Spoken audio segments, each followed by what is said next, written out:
Good morning. We will call to order this October 22nd, 2019 meeting of the Sacramento County Board of Supervisors. Would the clerk please call the roll? Supervisor Cerna? Here. Peters?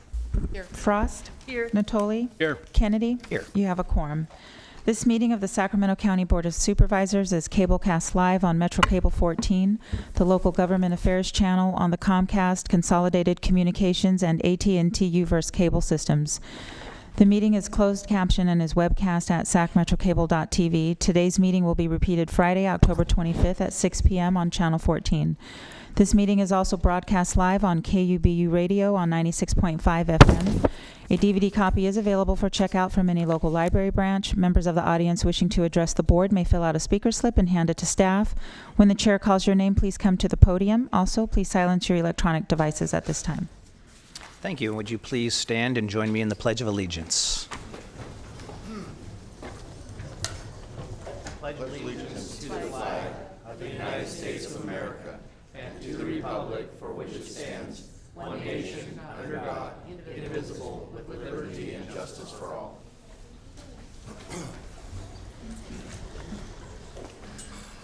Okay, for your consent matters, items 1 through 53. For item 8, you are introducing an ordinance amending section 2.01.017 of Title II of the Sacramento County Code to establish the fee schedule for voter registration and elections. For calendar years 2020 and 2021, you're waiving full reading and continuing to November 5th for adoption. For item 9, you're introducing an ordinance amending Chapters 2.99.050 and 2.99060, Title II of the Sacramento County Code relating to first 5 Sacramento Commission members' membership term limits. You're waiving reading and continuing to November 5th for adoption. For item 26, you are adopting an ordinance repealing Chapter 6.90, Title VI, and also amending Chapter 16.18, Title 16 of the Sacramento County Code relating to butane resale regulation. You waived reading on this on October 8th. And then finally for item 31, you're introducing an ordinance amending Chapter 6.20, Title 6 of the Sacramento County Code relating to solid waste management. You're waiving reading on this and continuing to November 5th for adoption. And that concludes the clerk's notes. Thank you. Please give me a moment. Do some housekeeping. Okay.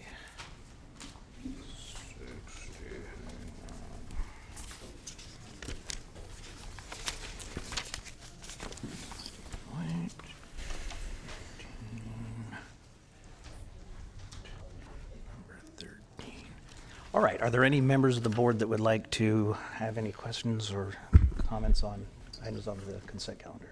Mr. Natoli. Yes. Thank you, Mr. Chair. If you could call item 32 and then following that, item 37, Madam Clerk, I want to. Okay, 32 and 37. Let me get to. For item 32, authorize the Director of Waste Management and Recycling to execute an agreement in the amount of $6 million for short-term processing of green material with Recology Blossom Valley Organics North, a California corporation, beginning upon execution and ending on June 30th, 2020, with optional 1-month terms until October 31, 2020.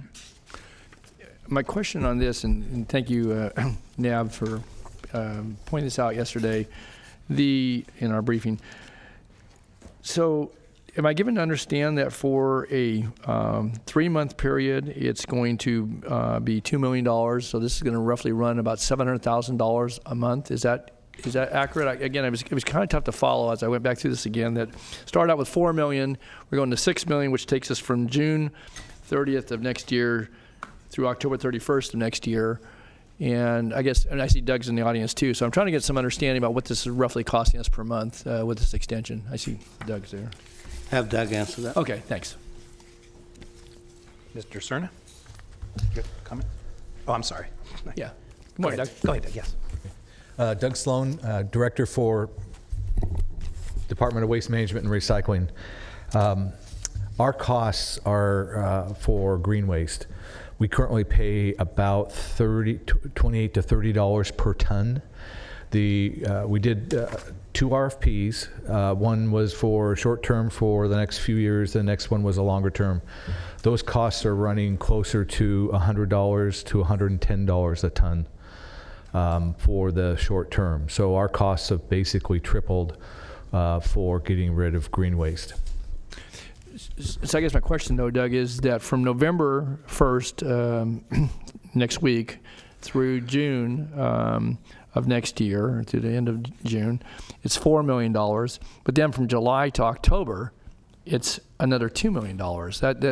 So why is that? Seems like it's a premium to me for a 3-month period, basically, versus for what would be a 9-month period. We get for $4 million. So why is it that it's costing us more for that if we have to go to a year from now versus making other arrangements between now and next June to do something else? It's still going to cost us, obviously. But so why are we paying a premium for that next 3-month period? So the vendor that we're paying right now about $30 a ton, the material is going up to Butte County. Right. He has ended the contract as of November 1st. Yes. So we're doing this Recology contract to get us through longer term. Once we get to later this year, my expectation is that we'll have another vendor contract that we can use to offset some of the costs that would be cheaper than the $110 a ton that we're going to pay Recology. And that would kick in theory, in July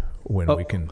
Okay, because what I'm seeing here is that for roughly a 9-month period, or 8 months, I guess, we're paying $4 million.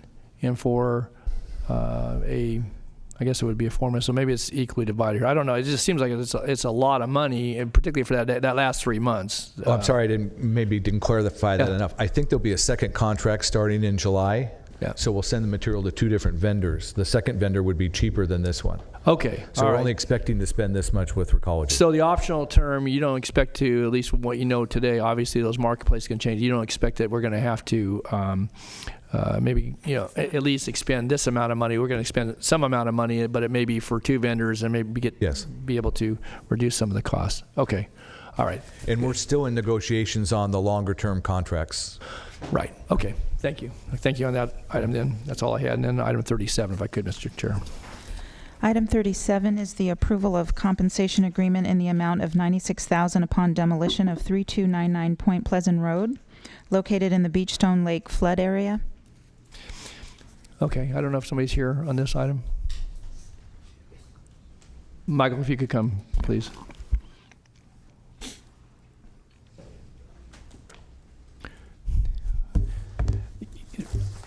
I understand, we've been working with property owners, and certainly I would just say the preferred approach, at least in my view, has been to try to work to provide flood protection to the community. And I know that this board obviously has given direction around home elevation.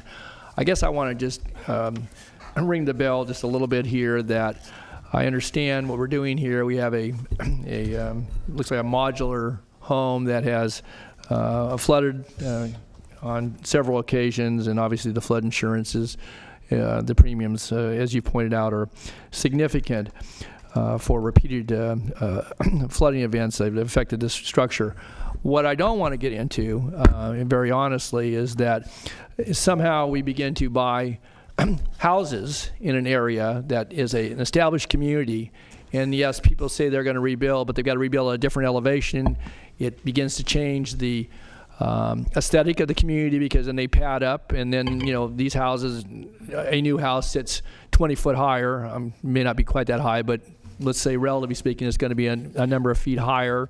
This is one of the smaller lots in the Point Pleasant community, and I don't want to get in a situation where we begin to buy houses and then we end up creating this kind of vacuum or kind of a ghost town effect. And I don't think that's the intent of Water Resources, but I want to make it really clear that Point Pleasant's been around since 1860, and we've taken a different strategy. This board has debated about whether we would provide flood protection at Lambert Road.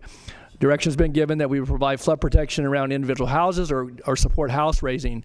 I do not want to get in a situation that where we begin to buy houses and then it's left to a property owner to come in and try to build another house, and that may or may not ever happen. And so, again, I just want to be clear about that, Michael. I don't think that's the intent here, but this is the first one that we've actually purchased the house, it's going to be raised, it's going to be gone, and now we got a vacant lot. And if that were to begin a practice, I would just say I'm going to raise some red flags about that in the Point Pleasant community. So I don't know if you want to offer any. Well, sure. The intent has never been to go into a buyout program. For this specific case, the value of the structure and the cost to elevate don't match up. It would never be cost beneficial to elevate this house based on what its value. Rather, real estate's valued it and said a replacement cost for a modular building of the same size is what is being offered. We're not taking ownership of the property. Right, I understand. So this is unique in terms of how we've either raised homes or elevated homes in the past in other parts of the county.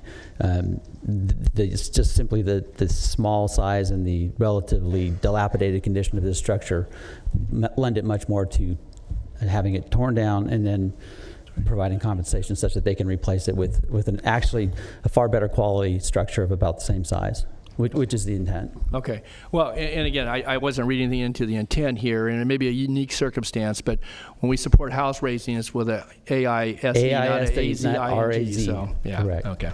All right. Very good. Your Thanks. questions answered. Thanks. Good. Okay. Thank you. That's all I had, Mr. Chair. Cerna. Great, thank you. Just had a comment on item 26.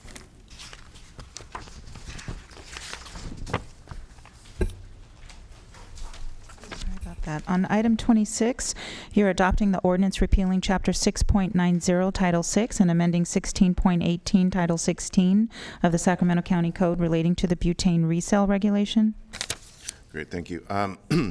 So I understand that the action that we're going to take on this today really is intended just to bring us into parity with the state law relative to regulating butane. But I just wanted to note that in the board letter, there is a sentence here that would imply that for some reason it might leave someone with the impression that it was not of utility here in the county when we say that law enforcement and the district attorney did not ever use the ordinance, which again would leave the reader thinking that this was somehow not useful in protecting the public. And I just want to point out the fact that because of this ordinance has been in place locally, which restricts all kinds of, or puts all kinds of restrictions on the sale of butane, including high volume sales, that has been keeping the public safe for the last couple years. So, I think, Flo, we should reflect that in the record. thank you. Any others? Yes, Ms. Peters. Oops. Thank you. Flo, I would like to pull item 2 and 9. You'd read them? Okay. Item number 2 is the adoption of the 2020 Board of Supervisors meeting calendar.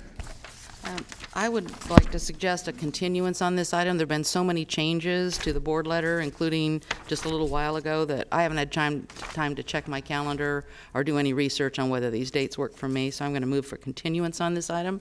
Second. Okay, there's been a motion and a second. Supervisor Natoli is punched in. Yeah, it wasn't on that item, so it's just Okay. yeah. So Okay, so there's been an item, motion and a second. Please vote.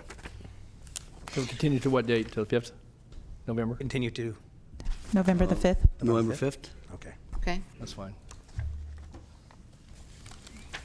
Unanimous vote.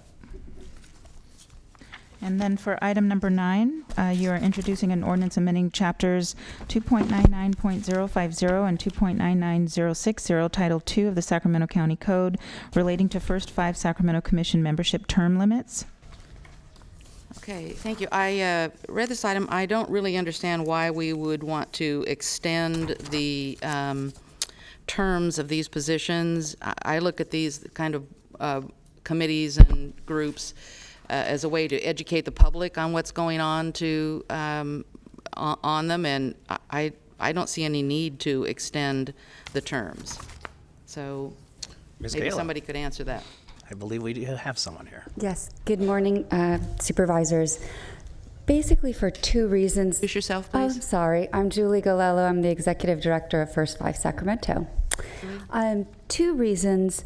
Primarily, currently the way the term limits run is they can serve for 3 times for 2-year terms.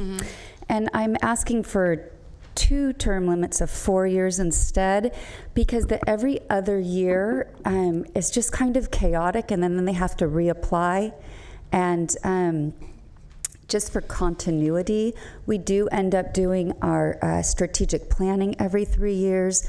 We have commissioners sitting on 3 working subcommittees, as well as our ad hoc strategic planning committee. So it just is chaotic and disruptive to have them keep coming and going. I understand. I mean, they do that in Congress, so I. Sure. How well is that working out? Yeah. This was just my you way could of fix your strategic yeah. planning situation by planning the dates differently. I just don't see the need for it. You know, I'll speak to that just briefly as Mr. Cern is alternate on the board. This is very, very technical issues that we deal with, and I'll tell you, as someone who's now served on it for almost 5 years, or no, actually, it's only been 3 or 4. The first couple of years is a learning experience. It is. And so that's why I supported it when I was on the board. No, I appreciate that, and I want to let Ms. Peters know as well that I had a lot of consultation with Julie as chair of the First 5 Commission to really think through why this change makes a lot more sense, especially as it relates to the timing, the scheduling of our strategic planning process. I think, to Julie's point, it really does make for a much better continuity. Thank you. Plan to support it. Anything else? All right, so we're going to continue item number 2. We already did. I do have speaker slips on 2 items. I'm going to pull. Yeah. Oh, I'm sorry. Yeah. Supervisor Natoli. Yeah, I just wanted to point out on the consent calendar that just a note of correction on item 46. I know all those reclamation districts for the most part are in District 5, but in item 46, that's actually in District 1. Right. Yes, we It's already did know. 1,000. Oh, you get that? Okay, okay, got it. I just want to make sure. So, okay, I own most of them, but not all. Okay, very good. Thanks. It was pointed out to us. Okay, great. Okay. It'll be corrected on the action summary. It'll Okay, show. that's all I had. Thanks. Okay. So I do have speaker slips. I'm going to pull item number 15 off of consent, and we will hear that after we voted on the consent calendar. I do have 1 speaker slip for item number 13. I will entertain that now, and at this point, keep that on consent. So I will call for item number 13. David Andre. Item 13 is the retroactive authorization to execute agreement for gang violence suppression program between District Attorney's Office and the City of Sacramento Police Department. Good morning, board members and members of the public. Gang suppression in Sacramento at a time when police violence has skyrocketed, when unhoused people are pushed into the rain by city officials, by actually Sacramento city police officials. These type of contracts need to be scrutinized to do what's really best for our community, to bring us all up so that our children grow up in an environment of community involvement and not see their parents, their brothers, their sisters in this endless cycle of police state violence.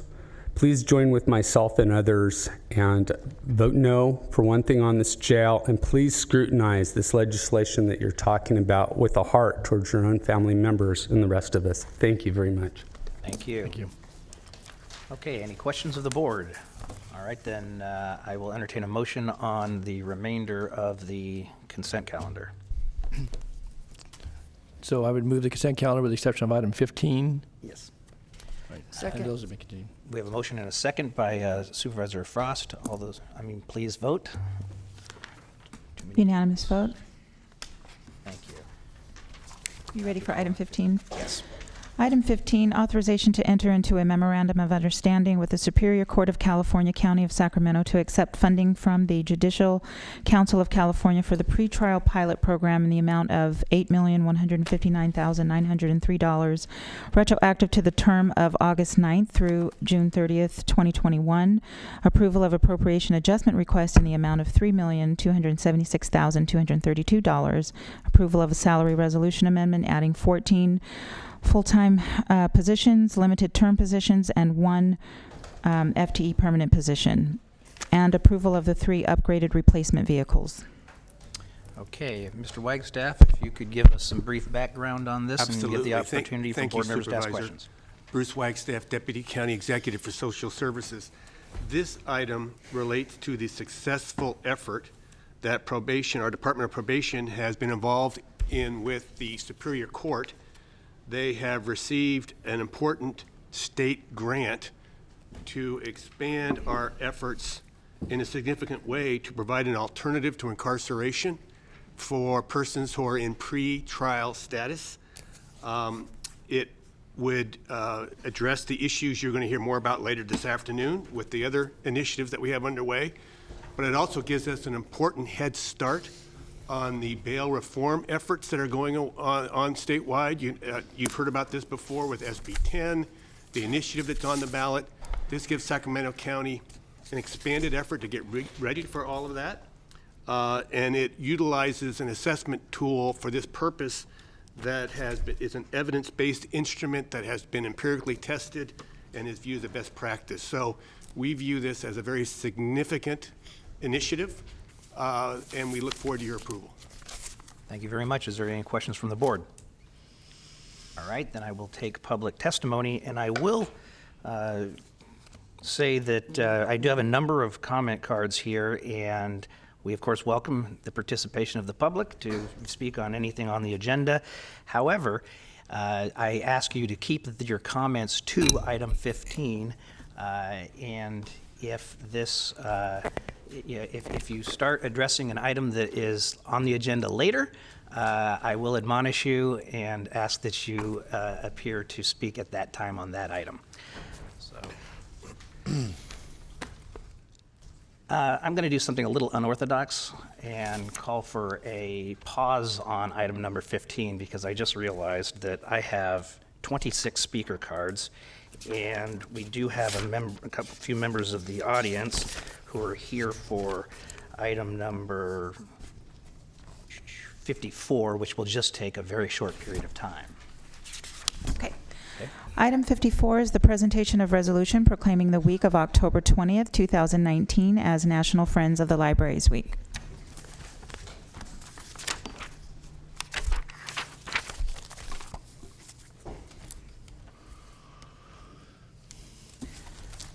Thank you, members of the board and the public. I'm proud to be here today as the board chair to proclaim National Friends of the Library Week, October 20th through the 26th.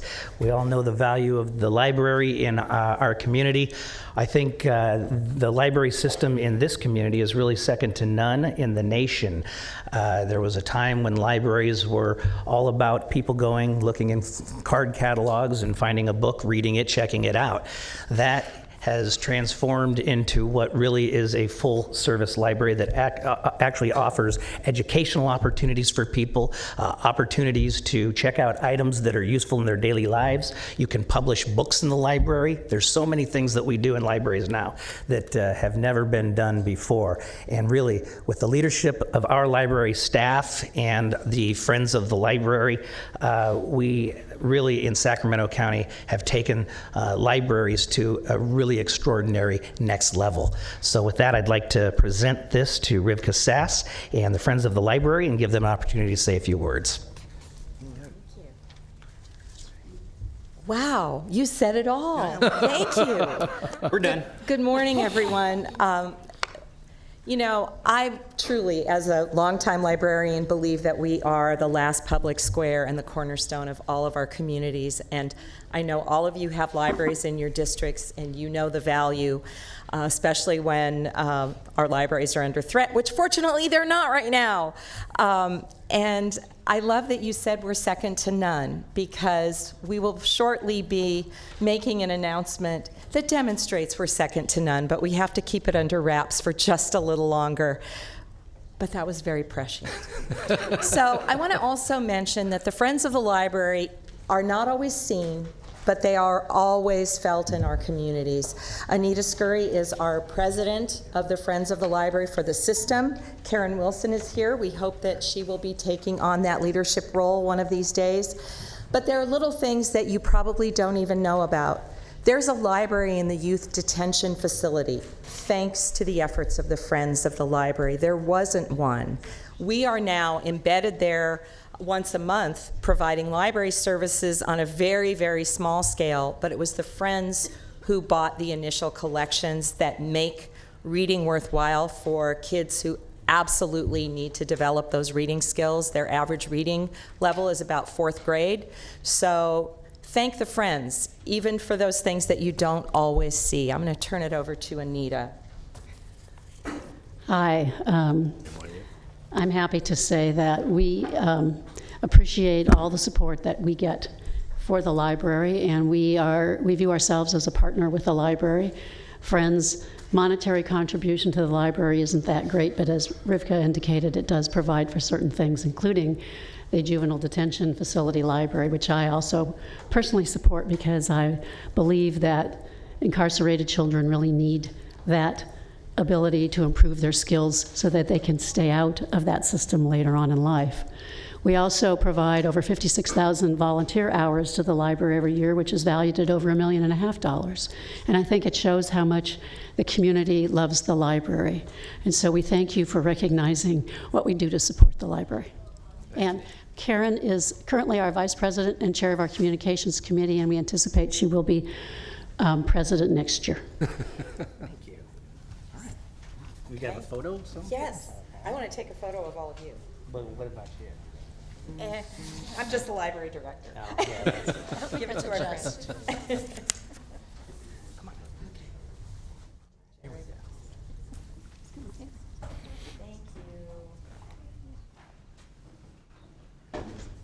Oops, I moved. Thank you very much. Thank you so much. Thank you.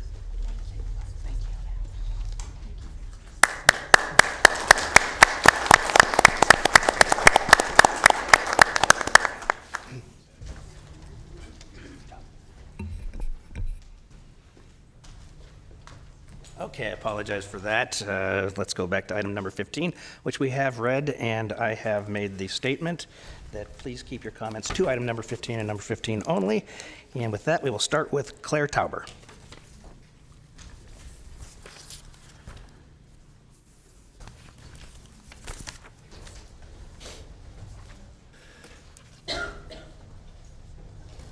Claire will be followed by Ibrahim. Good morning, Board of Supervisors. My name's Claire Tauber. I'm here to talk about item 15 because I have some concerns about the way that these pretrial programs will work. I don't necessarily think that it's going to reduce populations within the jail, which we already know is a huge problem looking at the expansion bid going on right now. I actually wanted to express something. I called several months ago to express my concerns, especially, and I know you said you were going to admonish people, but I can't stay later, so I'm going to say my piece now. I talked to Sue Frost and someone at her office when I expressed my concerns about the jail expansion. All right, you're going to have to bring that back this afternoon. I can't be This is on here. item number 15. I have work. This is item number 15. It's a legal requirement. Yeah. And it's related. It's related to it. Then relate it. Okay. Thank you. I was told that a reduction in jail population is a cost, or I was told that the legally mandated bid will be continued as planned because it's legally mandated, but I found out now that that what is actually specified in the settlement agreement is that a reduction in jail population is a cost-effective means to achieve a constitutional and statutory standard. This is related to item 15 because the pretrial screening system, excuse me, sorry, it's my first time at public comment. It's related because the pretrial screening process is inherently biased to work with the continuing system that is problematic and inherently racist and biased. So they connect together because the expansion in the jail is also biased and racially biased. Thank you. Thank you very much.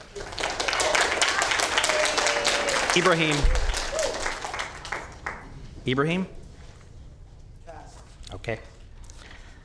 Melissa McTernan, it looks like. I apologize.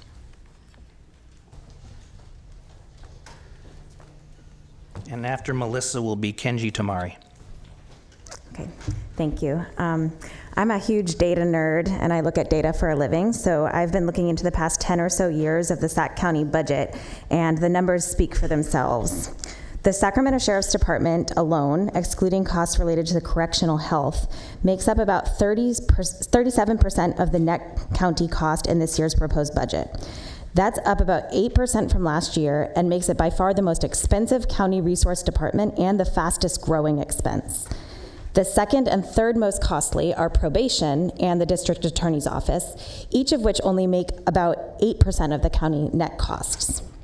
There are 50 other departments, which include correctional health, all social services, all public works, and all other justice-related departments that share the remaining 47% of the net county costs in this year's budget plan. If these trends continue, the Sheriff's Department alone would exceed 50% of net county costs by the year 2027. This risk assessment system has been proven by trustworthy researchers to increase jail populations, which would only lead to higher net county costs, and none of this is sustainable.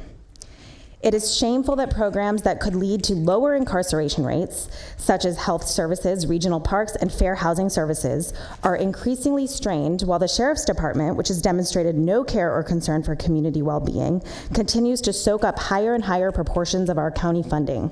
It is in your power to halt the jail expansion, and I urge you to reflect on and then work towards an intentional, progressive, and sustainable data-driven budget that will allow our communities to thrive forward. I also have a minor comment that many of the old budget documents that are on the county website are not searchable PDFs, and I think that the county might consider making those searchable, which is the basic standard for accessibility and transparency. Thanks. Thank you very much, Mr. Gill. You heard that comment? Thank you. Mr. Chair, can I ask Melissa? Melissa, before you sit down, I just wanted to, if I could, just a quick question. Yeah, I wanted to ask you a quick question. So if I understood your comment was you think that the item 15, the pretrial assessment program, you think that's going to result in a larger jail population? Could you just take 30 seconds and expand upon? I heard your comments, but I wanted to understand what you were saying there. Sure. So the risk assessment system has been shown, and I think other people might mention this as well, to increase jail populations because the way that the risk assessment works, it's not allowing folks to get out of jail as quickly as they should be. Okay. Thank you for explaining. Thank you. Thanks. Thank you. Melissa McTurnan? Oh, I'm sorry. Kenji Tomari. Okay, thank you. Riza Pilotowski.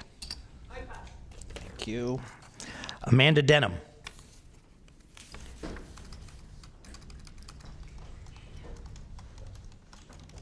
And after Amanda will be Justin Kay. Thank you. Hi, I'm Amanda. Hi, Amanda.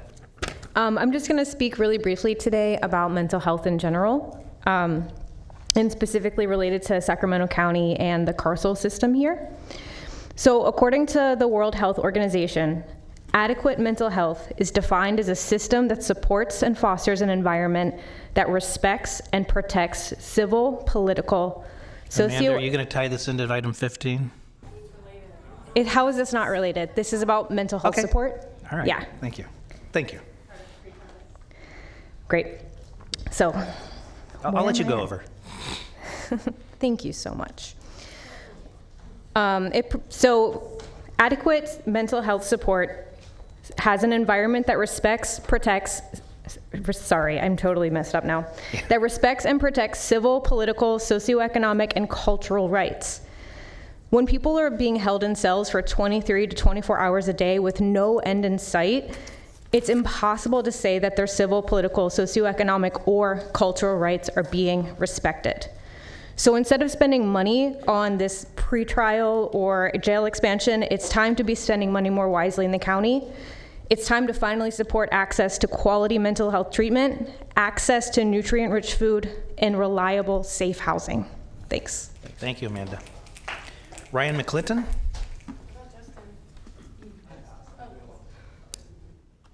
Ryan? Okay. Kieran, and I'm afraid I cannot read your last name, Kieran. Okay, thank you, sir. Melinda McCracken? Melinda? Okay, thank you.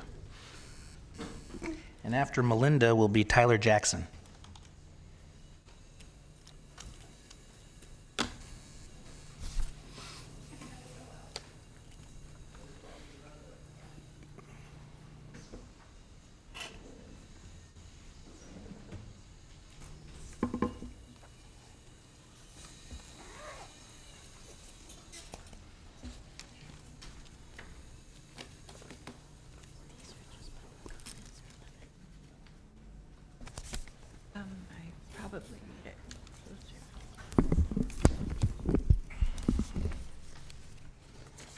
Good morning.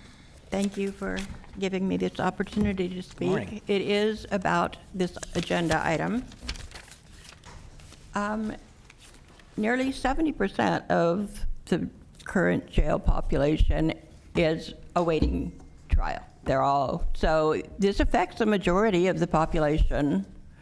And if this were successful, this risk assessment were successful in facilitating the release of these people, it seems to me that that would pretty much alleviate the population problem and would preclude any need for expansion. And yet, later today, you're going to be discussing putting the bid out again to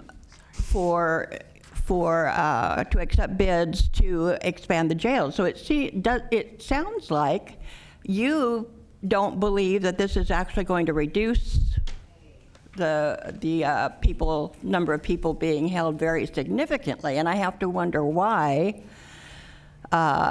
Is it because, like the previous speaker said, that criteria tend to be racist and classist?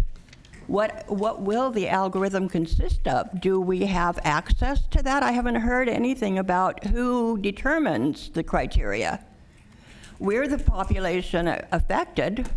If these people are released, it's our communities they're coming into. So it seems to me that if it's going to be realistic and it's going to be effective and worth the cost that you're planning to, the money you're planning to put into it, you should have input on the criteria from the community.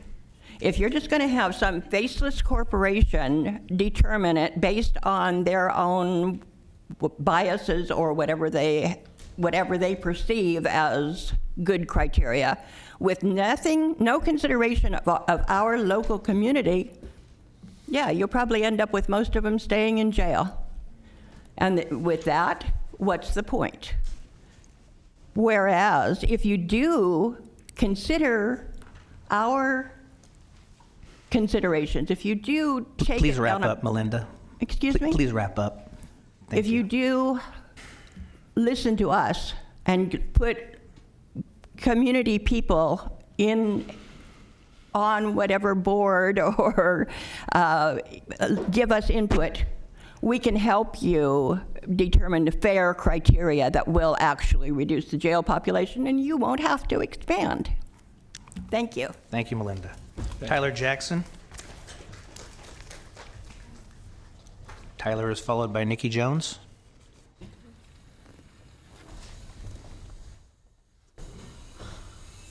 Hello. Thank you for letting me speak. So item 15 appropriates about $9 million from the state budget to go towards probation. As somebody who was on probation in California for over 3 years, I know what it's like to be surveilled. I know what it's like to have another layer of law enforcement imposed upon my life. Probation is not a rehabilitation. Probation does not help people connect back to their communities. Probation does not help people get mental health care. And probation is not the solution to prison population problems. It's not the solution to crime in California. that $9 million could be put towards many other initiatives, healthcare, community projects that reduce prison rates in California. Thank you. Thank you. Nikki Jones, followed by Liz Blum.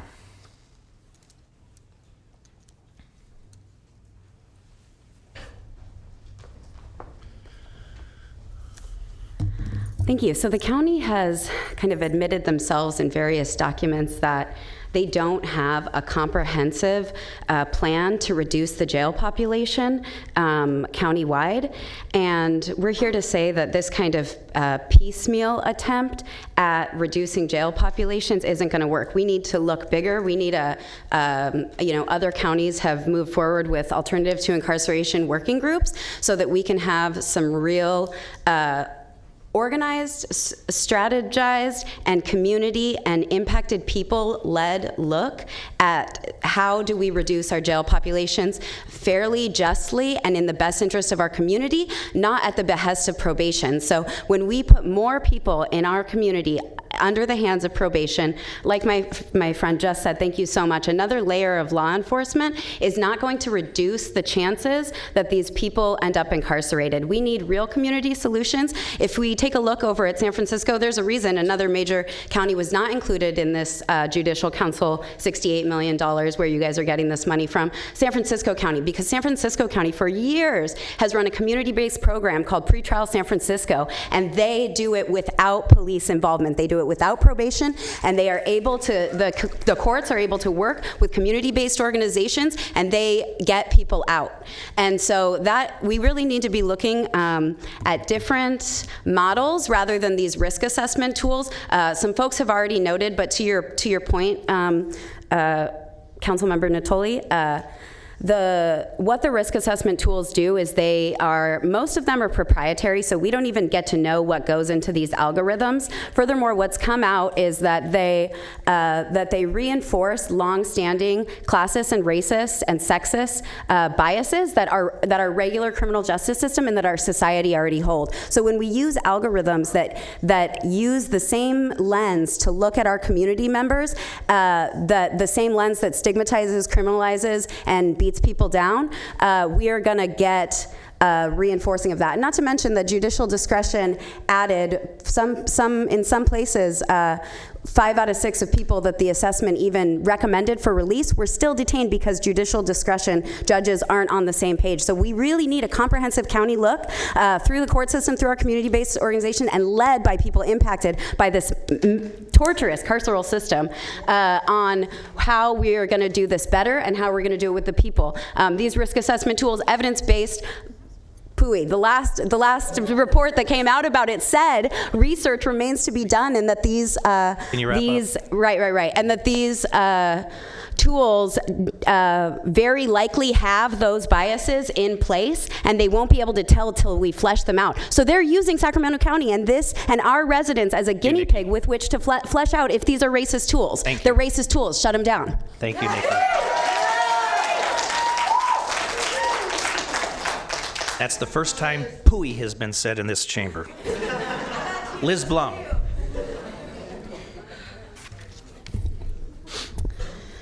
just want to second all that was just said. So currently our county invests nearly 70% of our public dollars on law enforcement and the legal system. We know that pouring more funding and power into the probation department is not the solution to our failed legal system, because we have to prevent people from reaching a jail cell to begin with. If you choose to go forward, you are choosing to invest in a future where your decarceration and pretrial probation efforts are not effective. Crime rates in Sacramento County have decreased 42% from 2005 to 2016. The average daily population of the jails is down 21%. If this alone does not show that we do not need a jail expansion, I don't know what will. If your answer is to provide mental health care, I urge you to imagine for a second what this county will Liz, be you're like straying in away 10 from item years 15. Liz, you're straying away if from we item continue down this path. Imagine a place where the only mental health care that is accessible to you is inside of a jail cell. Imagine if the only housing, Liz, the only you're shelter that is straying away offered to from this item is 15. related to the agenda item. Okay. Imagine if the only housing, the only shelter that is offered to you is inside of a cage. Imagine if vital services that keep people alive continue to be shrunk in order to fund the sponge that will continue to soak up all of our human and economic resources if we do not stop it now. We are at a crossroads.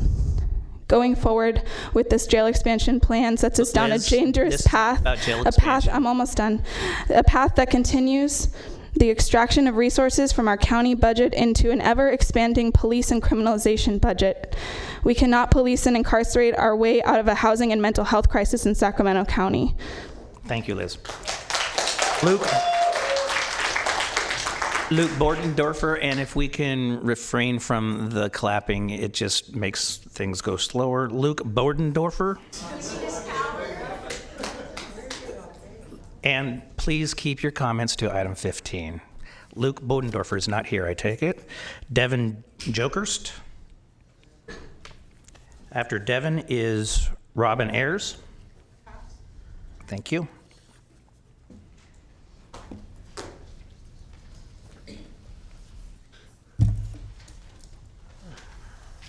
Good morning. Morning. So, as related to item 15, I know you're quite fond of its parameters. The current money that's being devoted towards that doesn't seem to be meeting the needs of our people. As we discussed with the individual who was on probation, it was sounds like it was crushing in on his life. And as they mentioned too, the risk assessment data has yet to be confirmed, so it seems foolish to devote money towards a system that hasn't been validated or proven. And anyone who's spent time in Sacramento can clearly see that mental health needs of our community has not been met. And I think there are better ways to allocate our money towards culturing a healthy, safe community for everyone. For example, in Santa Cruz, they have the Homeless Garden Project, where people are able to, homeless individuals are provided transitionary jobs and job skills to then re-enter the workforce. And I think there'll be a much better allocation of funds instead of funding money towards a system wrought with racism and injustice. And this item 15 and the jail expansion, is a Band-Aid for a broken system, and we need to actually help and contribute towards our community. And I can't read anymore. Thank you. Thank you very much, Devin. Khalil Ferguson. Thank you. Judy Hyman. Thank you. David Andre.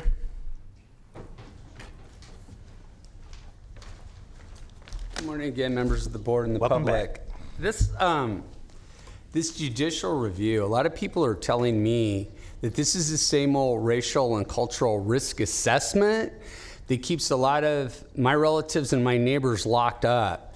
That this is like a veiled attempt to see how much this very biased system can get away with, and they're using us here in Sacramento as an experiment. I'd like to know what you guys think about that, that we're being used as guinea pigs to see what can be gotten away with. Thank you. Thank you, David. Andrea Jordan, followed by Allegra Taylor.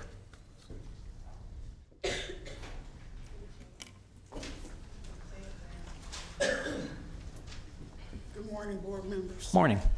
I'm Andrea Jordan, and I'm here to put a real face on the judicial system and 651 I Street. I'm currently out on pretrial services that I spent 6 months in custody. I was kidnapped on April the 4th from my home in Elk Grove.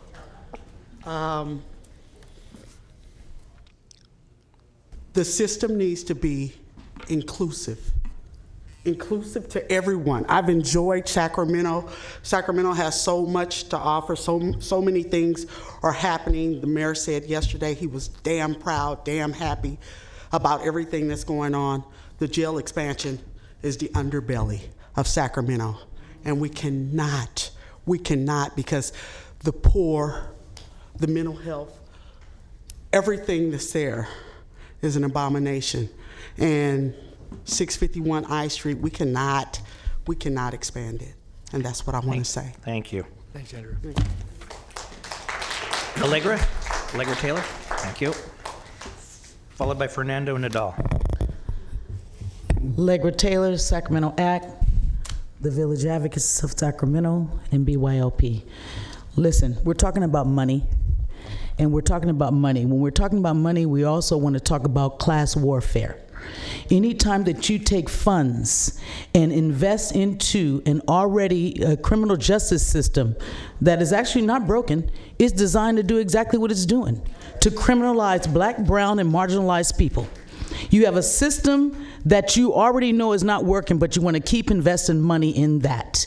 Yet you have homeless families, homeless youth. What hope do you leave to the next generation when they know you will spend money to expand a jail, you will spend money in the criminal justice system, but you won't spend money to get housing for them? What is that? It's a constant assault in class warfare. The less fortunate. You guys are not going to suffer from this. Nobody's going to suffer from this but those who are already suffering.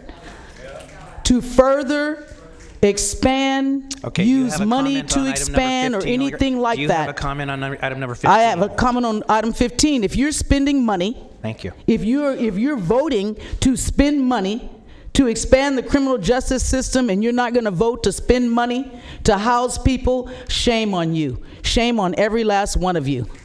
Thank you. Fernando Nadal. After Fernando is Ava Nadal.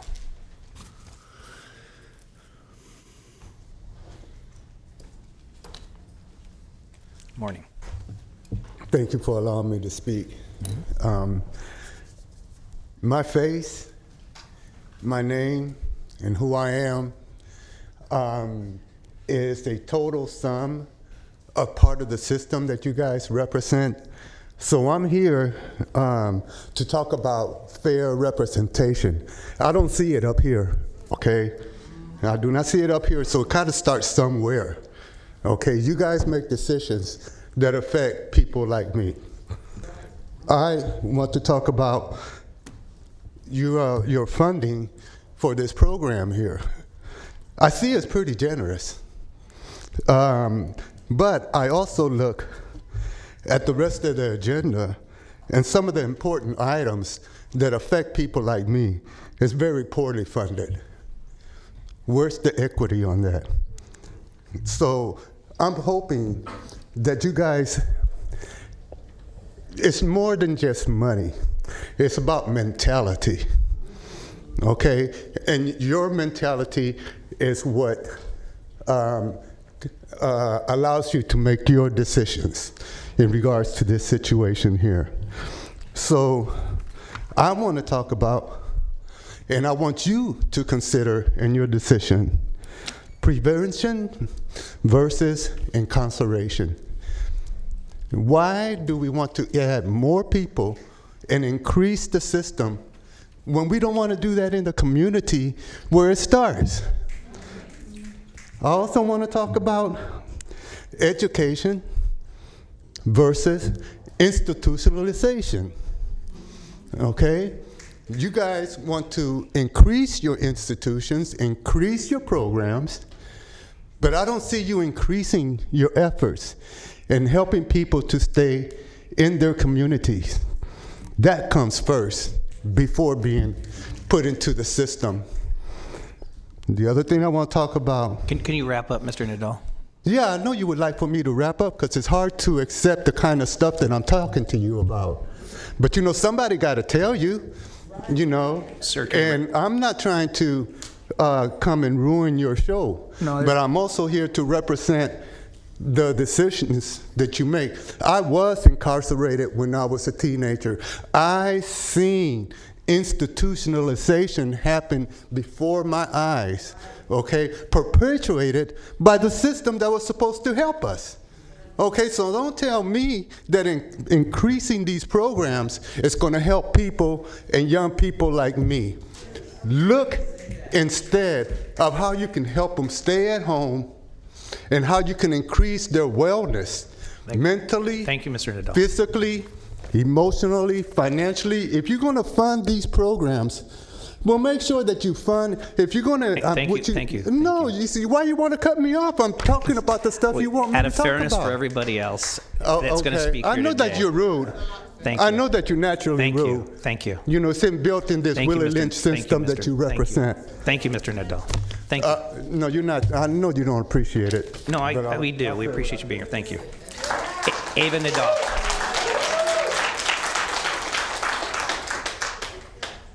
Ava Nadal?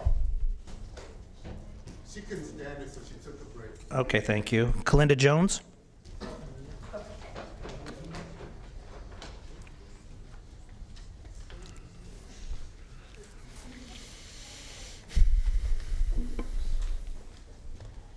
Good morning. Morning.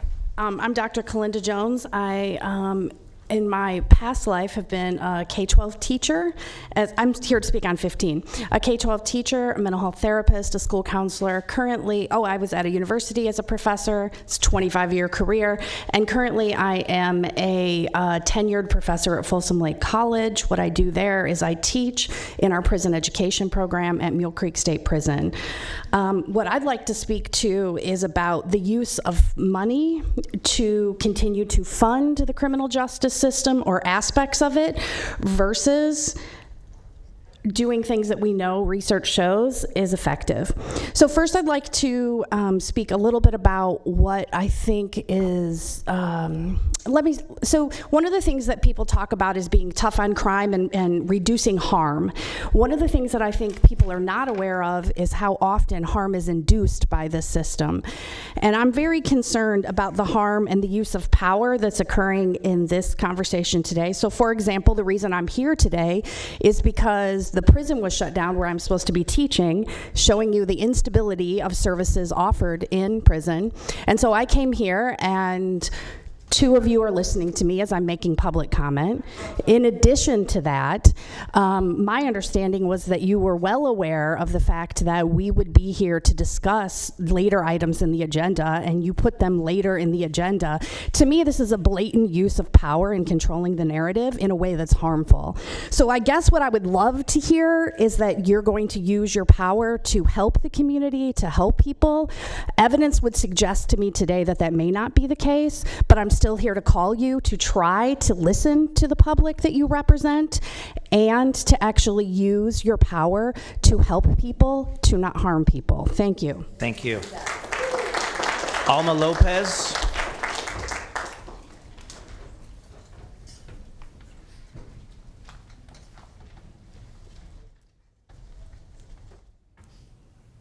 Buenos días. Mi nombre es Alma Lopez. I'm the statewide coordinator for Brown Issues, a grassroots organization that focuses on civic engagement, social emotional support, and teaching our young students that they have agency to change the conditions that they live in. And I'm also a resident in District 3, Susan Peters. And just a few things that I want to point out. Usually I'm up in arms with righteous indignation when things like this come up. But more often than not, I find myself very disappointed in the fact that our community is simply asking you to take a step back and really connect to the community. The proposed changes to the jail system are being implemented too slow and with minimal transparency and community oversight. And we're here to ask you that we are included in that because we are the ones that are facing those struggles. And if there's something that I could just share with you when it comes to Brown Issues and the students, they're redefining what school safety is. And they're redefining school safety by taking law enforcement out of the equation. Because law enforcement for so long has been perpetuating the school to prison pipeline. So when I look at the county level, I think it's so important that you also do the same. So I wanna ask you a question. Do you have plants at home? Or flowers, or like a garden?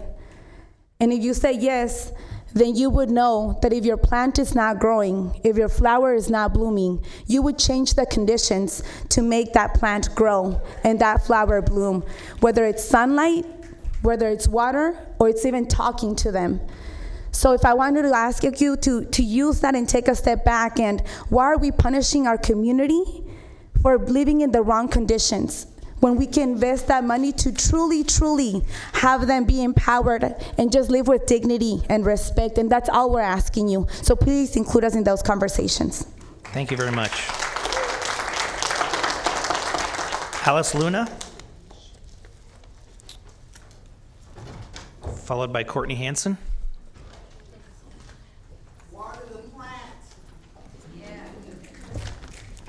What's up? The reason why there's so many repeat offenders is because your system's not working.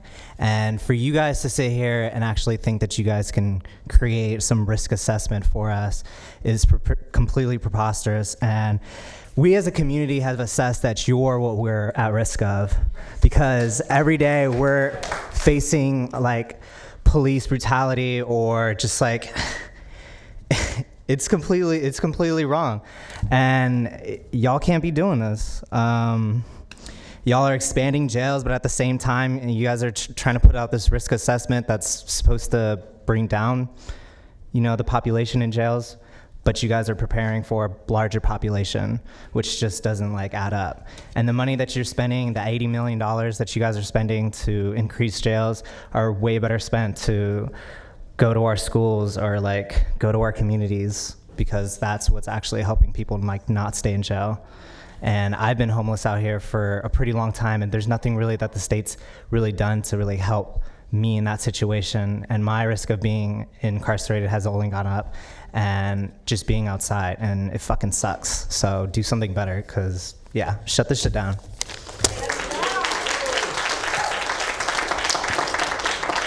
Courtney Hanson, followed by Lynn Berkeley Baskin. All right. Hi, good morning. Courtney Hanson with Decarcerate Sacramento. So what we're doing right now, I am talking about item 15, but what we're doing is connecting the dots. And the reason item 66, population reduction, and item 67, jail expansion, are side by side, that contradiction, is because you have not been connecting the dots. There has not been a comprehensive plan. This pretrial plan includes GPS monitoring. I want you to know that San Francisco, who stopped their jail population continued to go up as they implemented GPS monitoring, and GPS monitoring went up 300% in 1 year while the jail population went up, while crime rates stayed the same. So every question I have about item 15, I have about item 67. How much will this pilot actually reduce the jail population? What systems of transparency and oversight exist for the pretrial release program? How will we know if the program is effective? Are there targets, timelines, or are we again completely absent of these things? What racial impact assessment and equity assessment will happen?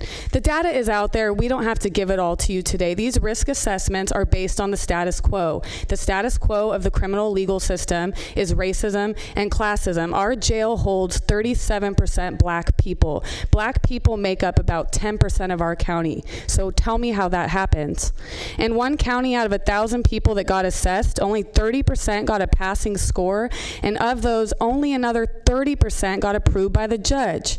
So how do we know this is going to work? Where's the community oversight? This is about continuing to fund a system that we know doesn't work. In one instance, black defendants were twice as likely as white defendants to be deemed false positives, meaning they are labeled high risk and that it's likely they will commit another crime, and they did not go on to commit another crime. White people went on to commit another crime and were often falsely labeled as low risk because the system is racist and it can no longer be ignored. Lastly, because I know this is uncomfortable for you, but this is what democracy looks like, can you please raise your hand if you're in the crowd today to speak about canceling this jail expansion plan? Thank you. Thank you, Courtney. Mr. Natoli. When we conclude, I want to speak after the speakers. Thank you. Lynn Berkeley Baskin? I'd like to make general comments. So in public comment, you mean? Okay. Yes, but you just saw how many people Okay, are here thank you. about Thank you. 66 and 67. Thank you. I'm afraid that, so you know, it has been published at a certain time, and under the Brown Act, we cannot move it up. Jolie Terrazas? Some of us don't even have public toilets.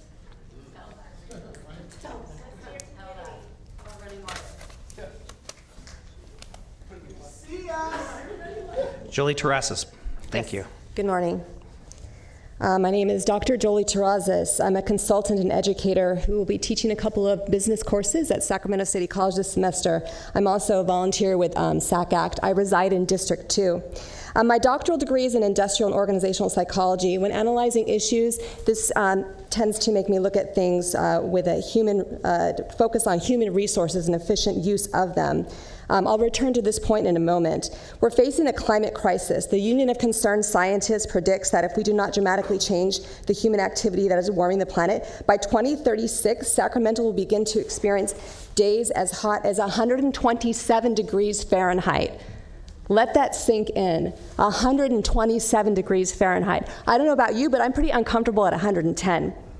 So for all of our future generations, children, nieces, nephews, and everyone to come after, we need all hands on deck. We need physically and mentally healthy people in their communities becoming leaders, entrepreneurs, helping to create green jobs and clean up the air we breathe, which is currently graded F in Sacramento by the American Lung Association. So we need all the talent in our community to confront the climate emergency now. Do we have talent management in our county jail in Elk Grove? And how, related to item 15, how is this going to exacerbate this issue? I'll answer this question with the words from a statement from disability staff rights attorney Tiffany Russell-Moyer, as reported by the Sacramento Bee. She stated that these conditions lead to needless deterioration of the mental and physical health of people in the jail. She stated that only reducing the jail population could end these conditions. By the way, the talents of the staff, the corrections officers and psychiatrists, are also not being efficiently leveraged, and it's also a waste of human resources. So we have an expensive, literal waste of talent from persons with mental illness or who couldn't afford a home, people whose valuable talents could have been cultivated by their communities, in their communities, via community programs that have been shown to have a proven track record of being effective. I know I'm out of time. I'm going as fast as I can. Thank you for not interrupting me. Returning to the words of Tiffany Russell-Moore, the county will fail to meet the needs of the people in Sacramento if it simply pours money into the jail. It must invest in community services and programs designed to prevent recidivism and reduce the need to incarcerate people who are homeless and have serious mental illness. You are charged to make a decision here on our behalf. And it's up to you if you're going to throw taxpayer dollars away on expanding an organization that has shown to have an unconscionable track record. If you're trying to get investors to invest in an organization in an analogous business context, this would not fly. Thank you. Thank you, Jolie. Robert Copeland. And after Robert is Mackenzie Wilson.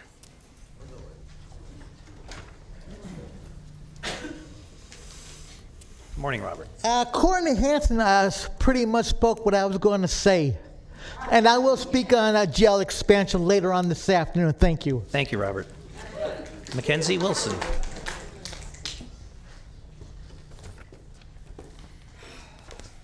Morning, Mackenzie. Morning. How are you guys? Probation is not decarceration. And I want to double down on half what my folks said. The stats actually show that it increases recidivism.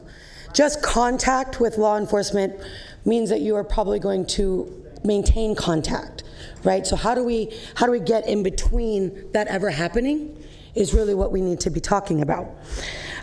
This number 15 is actually an expansion. It is an increase in the carceral system. The definition of carceral is surveillance systems and their technologies over modern societies and its practice of social control and discipline over its population in all areas of social life. This has become your definition of public safety.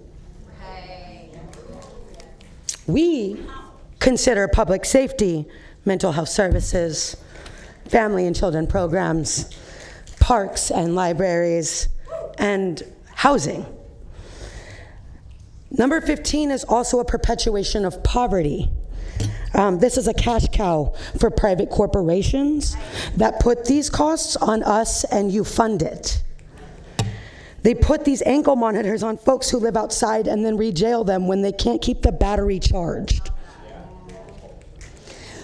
The perpetuation of the jail cycle starts with not having access to opportunity, but you're making opportunity something we can't afford. You in items 15, 66, and 67 are actively perpetuating a jail crisis, a poverty crisis, an environmental crisis, mental health crisis, housing crisis, the hypercriminalization of our unhoused folks, crisis. This is a crisis. Let us help you do better. Thank you, Mackenzie.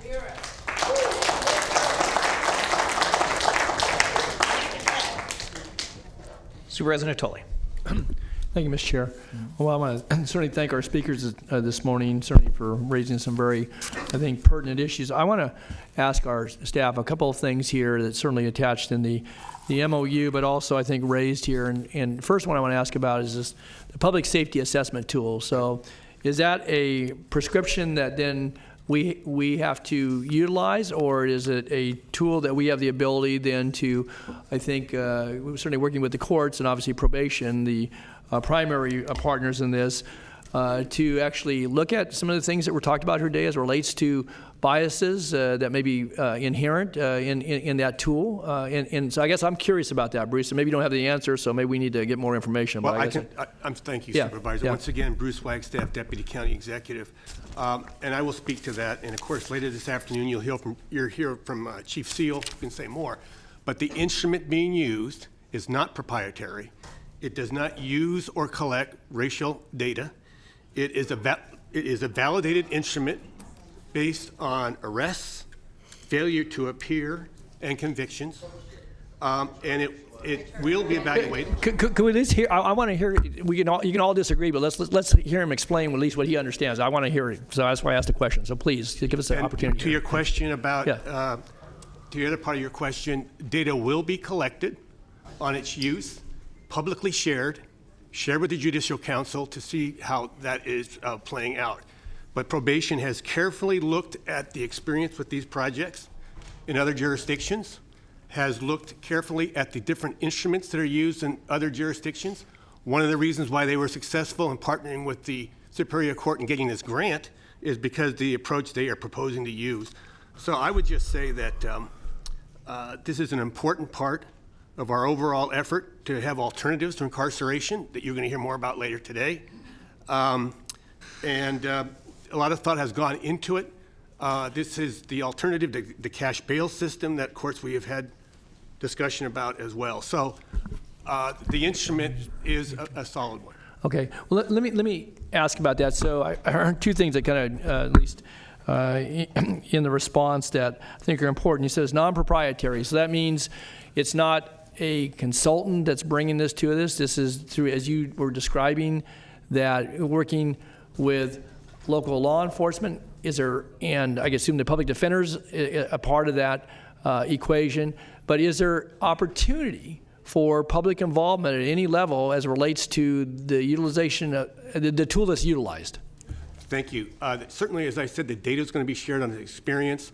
I would refer the rest of that question to Chief Seal when he's here later today about how they're going to play that out. But there is really a respect here for the issues with racial bias and every effort to try to get away from that. Okay, and so when we say that the data is going to be public, what's that mean? It's shared publicly. So you say you shared interdepartmentally. Is it?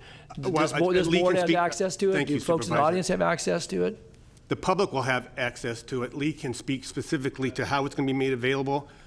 It's submitted on a regular basis. I'm not sure how frequently to the state as part of this grant.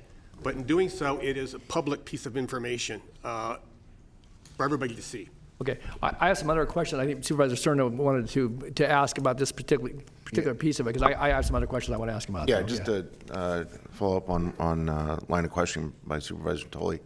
One of the speakers raised a good question, kind of an essential question, which is, How much will this actually do to reduce jail population, whether it's percentage or real numbers, and what's the estimate? Because as far as I'm concerned, that's what we should be focused on, right? Right. A couple of things to that, Supervisor, if I may.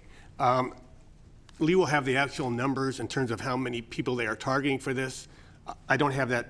I would encourage you not to use the word target, just generally. Well, how many people they're intending to cover with the scope of the project? Excuse me, please, thank you. But please bear in mind, when you look at this, a key part of the effort is the partnerships that probation is going to have with community groups to provide services, and the board letter spells out the types of services that are going to be provided. This is not just simply an effort that probation is going to be operating. Okay, so we're going to get an answer to that question this Absolutely. afternoon. Okay, thanks. If I could then, and you touched on what I wanted to ask about, because as I look at the detail here in the material, obviously there's coverage for the folks that would be employed through the probation department and to provide the IT support for this, and all the other things that go with the appurtenances for supporting their role in this. But when I see supportive services on page 7 of 13, Bruce, and item 5 there on that page, it talks about $150,000 a year would actually be available of this several $1 million a year grant, $4 million, almost 4.9, I think, for the first year because with the ramp up. And I see equivalent amounts for GPS monitoring, for drug testing, for mobile data terminals, and so forth.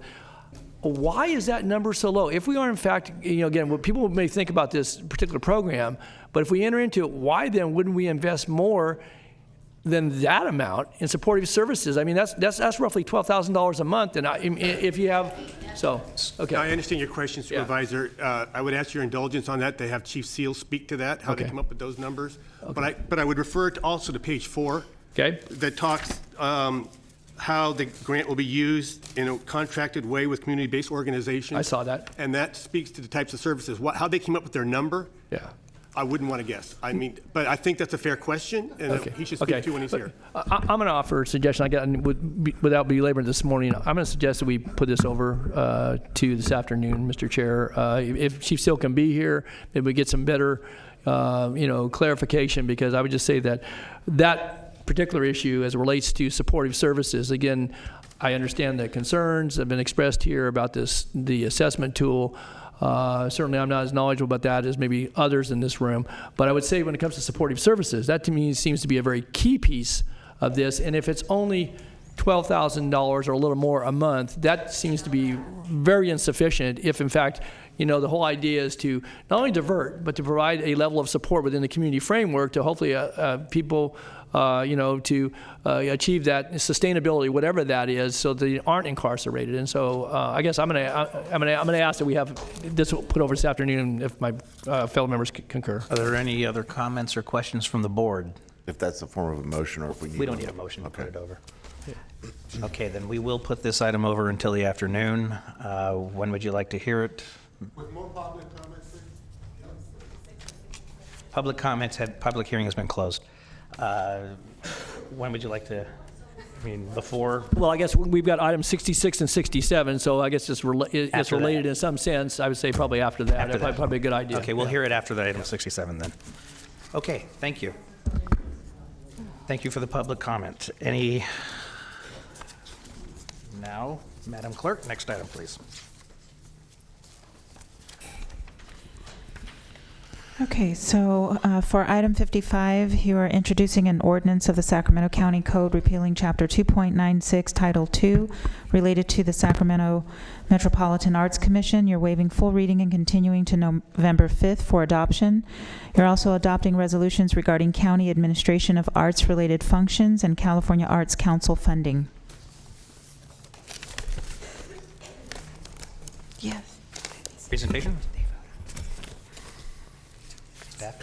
Troy was supposed to be down here. Here he comes.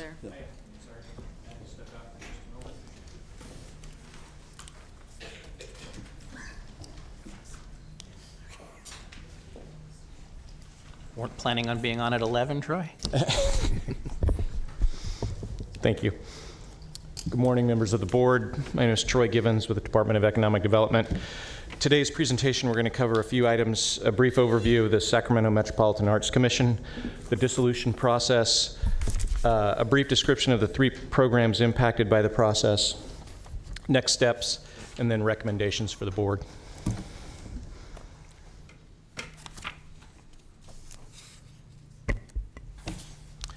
So the Metropolitan Arts Commission was established in 1977 as a joint county and city organization to support the arts through public arts, through grant making and through arts education. SMAC was created by both a city ordinance and a county ordinance. So today we're going to be talking a little bit about what the next steps are and the next actions. From the dissolution process, in 2017, the city began an initiative to analyze priorities and needs regarding the arts economy in the Sacramento area, and the city of Sacramento specifically. In August of 2018, the city approved a creative economy plan. This plan covered a variety of different topics, but it had 2 things that specifically impact what we're talking about today. First was the recommendation to dissolve the Metropolitan Arts Commission, and the second was to adopt a city-only arts commission. In September 2019, the city approved an ordinance deleting the Metropolitan Arts Commission from the city code effective January 1st, 2020. In preparation for that, the county hired and contracted with Shelley Willis. Shelley is former Metropolitan Arts Commission executive director to assist the county with the dissolution process, provide input and advice on the ongoing practices and policies and procedures as it relates to the arts in Sacramento County. Under the contract, Ms. Willis is also procuring the relevant documents from and records for installed arts within Sacramento County and any relevant programs as well. As I mentioned, there are 3 county impacted programs. The first 2 are on this slide. One is Art in Public Places. That's where we have eligible capital improvement projects that have a portion dedicated to public art. You see it here in the county buildings, you see it in the airports, etc. Then there is the grant process, which is primarily funded through the Cultural Arts Awards. Cultural Arts Awards are funded through the TOT program, the Transit Occupancy Tax. This program is granted on a 3-year cycle through a competitive process. SMAC currently runs that for us through the existing ordinances that we're asking you to take action on today. And the third program is the California Arts Council. This is a state and local partnership program. The county has historically designated the Arts Commission as the local arts agency to allow them to apply for grants through the state. This designation allows for grant funding to flow into the community for countywide initiatives on grant support for, primarily it has applied for grants as it relates to replacing arts programs within the school system. So in order to continue that funding stream, what we're recommending today for this particular grant cycle is that the county designate the city as the local arts program for the 2020-2022 grant funding cycle. On the coordination and implementation side, we'll produce press releases regarding the dissolution, assuming that's the action that the board takes today. We'll inform the 2018 through 2020, the 3-year Cultural Arts Awards recipients that the 2020 funding will not be affected as it currently stands, and we'll notify stakeholders of the dissolution and next set of steps. From an administration standpoint, we'll be securing any arts records and art that is located within the city storage facilities and take those back into county possession where they've been overseen currently by SMAC. And then from a community arts standpoint, we'll be looking at in the next 14 months the replacement of the Cultural Arts Awards and the grant recipients and how that is folded into the TOT process. Okay, before you go further, Supervisor Cerna. Thank you.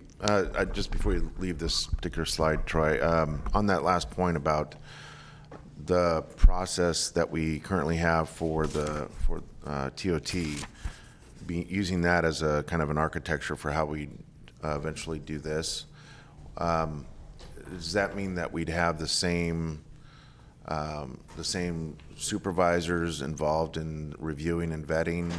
I think we'll be working with Ms. Willis to come up with a set of recommendations on the oversight of that, but ultimately your board has approval of those as they do now through the approval process. The 50 or 60 organizations that are funded through the Cultural Arts Awards come to the board for approval. I think, Supervisor, and I think to answer your question, when we get to that point, that's going to be a question we're going to come back and ask the board. Do you want the same members? You want somebody different? It's a fairly involved process. That's why I'm asking. I know it consumes Yes, it is. a fair amount of time from the 2 supervisors that currently have been doing that for the last 2 years, 3 years. And so I wanted a little more understanding about that. We're going to come back and discuss that. Thank you.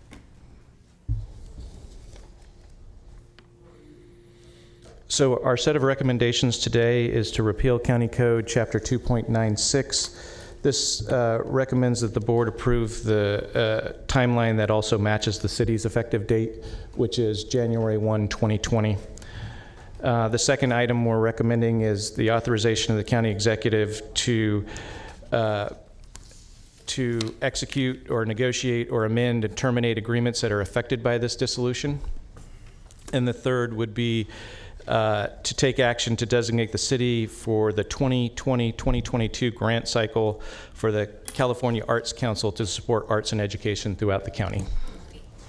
And I'd be happy to answer any questions that you might have. Thank you. He's asking for questions. Sorry, Mr. Natoli. Yes, thank you, Mr. Chair. Troy, a couple of questions, certainly first a clarification though. So I see the attached letter dated a couple of weeks ago from the City of Sacramento. And this Any Given Child Sacramento program is available throughout the county. Apparently the city's going to continue to administer that. I'm not troubled by that. But I know that just recently, by virtue of the letter, but I also understood from another source that both the Galt school districts and the River Delta school districts, which are certainly geographically somewhat removed from the urban core, were to be admitted in the program. And this kind of qualifies to that, assuming some money comes through and so forth. So who's going to be in charge of taking down the dollars and seeing to it that those programs for all the school districts in the county, but certainly for 2 that have recently been added, are going to be added this year? I want to have a pretty solid assurance that, again, there's no backing out of what's before us. I understand the city basically has severed their ties based upon their resolution, but I want to have a clear understanding that those school districts, along with all the other ones in this county, are going to have that program available to the children in those school districts. That's the intent. So it's primarily focused on K through 8, but it does reach into the high school system as well. And we can coordinate that with the city through the application to ensure that those districts are included, that it's an inclusive process to include those far-reaching districts down in the southern part of the county and make sure that they have the same services available as well. And who's responsible now for those relationships? Obviously, somebody's developed a relationship. Those districts have been brought into to be included with, obviously, the other districts. So who's that's going to transfer? Is it this person that we see here on the letterhead? So the Metropolitan Arts Commission has been the previous recipient of those. Those employees through the Metropolitan Arts Commission are city employees. They would continue this same process and the same grant process. They're just under a different umbrella because of the dissolution process. And they're geared up and staffed to handle that. So it would be through a similar process that it is now. I guess maybe I could ask for some additional clarification then, because it doesn't sound like it's a lot of money from the local state partner grant. I think it was somewhere I saw it was $29,000. It ranges. It ranges between, it's been as low as $10,000 and up to around $90,000. Okay. So who on the county side of the house then will be, is it you? Is it somebody in your department? It will be through our office, that's correct. That will be monitoring to make sure that, again, I trust certainly the city's role in this, but I want to be. It will be through my office and through our coordination with Ms. Willis as well. Okay, I guess I'd like to have a little more information beyond just what Ms. Ulrich has described in her letter as to how that's going to be. We can follow up with that and report back to the board. Okay, let me then take you to what's being stricken here, because I understand that obviously under this scenario, the Metropolitan Arts Commission, which has existed for well over 40 years, is going to go away, at least in its current form. But there's sections here starting with 2.96130 down through 2.96, with the exception of 160. But it talks about the inclusion of artwork and county building projects in the purpose, eligible construction projects, funding for artwork and county building construction projects. Those are all within the framework of the county ordinances as well. We're going to strike those. You talk about coming back. I can recall times in the past, as a member of this board, when we've had pretty serious discussion about how this is applied, the percentage that would be applied, and thus. But by basically wiping the slate clean, I guess we don't have an ordinance, if I'm reading this correctly. And so I would ask that we retain these segments, and then you can come back and talk about what those processes are, who administers it, and such. But as I see it, unless you have some other explanation here, I'm not willing to erase those items from the record. 2 points of clarification on that. One, we've checked with our General Services Department to understand whether there would be in the next 12 to 18 months projects that would be eligible under this particular section of the code. It's our understanding that we don't have capital projects right now that would be eligible and trigger this. That provides us a time frame in which, as the county executive had mentioned, to come back to the board for some additional clarifications on things. Having said that, it would be our intent in the interim, if it's the board's intent and they do strike this section, that we would, if there is an unanticipated project that comes in, we would handle it as such, require that there would be the submittal of an arts plan consistent with the ordinance as it stands now. But this would give us the opportunity to refine that and come back at a later date to make this county specific and make it any adjustments that needed to be made. Well, Troy, again, I appreciate that, but this is county specific. Those sections I read you are county specific. It's from the county code, correct? Right. And so are we striking, so is the county code going to still be the backup here, or is that going away too under this?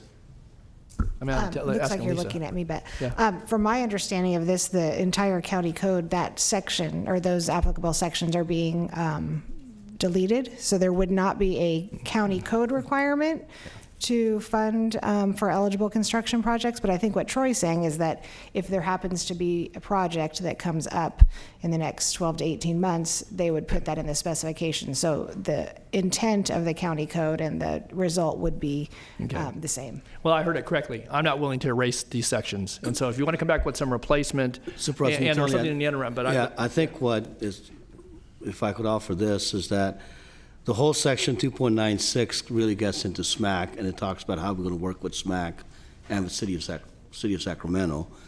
What I'm hearing you ask is that, are there any specific section that just relates to the county minus SMAC and the city? 130, 140, and 150. 130, 140, and 150, and actually 170. If you just let me catch up. Yeah. So 130. Okay, so 130, 140. Yes. 150. 150. And I believe 170. And 170, yeah. See, if you would like, we can come back on those. 150 has SMAC as a recommendation in section B. Right. We need to go through and remove any mention of SMAC and or City of Sacramento on those. But in that one, I do see. Yeah, I see that, the references, but it has county But executive. if you could give us the authority to come back on those sections, take out City of Sacramento and SMAC for those three sections. There's four sections, 170 as well now. 170, sorry, Understood. let me look at that. Okay. Yeah. We can look at that. Okay. Yep. Thanks. And so we wouldn't have a gap. We wouldn't do away with it and then have to have coming back. You're going to have this simultaneous? Is that correct? Okay. It would just, instead of repealing the entire ordinance, it would just be an ordinance amendment, changing probably the title of 2.96 and then retaining those sections with edits. Okay. And we will resubmit that so that way you know exactly what we changed. Got it. So there's no ambiguity about it. Thank you. Supervisor Peters. Thank you, Don. Those were my exact questions, because I think it's going to be too long between the dissolving of our part of SMAC and the installation of a new arts program for the county. And I think we need to have a policy for any projects that were to be constructed in the interim. So I think leaving these in the code is fine with me. Okay. Thank you. And with And that, when is it that you'll be back with the new ordinance? An amended. There's two, so the amended one. Talking about the one that Shelley's working on. Oh. Yeah. Because this won't go away. If I No. mean, these 4 sections. these 4 sections won't go away. They'll stay in the so, code. I can imagine we could be here first quarter of next year. Okay. I don't know what's taking so long, but I'd say definitely in the first quarter, if not before. Understood. It's just setting the mechanism coming back on what we're going to do. Internally, we're discussing, there used to be a commission, there's not going to be a commission. How are we going to do that, divvying up the money, those kind of things that we're working through. Great. Okay, so. So I'll move this item with leaving the sections of code we discussed still in the county code. I'll second that, and first I want to make a comment that, this has been around a long time. Supervisor Peters and I tried working with staff at the Arts Commission and members of the City Council to see if we could come up with a better model. It just wasn't going to work. It wasn't going to happen. But what I do, and I'm glad that Supervisor Natoli, Supervisor Peters made the comments that you did, because what I feared when I saw this was that we're sending the message that the County of Sacramento doesn't care about art and the arts. And so I think that message needs to be loud and clear, that whatever we do, we're going to go forward as a county that does. And I also want to thank you for the opportunity I actually have of firing my wife as an arts commissioner today. So. Makes life a little easier. I'll second that. We have a motion and a second. Please vote. Unanimous vote. Thank you. Okay, for item 57, you are acting as the Board of Supervisors and Housing Authority of the County of Sacramento. I do need a motion to drop this item, Sacramento Housing and Redevelopment Agency Economic Opportunity Plan, Section 3.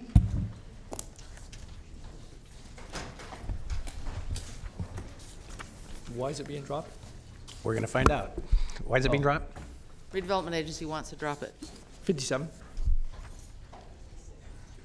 I think there's confusion, No, item 56. 56. Yeah, 56 and 56, we're going to hear flow. 57 is going to get dropped. I'm sorry, I wrote notes on the wrong confused. item. I apologize. Let me read this into the record, please.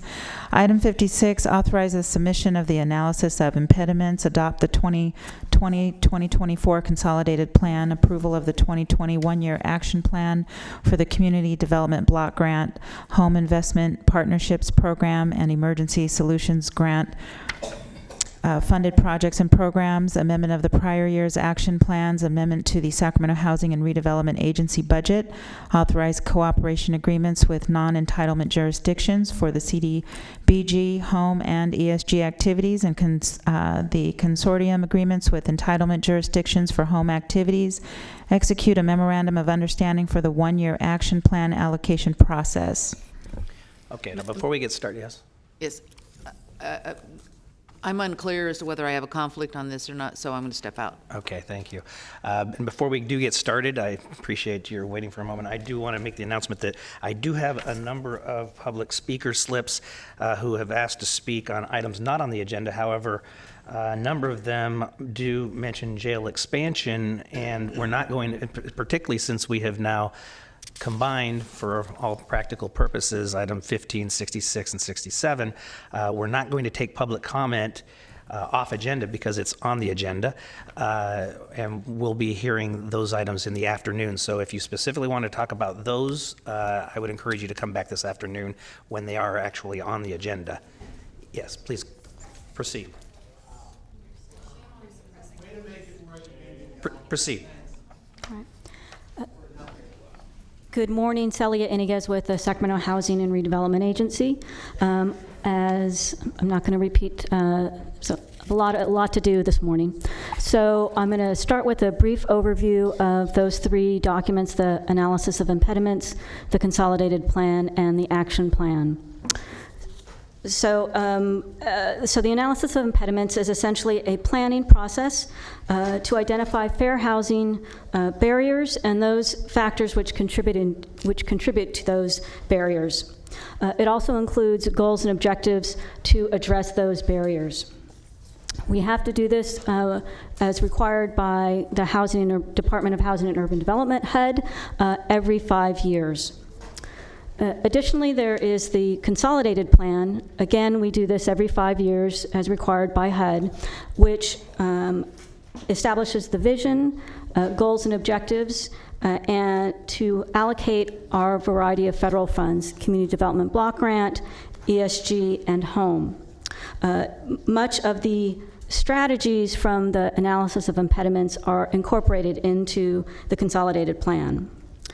It is essentially the vision of how we utilize to revitalize our disadvantaged communities and align and focus our funding to make the most impact that we can. Both the analysis of impediments and the consolidated plan have been developed through rigorous community input and consultations with various, in the county's sake, county departments. Then on an annual basis, we prepare an action plan that identifies specific funding for specific programs and projects, which are consistent with the AI, in support of the AI, and consistent with the consolidated plan. So that's what we're here to do today. I'm going to start with just an overview of the analysis of impediments, the AI, and what that included.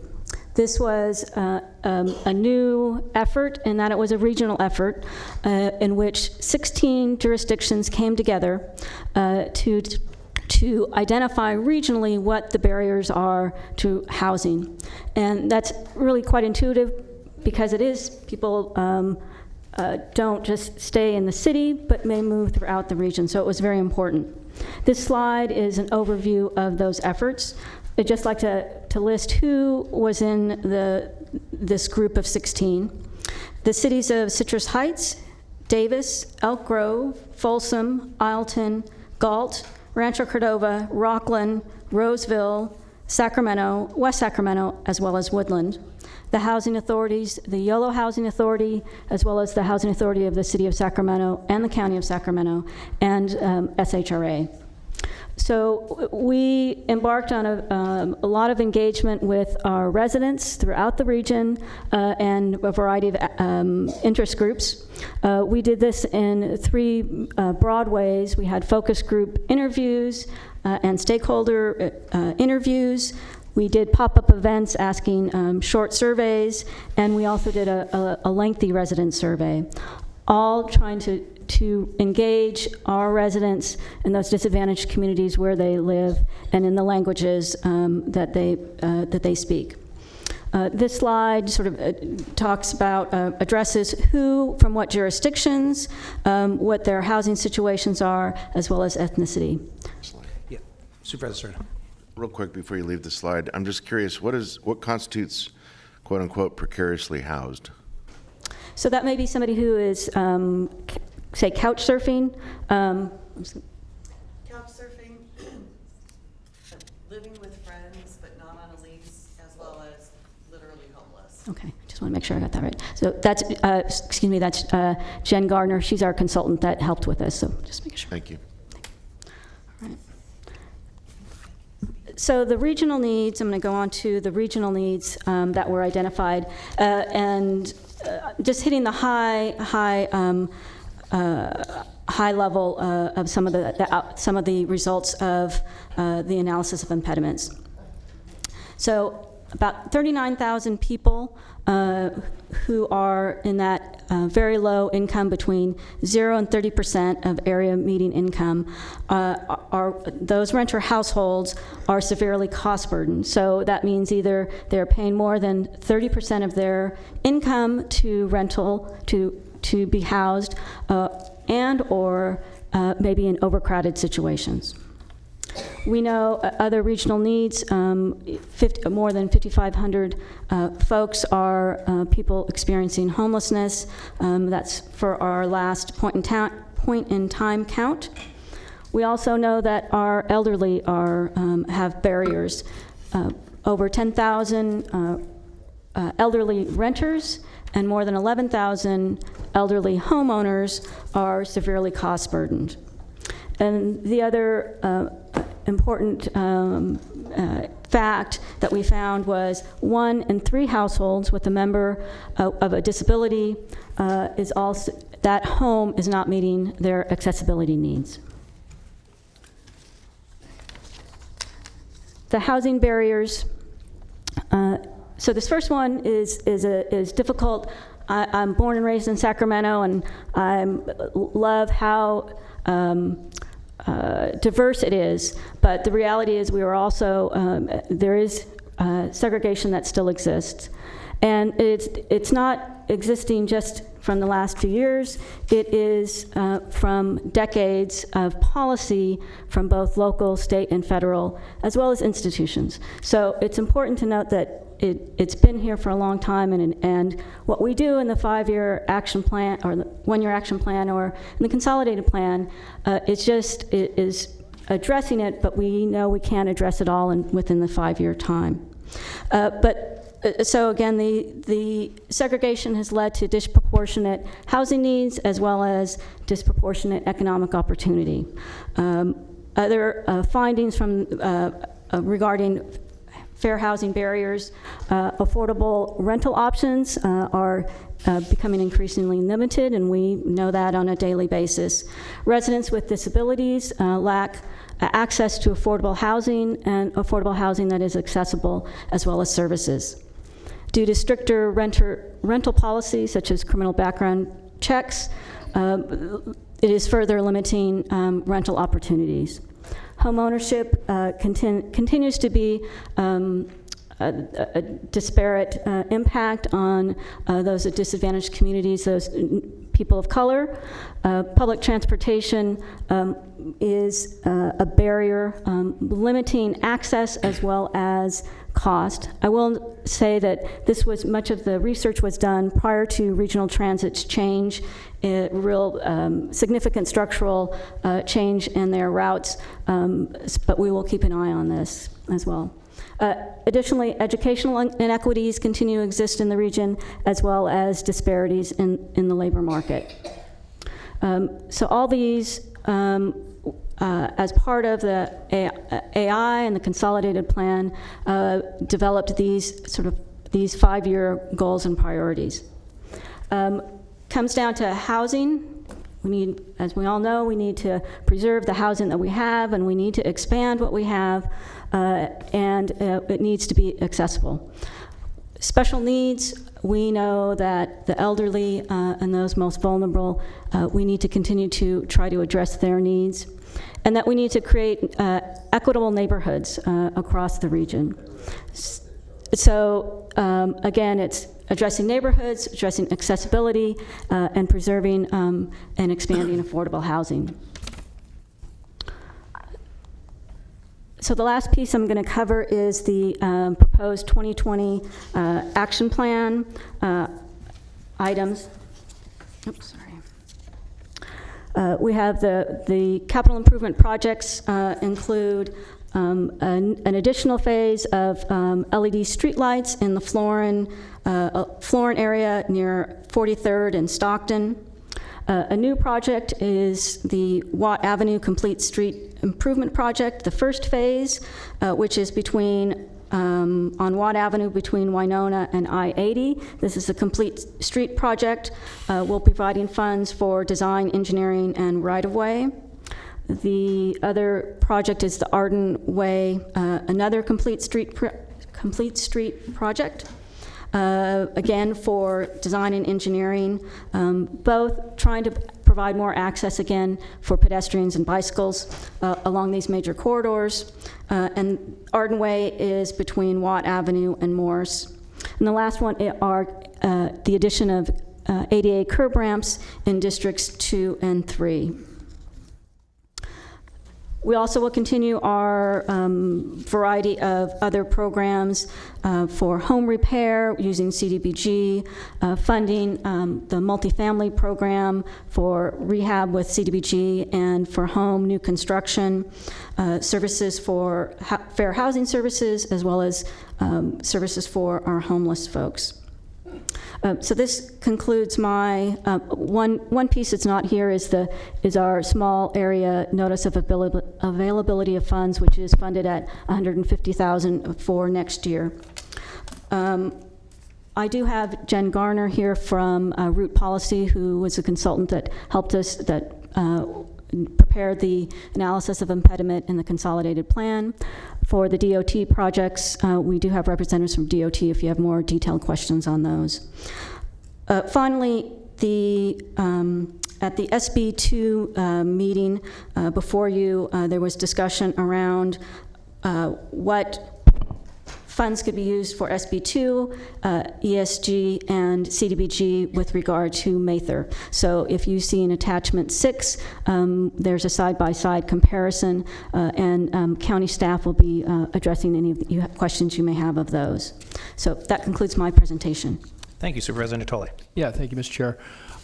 Thanks, Sally. And I guess I wanted to go to the block grant segment of this, and I recognize that there's a process, albeit I guess I need to get a little more informed about the process we're now using, the county side of it, to determine projects. Again, I'm pleased for districts 2 and 3 that they're going to get I guess the sum total of the projects, which is good. These are good things for neighborhoods that obviously qualify. But I know that with some of the adjustments in the census tracts, that they're certainly within District 5, and I trust maybe with District 4 or 1 as well, for those areas in the unincorporated area, there may have been some changes. And so I guess I would ask, and I'm maybe turning to you, Rob, or somebody, to tell me what process we're now utilizing for determining these, because Ben, when I see the bulk of the funds, and I would certainly say thank you for the Rosemont street lighting project, so it's not like I'm not saying District 5 hasn't gotten a significant share over the years. I just want to be clear, though, because once we set this in motion, and we start talking about different phases and such, and then that lends one to believe that with a phase 1 there'll be a phase 2 and a phase 3, which is great. But I also know that these monies are have pretty wide discretion in their use, and when I see nearly $1 million for ADA ramps, that's a good thing for accessibility in neighborhoods and communities that may be underserved. But I guess I'm curious as to how, what are we using? Are you talking with each supervisor about projects in their district that would qualify? Because I can tell you there are Delta communities that we finally worked very hard to get into, back, reinstated in the program after we lost it in the last census. We went through a special effort, and I commend Lachelle and folks for their work in doing that. And, outside of what may be available through the discretion in the notice of small funding availability, there's nothing in here for those communities. And so, again, I'm turning to you, Rob, because, again, I guess you've been on point. Maybe somebody else has been on point with the county, but I want to know how we're determining which projects get added. Actually, Supervisor Natoli, attachment 4 to the staff report lays out the MOU. We have more definition in the process addressing specifically what you're asking about than we've ever had before in the form of this MOU, which is attachment 4 to the staff report. It lays out a timeline by month over the course of a year for the identification of projects, interaction with county departments by SHRA staff, and also interaction with board offices. And so that does lay the process out, which we will be starting right away. In essence, we're transitioning right now from the process that has been followed in the past to this much more defined process. So you'll see as early as January, you could expect to see interaction with county and SHRA staff for preparation of next year's action plan, and in essence, the equivalent action to what's before you today. So, well, you kind of answered my question, but I know about the process. We approved this, but so how is it arrived at, and where's the list of other candidate projects that didn't make the cut this year? I mean, I guess I don't see a list here that, it's competitive. And again, I'm not taking anything away. I intend to support the staff recommendation here, but I want to know, do we have a list of projects, or is it just conversation? I get briefed by Lachelle monthly, which is is very positive. But I know that we're now vetting these three through a different filter, working with DOT, with county exec's office, and obviously then coming through the agency. And so I guess I'm curious, where is there a project eligible list? Because I could tell you things in Delta communities that could be good uses of that. I've got Delta communities now competing for the $100,000 pot, which is a small amount of money. But I've got the city of Isleton, I got Cortland Fire District, I got Walnut Grove Fire District, I got needs at the Gene Harvey School, but all of that is behind here, and I don't see any list. I guess that's so. Are you going to go to all the supervisors and ask for a list, or and because it's now coming through a county filter versus just agency alone, and so.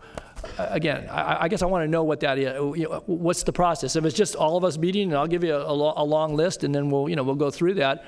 So I guess I'm trying to get some sense about that, Rob. This chart on attachment 4 is just a timeline. It's important because obviously it guides the process. Where's the eligible project list? And if you need a list of eligible projects, I'll have one to you before today's out. As will I. Is your question in the context of the action that's before you today, or looking ahead into the future? No, it's both. Because I'm asking how you got here, and again, I'm not contesting the projects in District 2 and 3 at all, because we've had conversation about those projects, and we've had presentations on master plans and so forth. But how did you get that the right number was $900,000 for ADA ramps in District 2 or 3? I mean, I don't know. Maybe and again, I'm not saying they're not needed, so I'm not arguing that point. But yeah, I'm looking ahead as well, because I don't know what didn't make the cut, so that next year we're not back into it and saying, well, we need to have phase 3 in this project versus a project that was going to be considered a newcomer on the list. Mm-hmm. I think I'd look to maybe Celia and SHRA staff, and then also perhaps DOT to talk about this year's list. Again, I would really focus on the schedule that we've laid out in terms of next year, but in terms of the process that defined the projects, those that are on the list and those that didn't make the list. Maybe Celia. So we had a consultation with county staff, and so DOT, those are the projects that DOT brought to through the discussion. And we do try to keep when we together as a group look at projects, and because our requirements around spending and timely spending, so we try to look at it, and we will be looking at it sort of in a 5-year window over time, as well as what would be project ready. So they're but these projects were the ones that came forward from DOT. So yeah, well, and I appreciate it, Sally. I see Lachelle coming up, but it's not just DOT, because again, the point of reference I make is that we have park districts, fire districts, we have actually county parks that administers facilities. I'm talking specifically about the Delta now, where there are needs, there's been investments made. And if I got a $0 capital budget and very little for operations and maintenance in parks, then I may look to block grants. But I didn't even have a chance to compete that project this year, and again, it may not have fared any better than what's currently on the list, but I want to know that it's not just DOT, which I'm supportive of. We got streetlights in Rosemont, and we've supported in South Sacramento, and now we're going to get some other things in other areas of the county. I want to know, though, that we don't just have $100,000 to compete all the other block grant eligible types of public works and or infrastructure that's important to small communities, rural communities, to disadvantaged communities. And those census tracts change, and so I guess I'm trying to get some sense about that. And maybe Lachelle, you've been at this for a long time, but we're using one filter, which I'm okay with, to the degree that DOT knows those needs and works with individual supervisors. But I want to know, and we're now increasing that pot to $150,000, which it's still not a lot of money. And again, I was going to suggest maybe we even put a few more dollars in there for next year, because basically we're investing in 4 projects here and all the other things that we do. And then there's no other eligible projects for districts 4, 5, and 1, let alone 2 and 3, to compete for in some of those smaller ways with park districts and others that I mentioned. So. Mm-hmm. Well, I was just going to, Lachelle Dozier, Executive Director, SHRA. I was just going to talk about the process coming up for next year. So what we've set up is a time frame that we'll start having discussions. A letter goes from me to the county exec to kick it off, and then we come to you as a board in January to have this type of discussion. So I will definitely make sure that as a part of those monthly briefings, I give you an update to let you know that that's coming, but we put that into the process so that there would be this open dialogue so we could hear from you exactly what you're saying. What are those types of projects that you think are beneficial within your district? Then we'll go back and start having discussions at the staff level about all of those. And then we built in another time frame where we'll come back before you so you can see that entire list. So I think the process coming up starts to address exactly what you're talking about and an opportunity to have that level of input. So if I could just chime in, as Ms. Dozier said, a lot of this is comments that were coming from Supervisor Cerna also at one point in having a timeline. So in working with the agency, what we understood is that you wanted to make sure that there was a timeline, you knew where in the process to plug in and how we're going to move forward. Moving forward, that's the attachment that you're referring to, and there's a couple of check-in points where the agency will be checking with the board members, will be checking in with county staff and back. So we view that have improved the process to get you what dates so you can start thinking about if you have a list, which obviously you all have lists, right. So that we'll know where and where to plug it in, and then if there's needs within the county that we have not thought about, it could be needs, as you mentioned, for park districts or dependent park district. Our Parks Department on the dependent park district, they do assist them with capital needs when we have money. So we are viewing this to be a fairly comprehensive process to work together on this and not to exclude anybody out of that. Well, and I appreciate that. I guess, but the kind of the eligible list got narrowed down to several projects, but I guess I don't see what the list was, if there was a list. Again, I have monthly briefings, and those are helpful, but I also respectful of the process that we set in place here. And I guess I would just suggest now that, not just dependent park districts. Again, I will reference specifically the Delta. No, I just use that as an example. Absolutely. Okay, That's not an absolute. Yeah. If you want to see what list, we could absolutely work on that. That was purely a reference point. Okay, and so I don't know what it was for this year because, again, I don't know all the ones that didn't make the cut list. And if there is a list like that, I guess I'd like to see that because, again, it would seem to me that otherwise we're all going to be considered new projects, coming into this. And, and if there's some basis for having been considered, been vetted, okay, you got to wait your turn.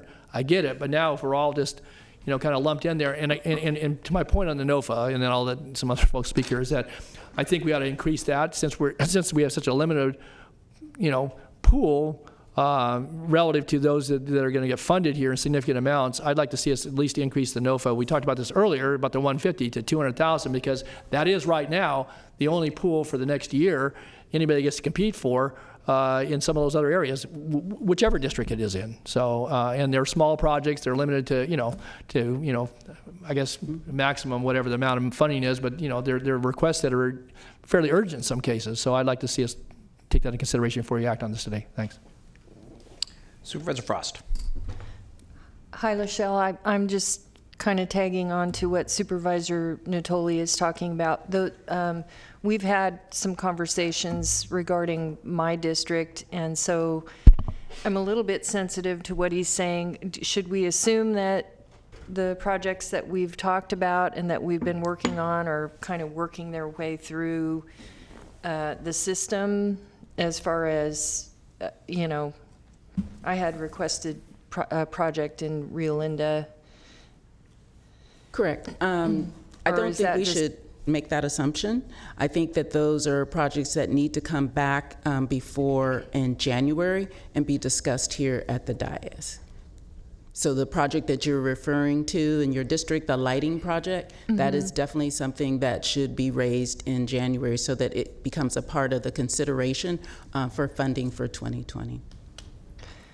Okay, so we're not talking about an equal division by district. It's just, we're, as district, as needs come up, it's great. That is the case, but we do track the amount of funding that is used in each district, and we keep track of that over at least a 5-year time frame so that we can kind of balance that with what your contribution is and the number of low-income individuals within your community. But it is not an absolute because it just doesn't work out. Projects just don't work out that evenly. I understand. I also wanted to ask you, go back to the conversation around housing and have, I had a question relating to, because in your conversation you were talking about affordable rental opportunities and how they are increasingly limited. And this is of particular concern to me because I have I'm hearing about an increasing homeless problem among our seniors. And for some of these seniors, it's just a matter of their rent got raised $100 a month and they don't have an extra $100 a month. They're on a limited, fixed, low income. And I know we have a certain we can use vouchers, but we can't always put our vouchers to work. And I have the impression that in California, because of the high cost of housing and the high cost of rents, that our vouchers are actually, our vouchers are actually using more federal funding than other states that might necessarily be using because of our higher cost of housing, and we're not able to put as many of them to use because of our higher cost of housing. So it's like hitting us from all different sides of that scenario. And I wanted to know if you could tell me, will there be, can we get, I guess this is a request, can we get creative to figure out how we can help seniors? Because that problem is growing. And it's a matter of once they're out, it's going to cost us a lot more to help them than if we can just figure out how to fund the delta between, their need and their reality. Absolutely, we can take a look at that. And this particular funding does lay out a specific amount that is set aside for housing purpose, but there is a lot of information and a lot of studies that is showing how many seniors are now in need of housing, and it's getting worse and worse. So we need to take a look at that and come back and see what other different solutions we can have. I will be coming forward in the budget presentation and be talking about some of the changes that they've made in the voucher that makes it a little bit better. But I think we still need to have a more specific strategy to address senior housing. Is it with flexibility with the voucher? Are the changes in flexibility in how you can use them? It's not necessarily the flexibility, but we have received a higher rate that we can pay based on zip codes. So it gives us a little bit more latitude. Supervisor, I was just going to add to what Lachelle was saying. You recall that on October 8th, we brought to you our plan for SB2 funding, and we targeted specifically money for senior housing needs to address some of the specific need you're addressing. And I think that might give us an opportunity for some other creative discussions we can have to address that Is situation. that to build more housing? I'm trying to remember. Or is that as a subsidy? Because We haven't specified. We wanted to have discussions with the Agents Commission and other stakeholders about how best to use that funding. But I think there definitely are some possibilities there. Okay, so just in final, I would like to submit that you can't build it fast enough to help the number of Right. seniors, and there are those that are right on the edge. And so if we can get creative and figure out how to keep them, the ones on the edge, from going homeless, we're going to, that to me is a priority, because once you build the affordable housing, it fills up so fast, and then there's a whole bunch of others waiting in line. Thank you. Like that. Supervisor Frost, just following through on Bruce's comment, on the 8th, we did talk about $300,000 of SB2 funds, year 2 money, that would go to rental assistance for seniors to help keep seniors that are on the edge in their existing homes, help keep them in their homes. And we're continuing to look at new opportunities at how we could target programs and pull in more resources to support that. So in addition to creating new housing. It's helping those that are currently on the edge in their existing homes, help keeping them in their homes. Is our Heart and SAC self-help housing, are all the community organizations aware of that? Because the conversation I had the other night is, you know, that's the conversation I had the other night. Okay. I'm just curious, can we make them aware that those, who do they call if they have a senior right here, right now? Thank you. We'll definitely look at that, and if they're not aware of it, we'll take extra steps to make sure that they are, and we get their input. And can you let us know so that if we have someone ask our office, we can tell them that? Thank you. Yes, absolutely. Thank you. Supervisor Cerna. Thank you. Back to the CDBG conversation real quick. When we have the dedicated presentation in January about this process, which I appreciate, I think it's kind of long overdue, but are we going to have a look back, whether it be 5 years, 10 years, in terms of how and where the CDBG funds have been expended and, you know, for what purposes? I think it'd be helpful to kind of understand the history and keep us from considering whatever process is going to guide us in making thoughtful decisions about those federal funds moving forward. Helps us give us some context about where we've placed past investments. Absolutely, we can include that. And then lastly, on the impediments analysis for the housing part of this, have we, you know, we're I think all five of us are probably hearing about cases in our respective districts where housing choice vouchers have not worked as well as we had hoped in terms of having willing landlords participate in the program. Is that being considered an impediment? Do we have some kind of inventory? Do we have an understanding of how many and where perhaps multifamily landlords are not accepting the vouchers any longer, and they've had past histories of accepting the vouchers, thereby making it even more difficult for folks that have those vouchers to apply them? Yes, we do have data that tells us how long it is taking people with vouchers to lease up, which is over a year, in all honesty. People who have a voucher, it's taking them over a year because they are getting on lists, and it takes that long for their names to come up on the list. However, we have been taking a look at some landlord incentive type programs. We've made some changes to the program to make it easier to access for landlords, but the landlord incentives is another issue that I want to talk about during the budget. If there were a more flexible pot of funding, we could use that to really make it easier for landlords to participate. And we have very specific things that we could do that we've seen other jurisdictions use that have made the voucher much more marketable.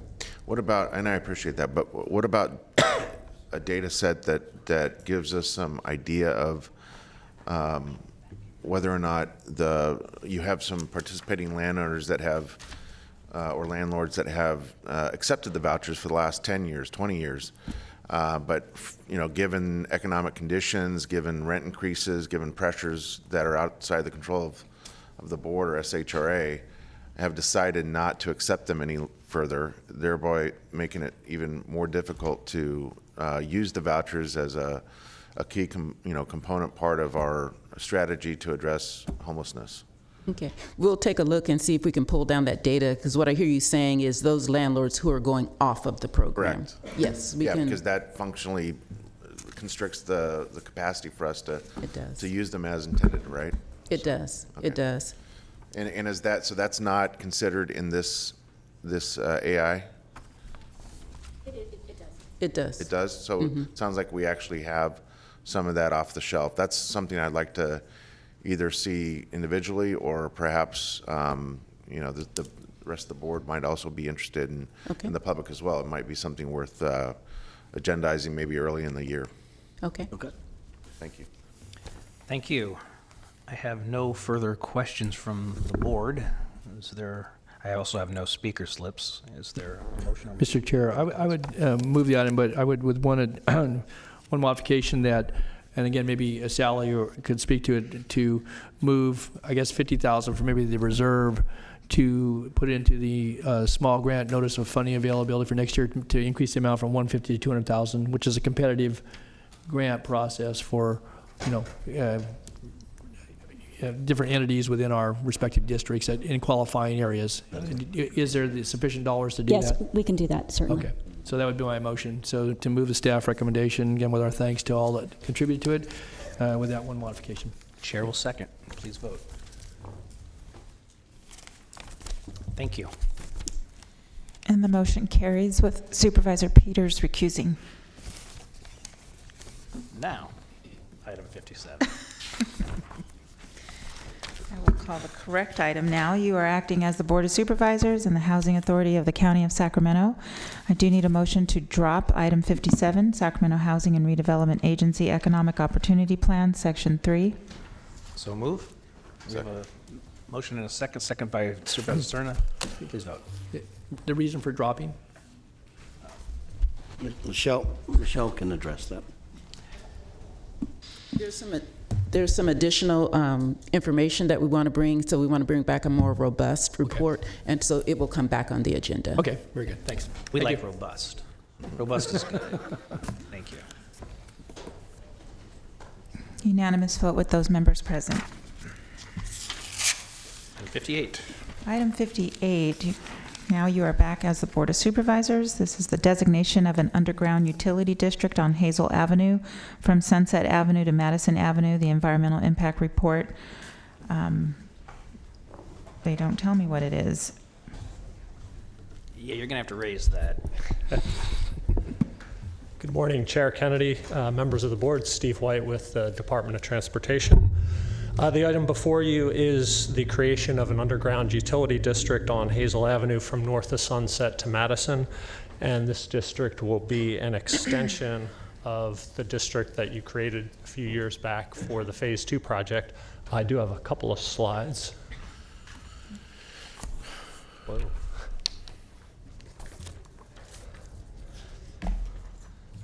I'll press on without the slides.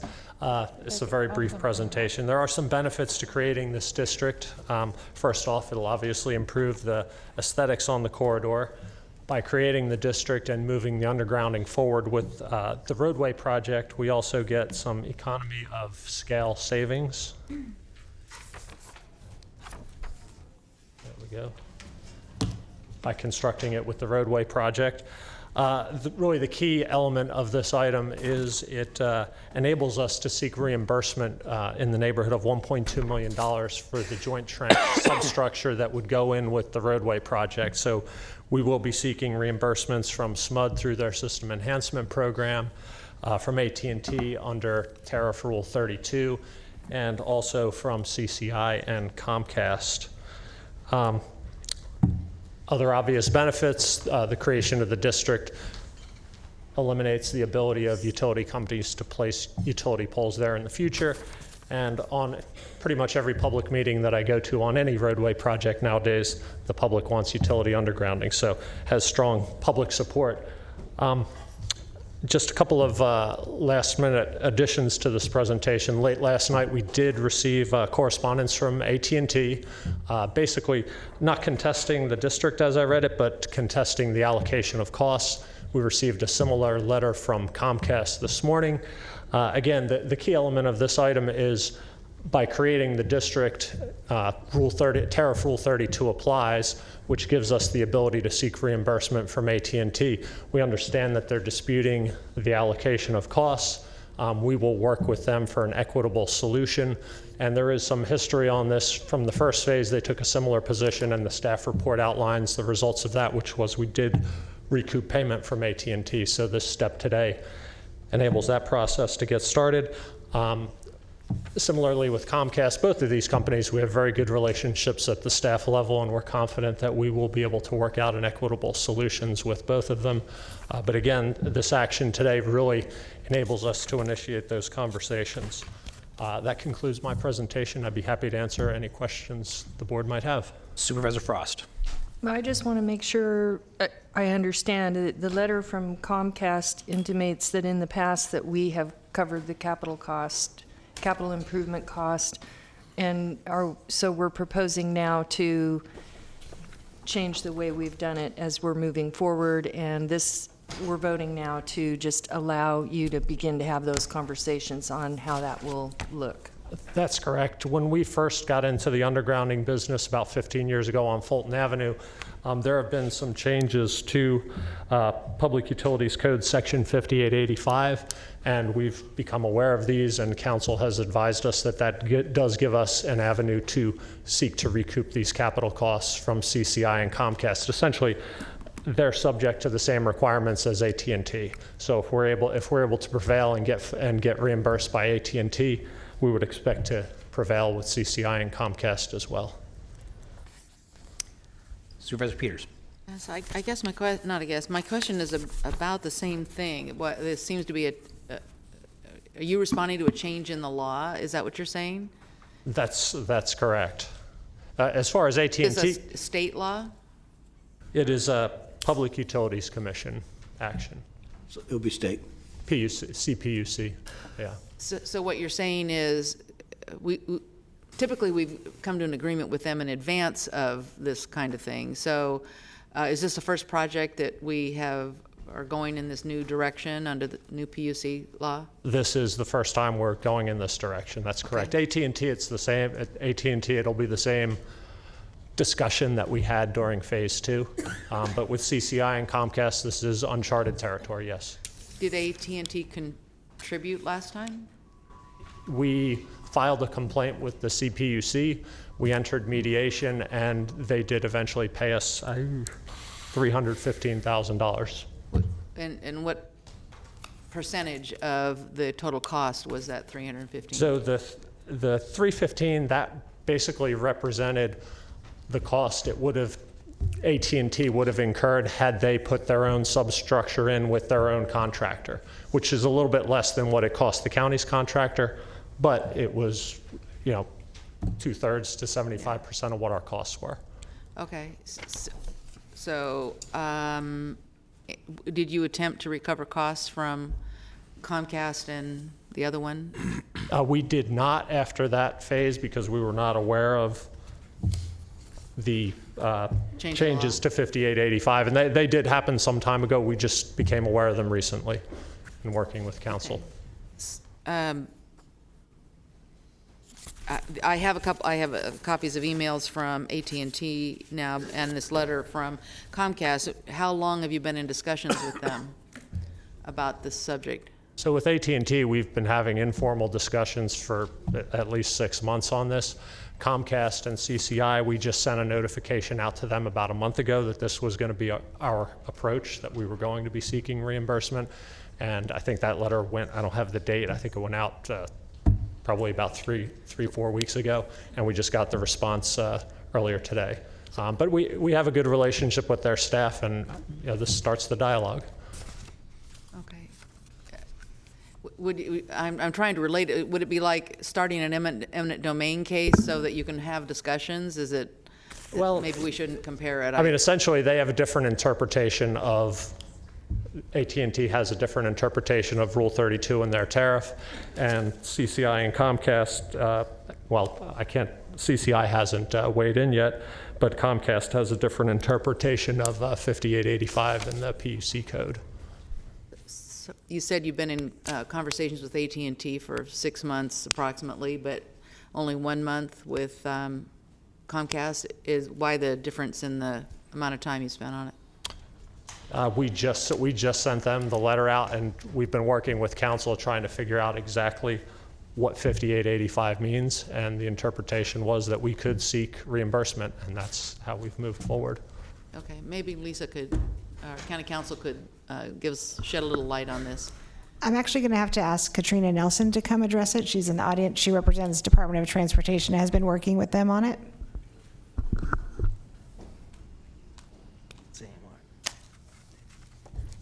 Good morning, board members. Katrina Nelson with the County Council's office. So I think one of the reasons we started talking to AT&T first is because in phase 2 we had the same scenario where the county established a underground utility district AT&T disputed the way we allocated costs and said they were not responsible for the cost of the undergrounding structure. And then we ended up having to file a complaint, as Steve mentioned, that ultimately arrived at settlement. For this one, because the law requires that we treat CCI and Comcast the same way we treat AT&T, we wanted, to start the conversations with AT&T first to get a sense as to what they were willing to do, because that would dictate essentially what we would be able to seek reimbursement for against CCI and Comcast.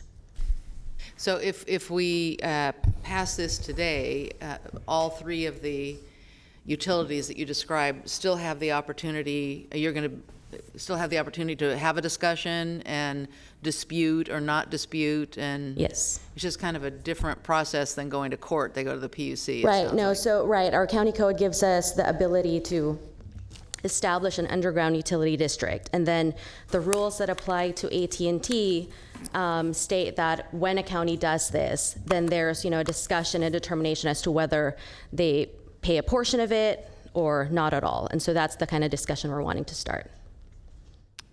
Okay, and thank you very much. Is anybody here from AT&T or Comcast? Yes, when I open up the public hearing. Okay. I don't have any more questions on that subject at this point in time. Yes, absolutely. Does the underground utility district then go on in perpetuity?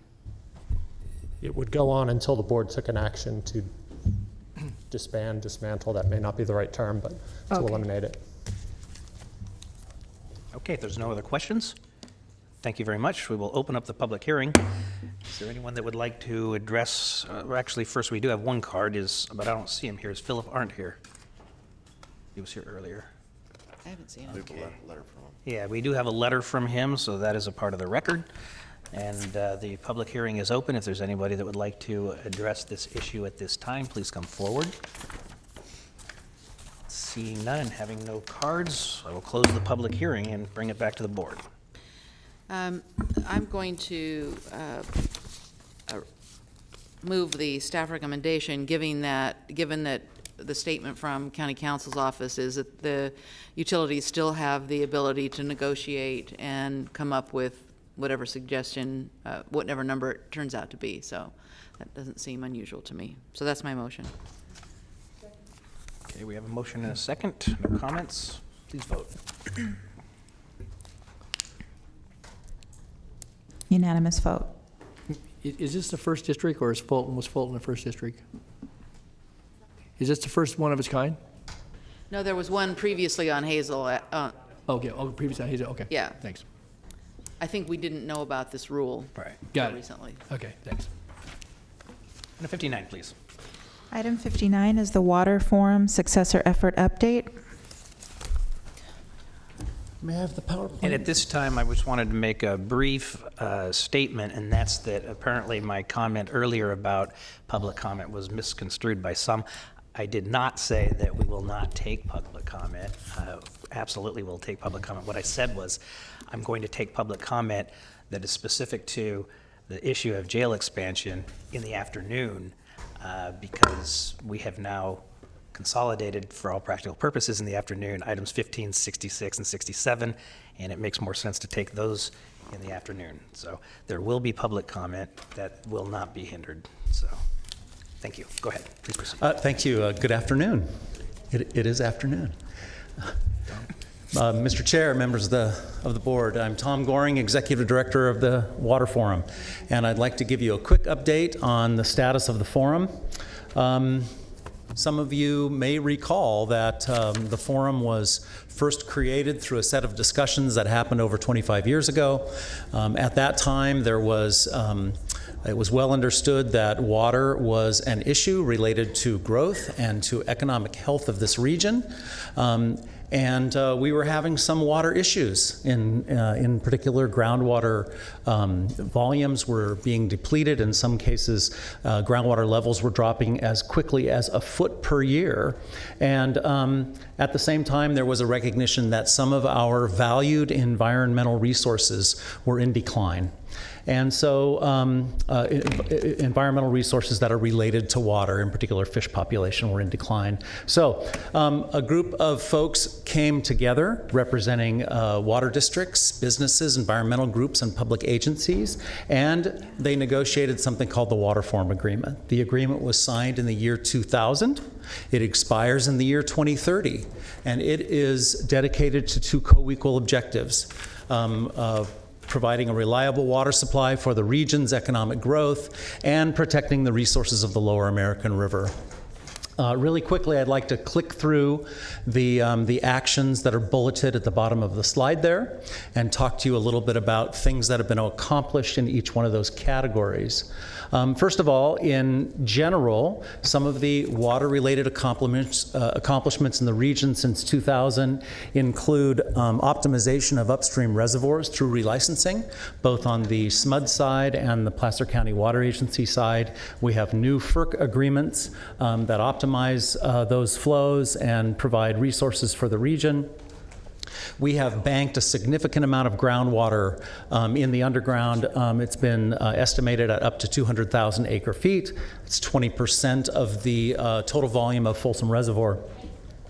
We have implemented dry year actions. Part of the Water Forum Agreement requires surface water diverters to cut back in dry years to preserve some water for the river, and we have successfully implemented those in dry years, including the critical drought that we had in this decade. We have improved river habitat, and I have a slide on that in a minute. We have invested aggressively in water conservation, and we are seeing the results of that in reduced per capita water use. And finally, we have developed an improved standard for flow in the Lower American River that promises to further improve conditions for our fishery.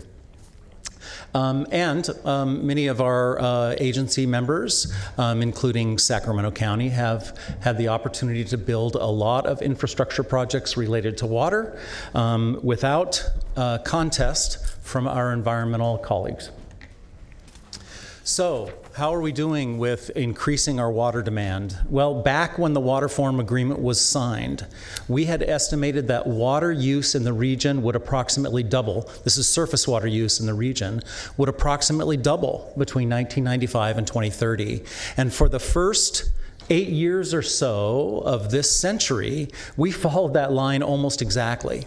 And then starting in 2008, 2009, several things happened in the region that resulted in a drastic reduction per capita water use, which results in a total reduction in water use as well. Those actions included some temporary effects of the Great Recession, but it also included new state plumbing ordinances, water meter retrofits in the region, and other aggressive water conservation actions. The last 2 points on that figure in water use for the region relate to the extreme reduction in water use during the drought. I need to get data and update this slide, but we have rebounded a little bit since then, but our water use continues to be much lower than was estimated back when we signed the agreement. Groundwater levels. I stated that when the agreement was signed, we were seeing water levels in our groundwater drop dramatically. Since the Water Forum Agreement was signed, and many of the Water Forum members have implemented conjunctive use water management, we've seen those water levels not just stabilize but rebound. And they did drop a little bit more during the drought, but they've since rebounded as well. Mentioning groundwater, the Water Forum Agreement called for the Water Forum successor effort to have an involvement in developing groundwater management plans and helping local entities develop their own local governance method for managing groundwater. We were successful in doing that in the 2000 to 2005 era. But in 2015, the new state groundwater law, SGMA, or the Sustainable Groundwater Management Act, kind of changed the nature of that game. And so the Water Forum has dug back into our original enabling document and pointed out to our board that helping out folks with groundwater management and developing groundwater management plans in compliance with the new groundwater management law is also part of our mission. So our staff and some of our consultants have been convening a group of 7 separate groundwater agencies in the Cosumnes Subbasin. So this is a part of Sac County, south of the Cosumnes River, but north of the county line. Folks who Supervisor Natoli will tell you are noted for their rugged individualism. So helping those folks self-govern. Like Supervisor Natoli. Thank you. Thank you, Mr. Chair. Helping those folks self-govern in order to comply with the state law is something that's taken a lot of effort and something we appreciate the opportunity to do. Sometimes I'm the only guy in the room with a tie on, so. Habitat management, I mentioned we've had actual on-the-ground projects to improve conditions in the Lower American River. This slide shows in the green bars the local contribution to our Habitat Fund, which is about $600,000 a year. That's not only from Sacramento County, but from some other water agencies in the region. The black bars in this chart show how we've been able to leverage the local funding using state and federal and sometimes private grants. In fact, when it comes to Habitat dollars, we've been able to bring in about $1.26 for every local dollar for these types of projects. We just did one of these projects. You may have had a chance to see it. We were moving a gravel around in the Lower American River right outside the hatchery to improve conditions with the fish. That particular project was about 80% funded by the Bureau of Reclamation. There are a few statistics about how many tons of gravel we've moved. These projects are critical in not just recovering our iconic salmon populations in the Lower American River, but keeping them from blinking out of existence. And finally, I'll talk about our Lower American River Flow Management Standard. The Waterform Agreement asked that we develop a new approach to operating Folsom Dam for the benefit of fishery species. And that's because at the time, it was observed that there are inadequate habitat for salmon. Sometimes the flows in the river are too low. In fact, when the agreement was signed, the governing regulation for flow in the American River was a state water board decision that was made in 1958, which allow flows in the river to drop as low as 170 cubic feet per second.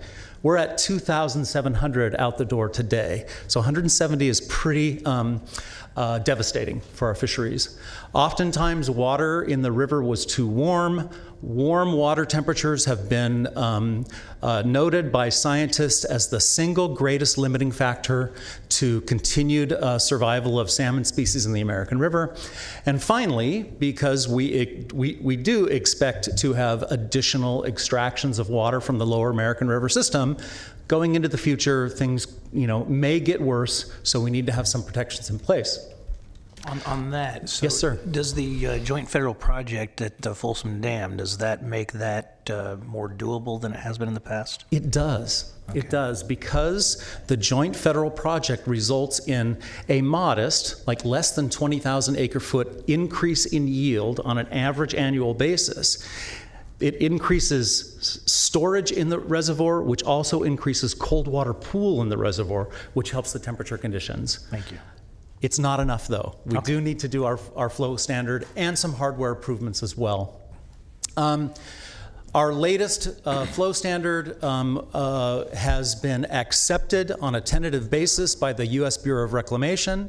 We're currently in the process of negotiating with them how we will enter into some form of an agreement between the federal government and our local water interests and environmental interests to have them continue to follow this flow regime to our benefit moving into the future. Challenges on the horizon, as I mentioned, we're trying to finish up our Lower American River Flow Standard. That has been an important feature of water policy in this region for at least the last 7 years, and it will be really important to finish that up. We hope to continue to push for upgrades to Folsom Dam temperature management hardware. There is a temperature control curtain or shutters that hangs from the water side of the dam that are about 60 years old that are inadequate and need to be upgraded. We expect that we will continue our salmon restoration projects. As long as we can continue to go out there and scrape up funding, we will keep making conditions better for the fish. We hope to help our locals complete their groundwater sustainability plans, compliant with the new state law. This region's plans are all due in January of 2020, and so I think we're on track to do that. And I will just add that although it is not written down anywhere in the water forum agreement, it's never written in our annual budget, I would say that most of the members of the water forum have observed that their membership in the water forum and our advocacy for the water issues and the environment of this region has painted this region and this county as a group that is engaging in a high level of stewardship for the environment in this region, high level of water supply reliability for the people of this region. And when your staff and the staff of other water agencies in this region go before the State Water Board or go before other regulatory bodies, it makes a difference, a positive difference, that they're part of the water forum. Let me interrupt you for a moment. Supervisor Frost. Were you done? I'm done. Okay. Perfect timing. Well, thank you. I wanted to ask you, with the groundwater management, it was my understanding that the county kind of stepped in because they were working through some local issues. Is it our intention to continue our involvement, or do you see a time coming up when the county will let them take that and run with it in those local jurisdictions? A good question and actually a complicated question, so if you'll bear with me. The county's involvement in facilitating development of the plan, we expect will, and by extension the water forum's involvement, will drop significantly after the plans are completed in January of 2022. However, the county water agency's involvement in continued management of the groundwater will likely continue because the groundwater law requires that there is some form of local governance on every square foot of land in each of these groundwater basins. Some patches of ground in the Cosumnes Basin and other places in the county have no local agency that was either able or willing to step up and take that role. So the county staff, and under your approval, have said that they will be the stand-in water agency managing groundwater for that basin until the time that some local entity becomes able and willing to take over that effort. Who knows how long that could be? I would expect that the county is going, at least on a limited basis, going to be in the business of groundwater management for many years to come. Okay, and on page 6 of your PowerPoint, it talks about how the per capita usage of water has declined over time due to the drought and so forth. And I know in 2020 we're coming up to some policy requirements that will limit the amount of water that we can use. I think it's 50 gallons per capita or something like that. And yeah. Do you anticipate that graph then will, I mean, I'm thinking, what am I going to do? Because I like long showers. So my water usage is going to have to go down somewhere, and I have a big yard. I've got a problem. I promise you, Supervisor, you're going to be okay. Okay. There are laws on the books that are governing per capita water use in local entities like ours. The 50 gallon per person per day is not for your house, is not the only metric that's used to build the allowable per capita use in a region. The current law says you start with an indoor per capita amount, and I don't even think it's 50. I think it's more. Is it 50? It may be more than 50.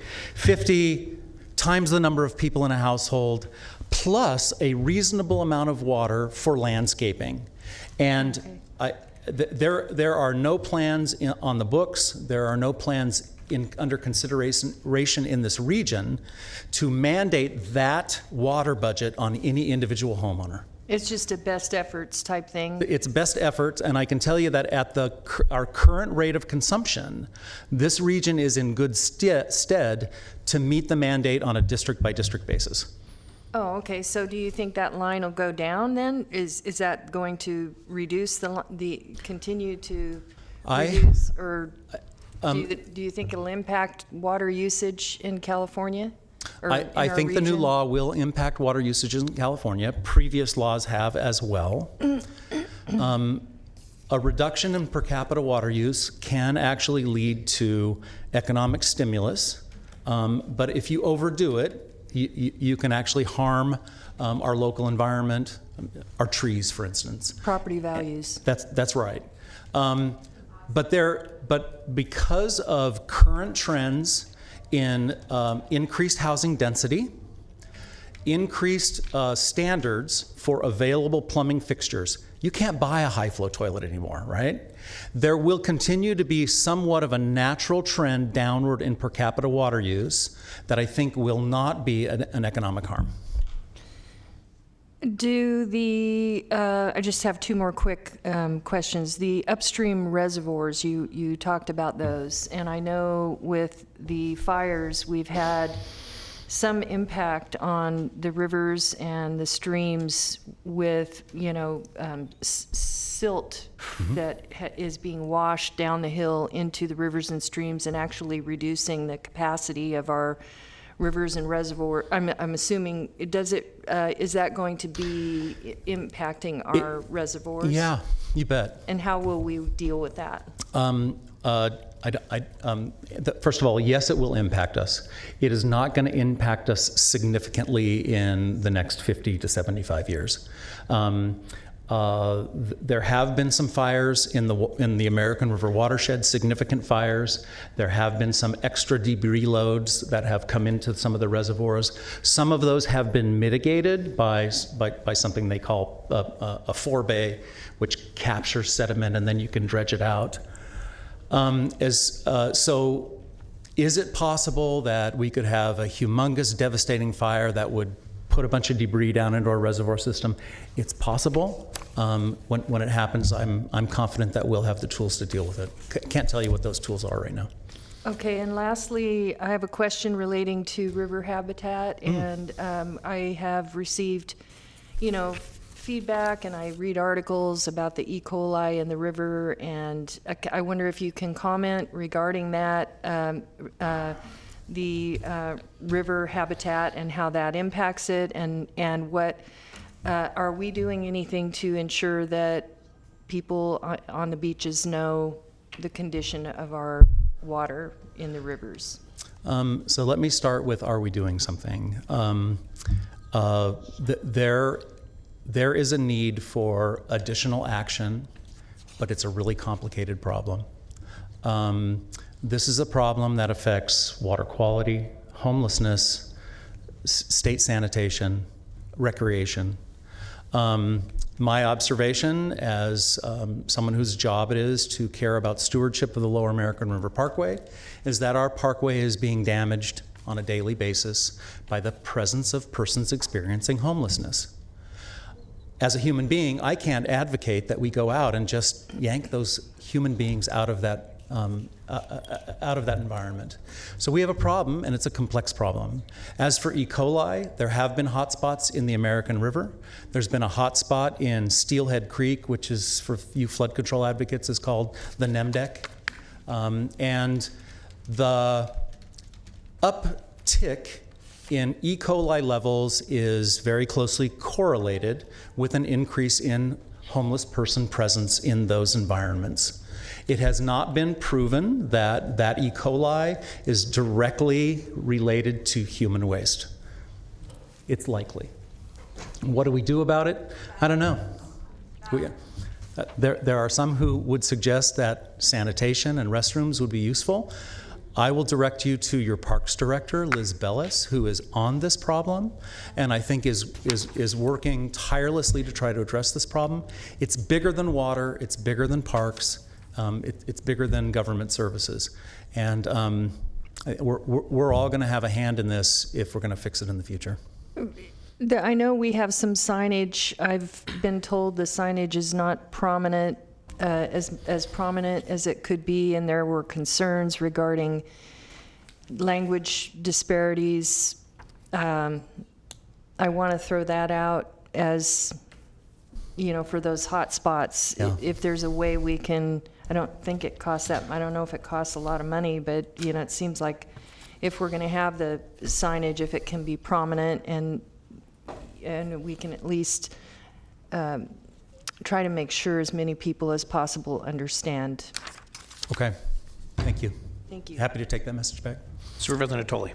Yeah, I'm very brief in this, Chair. Just want to thank Tom and certainly the Water Forum for their good work and leadership on a number of things that obviously he covered in his slideshow today, and I think pointed out obviously the work that's ongoing.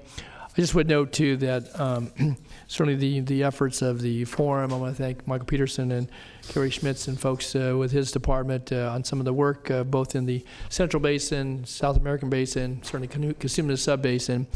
It's been a bit laborious at times to, one, as I think Tom talked about, just all the outreach that goes into that, and we've had a number of community forums, obviously many meetings, certainly as various elected bodies are in session, but also obviously offline, and the work of putting those plans together, which is key and critical, and I think that that effort is going to have to ramp up over the next few months, and I think seeking the funding to support that. And again, I thank the county for its leadership in that role, but obviously Water Forum. And I know it's probably about time, though, that we get a report specifically on what we're doing with the groundwater. So I guess I was going to use this opportunity, Michael, to maybe working with the executive's office before the end of the calendar year to get a report to our board so we can kind of know where we are point in time, the good work that's going on. Obviously, the forum has complemented that in many ways.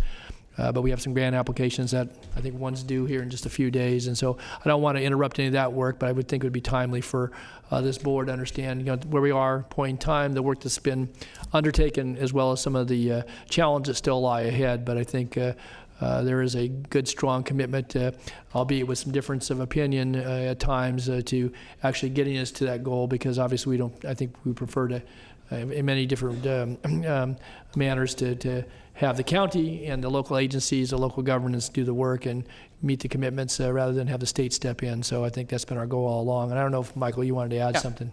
Yeah. Well, I think we can come back and give you a status report. We've been anticipating doing that. We'd like to have gotten some significant progress in certain areas to make sure that we've got something significant to present, but on behalf of the entities that are involved in that facilitated process, we can have our staff person who really is the one who just corrals those groups together. We can provide an update to this board, certainly. I think it'd be helpful. But anyway, thank you, and thanks, Tom, for your work. Thank you. Thank you, Tom. Item 60. Okay, item 60 is the Americans with Disabilities Act Countywide Self-Evaluation and Transition Plan update and initiation of a 30-day public comment period. Good afternoon, Board of Supervisors. David Devine, Director of Personnel Services. And this is a first important step in terms of adopting the transition plan according to the Americans with Disabilities Act. In fact, we're just asking you to receive the draft of the Americans with Disabilities Act with the self-evaluation and transition plan, and also to initiate the 30-day public comment period. We'll be back in front of your board in early 2020 for the final adoption of the plan. So I have a brief PowerPoint here that I will go over in respect of your time and the time of the individuals in the audience. I'm sure we all read the entire binders. Okay, yeah.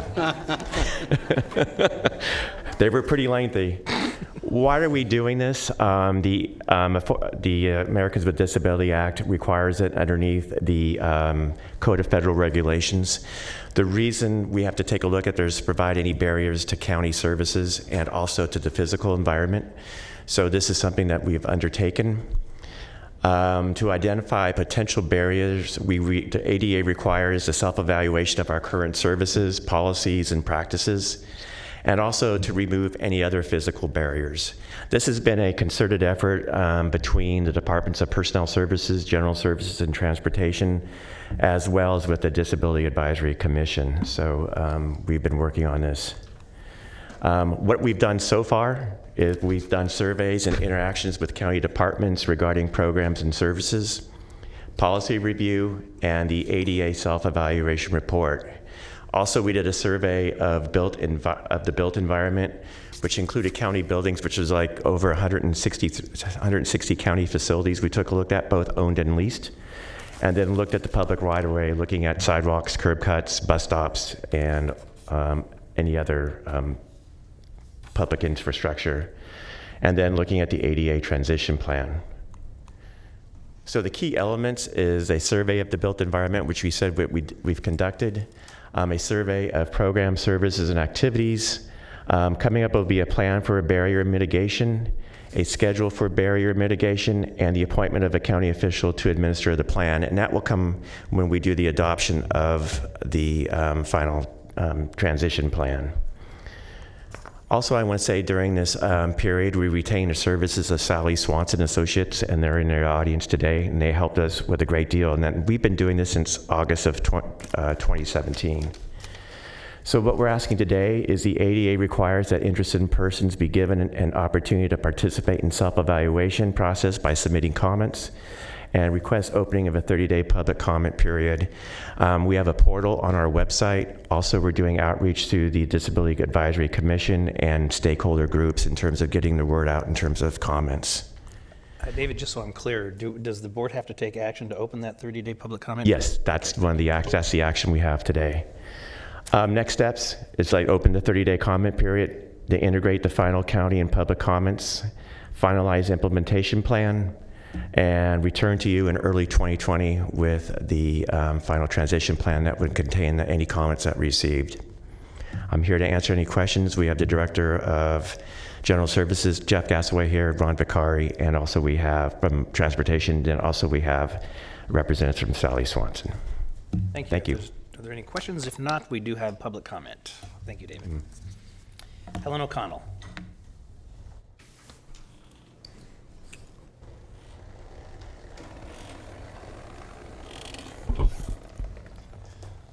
Good afternoon, Helen. Good afternoon. My name is Helen O'Connell. I would like to state for the record that I'm on the RT Mobility Advisory Council and am active in other transportation committees. I believe that the county needs to make sure that any bus stop is accessible to be able to use the buses, because a lot of the county doesn't have the infrastructure to allow the buses to be boarded by people with disabilities over many different disabilities. I'm concerned that people are going to think that once this project is implemented, that everything is going to be thought of and everybody will be addressed. But I have an issue with the infrastructure, sidewalks, curb cuts in the county. Thank you very much. Thank you, Helen. Supervisor Natoli.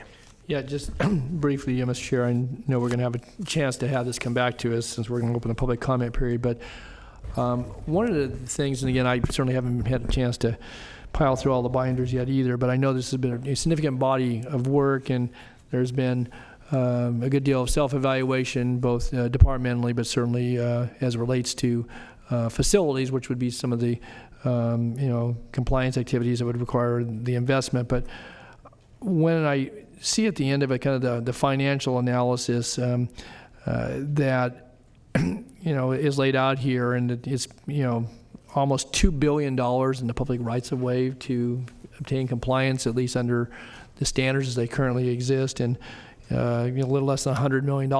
And I assume that that's for facilities and not for the ongoing training that's necessary to make sure that the accessibility and certainly I think the ability to communicate with folks, since many of the county services are delivered via people in person and over the telephonically or in other means that do require and may help with access in some cases, but not always. And so I think when this comes back, and I don't know how the priorities are laid out here as it relates to one, training, because again, we employ a workforce of, certainly close to 12,000 people, and interface airports and animal care and law enforcement and public health, and you go down through the entire list of all the departments, both internal and external. And so as to how we're going to address this and, pay for it, because when it says many years, I got to think that, looking at that type of a hill to climb, and it doesn't speak to the necessity to comply or the importance of it.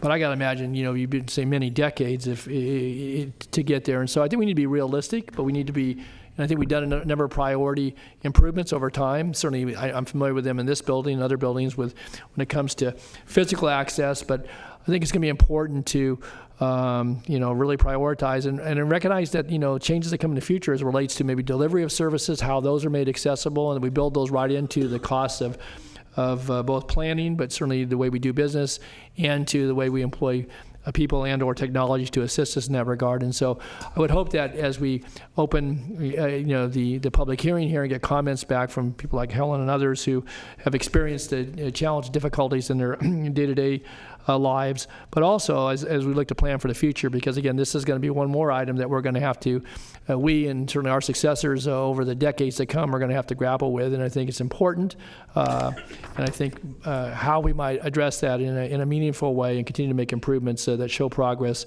will be important, and how we measure that as well. And so again, maybe a lot that's contained in the binders, I don't know, but by the time we come back, 30-day comment period is over, hopefully some of those questions will be answered either by the material that was presented and or by some additional input from staff.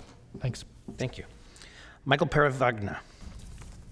I'm here with Sally Swanson, Architects, just as a resource to the board. Okay, thank you very much. Cheryl Bennett.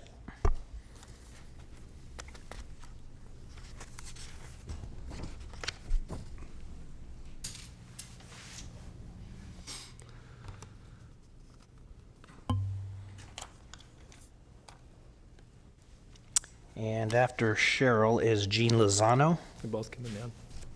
Okay.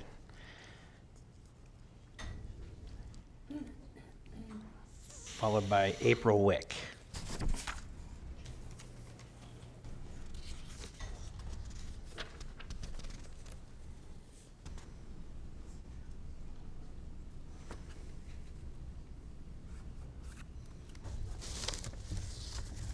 Good afternoon, Mr. Chair and members of the board. My name is Cheryl Bennett, and I work in the Sacramento County Disability Compliance Office.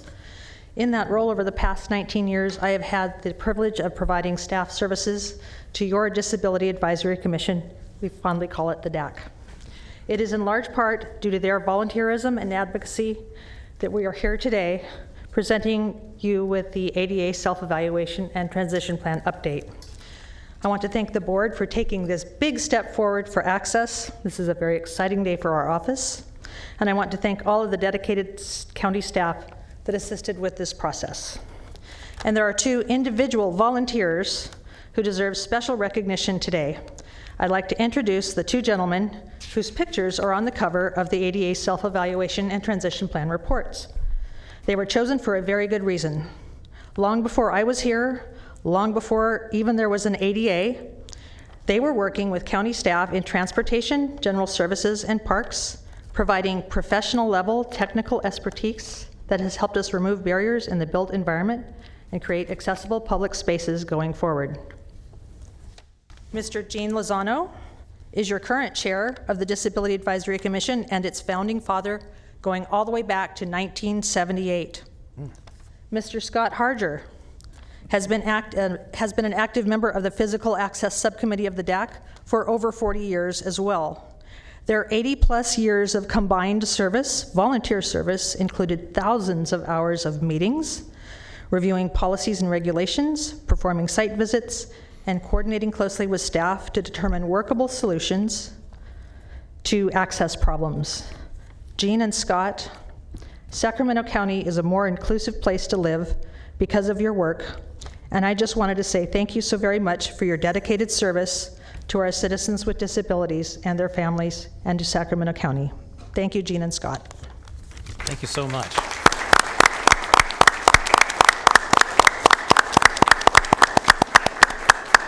And Jean and Scott have also signed up to speak, so while they're here. Please do. Okay. I know that Supervisor Natoli will be happy because I believe he did appoint Jean originally. Start at the same time. Yeah. Good afternoon, Mr. Chair and supervisors. Jean Lozano, Chair, County Disability Advisory Commission.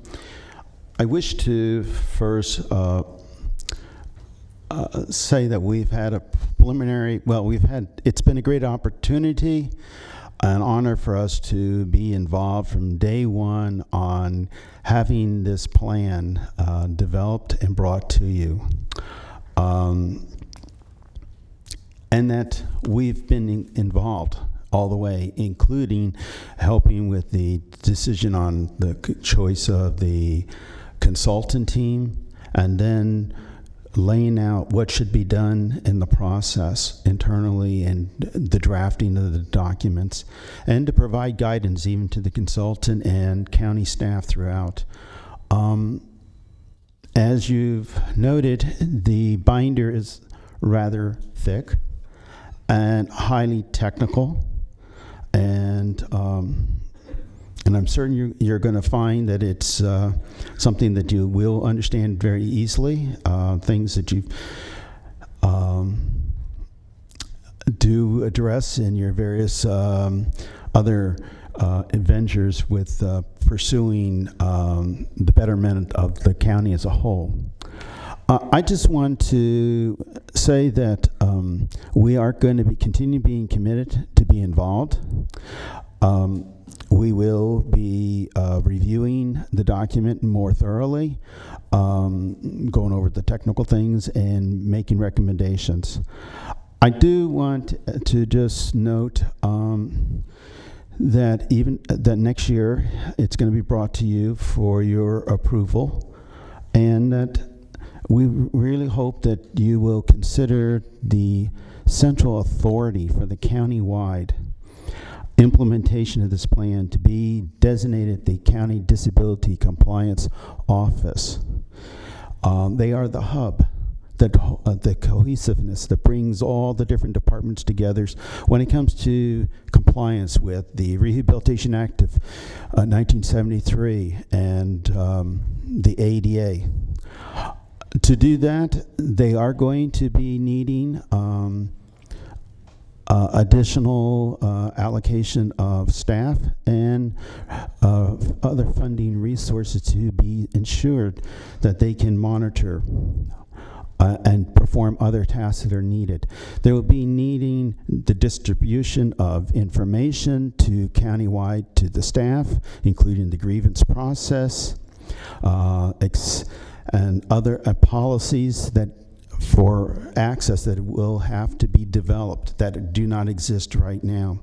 There'll be the maintaining of the ADA self-evaluation database that will be used for monitoring. The monitoring of the whole process, to seeing that the departments are able to implement the accessibility in their programs, services, and activities and facilities, as well as the staff giving them support.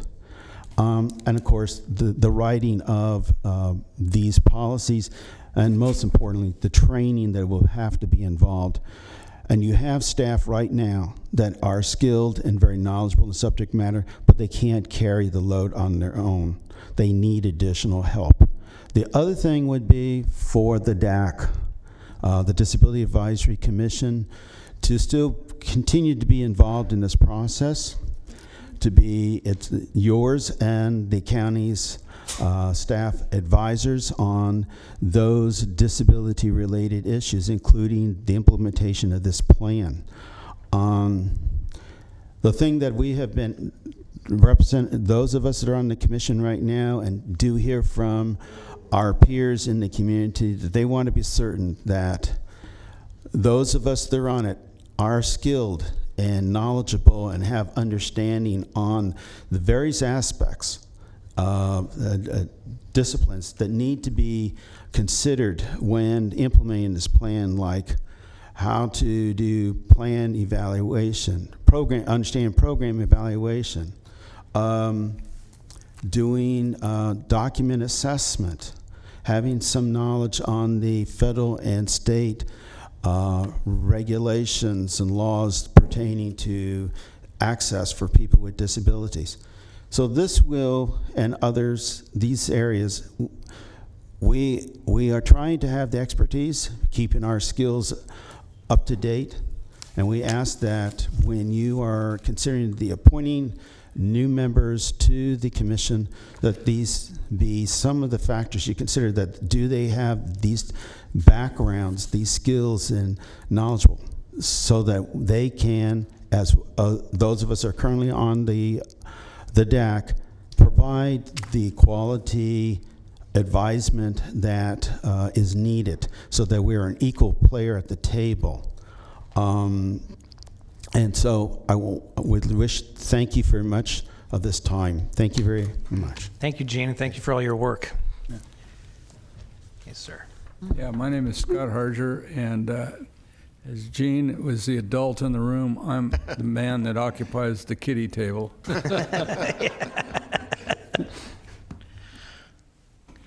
Anyway, I got sort of into all of this many, many years ago, over 40 now,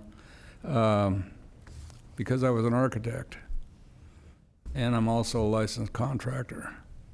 So we have the disabled advocates on one side, and then we have bureaucrats or submittals for drawings and stuff. And the committee needed somebody that could read the damn drawings and explain what's going on or what's proposed. And that's where I fit in. And because I haven't found anybody else that wants to do it, I'm still here. Anyway, I would like to thank you folks for paying some attention to our committees and sending some of the departments our way to give us proposals on what they're trying to do. We've dealt with the Parks Department, Transportation, and recently the Election Committee, and they have all been very welcome to our suggestions. If the airport had have paid attention to our suggestions, they wouldn't have been sued. That's how bad it gets. But anyway, I would like to thank mainly Cheryl Bennett and all her work. I can remember her coming to our first meetings and kind of looking at us as like, strange group here. And now she has become, she knows the code, I think, better than I do. And so I commend her for all her hard work. And she also gets all of the public attention and the nasty calls and complaints about curb ramps and buses and everything. And also Corey, who's her boss. There's Corey up there. And Bill Irving and Ron Vicari, who was brought up quite properly, being that I went to high school with both his parents. They graduated. They were smarter than I was. But anyway, they have really been great for curb cuts. Some of this complicated stuff where we've got slopes coming into other slopes, cross drove, drains, all of this stuff that nobody pays attention to except them and us. The other guy I would really like to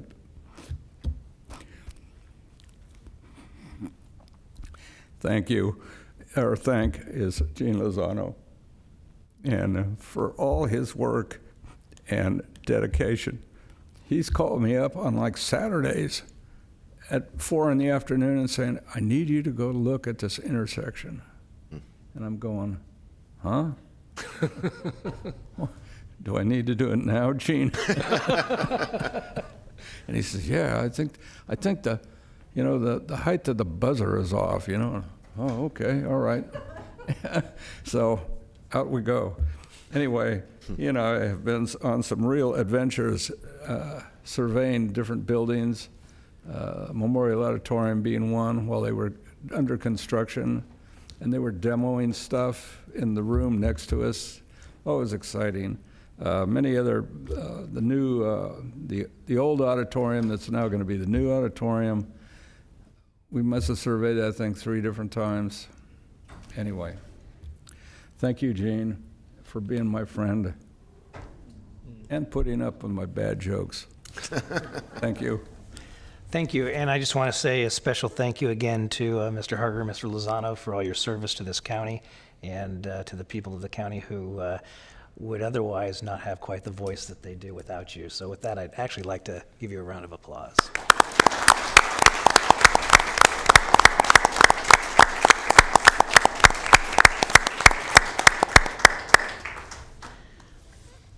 And next, April Wick.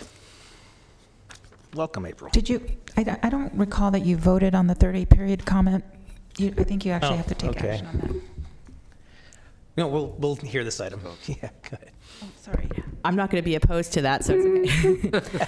Hi, I'm April Wick, and I'm the Executive Director of Resources for Independent Living. We are the local non-residential advocacy and resource center for people with disabilities and older adults serving Sacramento and Yolo counties. And first, I would just like to also echo the sentiments of the prior speakers and also thank Gene and several of the trailblazers. As a 38-year-old woman who uses a wheelchair, I have benefited from people who have come before me. I know that, for me to be able to sit here right now and speak before you at an accessible podium, that means somebody pushed for it. That means somebody prioritized it. Maybe somebody laid in front of an inaccessible one at one point. I don't know. That's highly likely in many communities. And so the fact that I'm able to benefit professionally from the civil rights laws, such as the Americans with Disabilities Act, and you're only as strong as the people who have come before you. And I have always tried to live my life to make sure that I can pave the way for future young people with disabilities who are coming up professionally and living in our community as well. So I want to thank them for their advocacy and their legacy that I'm benefiting from. I also want to say that we're really excited about the ADA transition plan, and I want to thank Cheryl Bennett and her team. We're really excited as an organization to engage with Cheryl. Cheryl and her team are going to be coming to our Consumer Advisory Committee on Friday to speak to us about the ADA transition plan and to get some of our public comments. And we're looking forward as an organization to gathering public comments and being a resource to the county. Because I think that, when you look at 1,000-page binders and you look at cost allocations, it's really easy to get lost into what this is really about, which is about creating equal access for everyone in our community.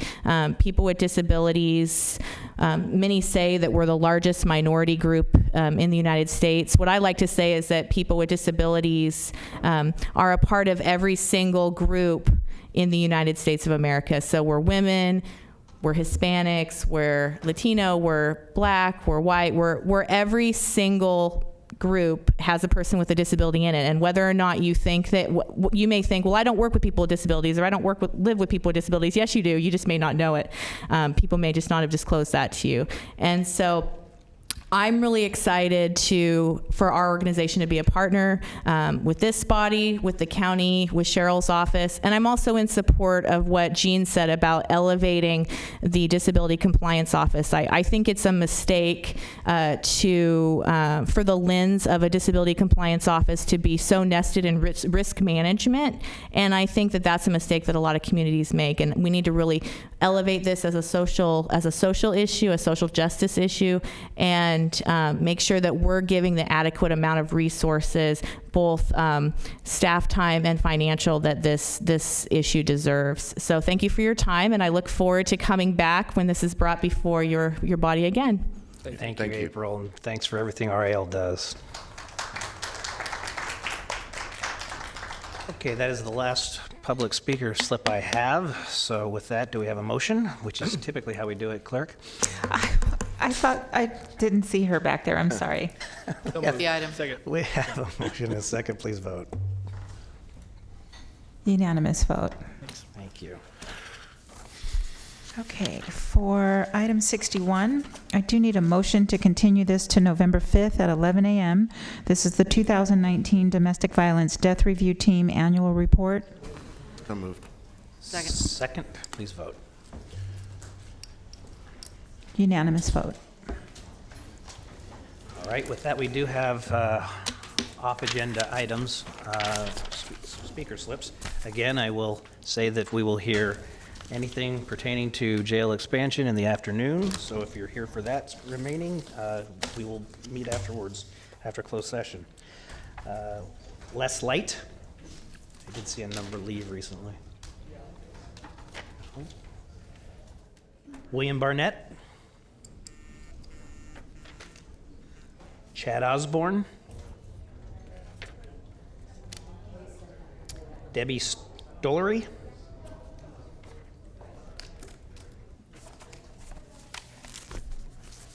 I believe it's Megashia Lee. Mackenzie Wilson.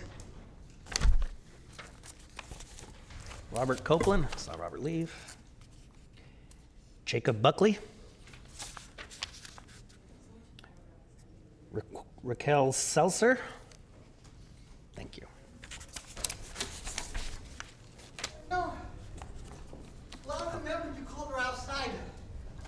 Okay, Robert, I'll give you another shot. Hi, my name is Raquel Seltzer. I am a medical student here in Sacramento, and I just wanted to speak broadly about how we as a county are allocating our resources for health, safety, and wellness of our community.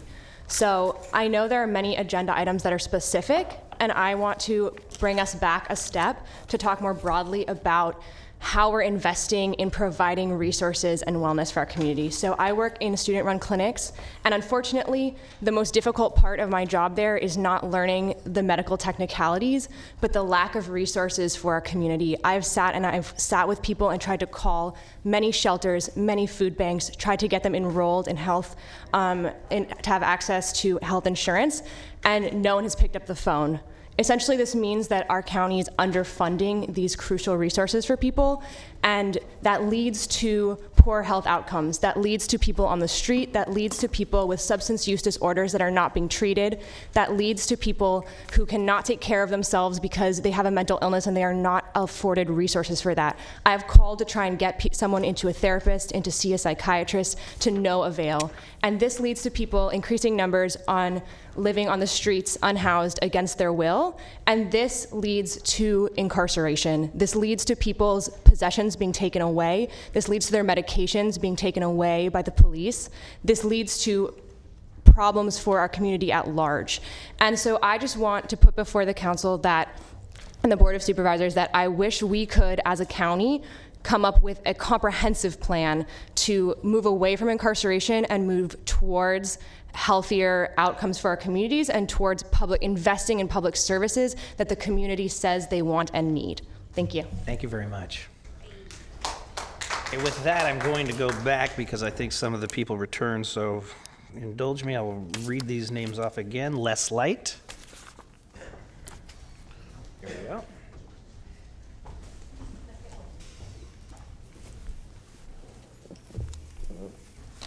I'm with the Sacramento Tenants Union organizing team.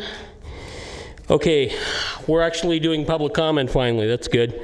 So the passing of AB 1482 gives badly needed amelioration for the impossibly rent-crushed working tenants of California, but until it's actually implemented, managers and landlords are in the process of evicting and pricing out low-income tenants in our county at an alarming rate. There must be thousands.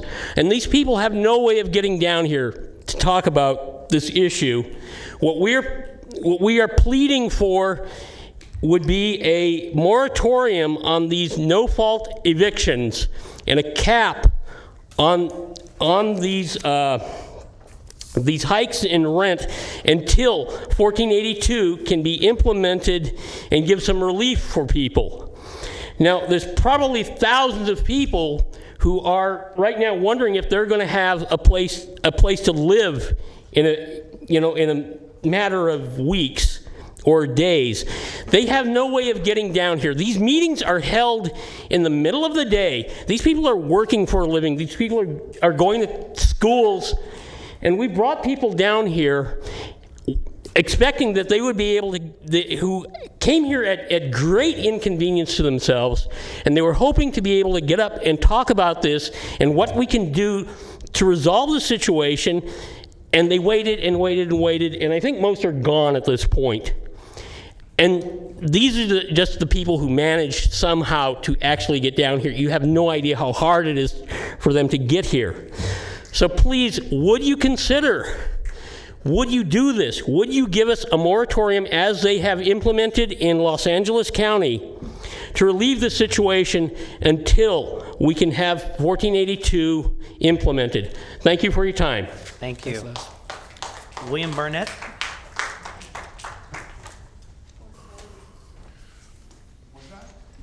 William Barnett. Oh, thank you, sir.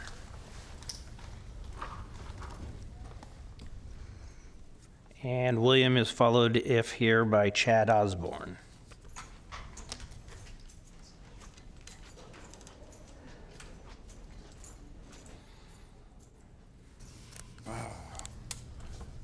Good afternoon. Afternoon. Ladies and gentlemen. My name is William Burnett. I'm 72 years old. I'm a veteran, honorable discharge. I lived in Sacramento for 45 years. I used to be strong. I'm crippled now, half crippled. Okay, I live in let's talk to the apartment complex, Bell Oaks apartment. 5 years I lived there.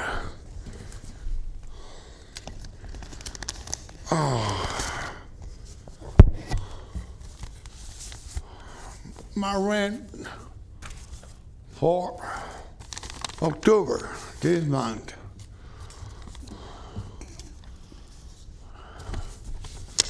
mover request confirmation, SHRA, okay, cannot accept over $770.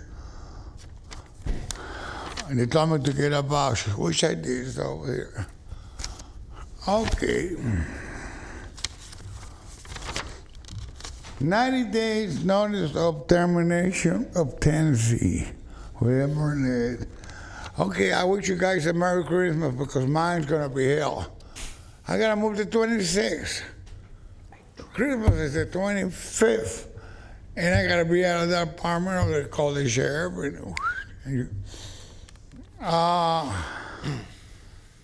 So, the 26th, you open up your present, get a cup of coffee, donut, cake, whatever. And we're gonna spend Christmas in the street. I've been, got my TV, my bathroom, my kitchen. I eat good. Thanks to my neighbors, take me to the store. Walmart, 99-cent store, whatever. What am I gonna do? I gotta rent if I gotta move, I gotta rent a U-Haul. I gotta get a dictionary driver with a valid driver license. I gotta have 2 movers. That's gonna cost me a lot of money. I gotta pay Then if I get an apartment, I gotta pay deposit plus rent. That's another $1,200. Where you gonna get the money? That's.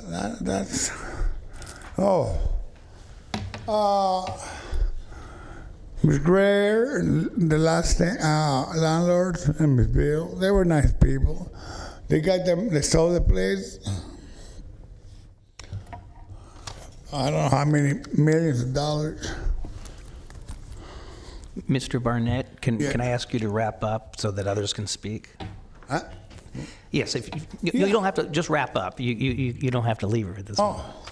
So, you tell me, you guys, sir, ma'am, where are you going to get the money to? Okay. Do you all? Okay, so this is an item that's not on the agenda, so we can't address it, but we are listening, and we actually have staff that is waiting to make a comment on the subject. Okay. Well, I want to, And a supervisor. As well as a supervisor. But You got people over there with families with 3 little kids, older people more than me. Boom, boom. They got 2 months, 3 months. Thank you, Mr. Barnett. Okay. Thank you. At this time, I'm just going to ask Mr. Wagstaff, you have? well, thank you, Supervisor, and I want to thank the witness for his testimony. We're aware of this situation at the Bell Street Apartments. DHA is working with SHRA to set up some outreach time on site with the tenants there. Those details are being worked out. We know time is of the essence, as the witness just said, in terms of the timing. So we're trying to work out that detail, but we will be there reaching out to the tenants in the hopes of providing housing alternatives for as many as possible that are there. Okay, thank you very much. Chad Osborne?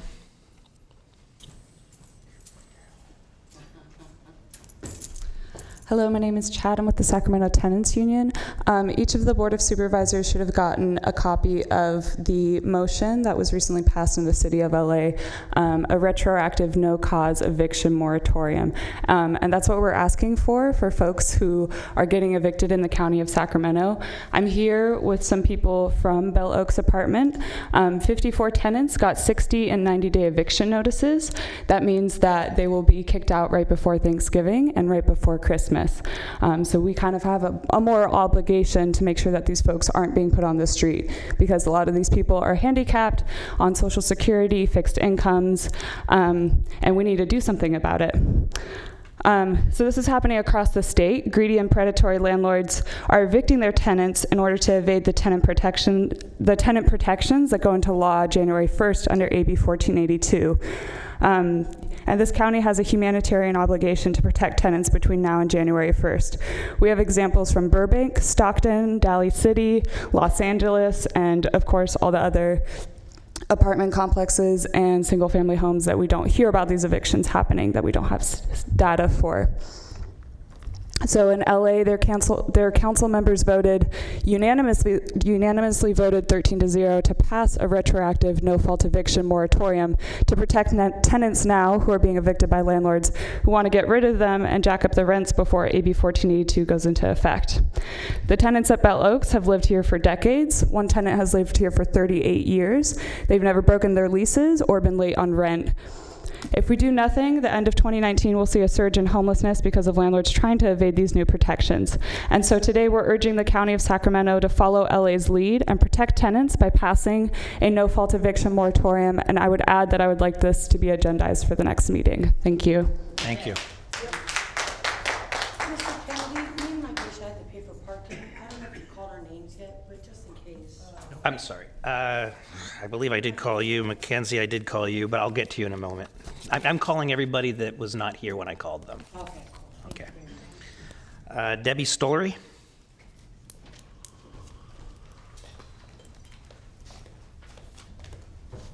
Hello, and thank you for listening. I, too, am a Bell Oaks apartment tenant, but I am not on SHRA, and my rent takes up most of my Social Security check. I do have a small income of $100 or more that I get each month for something other than Social Security, but for the most part, my rent takes most of my check. When I was given the notice, I asked, I was given a 60-day notice because I am not on SHRA, and I wrote a letter, which I've given each of you a copy of, asking for an extension of 30 days because it would be a hardship for me to come up with the rent and deposit and pet deposit. And then because I'm partially disabled and I'm an older adult, I'm going to have to rent a truck and hire somebody to move me because I have a china cabinet and heavy furniture. And so I asked if I could get an extension. And I haven't received, I sent it certified mail, and I haven't received an answer back other than the person that as far as I know, is still the owner of the complex. Came out and told me the other day, he asked me if I wanted some boxes, and I said, oh, that'd be nice. And then he said, well, I can help you carry stuff. And I said, well, I don't have anywhere to go yet. I'm still looking. And he says, well, you better find something because, they're not going to do what you've asked for. And I thought, well, because he's told 3 different people 3 different stories as to who owns the complex. We cannot find out who the owner is. And so then he said, well, you bet, you can pack up boxes. I said, I don't have a place to go. He goes, well, you've got your car. And I said, well, that didn't make sense to me. I said, he goes, well, and you can pack the boxes that you're going to have to end up giving to Goodwill. And I thought, that was rude. And I turned around and I said, you know what, I'm not giving away everything I own just because, just to make you happy. It's not fair, And he says, well, you got to do something. So I walked away. But I came in with the Sacramento Tenants Union, asking them to please, and I'm asking you to please do the moratorium. We need help because it's going to be a lot more people than just our group. Thank you. Mm-hmm. Supervisor Cerna. Thank you. We don't know whether or not there's other speakers that want to speak to this particular subject, but I just wanted to make sure that I voiced my opinion on it. And again, with what the chair mentioned earlier, we cannot take action today on this item. However, this is an extremely troubling situation, and I'm thankful that our staff, and I understand Supervisor Peters' office is working on that as well in terms of the specific circumstance. But I do think this warrants our immediate attention, and I'm not sure what the process protocol would be, but I think if we had the time, we'd otherwise want to study it perhaps to death, but we don't have that time. So I agree with the speaker that said we should agendize consideration of this for our next meeting, which would be November 5th. So I'd like to give that express direction to our CEO that we see that occurs. Oh, okay. Thank you. Okay. Thank you. Magashi Ali.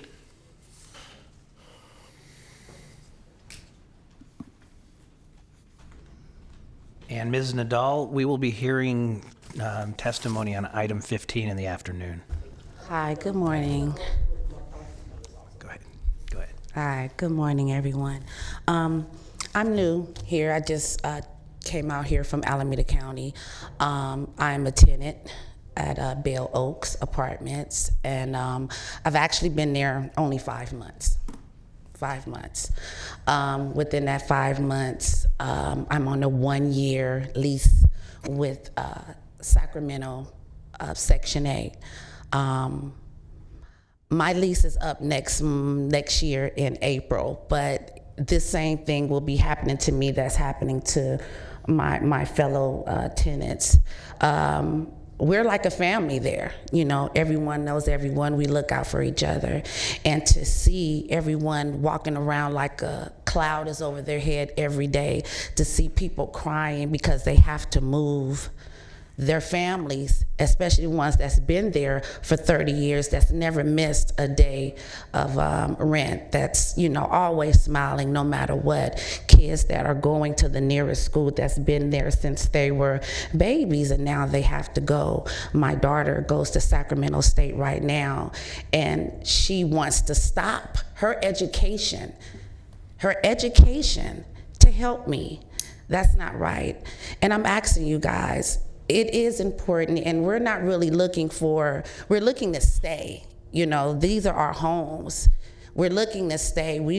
I'm not speaking for everyone, but I just know for me and some of the people that I've talked to, they're not looking for you to send them to a Salvation Army. They're not looking for them to be sent to a hotel. They want to stay in what they've been considering home since day one. And, you know, we're going to fight no matter what. If we have to bring the news media out here, if we got to sit down on the steps, if we got to lay down on the steps, this is not right. This is not right. Just imagine if this happened to your children. What would you want them to do? I've always told my kids, I'd rather you fight standing up than just lay down and do nothing. So that's what I'm asking you guys. Please help us, because we're not going away. We're going to stay right here until we figure out this is not the bottom line. This is not about a dollar bill. This is our lives. You know, and if they want to make money somewhere else. But when you come over here to this family-oriented type building, then you're going to go for a fight, and we're not leaving. Thank you. Thank you very much. Kenzie Wilson.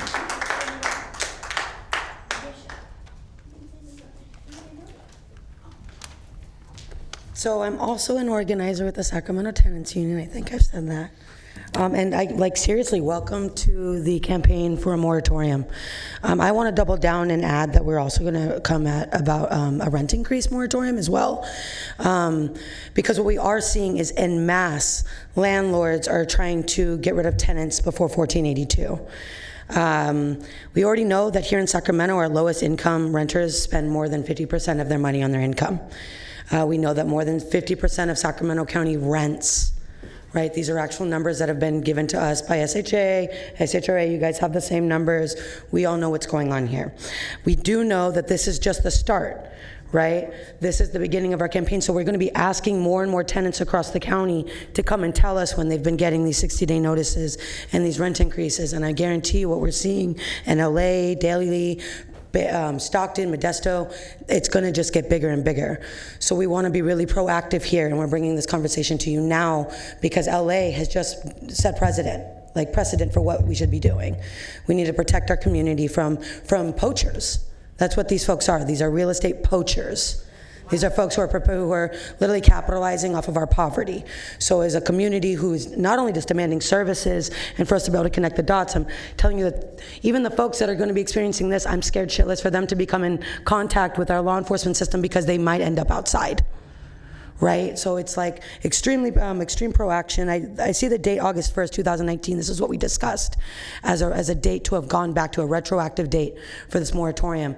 And the reason we've talked about this is because the 1482 conversation started happening around these times. We saw Crest Oaks here, and this is in Susan Peters' district, both of these apartment complexes receive a 50% increase to the entire complex in August. In September, every single person inside of Bell Oaks received a 60 or 90-day eviction notice. So August 1st, it's 1482 conversation time. It was on his desk in September to sign. He signed it last month.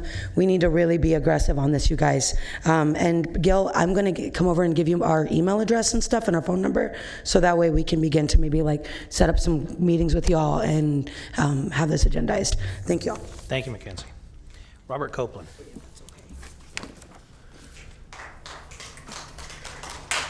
Hi, I'm a member of Sacramento Tenants Union Poor People's Campaign. I was at Sac State last month. 12% of their students are estimated to be homeless. So if you don't pass this moratorium, more people are going to become homeless. So there was a lawyer in LA named Dennis Black. Wants a LA area trade group to evict low-paying tenants. We're seeing rent increase of 200% in some cases in other cities. I don't want that to happen in Sacramento County. People at Bell Oaks apartment complex should get protection. So I'll be here when you vote on that moratorium. Thank you. Thank you, Robert. Jacob Buckley.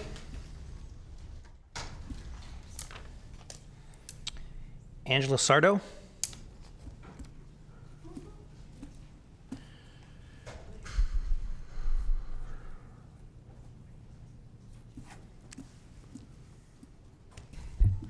Good afternoon, Chair and members of the board. My name is Angela, and I'm a second-year medical student and lifelong resident of Sacramento. I'm here with the intent to amplify the voices of the patients that I serve in student-run clinics, the patients that I will serve in the future as a physician, and for the broader health of our community. We are in the midst of a public health crisis with respects to jail overcrowding and inhumane conditions within our jail system. And I think we're at a crossroads where we can choose to only focus on chasing symptoms or to also address the underlying illness. The disproportionate representation in our jail system of those who are unhoused, those with serious mental illness, and Black and brown community members is a symptom of systemic social, economic, and health inequity.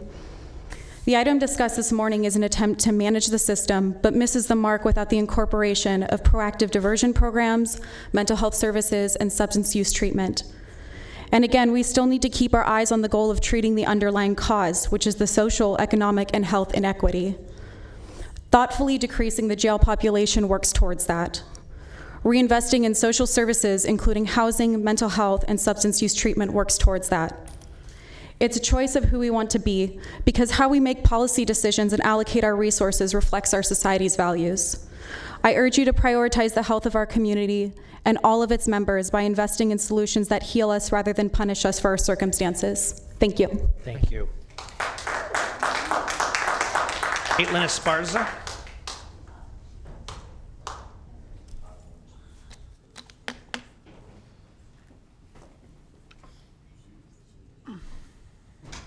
Hi there. My name is Caitlin Esparza. I'm also a medical student here in Sacramento. I'm here because as a future healthcare provider, I'm extremely concerned about the way that our county chooses to allocate its resources. It's not unknown to everybody in the room that there are deep inequities in healthcare outcomes here in Sacramento, across California, across the country, and that the people who are placed in our jail systems are not the people who are a threat to our community. The people who are in jail are people who have mental illness, people who are unhoused, people who aren't getting the services that they need because we're not putting resources towards those services. The proposed jail expansion would put resources into a system that doesn't treat people. The alleged treatment that people receive for mental illness or for addiction in jails is really just solitary confinement. If someone's put in jail, they are almost always unable to access the medications they need, whether that's for a chronic health issue, a mental health issue, for addiction. And the discontinuation of that kind of treatment has irreparable harm on people's health. You can't undo the damage that happens if somebody stops taking the medications that they need while they are forcibly incarcerated. It's not a new idea to divert people away from jails and into community treatments. Counties across the country are doing this. Contra Costa County is less than an hour away, and they incarcerate at half the rate that Sacramento does. Since AB 109 back in 2011, they haven't seen a rise in their county jails because instead of putting resources into more beds, they've put resources into diversion strategies and community resources. Counties such as Philadelphia have reduced their jail populations without an increase in crime. They've actually seen a decrease in violent and property crimes. Incarceration is not an appropriate response to mental illness, it's not an appropriate response to homelessness, and it's not an appropriate response to addiction. The medical evidence is extremely clear, the social research is extremely clear. We should be putting money into services and providing care, not cages. Thank you very much. Ms. Nadal, we actually did close the public testimony on this item, but you got your card in during the item and you stepped out. Thank so you, may Mr. come up. Thank you, all of you. Sure. I want to make it short. Really, all I can say, I was state rep base last year. We turned in 600,000 signatures for AB 1506 Costa-Hawkins. What a law. Right now, I'm a renter. I own 3 homes in Elk Grove. I'm married 43 years. I'll be 64 years old, and I've never seen such a crisis. I saw this crisis 3 years ago. Mac Road was $600. It's $1,100 for 1 bedroom. People are suffering with roaches and rats. We don't want to live in Humane. People deserve to know. Next month, my lease is up. My rent could be $1,800. It could go $200. There's no cap. We're suffering. My husband, he's had 2 brain surgeries, a heart attack. He's still working at 67 years old. I don't mind working, hard work, but there's people on the street. May 1st, remember I said nobody get hurt? When I walked out my door on May 1st and saw Florin, Fruit Ridge, and Stockton, McKenzie was arrested. LB was arrested. Someone's arm was broken. People are desperate. I'm watching people come to my community, sex trafficking, 13-year-old children. This is our state capital. I love this community. I love Sacramento, but it's scary out here. You can barely walk down the streets now. I have men trying to buy me. It's like, you know what? Let's do something. We got to look better than this, you guys. We're all better than this. We're going to fight a good fight of faith. Last year on Valentine's Day, Mackenzie, Wilson, Ace, we shut down a whole complete register. Whoever the owner of that, we're going to shut them down. We're going to make demands. We're not going to ask. We have to do this, but I think we're going to all just work together on one page. Just picture your children out there. I have a son with 2 strikes, but he has a job. Once incarcerated, our cops are crazy. I've been slammed to the ground at UC Davis in charge with lynching. I didn't lynch anyone. I was hurt on April 4th. I have 7 silent illnesses, a wheelchair till I've never walked 3 times without surgery. I am passionate about this fight.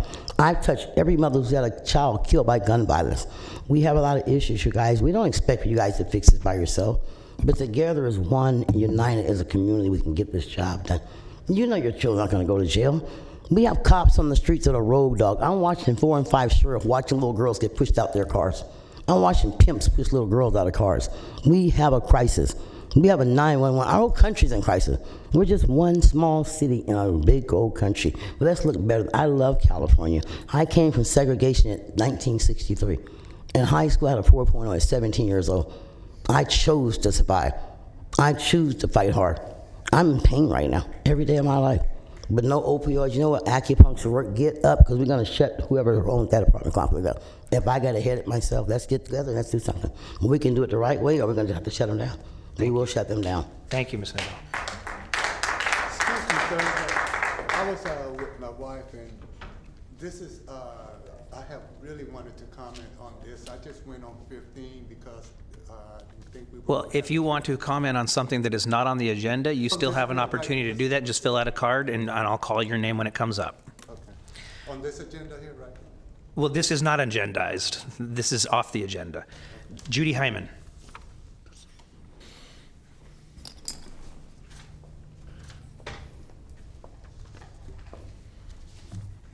Good afternoon, Mr. Chair, members of the board. My name is Judy Hyman, and I'm a East Sacramento homeowner, lifetime public servant, and a concerned Sacramento County resident in Mr. Cerna's district.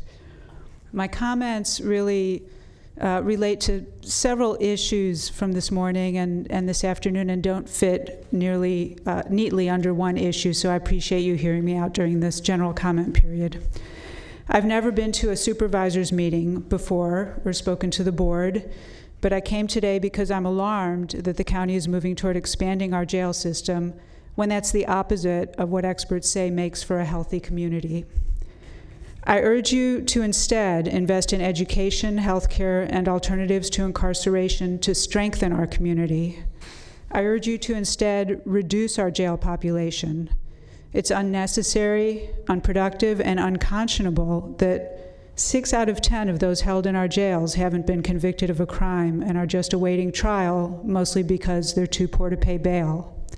I urge you to instead cancel the $89 million expansion of the Rio Casumnas Correctional Center. Okay, now you're getting dangerously close to talking about something on the to agenda. remove barriers to records expungement and to adopt the recommendations of Decarcerate Sacramento. Thank you very much. Thank you. Thank you. Justin Kay.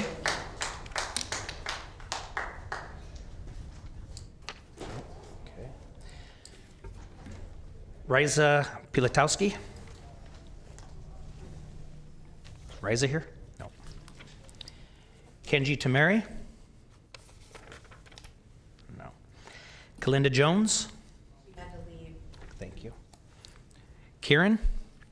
Had to leave. Is it Mary O? Okay. Had to leave. Liz Blum? Had to leave. Had to leave. Jeff Barker, or Barks, sorry. No.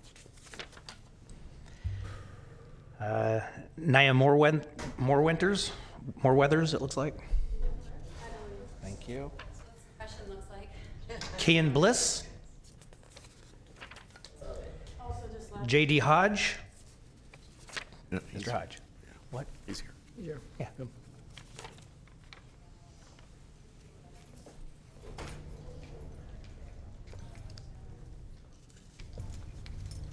Thank you for having me. It's my first time being here. Sure. I spoke to you personally, Phil, concerning my matter.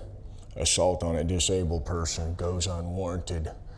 I'd like to know why.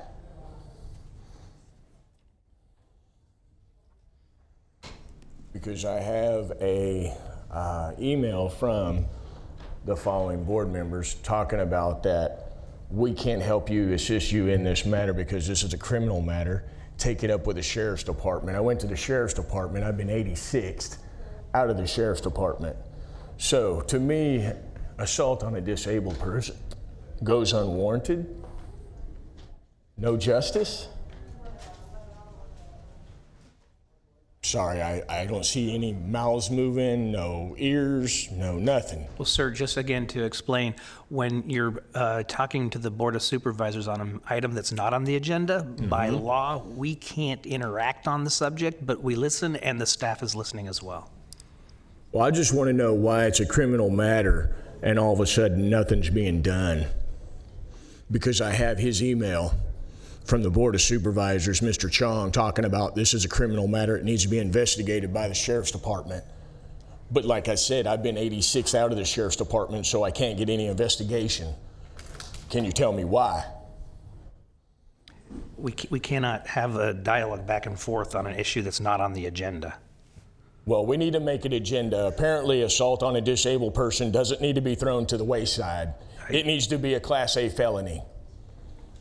Yes, sir. You should get a lawyer. Now, what are we going to do about this? Again, we're listening and we will follow up with staff after the meeting. Do you need to see the email that I have from Mr. Chong and the Board of Supervisors? I don't think that's necessary. Okay. So what is the next move? As I said, we will follow up with staff after the meeting. So thank you and your time is up. But we heard you, we're listening, and we will speak with staff and find out. So I just wait? The specific. Unfortunately, we can't do anything here today. Okay, so is there going to be like an email to me, a correspondence? If you get your contact, I understand Mr. Chung probably has your contact information, so we have that, so we will respond accordingly. Yeah, because I went to go speak to Mr. Okay. Chung today and he didn't answer. Thank you, sir. We have to move to the next speakers. Thank you. We heard you. Thank you. Mr. Nadal, item not on the agenda.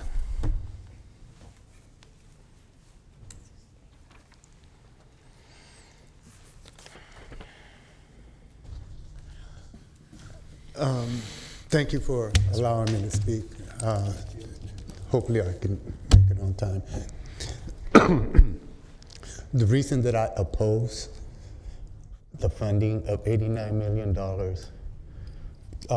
to expand and whatever else with the police services is even though that may be like well-spent money to incarcerate people, but should our goal be different? Should our goal be something ahead of that so that we don't need to expand? Could our goal possibly be more community-oriented? You know, I know that we don't have leaders like Martin Luther King and different great people that had a large crowd, and that we're mostly individuals and small groups. But we all have the same message. And I think that great weight should be placed on that. I hope that it would have helped me as a youngster before I got incarcerated if I would have had someone helping me. I was a very smart student. I was an A+ student, but I was a failure in citizenship because school did not interest me. I told my junior high school teachers, I make more in one day right now than you make the whole month, so how are you going to encourage me? That was 50 years ago, sir. I'm not the person and as young as I used to be. And after that time, I have worked with children and with minorities and with disadvantaged communities for the last 50 years. I say that there is so much need in the community that we have.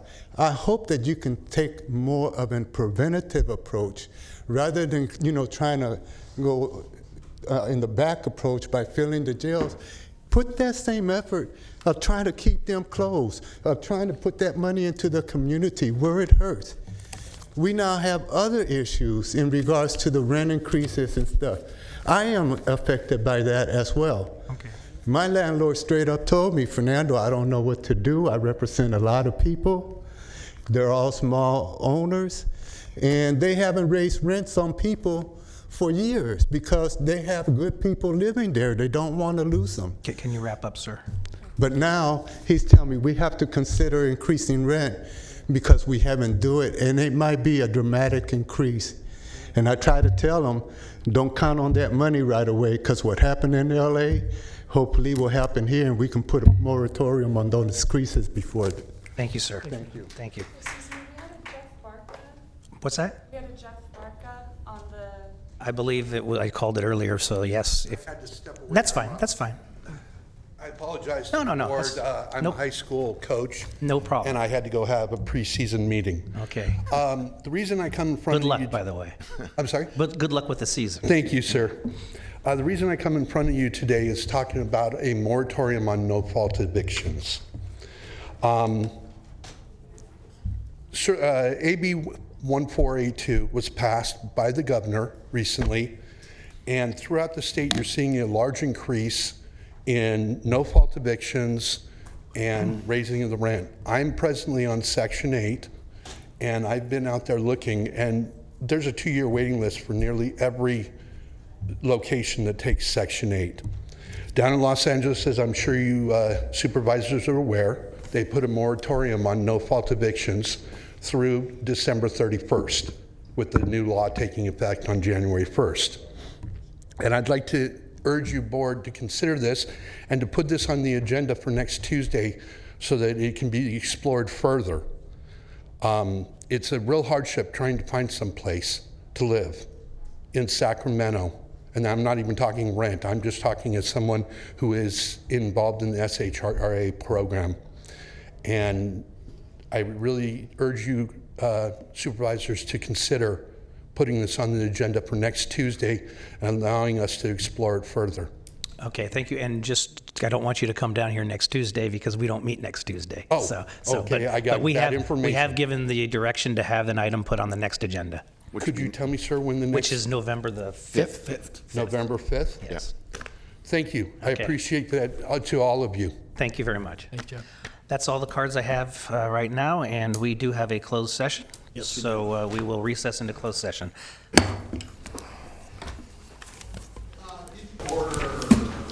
Call back to order this meeting of the Sacramento County Board of Supervisors. Would the clerk please call the roll to reestablish a quorum?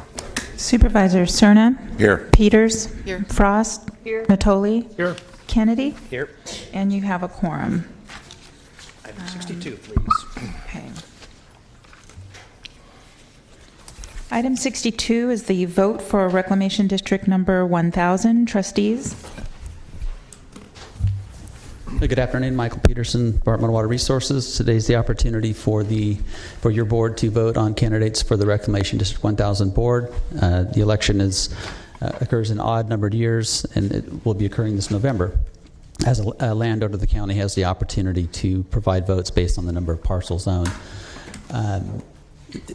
Ballots have been distributed to each of you. There are 5 candidates, and there are 3 seats. Contrary to what is stated on the ballot, you are each able to spread your votes in terms of 100%, spread 100% amongst up to 5 of the candidates on that list. We will then tally and see who the top 3 are of that vote, and then bring those 3 back to you for a second step, which would then be for each of you to distribute 100% of your votes amongst those 3 sort of final candidates that we would recommend carrying forward to the Reclamation District Board. Supervisor Cerna. Thank you. So just to make sure the record is crystal clear, even though the ballot as printed suggests that we not vote for more than 3, that is an error. We can vote percentages for all 5 if we want. And because this is an election, I think we just need to make sure that the record is very, very clear on that, because we are taking a formal vote, and if someone wanted to challenge it, all they'd have to do is look to the written ballot and not looked at the record and suggest that there was some problem there. So just want to make that clear. Okay. So we have no hanging chads. Correct. Thank you. This is not Florida. Mr. Chair? Do we need a new ballot then No. that says the right terminology on it? Council?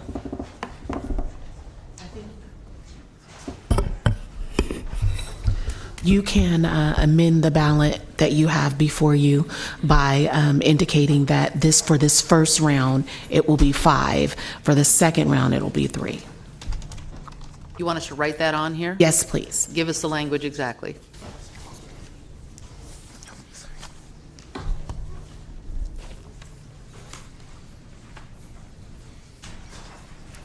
So in the section at the top, on the right that says spread the percentage of your vote for 1, 2, or 3 candidates, you are going to add 1, 2, 3, 4, or 5. You could even make it simpler and just scratch out 4, 1, 2, or 3 candidates, and then scratch out do not vote for more than 3, and just say spread the percentage of your vote. The total must add to 100%. There you go.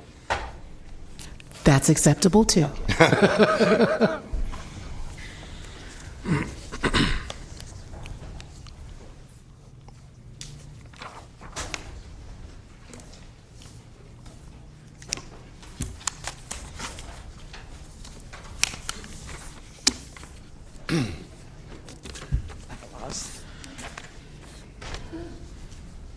Someone collecting these? Yeah, what are we doing them now? Oh.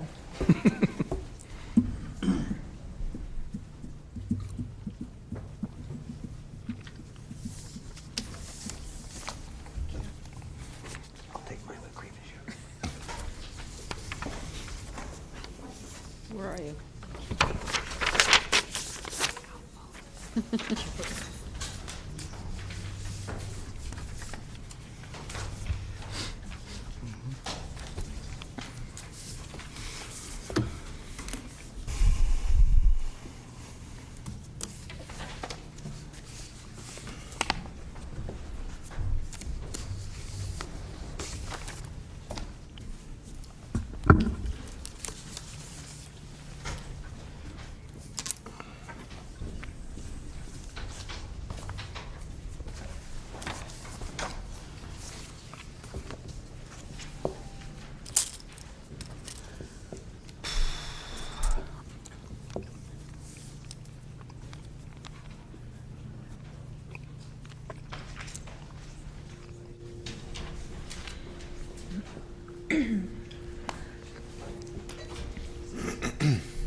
Don't you have some music for this? Yeah, I know. Yeah. Could we take appointments during the hearing item? We can do that. Okay. Let's take appointments.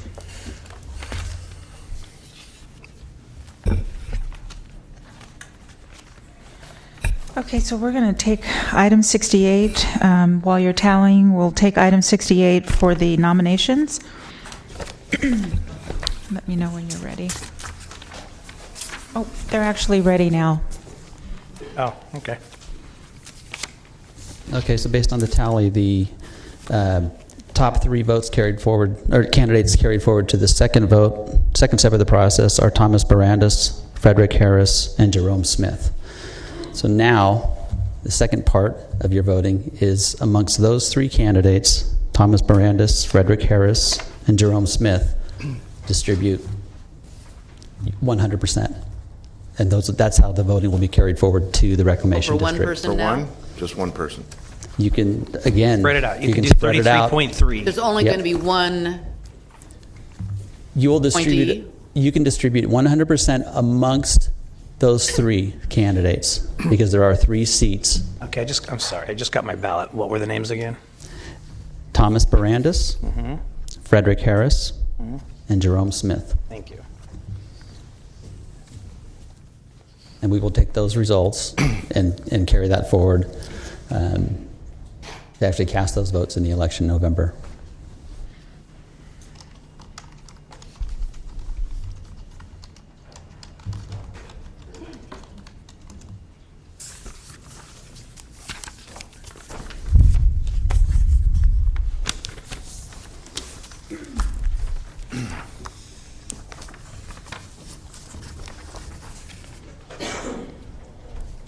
We're also asking that you approve the attached resolution which would authorize myself or Brandon Ladd to actually physically cast the votes on behalf of your board for the election in the first week in November. So you need a motion, second on that, right?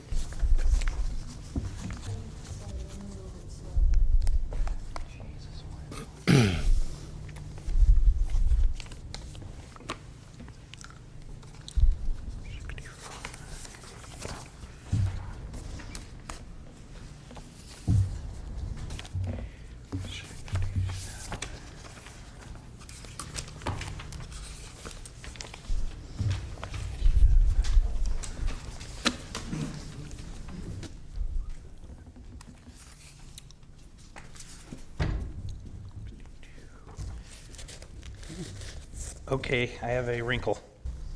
I just received a public speaking card.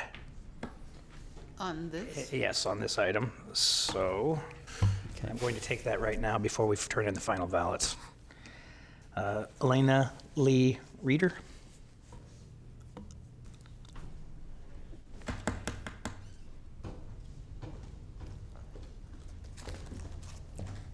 Hi, now that you've already taken the vote, I don't feel the need to speak. Thank you. Okay.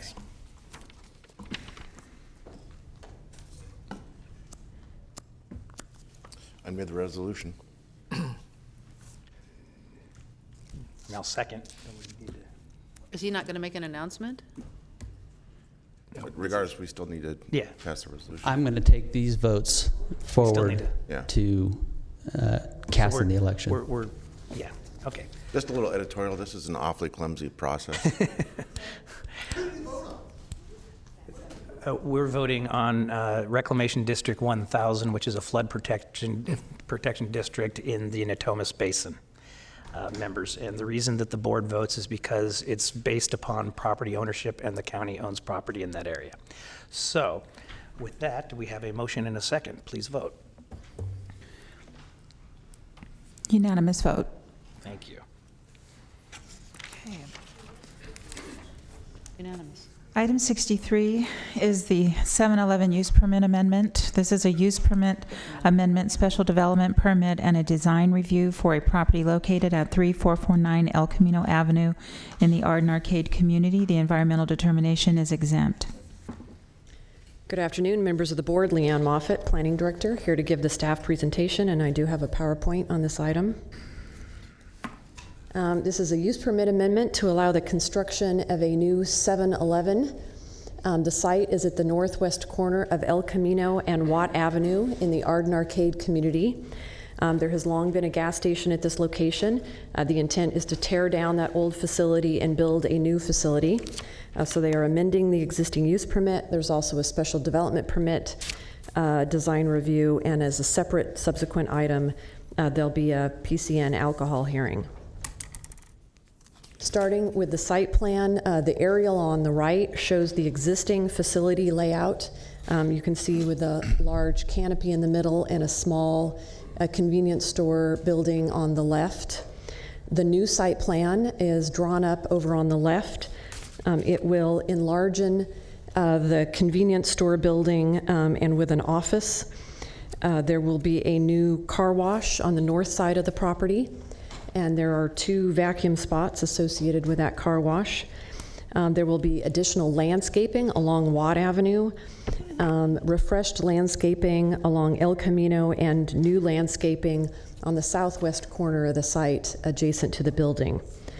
While talking about the site plan, I also wanted to pause and point out a patio area that's going to be located in the upper left of this site plan. That would be the northwest corner of the site. The building could not be moved further to the north on the site because there's an existing building immediately adjacent. And so there was this leftover area where the applicant has proposed a patio. And so that was a point of discussion during the briefings having to do with the safety of that patio area. And so I am going to show an potentially amended condition for you at the end of the presentation. But I wanted you to see where that patio area was on the site plan. As the cars are coming out of the car wash, they will sort of be pointed at that patio area to provide some surveillance. Here is a graphic showing the various elevations of the new buildings with the 7-Eleven colors and theming going on.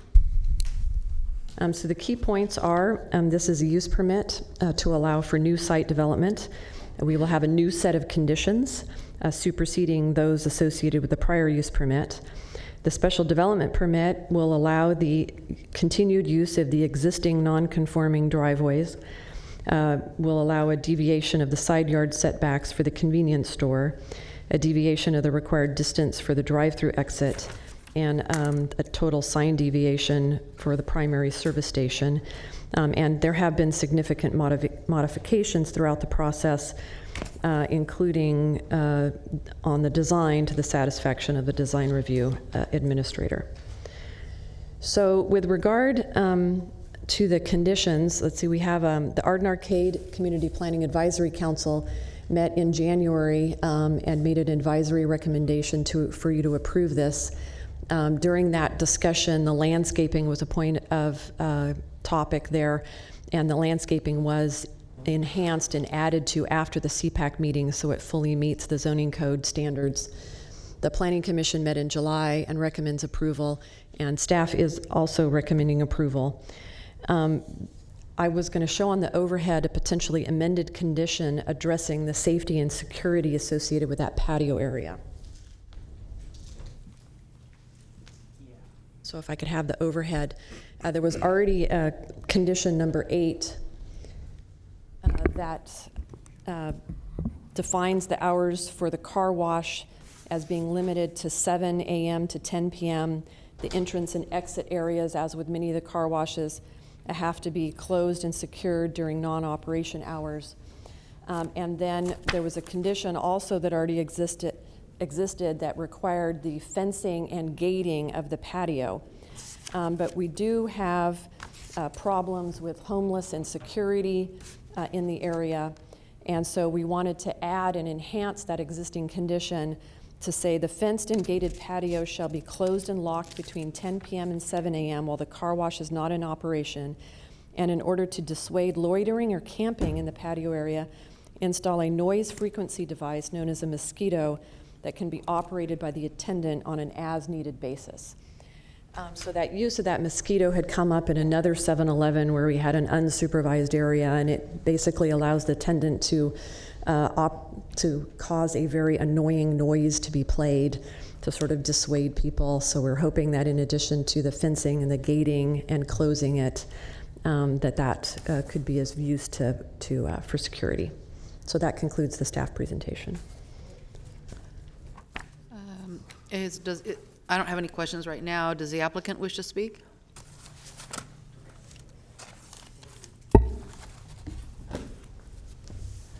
Chair Kennedy, members of the board, Vice Chair, Brian Holloway, Holloway Land Company, representing the applicants, and I've been sworn. Just a couple things I wanted to say. Thank you to our planner, Emma Patton, for doing a great job getting us to and through the process and getting to you today. Also thank Planning Director Moffitt for her very good wordsmithing and suggested language to late yesterday afternoon resolving the concerns about the patio. We read the staff report and the conditions of approval, including the additional ones you just saw, and we agree with them 100%. Look forward to your vote. Questions? Oh, one thing I do have for you. The applicant had been obtaining letters of support from customers and neighbors, and fortunately for the board, I forgot the other 2/3 of this packet, so just give this for the record, but just to give you an idea that there's some support for this improvement at this very important corner in Sacramento. Thank you. Thank you, Mr. Holloway. I have no comments, no public comments, so staff. All right, we do have Susan Peters. No, I was going to wind it up, Okay. so unless you had another. Are you ready for the wind-up? Yep. Okay. Here comes pitch. Wind away. It's a World Series time, huh?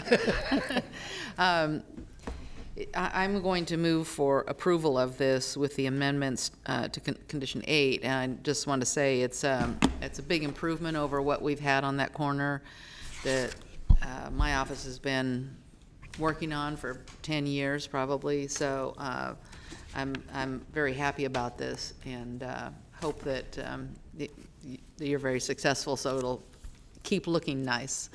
So that's my motion. I'll second. Please vote. Unanimous vote. Okay, for item 64, this is the El Camino Avenue 711 PCN, a request for a public convenience or necessity letter from the Board of Supervisors to issue a Type 20 liquor license to 7-Eleven located at 3449 El Camino Avenue in the Arden Arcade community. All right, this is an accompanying item because they are tearing down the store and building it in a very slightly different location. That has triggered the need for them to come before us to get a PCN. The existing license is a Type 20 beer and wine license. This is the same, a beer and wine license as well. And so they're just transferring it from one location to the next on the exact same site. So we have the typical 1 mile radius map here.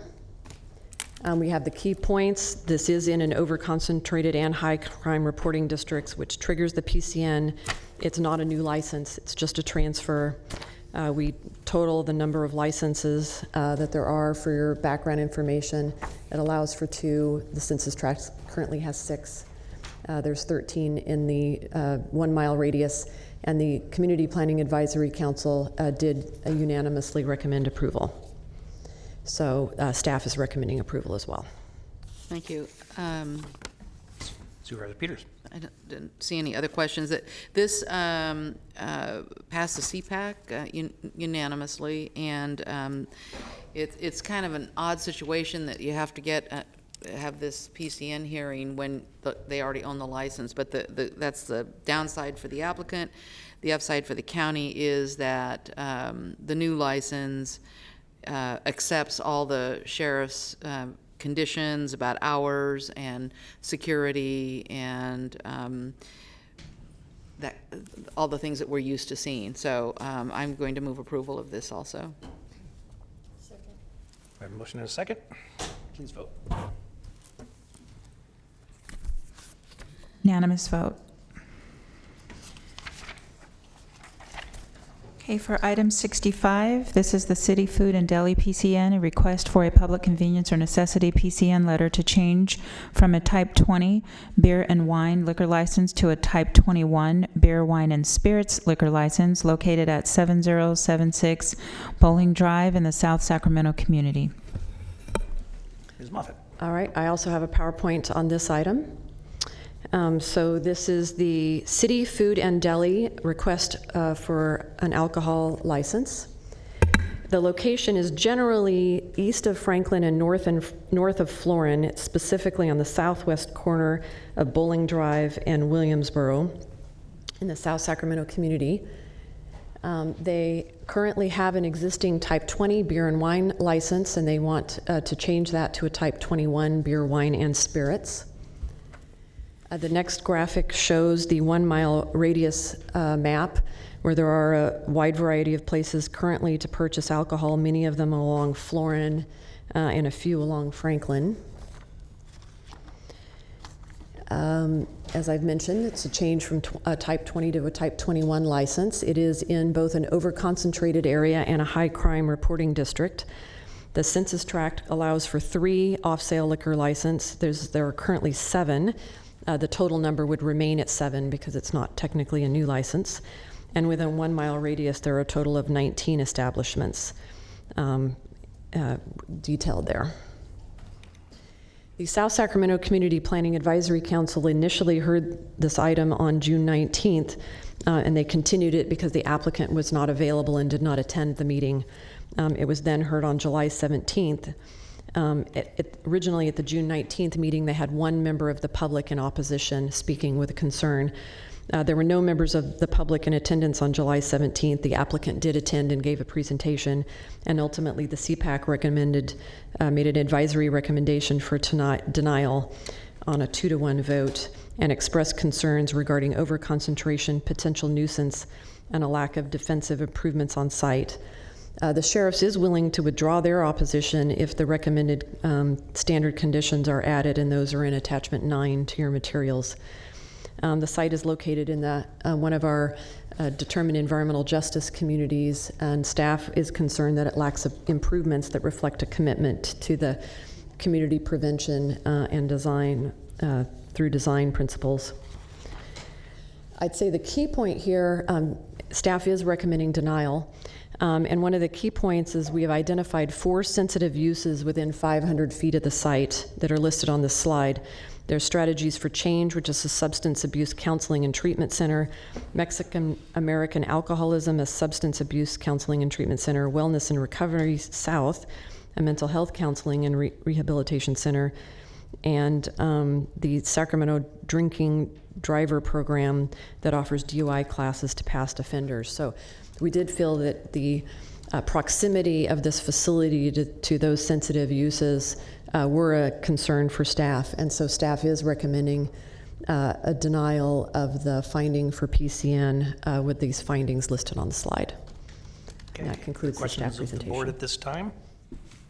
No. Would the applicant like to approach?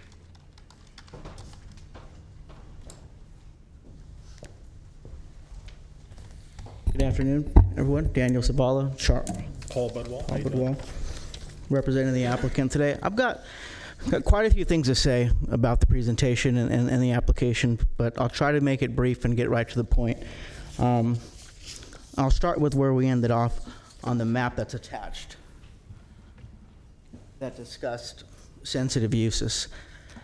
It's a little unfair. It's really unfair to the applicant on 2 bars. This is the second time I've come to the county, one because of the issue, the use of the term environmental justice, right? We are still in the draft phase of developing not a policy, but an element that would lead to goals and objectives and policies to put together some policies that are enforceable around environmental justice.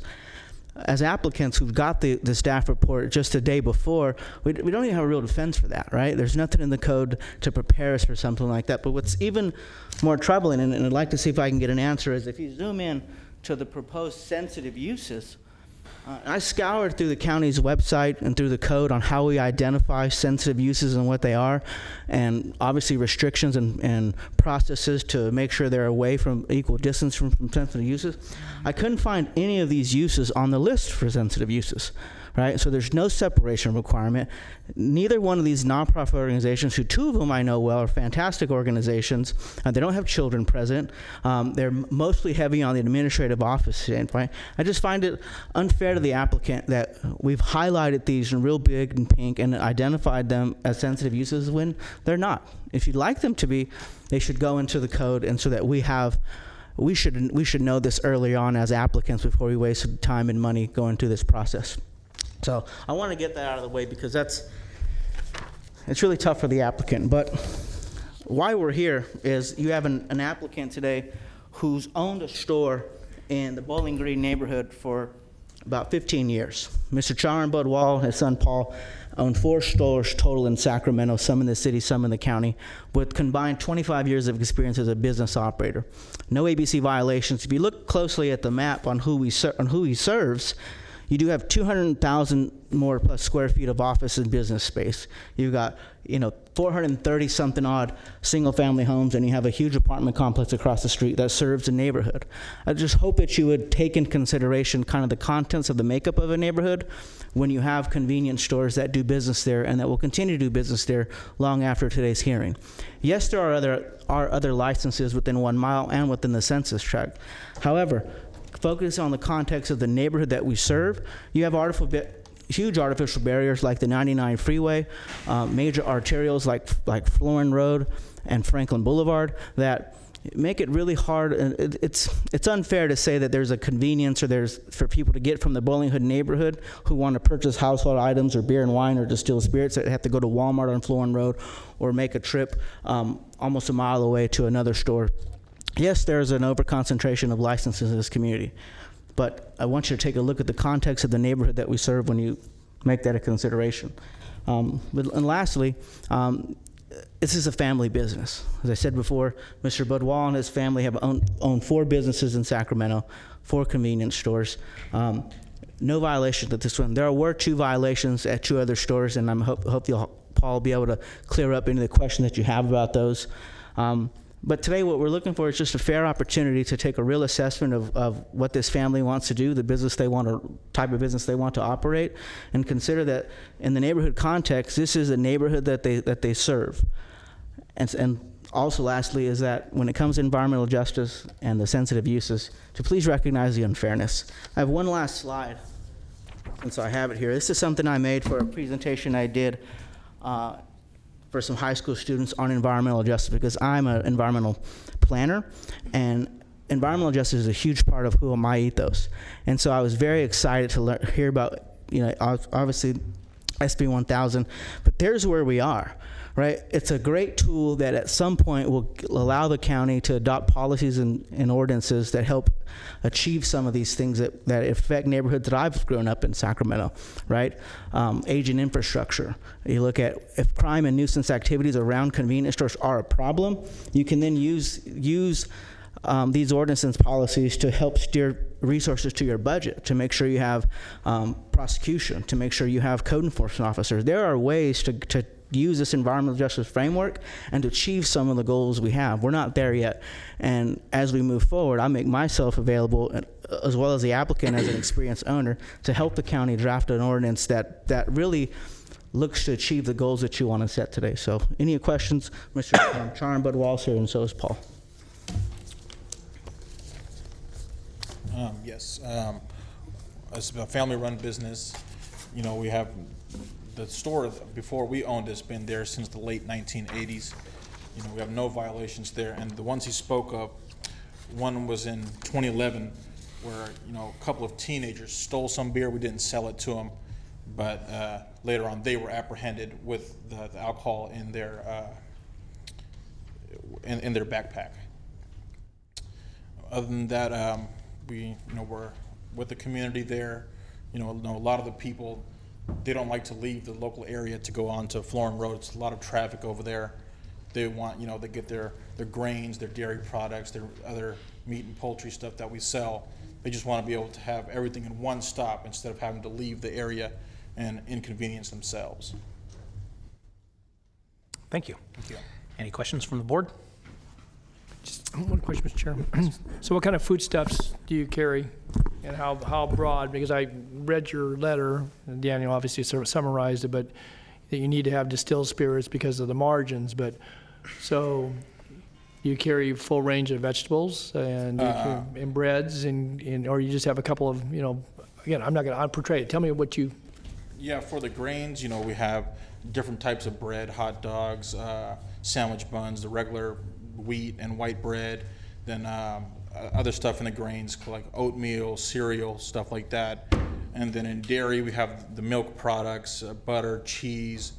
And then for the fruits and vegetables, we carry the ones that tend not to, expire quickly. We have apples, bananas, stuff like that. There's sometimes little packaging where you can get the baby carrots.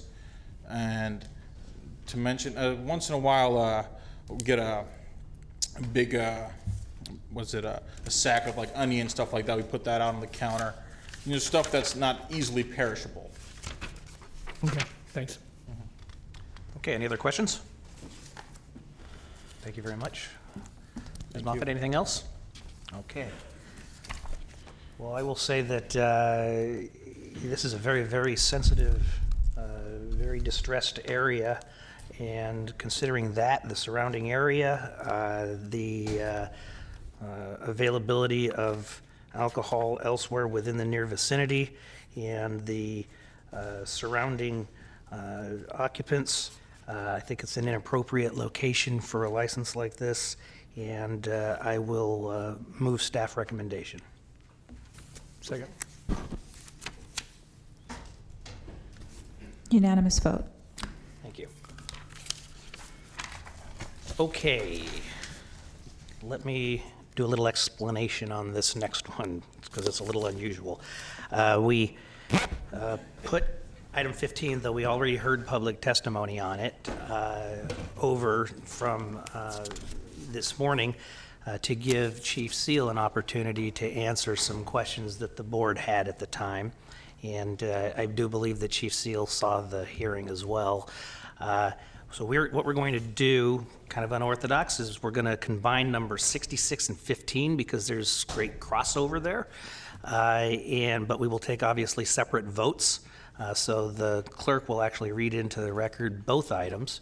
Then we will take the staff presentation, at which time the board will have an opportunity to ask questions and clarifying questions on both items of the staff. Then we will open up the public hearing, and you can address items that are pertinent to item 15 and 66 as they are pertinent to 66, but there is so much crossover, it's very difficult to bifurcate the two. So that's where we're going to do, and then we will hear item 67 as a separate item after these two have been heard. Everybody that clear? Thank you. Mr. Chair, the 66 doesn't require a vote, it's a receive and file, right? That's correct. Right. Yeah, so 15 would. We won't need a separate vote. Yeah, got it. You're I was just wondering. Okay. You're correct. So, did you? But we'll still hear them. Yes. Okay. Item 15 is the authorization to enter into a memorandum of understanding with the Superior Court of California, County of Sacramento, to accept funding from the Judicial Council of California for the pretrial pilot program in the amount of $8,159,903, retroactive to the term of August 9th through June 30th, 2021. It's also approval of an appropriation adjustment request in the amount of $3,276,232, and also approval of a salary resolution amendment adding 14 limited term positions and 1 permanent position, and approval of 3 upgraded replacement vehicles. Item 66 is the report on county efforts to reduce the jail population. Thank you, Mr. Chair, members of the board. Britt Ferguson, the county's Chief Fiscal Officer, and I'll be introducing item 66. At your meeting on September 24th, your board asked staff to provide a report on efforts to reduce the county's jail population. Since then, my office has worked with staff from the courts and the county's criminal justice and health and human services departments to compile information on programs currently in place that help reduce the jail population, recent efforts to identify other ways to reduce the jail population, and current initiatives that will or could result in the implementation of additional jail population reduction programs.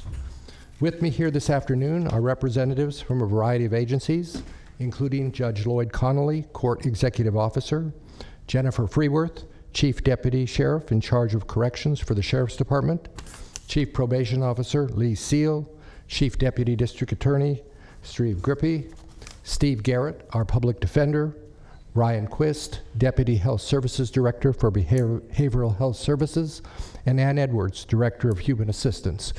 They will all be presenting information on specific programs or efforts. Before turning to that presentation, however, it might be helpful to the public to provide a little bit of background about the county's adult correctional system, and for that I have a PowerPoint. And here we go.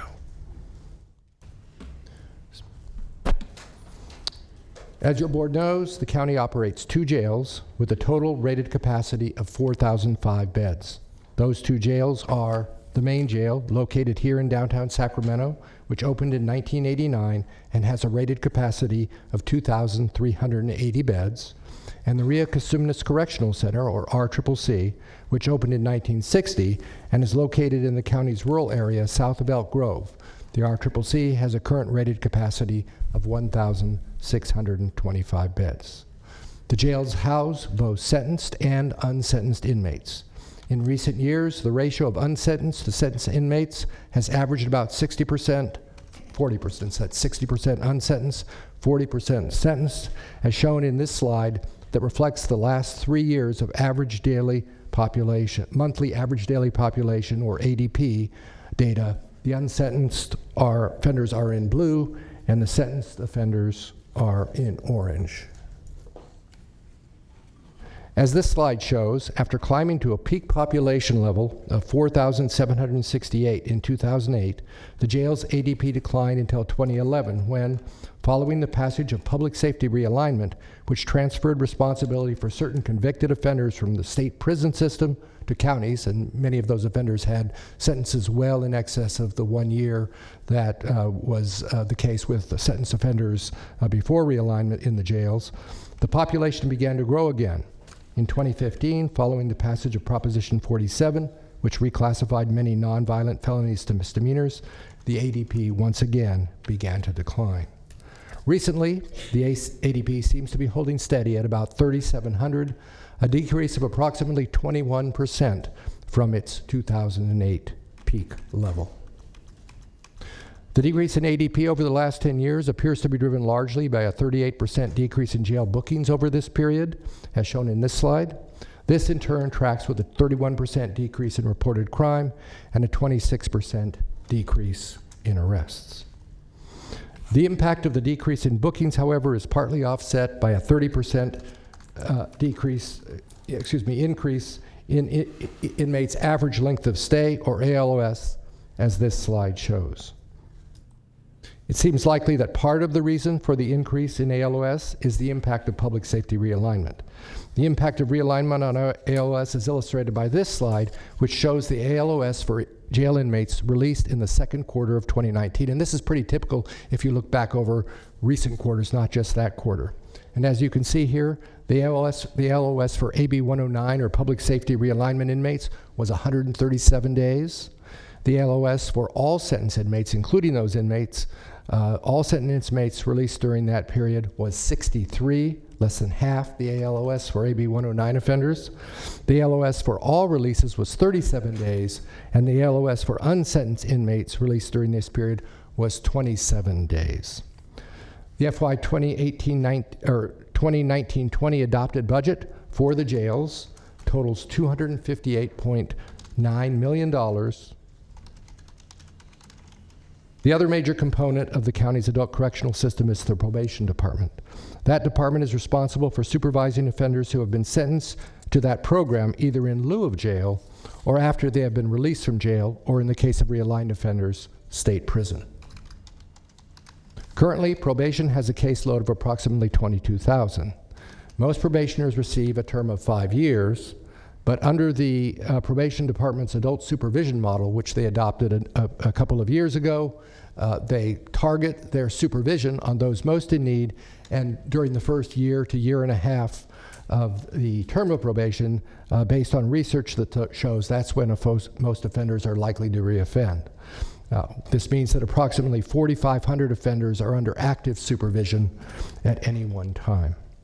In addition to supervising offenders, probation provides a variety of treatment programs and services designed to reduce recidivism. Recidivism just means reoffense in the long run. Many of these services are provided through Adult Day Reporting Centers, or ADRCs, operated by the department. ADRCs currently serve approximately 540 participants at any one time. The fiscal year 2019-20 adopted budget for adult probation totals approximately $55 million. The county currently operates or participates in a number of programs or efforts to reduce the use of incarceration and keep offenders safely in the community rather than jail. Some of these programs have been in place for many years, in some cases decades, and others are more recent. Some of the more recent programs, as well as some of the recent planning efforts and newly designed initiatives, have grown out of the Adult Correctional System Review that was conducted by at the board's direction during 2015 and 2016. That review, which involved representatives from the various elements of the criminal justice and health and human services systems, identified areas of opportunity to reduce both the sentenced and pre-sentenced populations in the jails and recommended short and long-term initiatives, including implementing an enhanced supervised pretrial release program as an alternative to jail for unsentenced offenders using an appropriate risk assessment tool, instituting a pretrial diversion program for certain mentally ill offenders, implementing a new probation supervision model, the one I referred to, that focuses on supervising all high-risk probationers during the first 6 months to a year of probation, expanding the use of probation as an alternative to incarceration for sentenced offenders using the AB 109 ADRC model and an appropriate risk assessment tool, and managing jail population reductions to close obsolete housing units at the RCCC and reallocate staff to address correctional deputy staffing needs at the main jail. If you look at all of the findings and recommended initiatives that emerged from the Adult Correctional System Review, I would suggest there were 3 themes that emerged.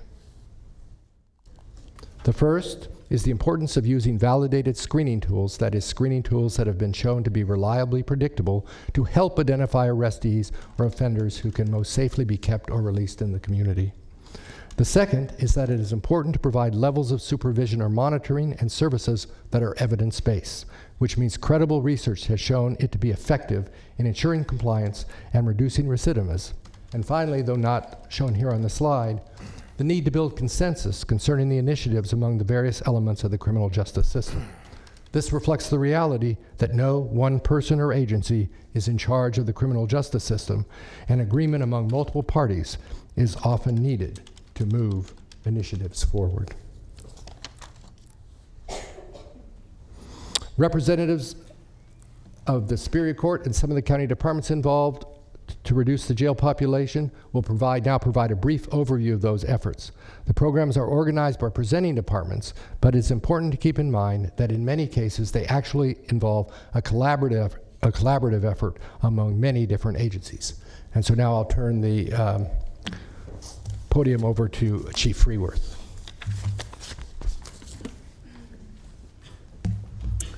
Good afternoon, supervisors. Thank you for the opportunity to be here today and speak before you.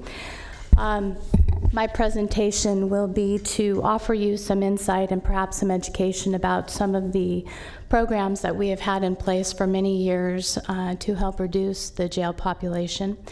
These practices, as I've mentioned, we've been doing for many, many years. The first program is the Jail Site and Release Program. Another word for that would be our quick population. The Sheriff's Office staff screen all persons booked into the jails to determine who can be safely and appropriately cited and released back into the community within hours of their booking. At present, we are averaging roughly 90 bookings each day. And out of that, 60 to 70% of those individuals are released with this cite and release program that we have. These individuals would be considered low-level offenders. Okay. A second program that we offer is the Jail Work Release Program. And the work release program operates 3 work release opportunities that allow qualified sentence offenders to serve their sentence in the community rather than doing so in the jail. The first is the home detention program, and that has roughly, on average, 250 inmates who participate in that program. It offers those individuals the opportunity to live in their home and participate in community programs, as well as continue work and school and other things that are important to them. Can I Yes. interrupt? Quick question about home detention. I assume that it depends on the detail of the sentencing in terms of the geographic latitude that an inmate would be given to travel, and under what circumstances they can leave the premises, whether it be work or school or other things. There might be a caretaker for someone, for instance. That is correct, sir. With the home detention program, the individuals have to serve the first 12 months of their sentence in custody. And then there are parameters that are discussed with the individual and agreed upon with sheriff staff who oversee these individuals living in their homes. I guess my point is it's not a one-size-fits-all. That is correct. Each individual, and I think I mentioned individualized plan, that we will work with those folks to ensure that they are successful in that program. Thank you. Sure. The second work release program that we offer is the Sheriff's Work Project. And this allows participants to fulfill jail commitments at one of over 12 sites throughout the county. And currently, with our work program, we have 1,200 participants. And so we're able to allow folks who are incarcerated to apply for the work project program. And if they meet the criteria in order to participate, then we're able to bring them out and have them serve their commitment in that way. Lastly, with the work release program is our alternative sentencing program.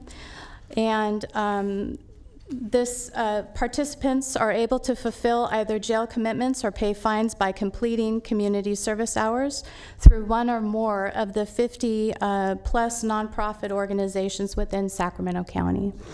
And currently we have 950 participants who take advantage of the alternative sentencing, and it's primarily community service that they fulfill.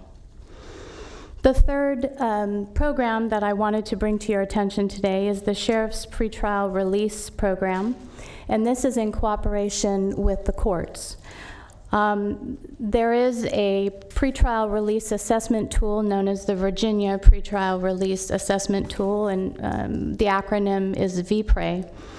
And we interview people who are incarcerated at usually the time of booking, within several hours of their booking. And we then give the judge the file on this individual to consider release in an OR status or own recognizance status, or to look at that individual with a bail reduction in mind. On average, on a daily basis, we complete roughly 12 of these eligible cases and send those to the judge for consideration. Of those 12 individuals daily, 5 to 6 are usually OR'd on their own recognizance, and 4 receive reductions in bail. Let me hold you there. Supervisor Frost.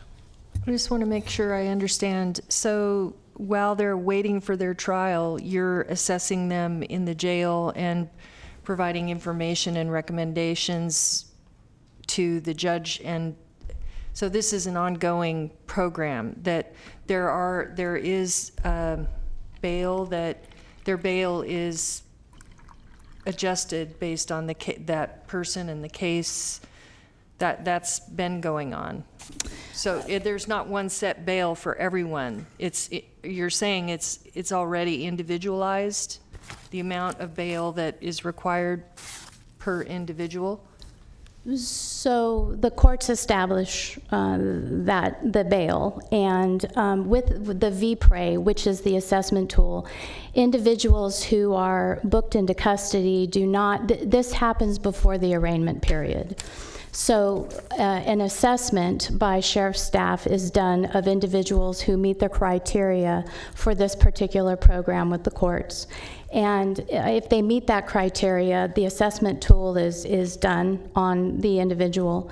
An interview takes place with sheriff's staff and the person, and that information is collected and given to the judge so that the judge will consider whether or not he or she will reduce the individual's bail while they remain in custody, or whether or not they're going to OR the individual and allow them to be released from custody per the judge's order. I hope that clarifies. So someone could be released without bail just based on their situation now? They could be OR'd, yes. They could be released per a judge's order. What is OR? I'm sorry. Own recognizance, that they no, promise to appear later to stand trial. Okay, sorry for my ignorance. Sure, no problem. Thank you. And then lastly, for me, and then I'm going to turn it over to Lieutenant Rose to talk about our reentry services program, which is something we are very proud of. But the last part for me is I wanted to bring to your attention again the homeless outreach team, our HOT team. And I know you're very much aware of this program as it was something that was approved by the board in 2016. And it's the sheriff's office working with other county entities to reach out to homeless people in the community, to attempt to guide them and help them toward social services that will be of benefit to them. And that too, as an intermediary, works as an opportunity for those folks who would normally possibly be sent to jail for crimes of any sort. That gives the opportunity for them to be connected to social services for the help so that incarceration does not occur. And now I'd like to turn it over to Lieutenant Rose to talk about the reentry services program that we offer at the Rio Cosumnes Correctional Center. Thank you. Thank you. I'm Lieutenant Brad Rose. I'm the commander of our Reentry Services Unit, a unit that was developed post AB 109 with the goal of recidivism reduction, which fits in today's conversation about reducing jail populations. Our model has been recognized nationally from the Executive Office of the President of the United States down to local jurisdictions and professional groups. We break our program down into 4 components: vocational, educational, treatment, and community reintegration programs, with a model of collaboration with not only community-based organizations but other criminal justice stakeholders. Currently, our vocational model is built around livable wage professions in which we can get individuals industry standard certifications in vocations that include welding, culinary arts, custodial programs, landscaping and horticulture, automotive program recognized by the Automotive Service Excellence or ASE certification process, construction and trade training, an engraving and print shop that's based on computer and graphic design, and other programs that we are looking to incorporate over the next year.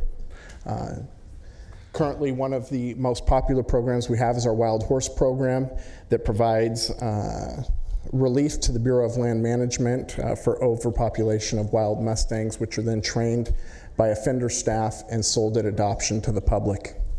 Our education model provides adult basic education, parenting, English second language, and other education programs proven to be barriers to reintegration in the community, with a recent partnership with the Los Rios Community College District in which we are offering college courses within the correctional facility. Our treatment model is focused on 2 areas: cognitive behavioral therapy as well as substance use disorder. We use evidence-based and data-driven curriculums to affect behavioral change in offenders, in which when they leave custody, all have experienced sobriety and can carry that on into their post-release life.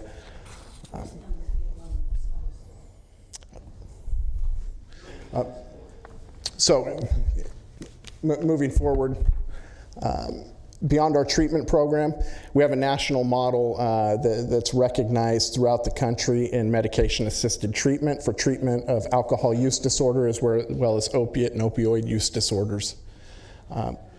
All of our programs are, like I said, are data-driven. We've shown to have significant reductions in recidivism, which fits in today's topic of reduction of jail population. When using the Board of State and Community Corrections model of measuring recidivism, it measures any misdemeanor or felony offense committed within 3 years of release. When we look at that, we've recognized that based on historical averages, we've significantly reduced that. The people that were often frequent recidivists are not returning to custody, which allows us to recognize that our programs are having a positive effect on jail population reduction. And then lastly, our community reintegration model includes partnerships with a variety of community-based organizations, including treatment providers, as well as criminal justice stakeholders, and other agencies, including the Department of Motor Vehicles. Anybody that completes our program is assigned a drug and alcohol or a treatment counselor based on validated risk need assessment tools that identify 8 subcomponents that have been proven to have great effect on a person's recidivism. Recently, we began the use of a workforce development specialist who links offenders with livable wage professions while in custody, and we have people that are leaving custody and within 24 hours are starting an employment to a variety of local businesses that are not only felon-friendly, but are looking for people that are trained to the standards that we have in our program. Lieutenant, I'm going to Yes, interrupt sir. you there. Supervisor Cerna. Great, thank you. I appreciate the explanation. I think, as my colleagues have as well, seen the various vocational training programs at RCCC for myself. I'm wondering, though, do we have any data on, because I assume those programs aren't necessarily mandatory for inmates, unless you tell me otherwise. It is mandatory for some, yes. That they have to actually go into culinary arts or engraving or welding or? Well, it is based on a variety of risk need assessment tools that we utilize, and we try to align offenders with programs and services best suited to reduce the behaviors that will cause them to return to custody. Do you have a subset of inmate population where it's up to them whether they want to take advantage of those programs or not? Yes, sir. So I guess my question is, for those inmates, do we have data that says for those that do choose, who can choose to take advantage of one of those programs, that compared to an inmate that chooses not to, that the recidivism rate is any different? So we compare our recidivism data against historical averages. For us, we are a data-driven program. For every program that we offer, we can extrapolate lists of offenders that have participated in that program. And then twice annually, we conduct criminal records checks on those individuals to have a recurring recidivism study based on the definition put forth by the Bureau of State. So are we comparing Corrections. ourselves to ourselves historically, or other jurisdictions, other jail systems, other correctional systems? Both. Okay. Both. So the purpose of being data-driven is for us to self-evaluate. We want to ensure that every program that we offer is effective and efficient in not only recidivism reduction, but also lowering the rate of rearrest. And if it's not effective or efficient, then we'll look to change that for something else. The other is to, yes, measure what we're doing on not just a local level, but a national level to see where we measure up against other jurisdictions. Any part of those programs where you actually have folks that had been incarcerated, took advantage of the program, went out into the world after their release and succeeded, whether it be in the profession of automotive care or as line chefs or sous chefs, whatever, that come back and talk to the folks that are incarcerated to kind of let them know of the benefits of the program, or at least give them an idea of what their experience was? Absolutely. And one person I'd like to highlight is a graduate of our Wild Horse program named Chris Colcasey. You can see his story on YouTube. It was covered by the Bee. A constant recidivist. until he participated in the wild horse program. He's gotten out, he stayed out. He's a farrier. He graduated from farrier school, and he is now, in appreciation to the opportunity that he had to participate in our program, is now looking to hire other program graduates and to be a role model. He comes out to our program still and teaches a very elementary course on horseshoeing, but shares his experience with those offenders as well. That's just one example in one program. We have success stories in all of our programs. Great. Thank you. Continue. Great. So in closing, I appreciate the opportunity to briefly describe the services that we offer. For the board members that have recently toured, I thank you for learning more about our program. And for those that haven't, we have an open invitation anytime that you'd like to come out and see firsthand not only the programs that we run, but the successes that we're seeing. Thank you very much. Thank you, supervisors. Appreciate the time. Thank you, Chief. Up next. Did I go backward? Brent? You're right, Jennifer. Up right there. Okay. Very good. Thank you.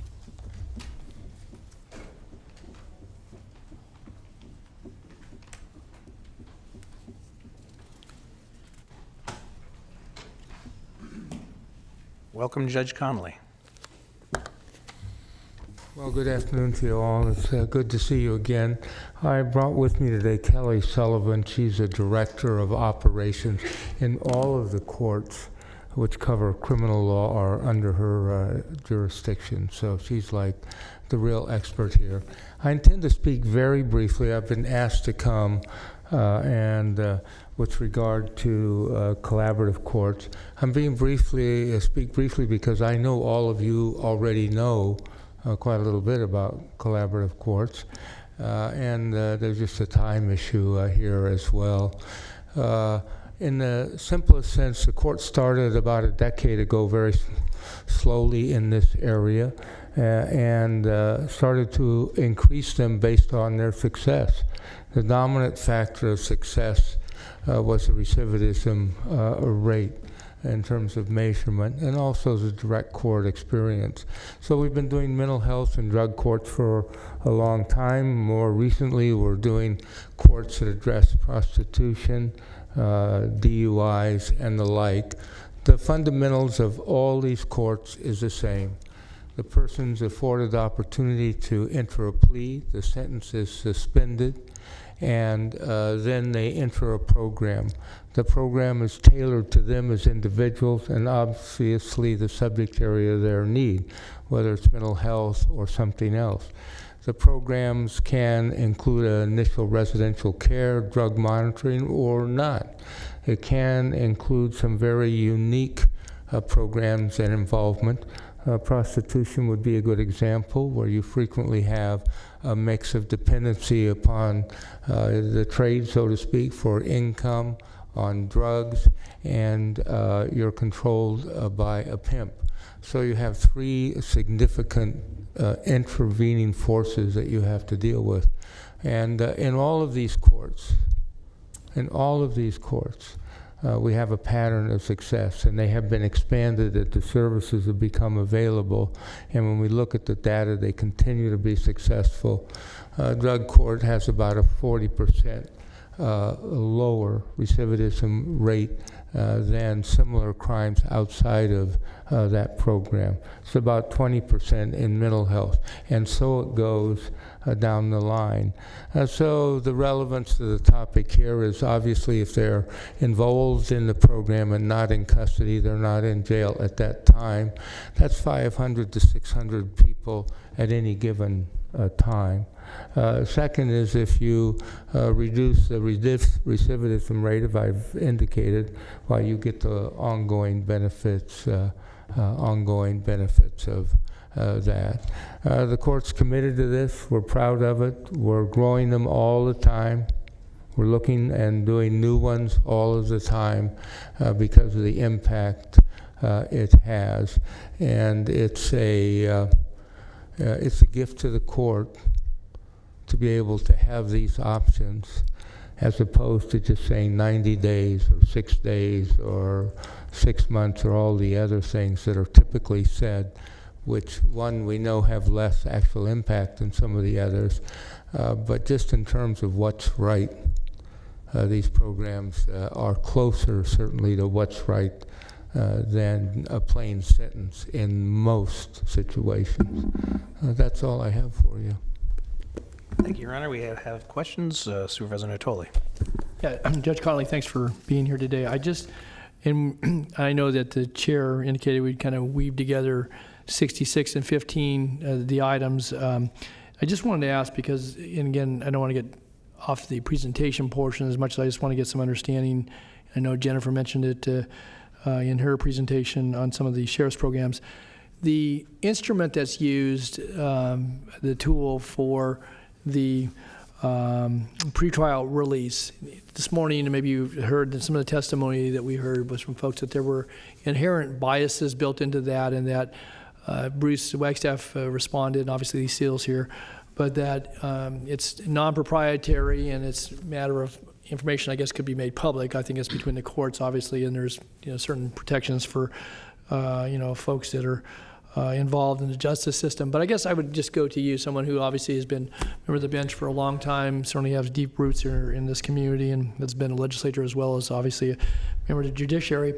What's your sense about the tools that are used to being employed or deployed, and the one that we're contemplating, because obviously that grant came down through the Judicial Council, and we're working under Lee Seal's guidance. So could you weigh in on that? Because again, you have a deep understanding about how some of these things work, and I'd be curious to know what your thoughts are. Well, the judges were very concerned about this. I was personally concerned about it.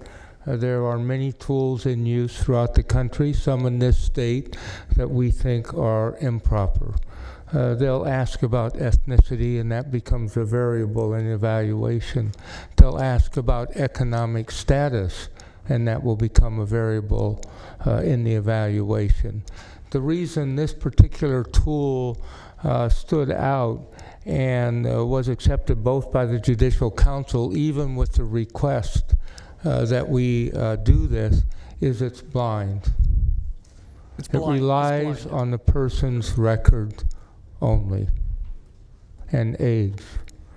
All of the other test data that's collected that frequently at least holds a potential for bias isn't collected at all. The sample is huge. It's in excess of 1.5 million samples and cross-analysis. It's been used all over the state in different, or all over the country in different states with confirming results. So that was the A part. The B part was that included in our contract with the Judicial Council, which we wanted, was a requirement for actual monitoring of results as the studies are done and the defendants are evaluated and pretrial released, or what action was taken, to see if the tool was accurate as a predictive model. And we will do that. We're going to update that data at least on a quarterly basis, and the results will modify how we applied, or the results of that study will allow us to modify how we use and apply the study. It will also allow probation. It's in this room somewhere. I saw Lee. He's over there. There. It'll allow probation to alter the distribution of resources they use for policing. If we have too many people monitoring high risk, because as it turns out after the first period of time, they are in a greater risk than middle risk, then his resources can be adjusted accordingly. It also will allow us to use the things that are simple that may be much more effective than the things that are expensive and complicated. One of the most amazing things we stumbled in, and the probation officer here is the leader on this, was that a simple reminder text message and call to a defendant was in many instances, most instances, more effective than holding additional time over their head in terms of ordering back to court on a fixed date. And so we're excited about this tool. There is no one grumpier about the tool than the judges. We originally presented that we were going to identify a new tool. We went back to the judges' meeting, and I had 25, maybe more, criminal law judges who were asking very tough questions about how it worked and why, and could we rely on it, etc. And as that process has gone through, and we're just in the initial stages now of implementing it, the judge attitude is overwhelmingly positive, approaching it with an idea that we have selected the best there is. It's going to be administered fairly and used in a scientific way, both in terms of determination of release and determination of the support systems around the defendant, and in the ongoing implementation of the program. So it's unique. And at its core is something so powerful to a judge. People don't stay in jail or get out of jail based on how much money they have. They get in jail and stay there or get out based on the record they have and the likelihood that they'll reoffend. It's not about money. And I don't know why some of the states in the South, one or two, and on the East Coast are ahead of California, but they are. And this is the beginning of getting caught up to where we ought to be. Liberty is not a question of money. It's a question of assessment of the individual involved in what they've done and some scientific assessment of what they may do in the future. And that's encompassed in this pre-trial release program, and it has the eyes of the state. Judges all over our state are watching Sacramento to see how this works, because it's bold, it's different. We got our money. No one thought we would get our money. This was a joint effort between Mr. Seal and the court. We submitted our application, and we beat out, just to be blunt, several larger, stronger courts in the state because of their confidence in the assessment tool and our approach. I apologize, I spoke longer than I should have. No. Well, Thank you, Judge. Go ahead. I just have a quick follow-on. That was very helpful, Judge Conley. And I guess one of the takeaways from this morning's testimony, and I think you again have talked to the core of some of the comments that we heard, obviously some very deep-seated, and I think even folks with their own experiences in the criminal justice system that spoke. But as it goes to the data portion of this, and there were some self-identified data nerds that spoke, but who are very concerned about how that information then one is used and what's used to make those judgments.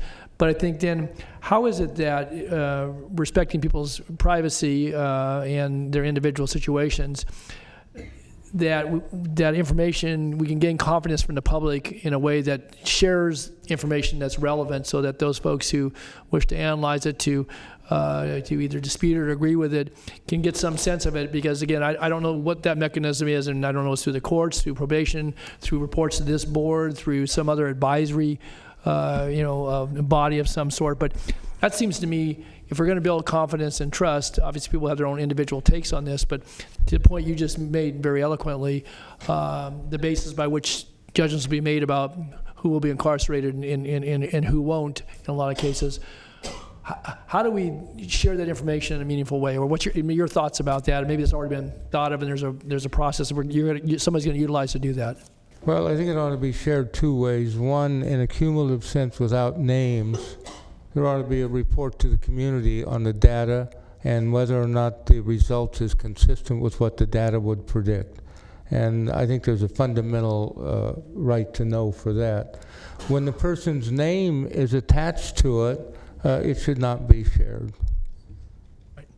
Okay, that's my position. I don't know what the probation department position is, Well, and I but guess- I don't, just so you'll know, there's a variety of documents and probation department reports normally would be among those that are sealed, that are kept separate, that are not public. Right. And the individual recipient responses would be in that category.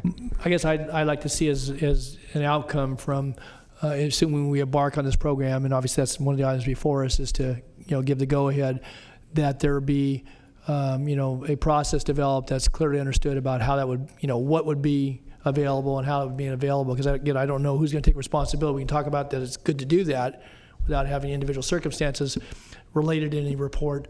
But I just think that there should be some clear understanding if we go ahead, and maybe Lee will speak to this, and certainly you've addressed my question on the matter, though. Thanks. I venture to say, I may be wrong, that Mr. Seal and I could sit down and draft an appropriate statement that would be acceptable to probation and be acceptable to the bench and obviously available to you.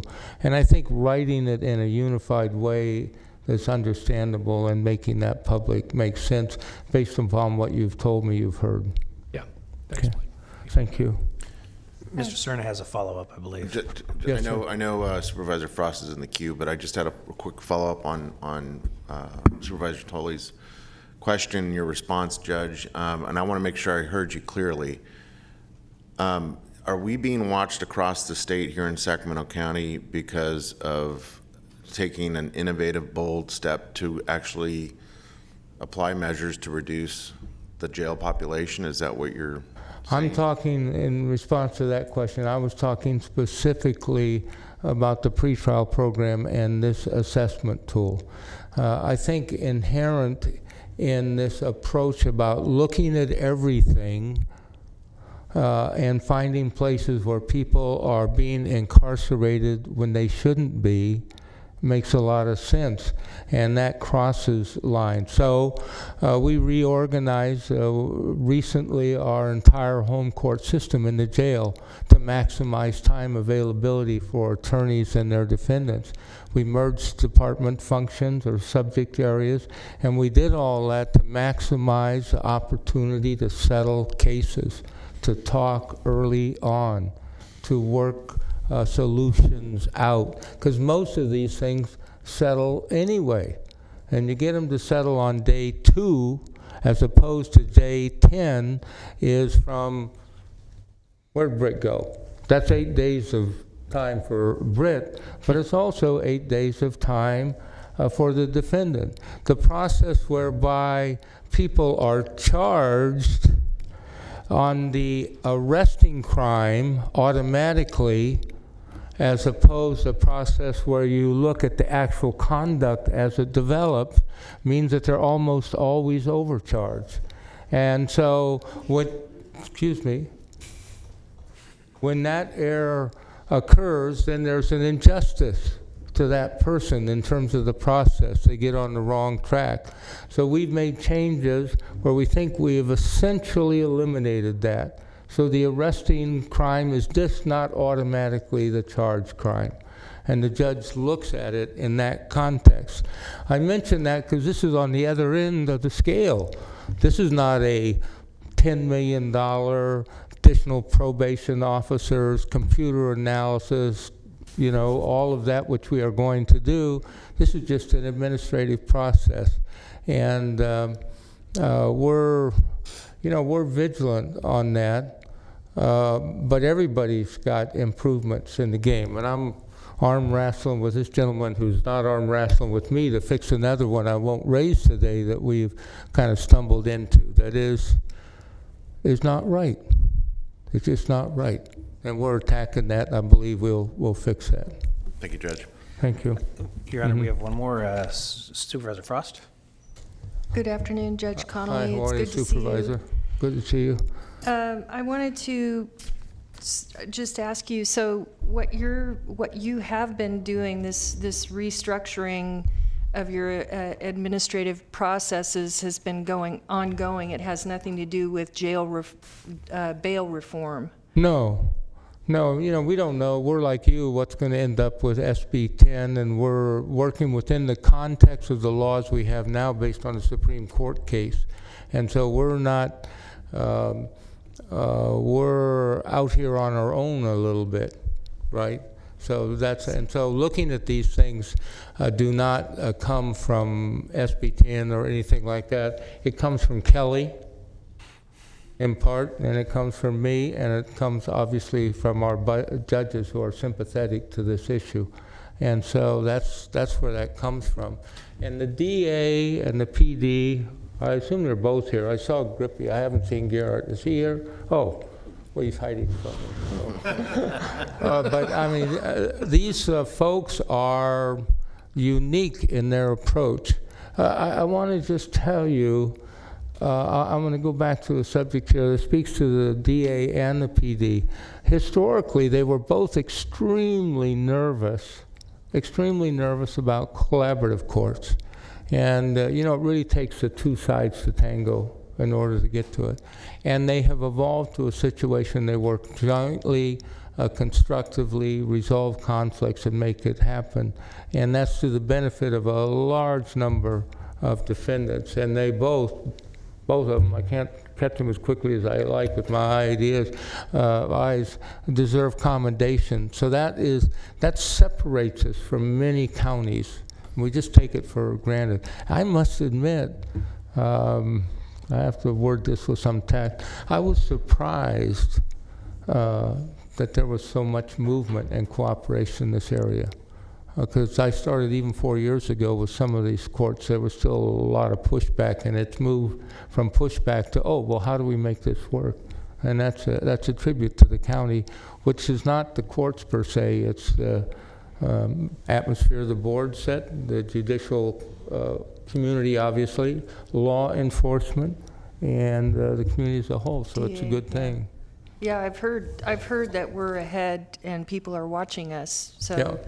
But I wanted to just ask you, on this jail diversion program, pretrial, or, alternate, Right. what do you call it again? Pretrial? Pretrial. This is prior to arraignment. Okay, so. I want to tell you why it's prior to arraignment. Okay. If you're arraigned and you go into jail, it's extremely difficult to get a person out. The window is to assess them before that moment and see where their risk is. And prior to that time, if at all possible, sometimes it's not possible, but if it's at all possible, that data is accumulated, the decision is made. That's why we're going to have judges to evaluate this pretrial data on the weekends. So do they get arraigned? What is the timeline so they get arrested and they take them down to the jail? There's normally 48 hours, and it varies. So we're talking about getting it done quickly. So if they're someone who's hooked on heroin or meth, it's not a long, drawn-out timeline between them getting into some kind of a program while they're waiting for that? Yeah, and I'm really entering Lee Seal's territory. There's categories which we won't assess because of the crime. I'm sorry, you're not getting out, okay? And if you need a description, I'll tell you about one of the 130 homicide cases I've done. This is not an issue.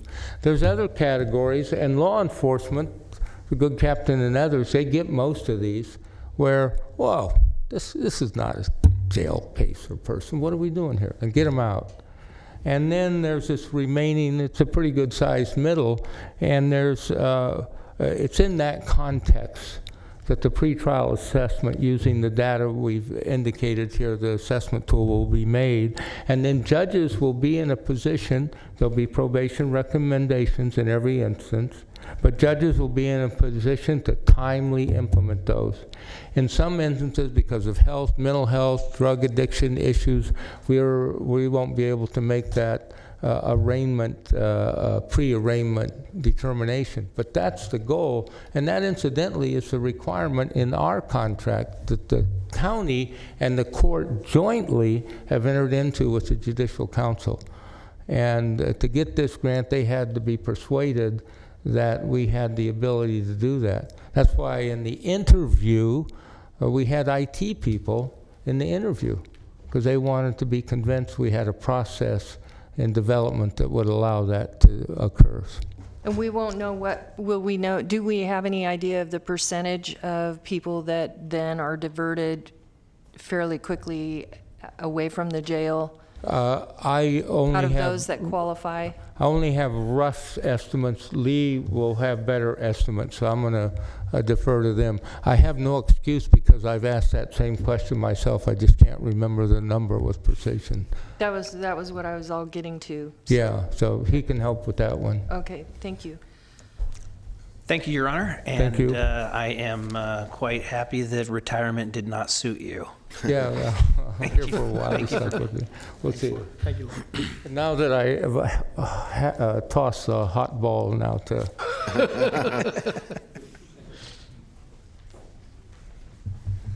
Good afternoon, Lee Seal.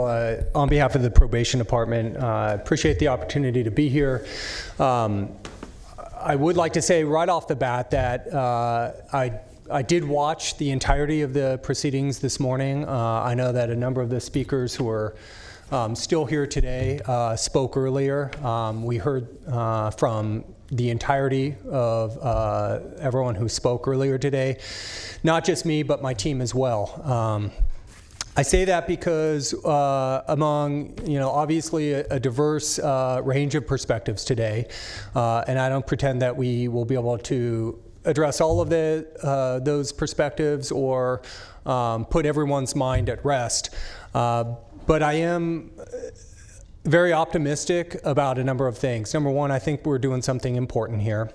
But before I talk about that, I want to say, number two, we're committed to engaging with the community, including the folks who are behind me here today in chambers. I made it a point of coming down earlier to let just a few people who I knew know that, and the fact that we're not going to go dig a hole and cover our heads as part of this process. We're going to engage with people, including our critics, and including, frankly, a number of people I heard from today had some very good ideas as to how we can make this better. I was talking to someone who I think I just saw a second ago who said, well, are you aware, for example, of the hurdles that we face when defendants have to bring children and have childcare concerns, and that conflicts with their duty to appear in court, and they've got to make tough decisions. And obviously this is sometimes the most vulnerable population in the county, people without means. And just that exchange alone an hour ago enabled me to huddle up with my team and say, hey, this is a good point. Have we thought about this?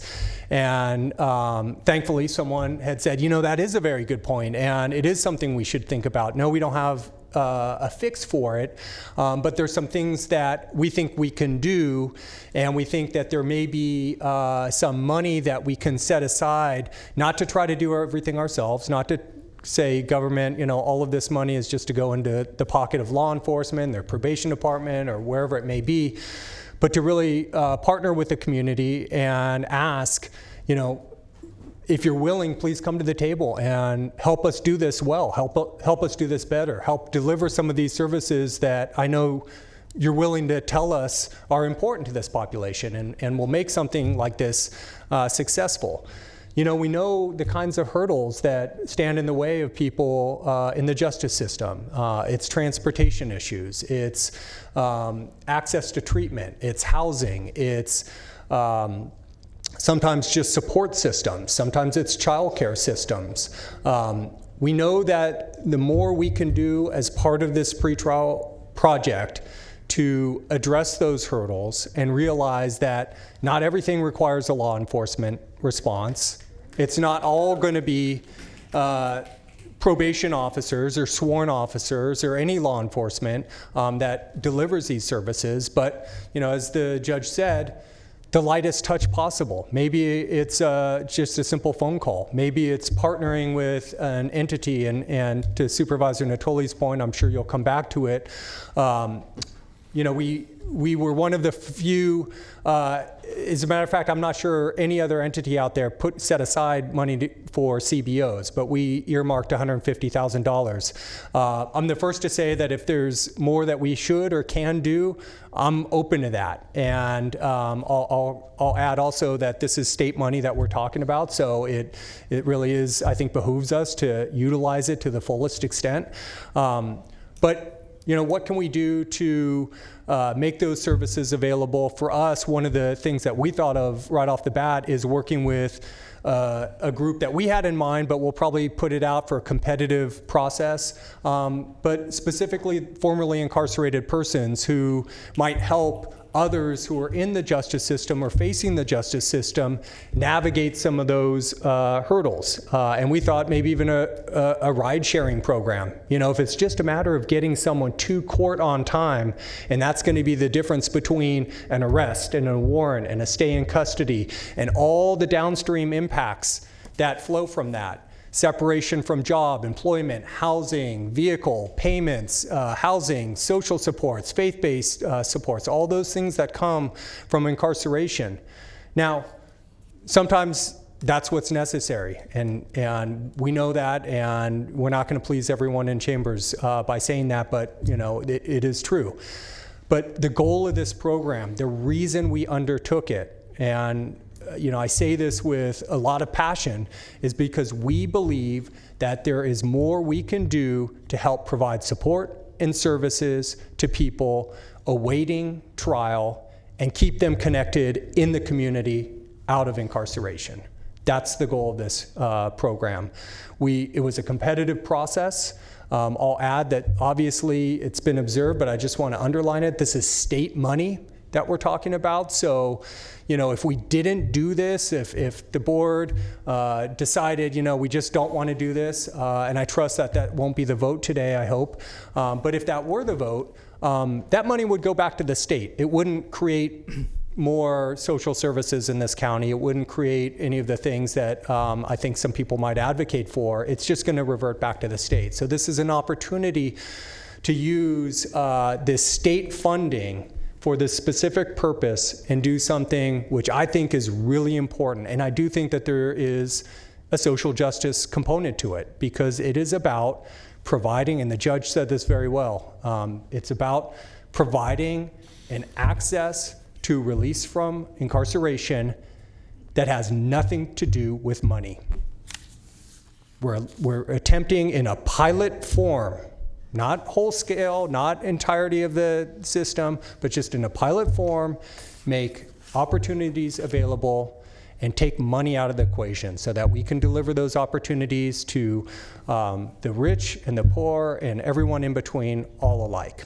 I think it's very important. There's a couple other things I'll say. Please feel free to interrupt me at any point, because I know there's a number of questions. Supervisor Kennedy, do you want to jump in? Good timing with that. Okay. Supervisor Natoli. Yeah, Noli, I appreciate it, and obviously you did watch the tape, and I appreciate your comments here between you and Judge Connolly. You certainly addressed some of the concerns that I heard, you heard, we've all heard, and then also I think a specific question I had about supportive services. And you answered my question, is that because I thought that a fairly modest amount, recognizing what you've just said, and we're going to employ obviously probation and technical folks to oversee the program, but to only allow $300,000 over the 2 years for the $8 million for supportive services, and many of what you talked about that are ones that I think hold potential for helping folks, and maybe you do onesie-twosies, but before you know it, you're actually hitting a significant portion of the population, and you're reaching into their neighborhoods, into their own personal situations in a way that offers support at a time when obviously they are tied to the justice system in some way. But I think have the opportunity to hopefully see their way clear and to have the support that they need to get through that portion of their life, but also to find some maybe solution sets that help deal with some of the other issues that are there. And you've touched on them, housing and poverty and addiction and a number of other things. But I guess my question I wanted to ask about, actually I took a look at the copy of item 15. What really caught my attention, and this goes to what you just emphasized about this being a pilot. But assuming all the things that have been said here, and that, again, presuming that we go forward this afternoon, that in 2 years, the funding is gone. And so if we have a successful pilot, and whether folks embrace the idea or recognize that it's a better alternative, or maybe they still have disagreement, but assuming that what you and Judge Connolly have said and others proves to be successful, yeah, I understand you're going to seek additional funding, but it also qualifies that appropriately so that if in the event continuation funding is unavailable, probation would cease participation in the pretrial pilot program. And that concerns me, kind of related to the item that's going to come next, item 67, because when we talk about facilities and about staffing facilities, that becomes a very fixed cost within the budgetary framework, and yet programs like we're talking about this very moment and other things that have been mentioned here, they become more, I think, vulnerable to budget reductions when times get tough. And certainly the probation department knows that as well as anybody from the recession and a lot of the general fund, you're great at getting grants. And I guess I'm concerned, I mentioned this to Nav yesterday in my briefing, that we talk about piloting, and yeah, the cost may be covered for the first 2 years, and we're going to go out and be aggressive, and we've been successful both in this judicial grant, but hopefully in getting other funding. But if it doesn't come forward, then it just gets thrown into the mix. It doesn't get the same level of commitment that we would do if, for example, we were going to build a facility and we're going to staff it, and then we're going to take an obligation on for 30 years. We're married to that. Different than this. And so I guess my point being made is that, I think it's important if we are beginning to shift the paradigm here, that not in just conversations like this afternoon, but I believe if we're going to support these things, then they need to get the same elevation in the budgetary context as things that we do that become hard facilities that have costs assigned to them relative to general services, to staffing and all those things, and we take those obligations on, because here we only take on a 2-year obligation with money that is our money as state taxpayers. And so I guess, I'm passionate about it because if we find things that work, then we need to have a long-standing commitment, because we're going to be asked later today to consider, and we'll get to that in a moment, taking on a commitment that's going to potentially bind us for 30 years and is going to have $5 million in additional staffing costs that we're going to be married to. And so I think we need, again, I look at you now, but again, obviously this board makes those decisions, but that's the type of commitment that we need if we're going to actually change the way we do business and actually have better outcomes. And so I guess I'm going to make that plea, and again, Lee's not going to argue with that, and certainly it's a budgetary matter for this board each and every year.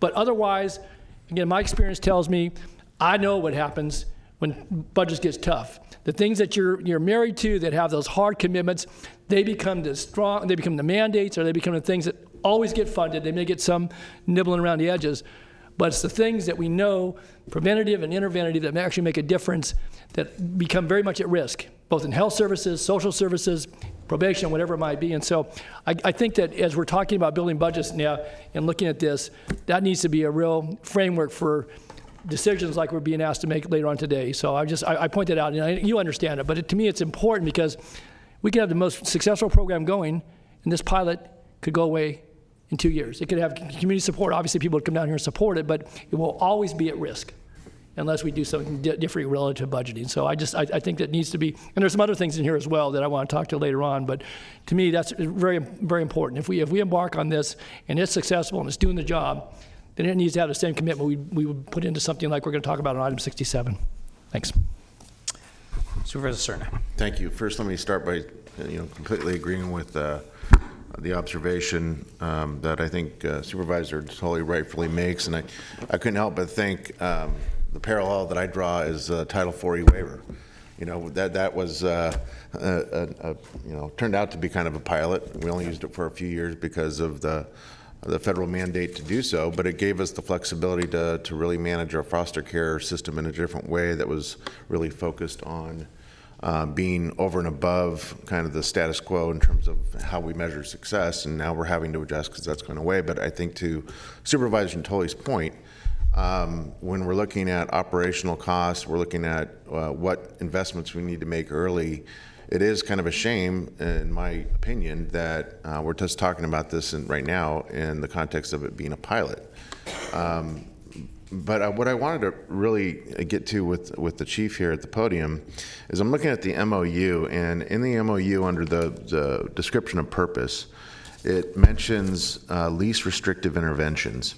And I assume this is kind of code for basically giving probation, in this case, a huge amount of latitude to offer programming that is going to help us, the county, achieve our objectives of keeping the jail population as low as possible. It's going to achieve the clear objective that has been advocated pretty clearly by community members here today. So I was hoping you could elaborate a little bit more, Chief, about what you believe some of those least restrictive interventions might include. Sure. Well, the least restrictive intervention would be straight OR. So in other words, we make a recommendation to the court, that recommendation is adopted by the court, and that defendant awaiting trial goes straight home to her family or straight home to his job, whatever it may be. No involvement from our office whatsoever, no entanglement with the justice system. Essentially the only time in jail that they may have encountered was initial booking for the first 48 hours in terms of the pre-arraignment period, correct? Correct, yeah. Correct. So we'll get them out as soon as possible and keep them out. Obviously, the next step up from that would be things as simple as phone call reminders. I think we'll hear from the public defender about work that he's pushing forward to create electronic notifications, really supportive systems that help people. You know, job number one there's always two goals. The first goal is of any pretrial program is to get that person back to whatever their next court date is. So the research shows that often what people need is reminders or access to transportation. We're going to invest in bus passes. Let's not let lack of means be the hurdle that prevents people from just showing up back to court and resolving their case. Obviously, there's a host of supportive types of services that we can also provide. I think in many instances, it'll be in the interest of a defendant or the public defender's office to connect someone with treatment services, let's say drug treatment or mental health treatment, at that early stage. Right now, you heard about so many of the successful collaborative courts that we have: mental health court, drug court, reentry court, veterans court, et cetera, et cetera.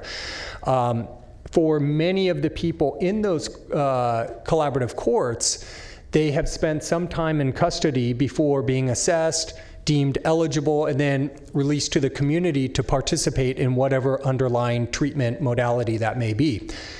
With pretrial, we have the opportunity to connect people sooner with those services and treatment so that they don't spend that longer period of time behind bars while they're waiting assessment, while essentially the government does its job to get its act together to determine, yeah, this person would be great in the community, why don't we provide that person services?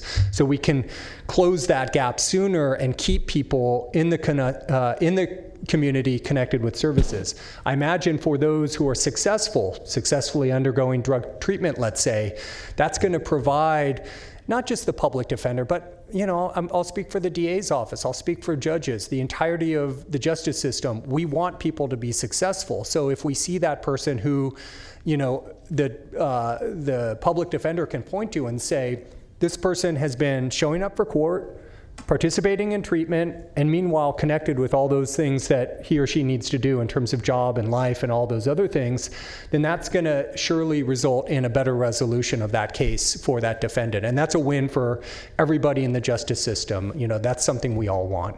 I'll pause again. I have more, but I want to be sensitive to any questions that may be before the board. Supervisor Frost, you're very good at this.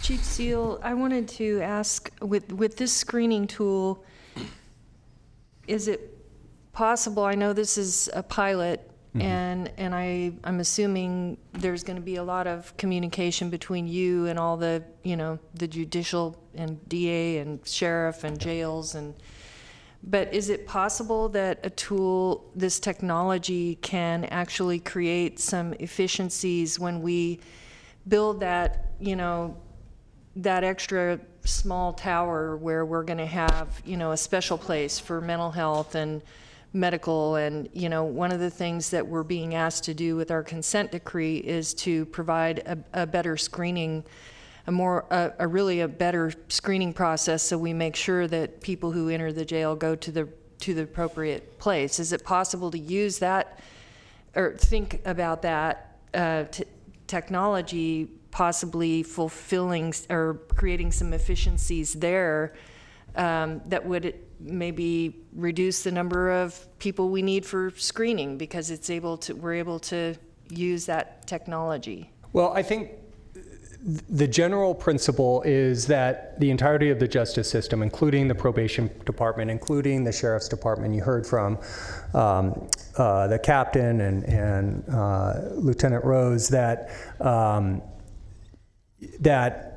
we're doing more and more to use risk assessments and needs assessment to determine, screening for access to programming, access to community-based services, whatever that thing is that you're delivering it, the justice system is increasingly using these screening devices. I can't speak for the sheriff's department, but I'm sure that they use currently some kind of screening tool for access to mental health services. I don't think that the particular tool that we're talking about here, it's very specifically developed to answer just 2 questions that I don't think has any applicability to those particular services. The questions that it's focused on are simply, is this person likely to show back up for the next court hearing? And second, is this person likely to commit any kind of offense while released out in the community? So we're just looking at those 2 things. Okay. I will get back to a prior point, though, and say that, as to the issue of outcomes and data, to Judge Connolly's point, we are mandated under the terms of the grant to report out outcomes and data. I commit to this board and to the public, some of whom are behind me and others who may be watching, that we will make this everything that we can make available that's not confidential, individual level sensitive data. We will make that available, and we will find a way to ensure that it's publicly available on a website, whether it's our own probation website, reported to the court, or maybe a county transparency website. The data elements, in fact, are so numerous that I won't attempt to list them here, but suffice to say, we're going to be reporting out on every aspect of who gets released, what the decisions are, all the way down to some socio-demographic information such as race. So for those who are concerned about disparities in either this program or the justice system more broadly, we're going to be able to look at that data and ask, how are we doing? Are we magnifying disparities, or are we hopefully helping to address disparities by making programs available regardless of one's race, for example? So to be clear, we will be looking at race when it comes to outcomes, but race will never be considered when it comes to the tool. Absolutely right. Judge Connolly said it perfectly. We chose a tool, and I understand there's a lot of debate out there. Some of the debate comes from the fact that some tools out there are proprietary. They are owned and controlled by corporate interests that do not make available the factors that they're looking at and how they weigh those factors to spit out a result. So I actually join in the critics who say that we should not be using those kinds of tools as part of this program. The tool that we chose is very simple. It's all currently online. I have a piece of paper. It's just basically a question tree. As the judge said, it relies almost entirely on criminal justice data, arrests and convictions. I've heard from, and you will surely hear from, some people who will make the point that that information itself is skewed because there is there are disparities that are baked into the criminal justice system, but, you know, arrest and conviction data is, you know, the information that is, you know, for better or for worse, the bread and butter of what we use to make decisions. We wanted to use a tool that did not have any socioeconomic information about wealth or housing or race or anything like that, because to the extent possible, we want this to be a neutral, colorblind decision, irrespective of one's wealth or any other factor. The last thing if I may, I'll add one other thing just to circle back to where I began with, you know, our commitment to being open to community and stakeholder support, including critics who you know, want to share their perspective as well. I don't know yet how we'll do this, but after watching the hearing today, the team and I gathered up and we all agreed that we need to host some kind of community forum or open house, something, and I'm open to the board's input and the county executive's input on this as well, to make ourselves available so it's not just right here, right now with the folks who are here today or beforehand or after. We really are committed to giving some time and opportunity for communication, and we'll figure out a way to make that happen so that people can really weigh in and have some degree of communication with us. I will say that you know, I'm hopeful, because just in the couple of conversations I had today, people had some helpful ideas, and I think that with community engagement, there's an opportunity to make this better and make it successful. Other questions about pretrial in particular? No, sir. Should I close by just saying maybe 30 seconds about the bigger context of our work? You can spend more than 30 seconds. All right. There's a lot that we do in the community. As you know, we have 3 adult day reporting centers. We've undergone a bit of a transformation over the last couple of decades. We've really begun to embrace evidence-based decision-making, and really that's just a fancy term for using research and science to tell us what works and what doesn't, and to pursue those things that work and stop doing those things that don't work. We know that cognitive-based therapy is highly effective. We offer that at all of our adult day reporting centers. We make that available to help our clients turn away from whatever criminogenic behaviors may have led them into the justice system in the first place. But we also know that that's not enough.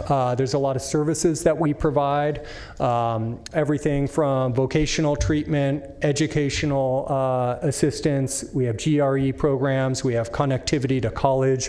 We have a partnership with the Los Rios system where we have a cohort of young adults that go specifically as a group through the Sac City Community College campus with special life support systems so that those young people can be successful and connect to high-paying jobs or a UC pathway. We have someone who's in UC Berkeley who came out of the justice system. We see these success stories all the time. Obviously, those adult day reporting centers have a host of community-based partners, some of whom themselves are formerly incarcerated, part of our treatment team.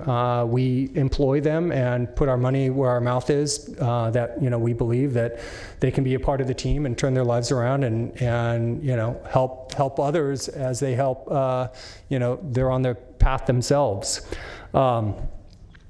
Lastly, eligibility specialists, connecting people with benefits, CalFresh, CalWorks, all those kinds of things. Registered nurse to help connect people to, you know, their prescription medication. Oftentimes it's these, you know, just, you know, we talk about a warm handoff rather than a cold referral. You know, you can hand someone a piece of paper and say, drive across the county and pick up your meds and go to this person and get your benefits. But by co-locating all those people in these centers where we have, you know, where a lot of our client base in North Sacramento, this area, and South Sacramento, we really want to try to deliver those systems of support as best we can.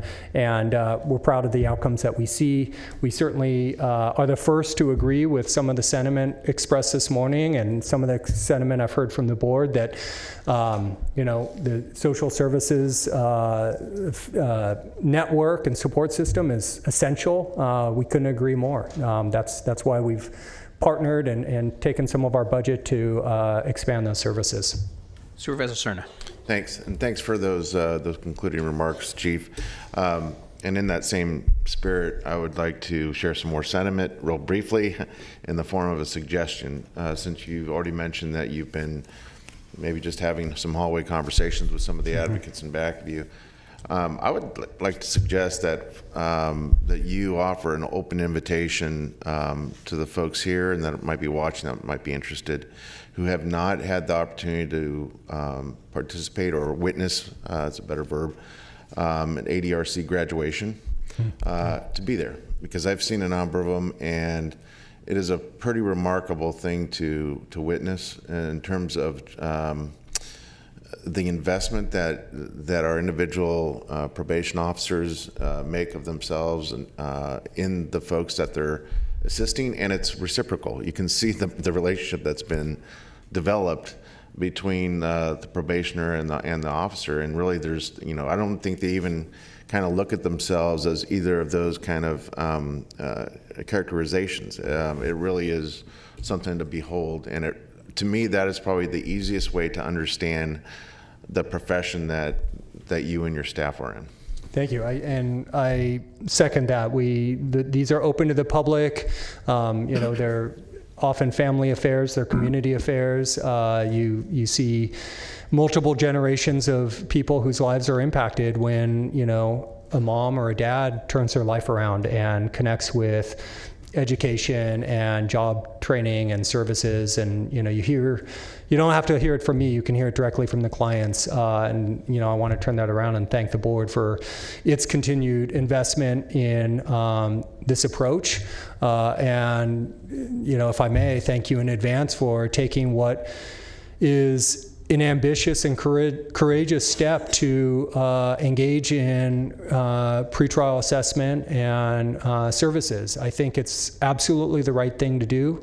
You'll hear from people who say, we don't go far enough and we haven't released enough people, and you'll hear from people on the other end of the spectrum who say, you've gone too far and we're releasing too many. Our approach is to start conservatively somewhat. We want to start somewhere and take this on, stand it up in a way that's credible. It's going to take us a little bit of time to get it up and running. I'm proud to say that we began yesterday just by coincidence. So, as I stand before you, the first people have been released as part of this program. Obviously, the goal of it, if I'm speaking on behalf of the state and the judiciary who advanced, these grants and the legislation that is subject to a referendum in November 2020, is to hopefully stand up successful models like Sacramento County and be able to point to the fact that, money doesn't have to be a part of the determinant, which makes the decision whether or not someone's released from custody. There's other things we can do to help people show up for court and be successful in the community. So I believe in that, and I'm committed to making it work. Thank you, Thanks, Chief. Any other questions? Thank you for being here, Chief. Thank you. So next one to present is Behavioral Health Service, and it's Dr. Ryan Quist. He's in charge for our behavioral health services. So, Ryan. Afternoon, Dr. Quist. Good afternoon, Chair Kennedy and supervisors.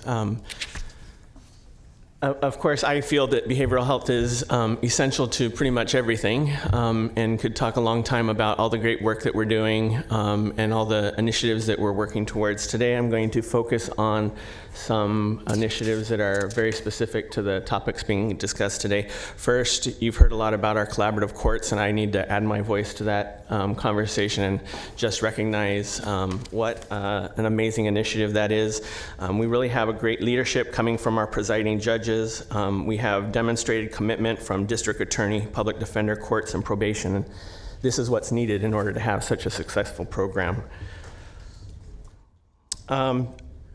Some other programs I'd like to mention here is we have our mobile crisis support teams. This is a pretty exciting project that we've had going for a little while. This is a ride-along model where we have a senior mental health counselor doing a ride-along with an officer or a deputy. They're paired up and they're able to go out and meet with individuals out in the community and when they're in crisis. We also have a peer navigator involved with these teams that's able to follow up, come along behind, and link people to services. We have some great collaborations between behavioral health and law enforcement agencies, including Citrus Heights PD, Folsom PD, Elk Grove PD, Sacramento PD, Sacramento Sheriff's Department. This program has been so successful. We have 6 teams right now. We have now proposed at, I believe it was an August 6th presentation of this board, that we are going to expand those programs to a total of 11 teams.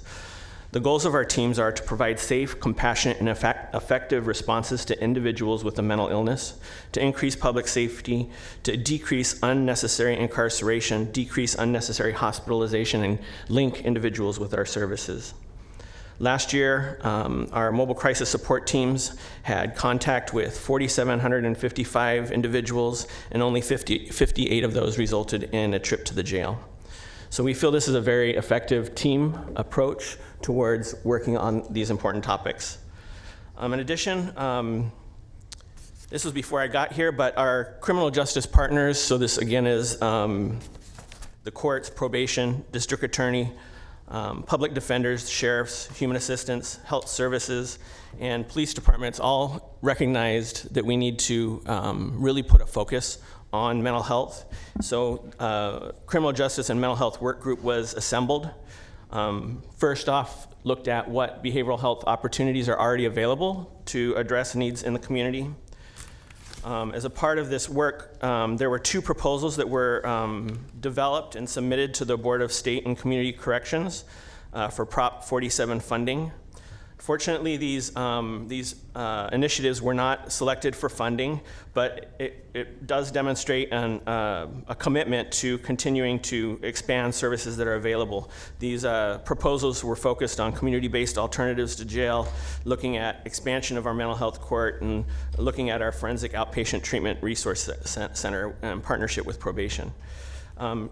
While our 2 proposals did not get funded, this committee, this work group, has demonstrated some success with improving communication between all of these various partners. We've been working on on the National Stepping Up initiative, which is also focused on reducing those with a mental illness in the jails. And we continue to work collaboratively, and shortly you'll hear some of the other initiatives that are in the works being taken where public defender is taking lead. Dr. Quist, where we weren't successful with Prop 47 grants, though, there's opportunities in the future to continue that effort. It's my understanding as well. Okay, thank you. And Supervisor Natoli. Yeah, just to follow on that, because it was in the report, and certainly this board was aware of those grant applications.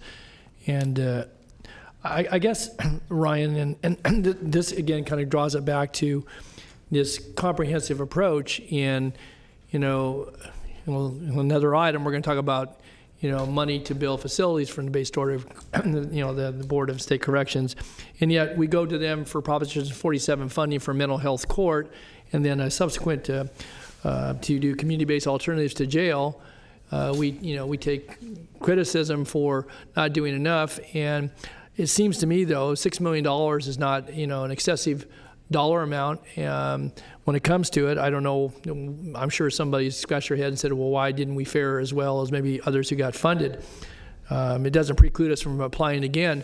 But I guess I'm going to make the point to emphasize probably what I'll say later on today, is that if this is important, we believe it'll work, we know mental health court works, and we talk about alternatives to, this combination, these packages of what we're trying to do, this has broad endorsement, then it would seem to me that it's great if we can work off of money that's available through, state grants and so forth, but even not. As we're looking at what we spend for, the justice system here from, beginning to end in this county, then it seems to me that maybe we need to, step up as a county. And, if we don't get the, state money after 2 tries, I guess, try again, maybe get it on a third time. In the meantime, though, if these are meaningful enough, then I believe that we need to really incorporate them into our, to our whole regime of what we're going to do here as it relates to, providing for jail diversion and for supportive services, because again, they complement one another. And I think it also speaks to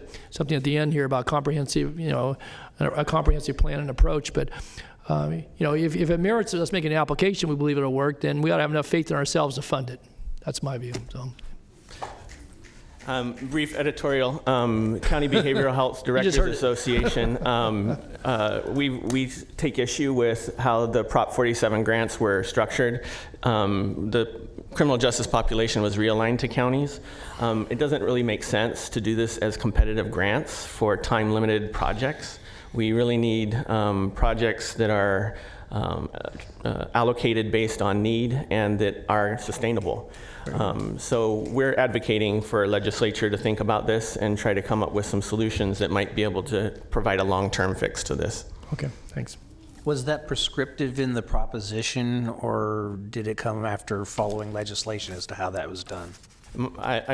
It's a little while ago, so my memory is a little cloudy, but my understanding was that it was part of the legislation that it was going to be time-limited competitive grants. Thank you. All right. Last little bit, I mentioned that I really do feel like everything that behavioral health does has an impact on a lot of these factors that we're talking about. And I'm not going to go through our entire continuum of care and touch on everything, but I did want to mention that one of the places where we have definitely seen some demonstrated successes with our full service partnership programs. There is an independent report done by the Mental Health Services Oversight and Accountability Commission.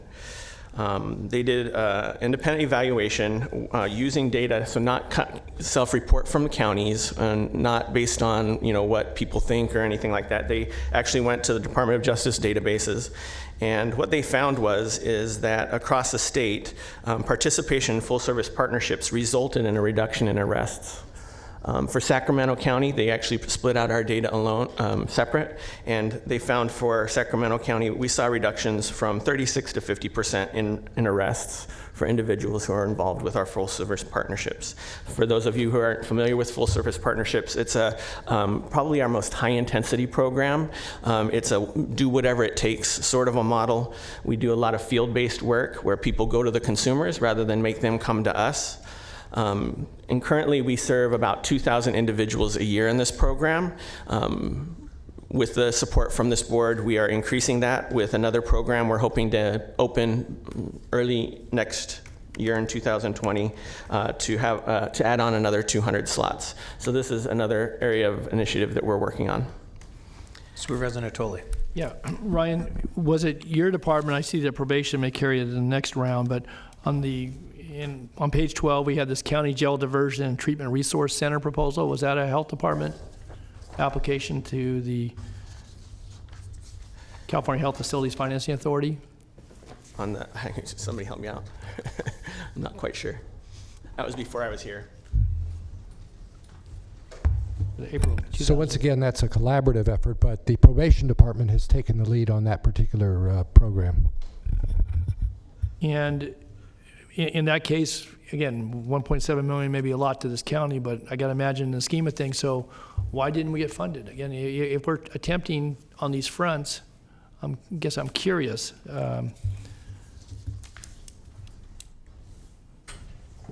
Sorry, Ryan, I thought this was a health department one, so. Good afternoon. It's a grant that we will be bringing back before the board, perhaps as soon as next month. I think we're working on a tentative grant date. We've been working closely with the state. We identified some things that they're looking for in the grant that they're actually helping and want to see us succeed. So they've identified some things as to why we didn't get the grant the first time around. So we're cautiously optimistic the second time around that we'll be successful. It does tie into this. I passed over it in my presentation, but it does tie into some of this effort because it is an opportunity to bring stakeholders together, including behavioral health, the public defender's office, probation, other stakeholders, community-based providers perhaps as well, to create a single locus for diversion. So that people, again, the idea being we want to make this as easy and convenient as possible so that people, instead of being booked into the main jail, there's a location where we can wrap services around that person and keep them in the community successfully. So there's some state money to help with that Well, effort. the full service partnership that Ryan was talking about, maybe, refer to this item, because again, I saw as Lisa's explained here in the narrative, that's what it talked about here. And I like the idea that it doesn't have to necessarily be at a physical location. Obviously, there may be where you're close by, but going out to folks' neighborhoods or going to centers or health clinics, wherever they may be, to meet them in the place where they live and maybe where they struggle. That seems to make sense. I mean, obviously probation does some of that, but I think the full service partnership really makes sense and would seem to me this would help us to advance that work on a number of fronts. Yeah, and we have existing locations where we can do that, so absolutely. But we need $1.7 million a year to do this. $1.7 million would help advance that effort and give us something that really is a diversion to the main jail.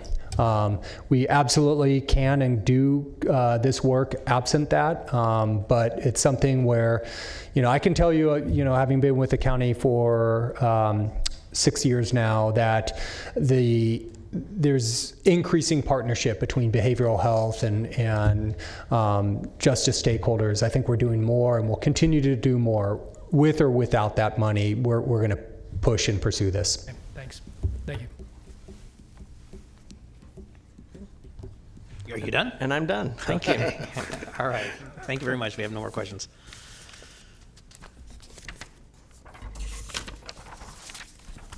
Mr. Public Defender, welcome. Oh, Steve. Good afternoon, Chairman Kennedy and honorable members of the board, and also concerned citizens. I too watched this morning's hearing, so I'm well aware of some of the concerns that were expressed. And I would also say that like I have done in the past, many of the people have met me, and if they have other questions and they want to talk with our office about that, we will continue to make ourselves available. I wanted to start off with what may be the elephant in the room. What's the public defender think of this probation move? And we support it. And it's not just well, we evaluated the program and it looks pretty good, although those things are true. It's also, we have experience with probation.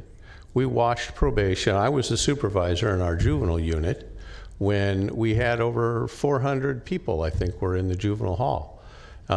Probation, through their hard work, has brought that number down to, I think I've seen as low as just below 100, and recently it's been 120 to 140 in a facility that will house 400. And at the same time, the crime rate, juvenile crime rate's down about 70%. So those two things together lead me to say this is something that we're not going to oppose or shoot at. We think it's an opportunity. There is no other opportunity that I'm aware of to do something different and try and do this. It's paid for by the state, and there's a track record with both the personalities and the institution. So, and I know I'm going to get some criticism for that, but that's the truth, and so that's where we are on that. I'm here as well to talk about what efforts the Public Defender's Office does, and Lee, my colleague, Lee Seal, mentioned that we were going to talk about text messaging, and I think that's at least some good news I can talk about, or at least I hope it's good news on this. We're building a text messaging, automated email and text messaging court reminders based in the Public Defender's Office, which, if it's built as we've requested, can be grown to include other agencies and other people with simply changing the definition of the variable in the programming language. We're anticipating, and again, all things with computers have a little bit fluid dates. We're anticipating to be ready next month. So we're hopeful of that. And that's an evidence-based program. There's a study out of New York, and then there's some recent data out of Contra Costa County, which is doing this. New York studied it quite a bit, and they found that with text messaging, they got somewhere between 20 and 25% reduction in the failures to appear rate. It's proven to be a cheap and effective method of reducing failures to appear. And as I looked at that study, that was with only 13% of the people complying and giving them the phone numbers and information. And what's different about what we're doing is similar to what they're doing in Contra Costa. That information is going to come to the public defender, where clients are more likely to share real data about where they live and what their numbers are. It's reported in an ABA article, and I don't have if it's been continued, but they have a 2.5% FTA rate in Contra Costa now. I almost can't believe that, so I hesitate to repeat that, but and I frankly can't believe it, but there it was. But that was a reduction from in the 50s where they were before. But that's because they're getting the data, and they had the vast majority of the clients, they have the data and they're using it. So that's something we're building, and we're hopeful that that should roll out soon, and we'll be able to work with that in conjunction with the courts, probation, and ultimately, if it's working, I mean, we have to go through a period of testing, we can expand that to other people to be using it, although they wouldn't have access for reasons I've alluded to the specific addresses and phone numbers that they could then import and use for law enforcement purposes. Otherwise, they're not going to share them with us.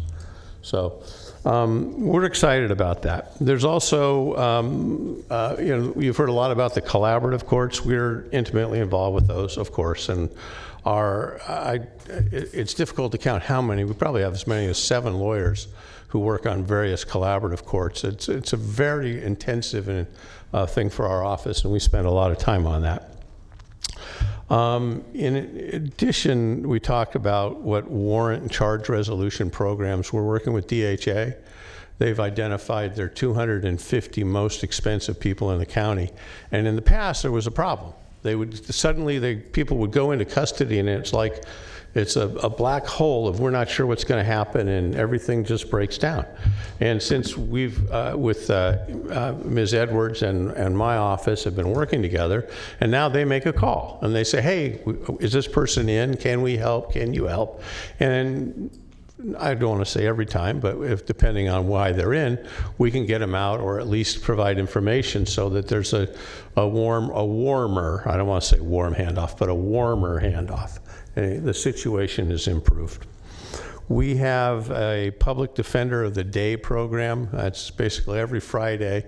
If you go down to the misdemeanor side, you'll see a lot of people lining up, trying to talk. Some of them not particularly happy because they're not getting talked to right away because it's crowded and we only have so many people. But people come in with warrants, with questions, with court dates coming up. And when they have warrants, we attempt to calendar them, take them off calendar, get them a new court date, answer their questions. We work with the courts and the district attorney in order to get that done. And those are mostly for low-level offenses. And without that, these kinds of cases would tend to just revolve in and out. They'd be returned to custody, and then back out and return to custody. So that's been ongoing. We estimate about 120 to 160 people a month, which turns into as much as 1,500, 1,600 people a year that we're actually talking to in that regard. We also have the Loaves and Fishes Clinic, which began, I'm going to say maybe over 10 years ago, I think, when a late public defender really founded it. It's just sort of on his own time. Tommy Klinkenbeard Legal Clinic, he founded that. And we ended up extending the office as well to help in that regard. And these are people without a lot of resources who have, for example, numerous tickets, numerous warrants, numerous problems. And for the most part, we're able to clear those things up, and they're able to then do community service, where they don't have to pay for the privilege of doing some of the other alternatives or a more formal community service, they're allowed to do it at Loaves and Fishes. And Loaves and Fishes has, last I heard, they had such a good success rate of getting people to complete it that they were suspected of not actually checking on the people. But I think actually what's going on is they really know the people and see them coming in for food all the time. And they say, hey, John, you need to get over here. I need 5 hours from you. I think that's what's going on. So that's a positive program that we do, and that's a lot of work for us, actually. We spend time with that. We have a couple programs, and I know I want to be brief because you guys have been dealing with this for all day. We have gotten a recent grant so that we can help provide services to people in the early stages of the litigation. And we could conceivably get before arraignment if that was possible, but we're not sure if that'll be possible yet because we would need access to police reports and we'd then be consuming court and district attorney resources. But that's in discussion. But it allows us to take social workers and it's built on a program that a UC Berkeley study on the San Francisco public defenders, which found over 5 months an $800,000 savings is what they claim. And I've read it several times. I'm not sure how they get that number, I want to be clear, but it's what they're talking about. And there they used lawyers and investigators at the early stage to litigate pretrial and try and get people out, and they report that kind of savings. Our model's a little different. We're intending, I would describe probation's model as risk-based. They're providing risk assessments to the courts. And ours is complementary. It's needs-based. And so we can marry those two forms of support and to both the court and to the individuals. And when they're out of custody, so we'll be able to identify, these are people with mental health issues, be able to identify services, needs of these people at a relatively early stage, and then discuss that with probation, the courts, the district attorney, and say, why don't we get this person out with these kinds of supports or these kinds of, we can get them to this place. And this really is the bread and butter practice of what a social worker does. And we've had a little experience with that in my office. It's been very successful, and the courts have been happy with that. So I'm hoping that that is something that will work. We have a 3-year grant, and we're excited about the opportunity to do that. And I think you voted on that this morning, so we can accept that grant.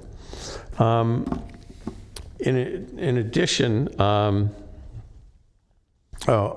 goal is to screen about 130 or so people a month and then have safety plans for 30 or 40. It's up to the courts whether they'll release people or not. But we think that we're going to have much more competitive packages and advocacy we can do to get people out.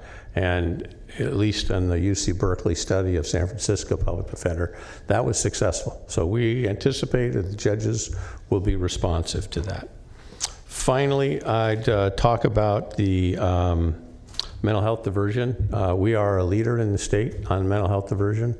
It's really a new law the legislature passed that says that you can be diverted out if you have a mental health problem and your offense was related to the mental health problem, and it's likely that you can be treated for it and that you're safe enough to be in the community. That's essentially, in layman's terms, what it needs to be. So we have, I think we've done around 250 applications. We have about 50 people in right now and quite a few pending applications. And in the process for that, we are in application for, which we've been advised is a non-competitive grant, for $4.4 million to provide services to people who are either incompetent or at risk of being incompetent to stand trial. And that would create a forensic mental health clinic with psychiatric services, medication adjustment. So when people, one of the problems when people are released from the jail with needs for psychotropic medication is they either, if they're given some, they lose it or don't do anything with it. They're not able to get medication adjusted. They don't know where to go or who to see, and and then there's decompensation and then a return to custody. And the hope with this is that we'll be able to get these people treatment. It also provides case management services and housing for people as well. That's a more limited number. I don't want to get into specifics at this point, but the case management's exciting as well, and it gives. And one of the problems we have right now with mental health diversion is who pays for the expert if you need a medical opinion on that, on whether there's a nexus and those kinds of things. And the grant would pay for it for this period of time, so that's a positive. Those are really the matters. I promise I would be quick in view of how much time you've all spent. I'm happy to take questions if anyone has any. Any questions? Thanks, Steve. Thank you, Mr. Garrett. Appreciate it. You. Mr. Grippy. Good afternoon, Chairman Kennedy and the rest of the board. I'm Steve Grippy from the District Attorney's Office. Like Steve, I intend to be brief, but I actually will be brief. Just kidding. I always have to do that. I'm really here on behalf of Anne Marie Schubert and the entire District Attorney's Office. Really, my only real purpose in being here is to, I think, address the question, what does the District Attorney think about all of these programs and these ideas and this concept of pretrial release? And I'm here to tell you and to tell the public that she supports it fully. When you hear about the collaboration amongst the parties in our justice system here in Sacramento County, I've been told this for 15, 20 years, that very few counties work the way we do in the justice system. People fight just because of the inherent concept that we're on different sides, but in Sacramento County, we don't really do that.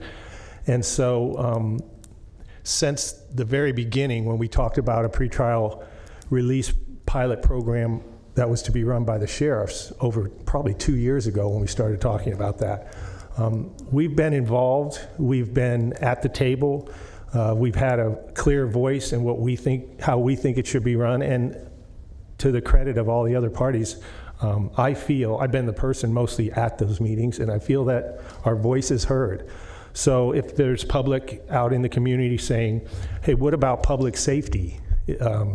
That's the DA's role in this system, and we feel comfortable with what's going on here. In fact, we support these collaborative courts fully, and we have been from the very start. So I think that's really my only role here today, is to let the public know and to let others know that we have supported this. We do support it. We do have our eye on public safety, but we believe it's being addressed appropriately in all the programs that are being addressed today. Any questions? Thanks, Steve. Thank you for your brevity, Mr. Grippy.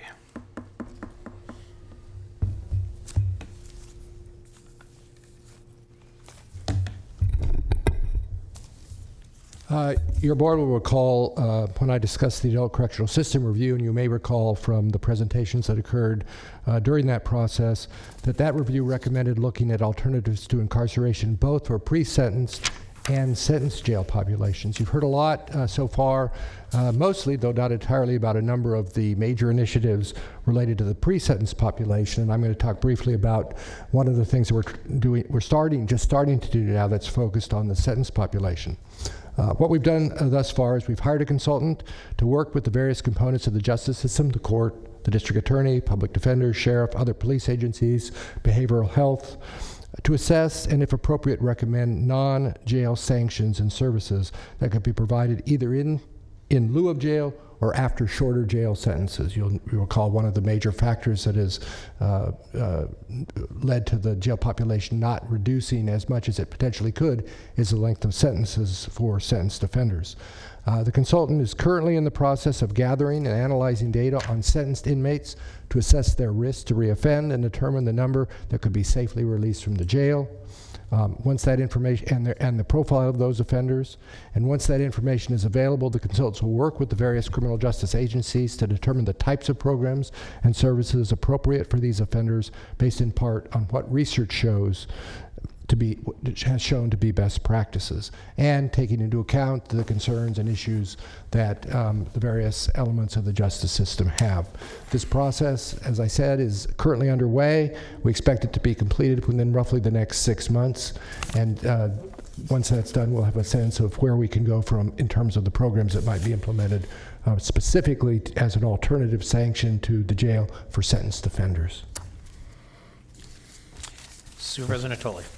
Yeah, Britt, just on that point, and you've added a month since the staff report said 5 months, but you said 6. So my point being, though, is that if you're waiting for this data and it's going to inform all the parties in the system, but certainly this board, who in many cases is given the budget oversight responsibility, obviously you as our finance officer play a critical role in that.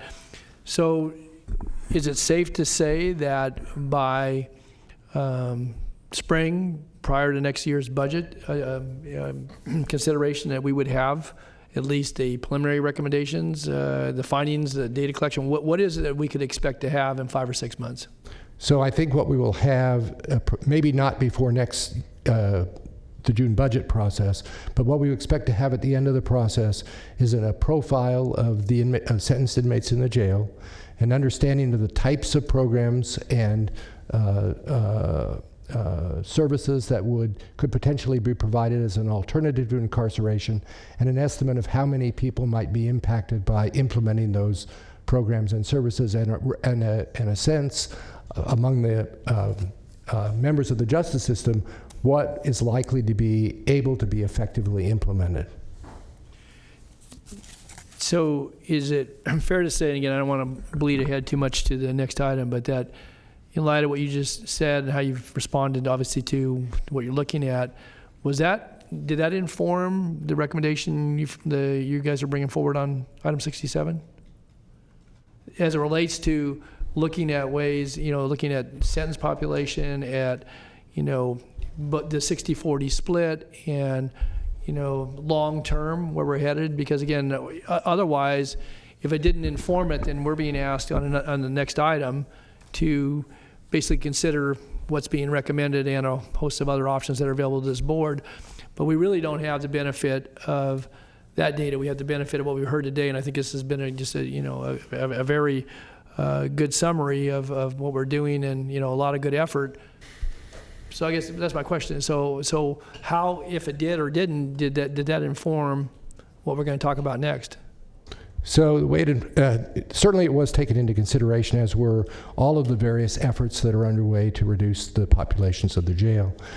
I think one of the things that we sort of considered as we looked at all this is there's still a lot of uncertainty, even though our goal is to significantly reduce the jail population. There's a lot of certainty about exactly how successful we will be in doing that, and that there are certain things that we will need to continue to do regardless of what happens in terms of the reduction of population in the jail.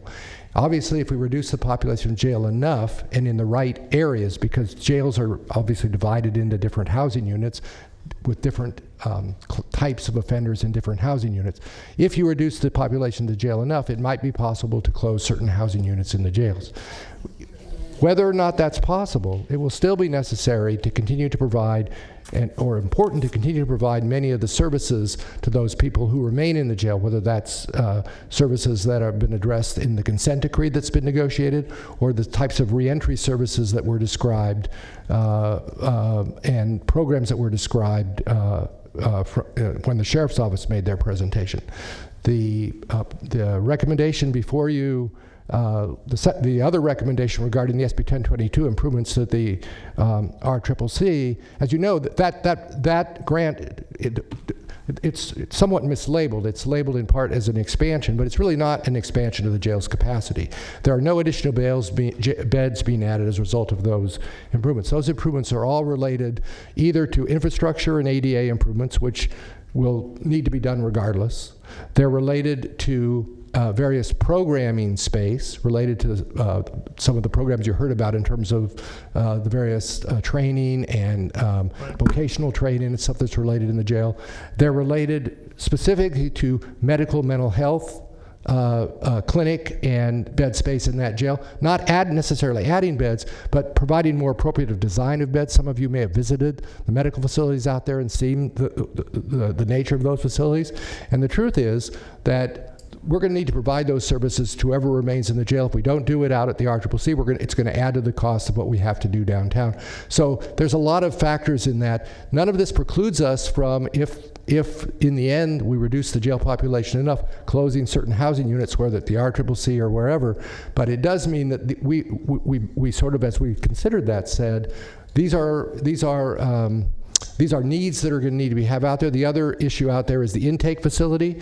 The sheriff's office can speak to that better than I can, but that serves part of that would be to adequately manage those people as they come in and out of the jail with holding cells that are appropriately configured to deal with people with different issues. But that, you may not know that out at the RCCC, that serves a critical feature in terms of the way that the sheriff's office circulates inmates to the state prisons and to other jails throughout the state, bringing buses and so forth in, something that's very difficult to do at the downtown jail. So those are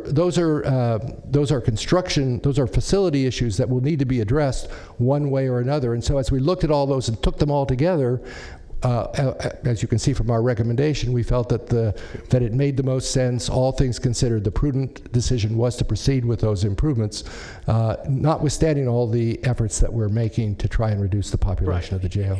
And I appreciate that. And again, you've covered a lot of what we're going to talk about next. But I was using your slide, and you talked to it a moment ago, that was in this with the Adult Correctional System Review, going back to 2016 of December, if I'm not mistaken. And in the bullet, we put it up on the board and you just spoke to it, was to manage the jail population reductions, to close obsolete housing units at RCCC and reallocate staff to address correctional deputy staffing needs at the main jail. Now, again, things have, happened, things have evolved. It's, since then, so we're almost 3 years past the date when that came to this board. But what we're going to be asked to do potentially is to invest further, again, recognizing that it doesn't speak to the programmatic needs as much as it does to, I think, what was the stated goal that it came forward in a report that was years in coming to this board at that time. And you've mentioned it now, but kind of in the context of, well, maybe it will, maybe it won't. And again, I think as we look at these efforts, and some of them are in their infancy, some have a little more tread behind them, but it seems to me that if that's the goal, and yet we're going to be asked to, in a moment, talk about making, potentially a 30-year commitment for facilities out there. I guess, how does that comport, Britt, in your assessment? Because, again, you've been steeped in this. And so, again, I'm asking about this particular presentation, and that wasn't your recommendation, that we can pay a consultant a whole lot of money to come up with that, to work with our chief executive staff, administrative, and with courts as well. But so how do you think that comports with...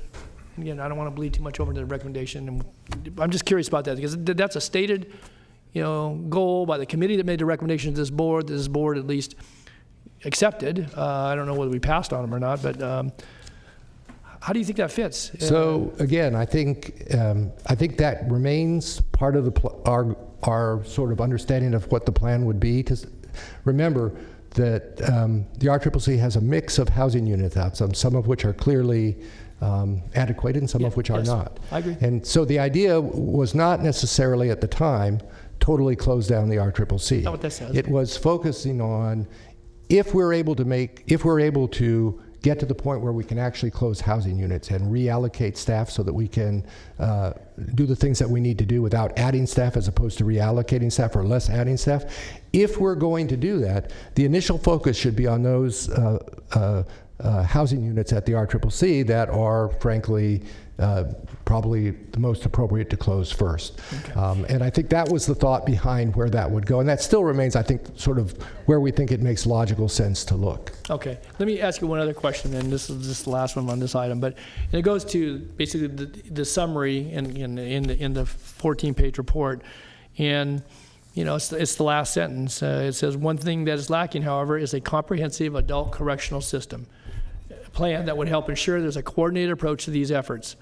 And, it ends, the last sentence says, this is an area that will be a focus of work for criminal justice system agencies and departments. It doesn't say we're going to put together a comprehensive plan that we really, it says we need it, we lack it, we got a lot of good work going on, but who ties it all together? But doesn't say we're going to tie it all together. And so is there a recommendation embodied in this? So it's a good point. Yes. So perhaps said a little more obliquely than it should have. Okay. But yes, we do.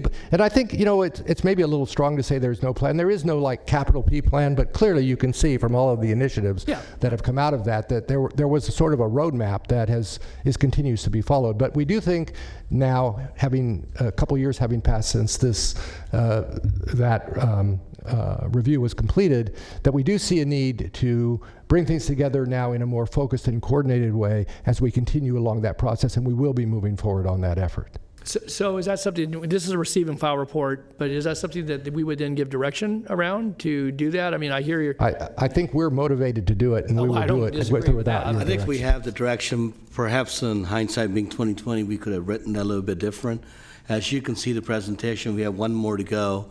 We are pulling all this together. Is there a group that's really focused on it? It will be from the Office of the County Executive, working with the courts and all our criminal justice folks to bring it forward.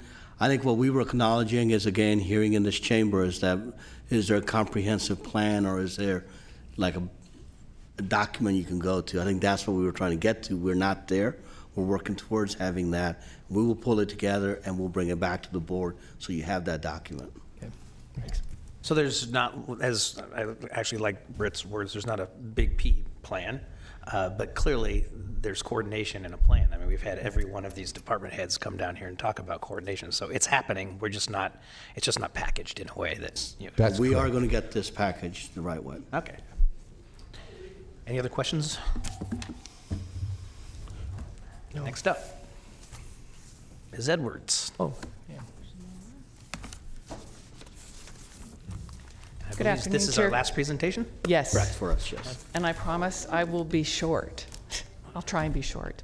Good afternoon, Ann Edwards, Department of Human Assistance. As I was listening to all the presentations today, I was reflecting on my career here at Sacramento County. I've been here for 22 years, and this is the first time that, as a social service director, my partnership with criminal justice partners is nothing like it's ever been in the past. I work very closely with all the departments that you heard from today, and I think that's a good thing for the criminal justice system. So DHA is involved in several efforts to help try and minimize the jail population and also reduce recidivism. We work with and continue to have staff outstationed at both RCCC and probation, so that when individuals are returning into the community, we can get them hooked up with benefits such as CalFresh, Medi-Cal, et cetera, so that is in place before they leave to make it easier for them to integrate back into the community. And as you know, with our new homeless services programs that you all approved in the last few years, we started the flexible housing pool. And when we did that, we fully intended to use it as a base to expand upon to different populations with different funding. And that's exactly what's happening. We started with the flexible supported rehousing program, which serves the highest 250 utilizers that you heard about earlier. These are folks that have been in and out of jail, in and out of psychiatric hospitalization, and we have enrolled all of those folks. We have housed many of them, and that program is going really well. We also are serving the Adult Protective Service population and bringing in people from the street and from shelters, so it's working exactly as was intended. We recently augmented the flexible housing pool with HEAP dollars to do a jail diversion program. So we're partnering very closely with the Public Defender's Office to provide housing support services to 80 misdemeanants.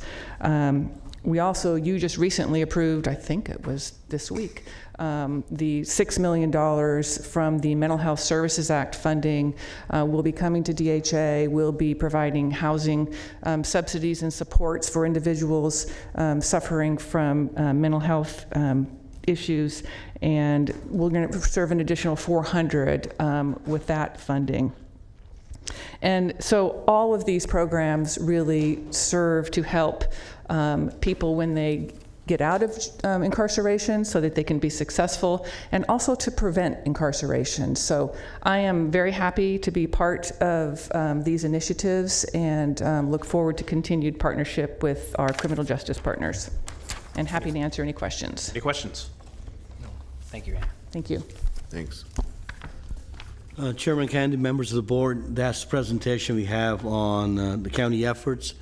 As I made in my comments, we are going to pull all this information together, have a comprehensive report, and as we make progress, we'll be back to the board, keep you in the status of where we are. So at this point, we just ask you to receive and file this report. Supervisor Serna? Thank you. I know we have members of the public who've been very patient that want to speak to this.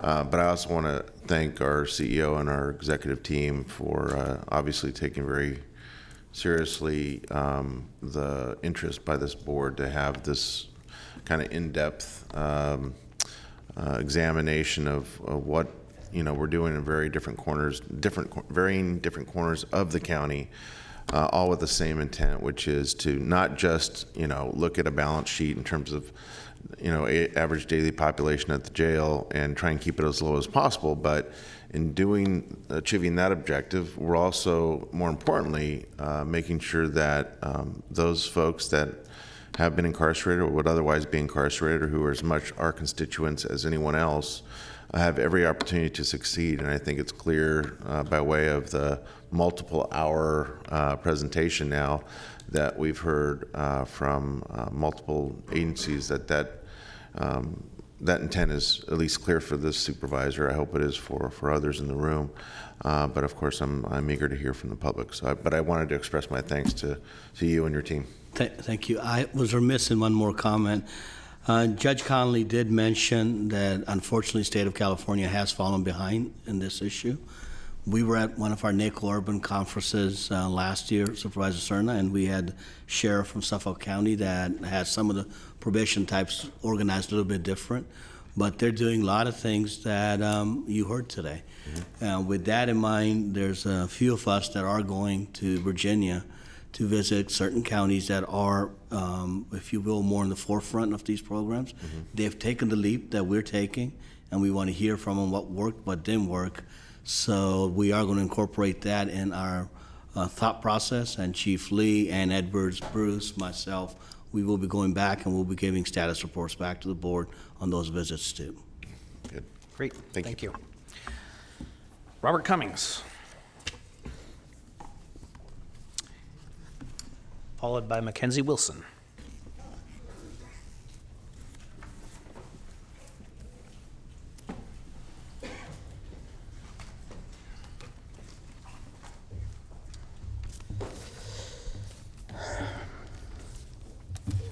Good afternoon, Chairman of the Board,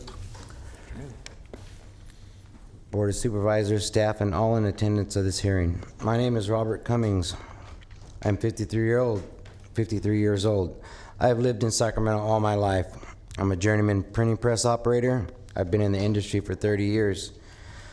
I've teamed up with Decarcerate Sacramento after learning that they are just as concerned with the well-being of our community as I am. I was appalled when I heard about the jail expansion project for RCCC in Sacramento County Main Jail. I was appalled after learning that rather than to decarcerate, as suggested in the consent decree, the department wants to expand the jail to house more people with mental illnesses. Nowhere in the consent decree does it suggest jail expansion is a solution to an inhumane Sacramento County jail. With jail expansion, we're still forcing police departments and sheriff's deputies to act as mental health professionals on the streets and inside the Sacramento County Jail. And it's no secret that it costs much less to treat mental illness than to incarcerate those with mental health issues. And since it costs less to treat a patient with trained staff, why is this issue even being contemplated? Please stop the jail expansion. The time is now. Let's measure twice so that we don't have to cut once. And hopefully the cut's going to be the jail expansion. Let's fund mental health facilities that have trained staff for mental health instability. How about more funding for community service programs? Our youth should have the same types of programs afforded to me as a high school senior in 1984. Grant alumni here. There were lots of programs for job training, job placement, mentorships, and teen centers. Can you wrap up, sir? Sure. Thank you. I'm just hoping today we have an outcome of hope. I hope we have a situation where we can walk away with a sense of accomplishment. The Sheriff's Department should go ahead and reduce the population as per the decree. People in need of mental health can get what they so badly need, which is help under the guidance of trained professionals who want to help, not have to help. Treatment for those who have chosen to help others, not treatment from those who have chosen to incarcerate others. Thank you. I just want to close with this one quote from Don Cheppel. It's about our youth and losing them. There's a little more that goes to this, but I'm going to cut just straight to the quote. And it says, since the future of our culture depends on our youth, the loss of a youth's life diminishes our culture. So let's invest in our youth instead of in expanding the jail. Thank you. Thank you. After Mackenzie will be Amrit Sandy. I thank you for addressing the needs of our community as support and services to keep recidivism down, Seal. Otherwise, I kind of believe that this presentation completely missed the mark. We've got some numbers in the beginning about how many people are in jail. A comrade pointed out that they were referred to as unsentenced offenders, but what about innocent until proven guilty? We heard that 4,000 people are inside the jail on a daily basis, 60% pretrial, 40% post-trial. Then we moved into the efforts to decarcerate our populations. We talked about the efforts to reduce the populations, the most recent looking like closing a house at RCCC, even though we're here to talk about 7 new ones in item 67. We talked about the pretrial release program. The Sheriff's Department talked about one program that serviced 12 people a day, and we know because we looked, the Wild Horse program only services 10 to 20 folks per year. We have no numbers for the rest of these evidence and data-driven programs. Either way, the numbers they did give just aren't good enough. What we also know, and that they didn't touch on, is that a lot of these alternatives come with a cost. And when you're locking up poor people, what do you think is going to happen to them when they can't afford the alternative? I keep bringing up to you guys this perpetuation of poverty. Notice that they didn't even touch on the homeless harassment team because everyone knows that they only provide sweeps, not services. They brought up substance use disorder services, and I might go about 20 seconds over, y'all, if that's all right. They brought up substance use services. Well, we actually went to that mental health advisory board presentation on healthcare inside the prison, and I call bullshit. We can bring you the story of how they lock the door and force people to get clean inside of a cell without addressing any disorder. Then they dare to say that we've made them well in a cell for when they're released. The loophole to that reasoning is that they're still dealing with that disorder in crisis, and it's probably in further crisis when they actually leave. In that meeting, they also referred, in that same meeting, that mental health one, they referred to the Sheriff's Department and their unwillingness to relinquish needed information as data shy. I guess I'm kind of nicely calling you guys that today as well. We heard about the Poor Public Defender's Office who helps, yep. To wrap up, thanks. Yep. Here we go. This is to simple it up. Decarceration's a new word, folks. It even wants me to spell check it when I put it in the phone or my computer. And I must emphasize, law enforcement is not how you get there. Decarceration is not just about getting folks out of the jail. It is about how we keep folks from getting there in the first place. Remember the definition of carceral we talked about earlier? Practice of social control and discipline over its populations in all areas of social life? Well, it brings me back to what are the numbers, because I can bring you an entire presentation that would have the numbers for days on how providing things as simple as parks, libraries, resources, and housing keep people out of law enforcement's grasps. Thank you. Fernando Nadal.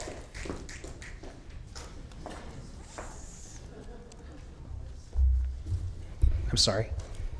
Oh, yeah, I called you already, didn't I? Yes. Go ahead. Sorry. I apologize. Good afternoon, almost evening. I'm Emrich Sandhu. I am the Far West Regional Vice President for the National Lawyers Guild.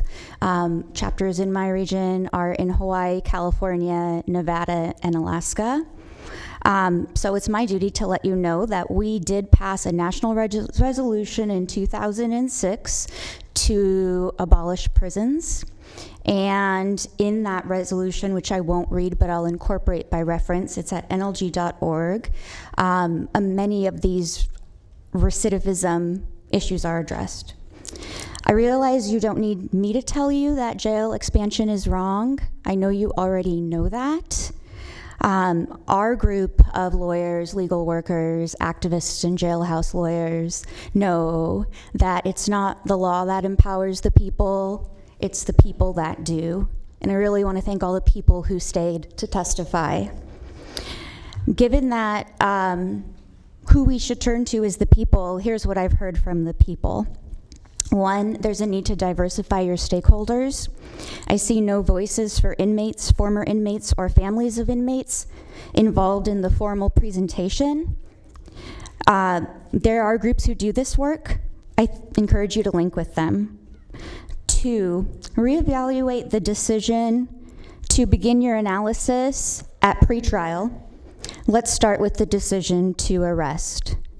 Let's stop incentivizing arrest and detention. Let's stop criminalizing poverty through homeless sweeps, through criminalizing sex work. We've passed a resolution to decriminalize. I encourage you to also look at. Let's stop endorsing tough on crime candidates, DAs who overcharge as a way to leverage and induce pleas. We know that accepting a plea is not a success for someone who's not guilty. Let's provide services without a plea. Maybe the trade-off could be dismissing the case instead of entering a plea. And let's stop incentivizing prison labor. Pay the inmates a minimum wage. They shouldn't be fighting our wildfires. Can you wrap up, please? And so these are all ways to reduce the prison population. Thank you. Thank you. Mr. Nadal, followed by Randy Vital.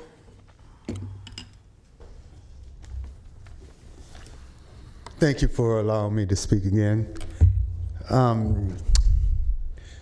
Well, I really appreciate hearing some of the efforts put forth by the presenters, but something stuck with me pretty hard, and that is that nowhere in any of the presentations, and I think it was done intentionally, did I hear how it was helping people of color, minorities, and the disadvantaged. I've heard how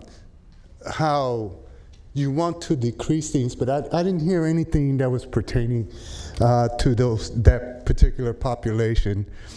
And in regards to how to spend this $89 million much more worthwhile, it's good that we could put money into that, but let's get social service, mental health, probation, and all these other departments, go out in the community.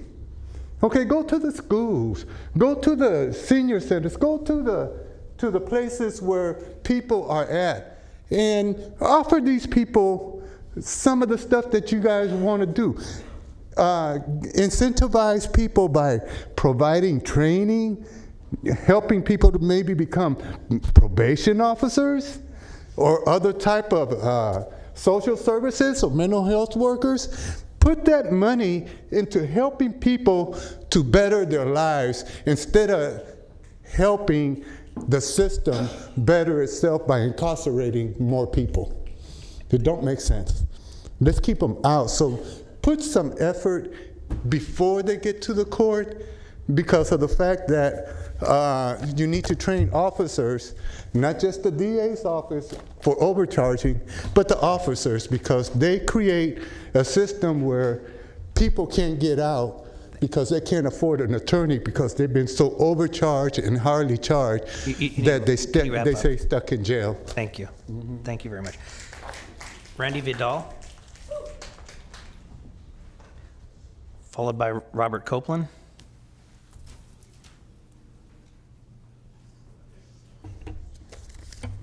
First of all, I'd like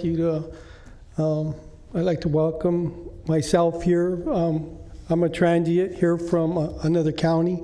My name is Randy Vidal Jr. I'm ex-incarcerated. My thing is I want to talk about this $89 million expansion and the reasons why I oppose the building of a new county jail or an addition to the county jail is because I have been through the process. I'm probably the most experienced in this room right here. I have 37 and a half years of incarceration. And the reason I'm here is because as a youth offender, I'm one of California's youth offenders who recently was released from prison. But my story starts with me being a juvenile and being involved in the things that I was involved in as a youth offender. Had I had somebody there or a program that was in front of me where I could have gotten some help and prospered as a young man, I probably wouldn't have been in the situation that I was in today. Being incarcerated and not being able to deal with those traumatic and negative experiences that I experienced as a child and sending me into an institution that was more violent created a pattern for me to not resolve those things and still go into a worse prison system. Now, we have the experience of these professional officers. I commend them for what they do. But the thing is that being incarcerated does not help anybody. Had somebody have been there for me, today I would have had 37 years invested in doing something positive for this community or the community where I came from. But it took me coming into prison to find a group that would help me learn to resolve those issues that were inside of me. I followed a group, the SAR group, the Model of Transformation, to help heal myself. That's why I'm here today. Because I took the initiative, had the restorative justice that we talk about the restorative justice coming from the law enforcement, from the community, from staffing. Can you wrap up, sir? Yes, Thank you. 1 minute. Thank you. That Well, not 1 nobody was there to ask me what was wrong with me. Nobody was there to ask me to share why I did the things that I did wrong. So today, the investment that you should be looking at today is, where do our young children and the young men or the young women of today, where have they gone wrong and where can we assist them? Building a jail isn't going to fix that. Can you wrap up, please? Thank you. Thank you for your time. Thanks. Robert Copeland, followed by Nikki Jones.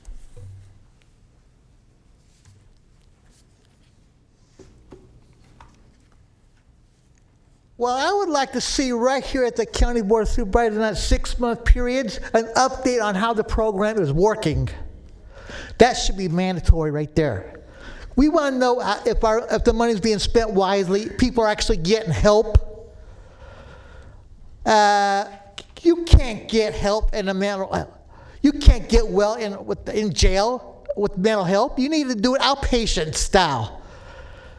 I mean, as far as that jail, why wasn't ADA compliant when it was built? And I think in 1989. I don't understand the county board supervisors back then. I'm not blaming you people here, because I don't think hardly any of you were on the board back then. But they should have been ADA compliant back then, so you don't have to spend $89 million now to make it ADA compliant. And I don't think, All these presenters sound good, but the proof is in the pudding. And as far as the applying the ointment is the hot team.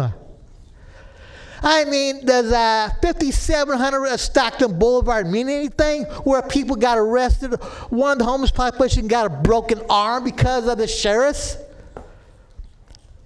How does that help the homeless population? Thank you. Thank you. And for the record, Robert, the jail was built prior to ADA. Was it 89?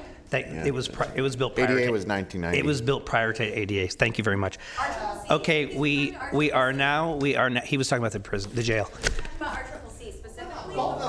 Okay, I'm not getting in an argument with you. I'm just saying it's my turn to speak, so. Okay, then we'll start the clock. Thank you. So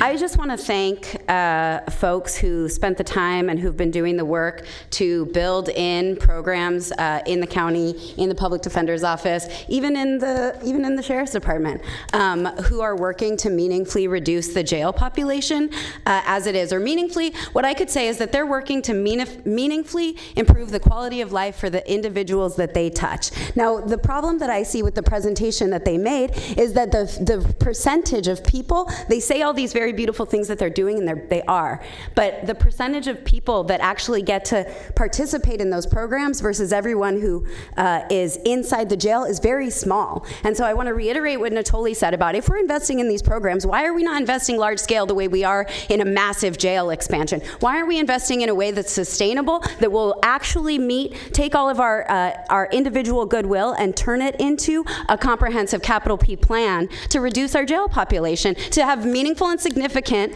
reductions in our population the way Contra Costa has? We're not worried about, to the DA's concerns, we're not worried about public safety. We know that this is making us less safe as we expand and expand.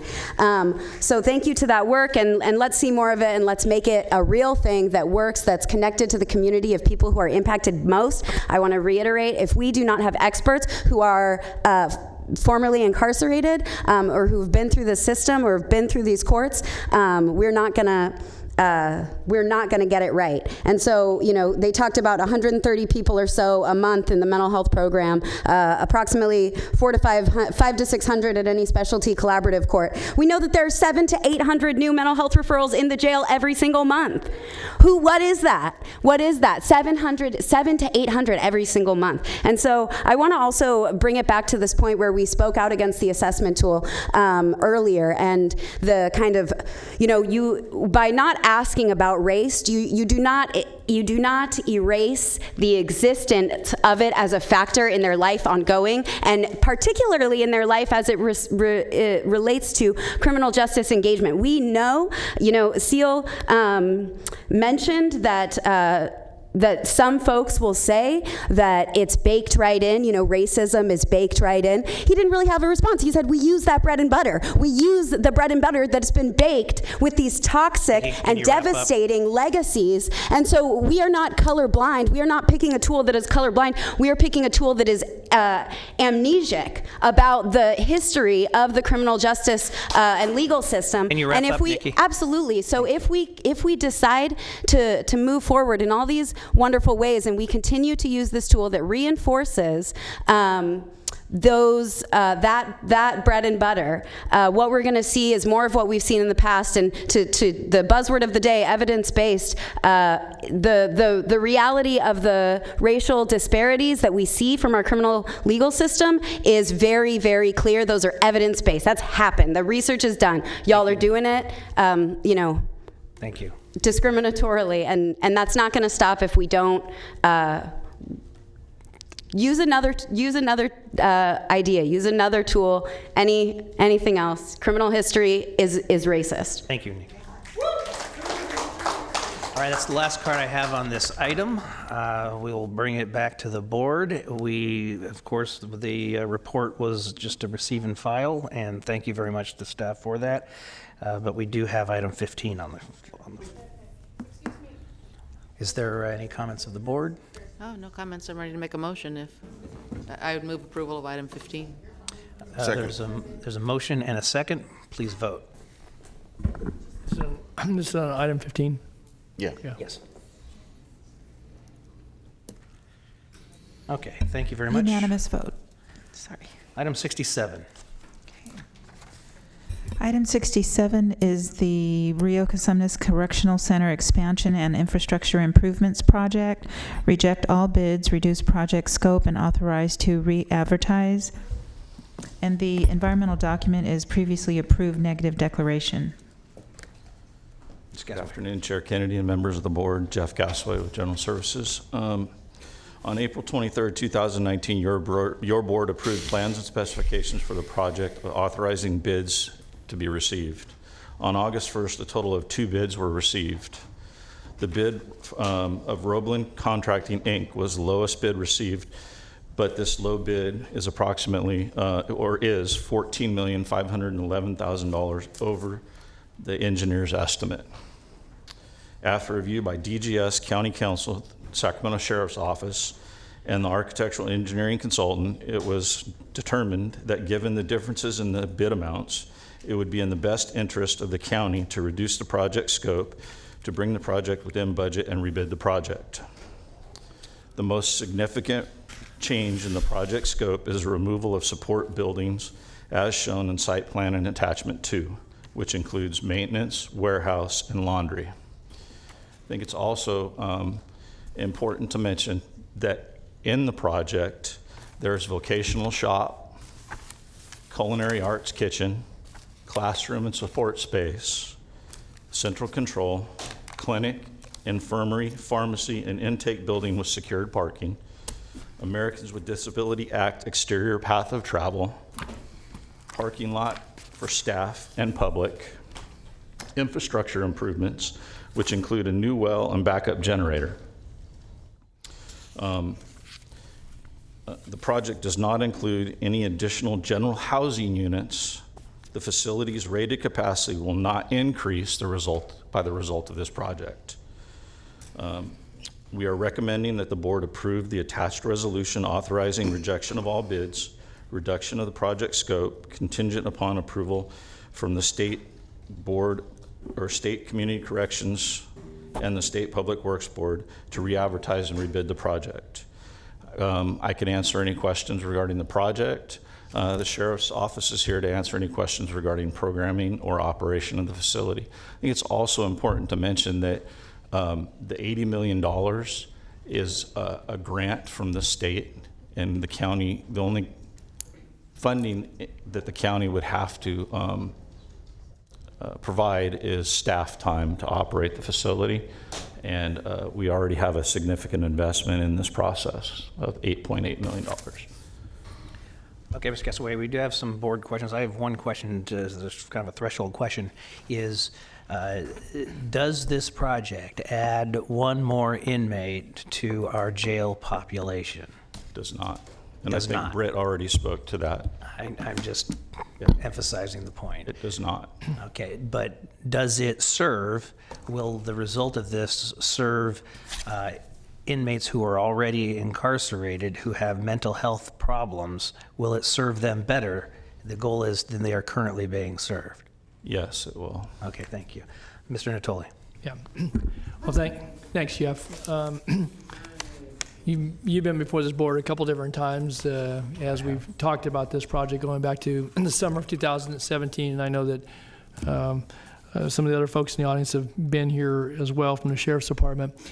And we started out, obviously, with a project that had, and I went back and reviewed some of the notes from those 2 meetings where we talked about critical facilities, and then came back in May of 2018 after, I guess, working with the consultant. Then there was determined that we were, being very quickly outstripped by either cost estimates, even with Best Value Engineering. We took out the food service facility and adjusted the staffing accordingly. Now we're back here again after having bid the project. Obviously, I know that at least one of the bidders is representing the audience, and now we were last time around in May of 18, we were looking at a $13 million shortfall, and whoever's estimates were doing it, whether it was architectural services or consultant, And so here we are today, obviously, with the recommendation that you bring before us. And I guess what I want to ask you, though, is that in the previous staff reports, we had one time we're looking at in excess of $10 million in annualized costs. Then we took the food service facility out, and that was reduced to somewhere closer to almost 8 million, I think 7.8. And now we're looking at annualized costs that are just below or $6 million annually, and that includes sheriff staffing, obviously, clinical staffing, and then some support services. What gives you or those that bring this to us confidence that we aren't just chasing this, irrespective of the issues about what this constitutes? The programs, I'm well familiar with them, and I think we're doing, some good things within the institution itself as it relates to preparing folks for reentry and hopefully caring for some of their needs. It's an older facility. But what level of a confidence do we have going with the recommendation we had before us from kind of a general services approach that we're not just chasing this again? I mean, we've been at this for 5.5 years now. Yes, we have. Yeah. We've looked at what we're proposing in the scope reduction. We've had an estimator look at what the cost would be, and we're fairly certain we're below. We have enough cushion built into this to be able to make this project happen.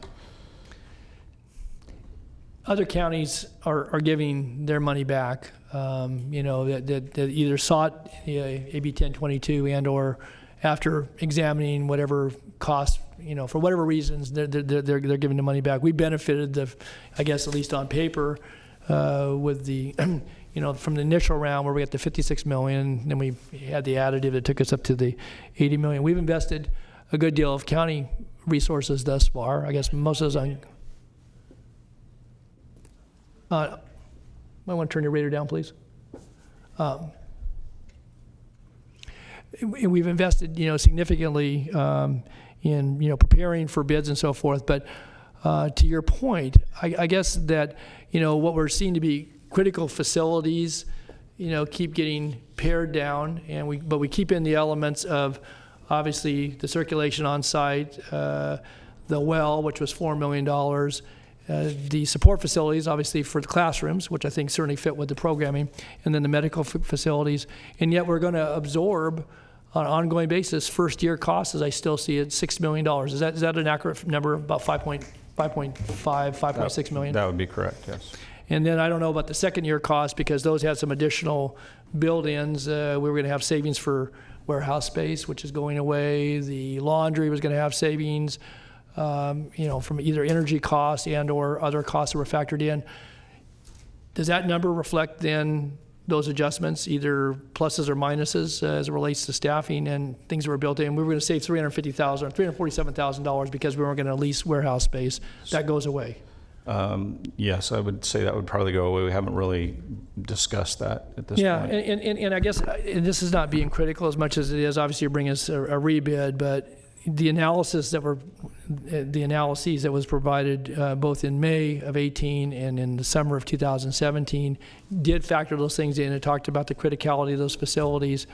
I know time's a factor here, but my question to you is that, so what if we just took a timeout? Again, the Board of State Corrections doesn't seem to be also interested in moving that fast. Department of Finance, we've gone to them. I know we brought some issues to us back in May of 18 that, were time sensitive. Does this grant have an expiration date? Yes, the grant does have an expiration date. When? I don't know the exact date, but we're past it, significantly past it at this time. Not because of our doing, again. No, not necessarily. Right. No. And the reason I asked that question in all seriousness, and certainly, the Sheriff's Department staff can speak to this if they like as well, but in light of what was in the previous item, I think the fact that we've, done a tremendous amount of work, $8 million worth of work on design, construction, planning, and facility needs and so forth, and some of those needs haven't gone away. Obviously, they were identified initially. They've been identified in the real day-to-day operations out there as it relates to some of the inmate welfare. But I guess I asked the question in all seriousness. So what if we put this on pause and gave ourselves as a county the opportunity to see how we're doing in some of these other areas that are reducing jail population, or ask the state that question. Again, if we don't know that, I don't put you on the spot, but we say, we've got some serious questions here as a county. We're looking at doing some other things. It doesn't necessarily address those needs. And I will just say that when we last talked about this in depth in May of 2018, we recognized that by eliminating some of the kitchen facilities, we were going to have to fund some upgrades anyway. We still had some of these needs. They're real. They compete. If they aren't funded by some state bond monies, they're going to compete within the framework of all the projects that you have to administer in your role now as Director of General Services. So, is it your? Give me your opinion. If we ask the state, we're going to take a pause on this thing, or we could turn the money back too. But I'm going to say, if we ask for a pause. So to clarify, when I said we were past the date, I think that because we were still working on the project, they were a little forgiving with us on, as long as we continued to show progress, we were okay. If we decided to take a pause, I don't know, we'd have to sit down with the corrections and find out how they would approach that. As far as giving the money back, there's a significant investment that needs to be made at RCCC. Over the last few months, we've had well production issues. That's the reason for the additional well. We've had, you're aware of it, we've had water problems out at RCCC for many years, to the point where we were having to truck in water at some point. So there's a significant investment that would have to be made at RCCC that the grant money covers. And it would put more of a strain on the capital construction fund and reinvesting in the facilities than we already have now. Right. So I think the other reason for the bids is the sign of the times, the high bids. Construction costs are going up, labor forces are hard to find, and it's just a sign of the times at this time. So there's a $13 million investment that we would have to do in RCCC and infrastructure.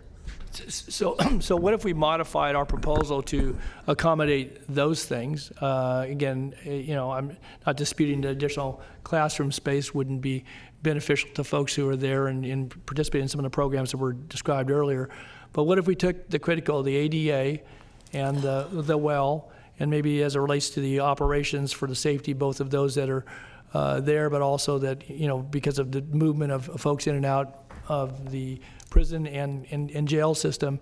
And so what if we modified our proposal to take on those things? We're going to have to, take on this other issue as it relates to healthcare in the facilities.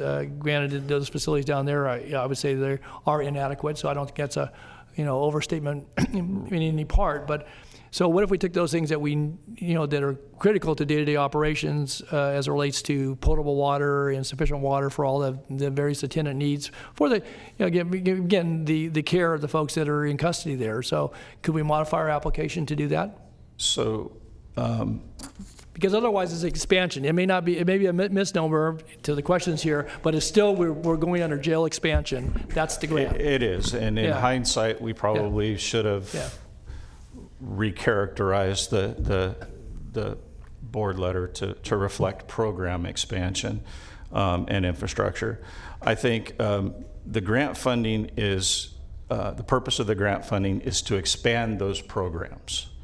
So we need, in order to expand those programs, we had to add infrastructure.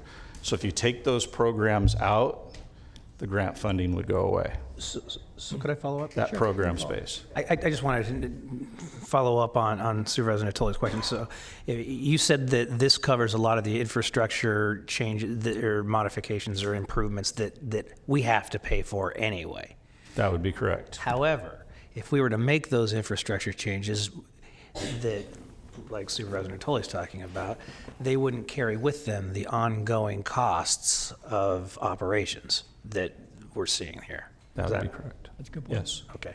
That's a good point. Because again, that's part of, and again, I think it's a fair, you've done a fair analysis here, and I just referenced those previous ones because I actually went more in depth about the carrying costs. Certainly if you have to finance something either internally or otherwise, but the staffing costs that come with that some are going to be borne anyway. I mean, I talked to some of the questions earlier that were in some of the earlier presentations.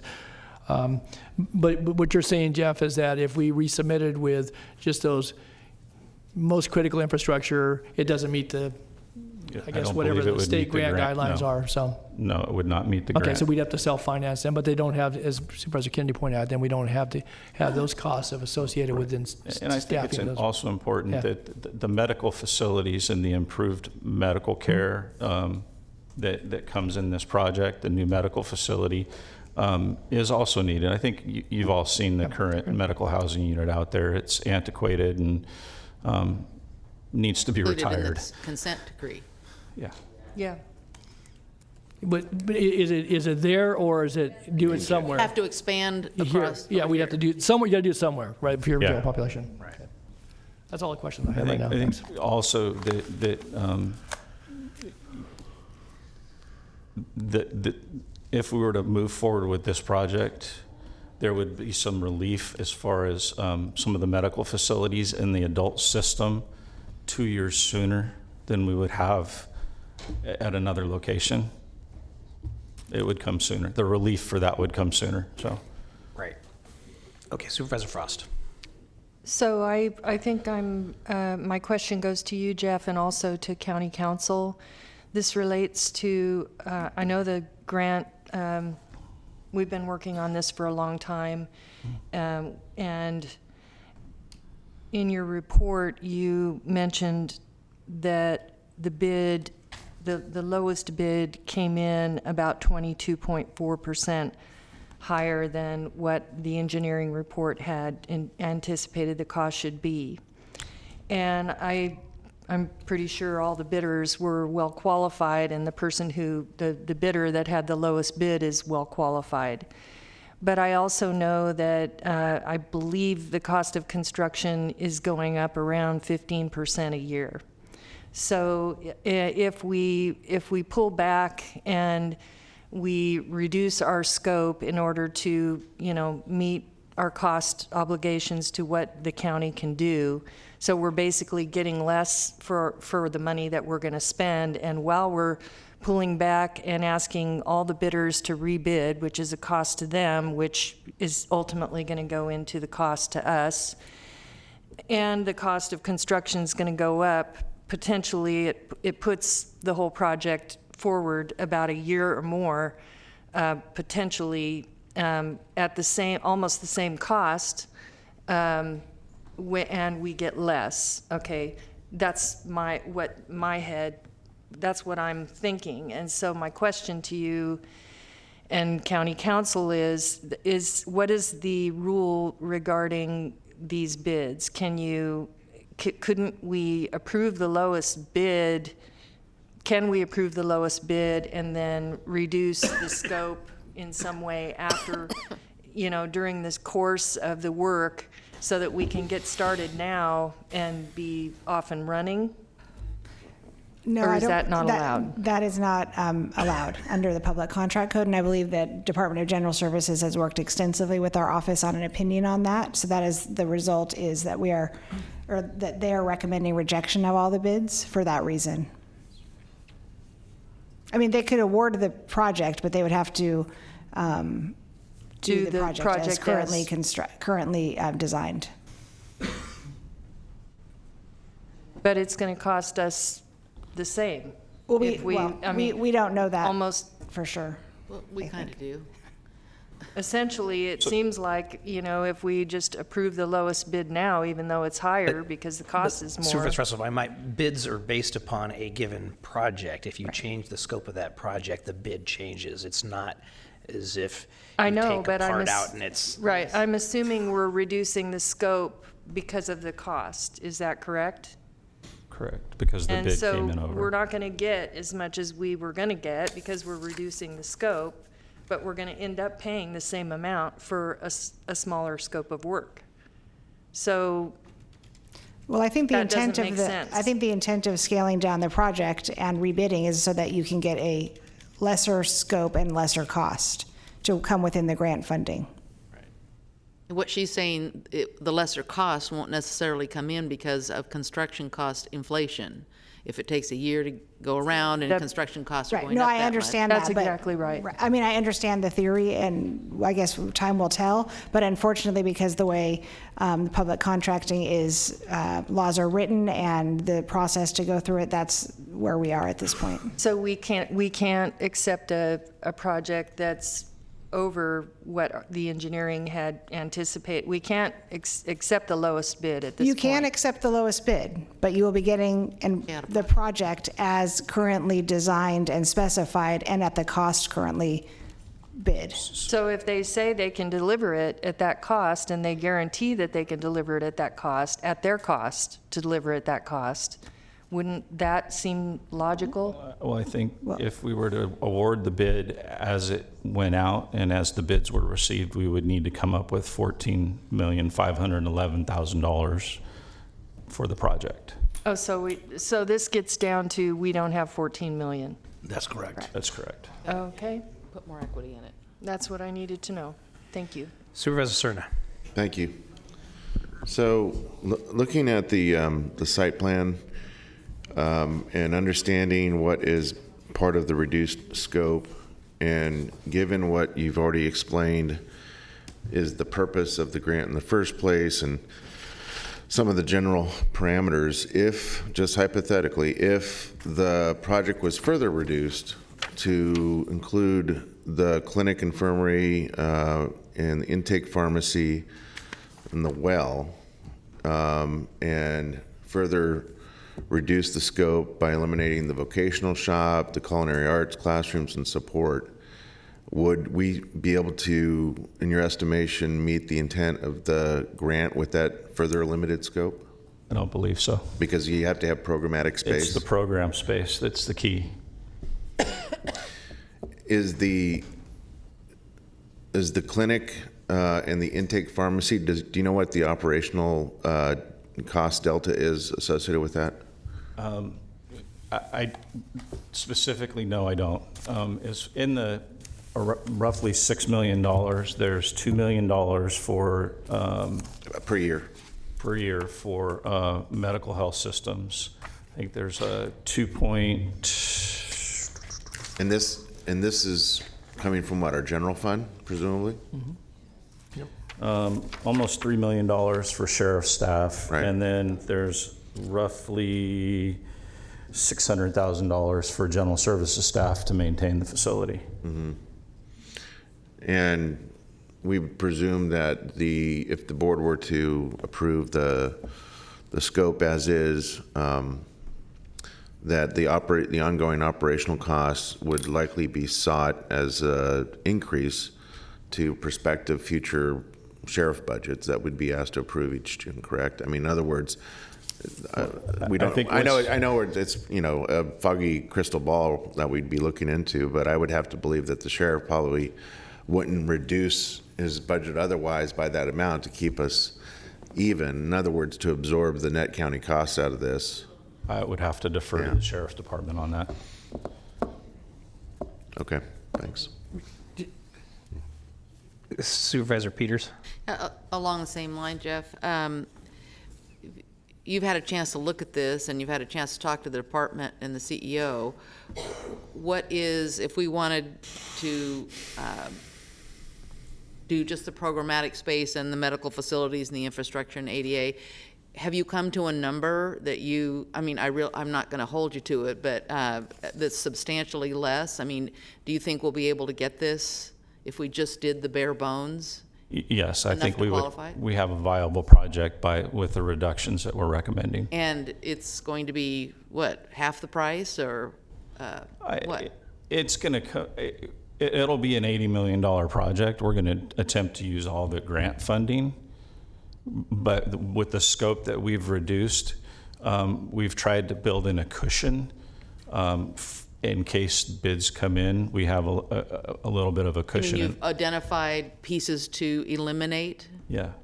That's your cushion? Well, we've reduced the scope enough to where we feel we have a good enough cushion in the project to be able to build the project as is when bids are received. I guess I'm asking what the elements are in the word cushion.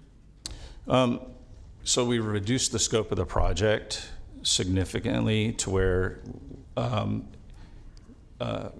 Chris, you want to come down and?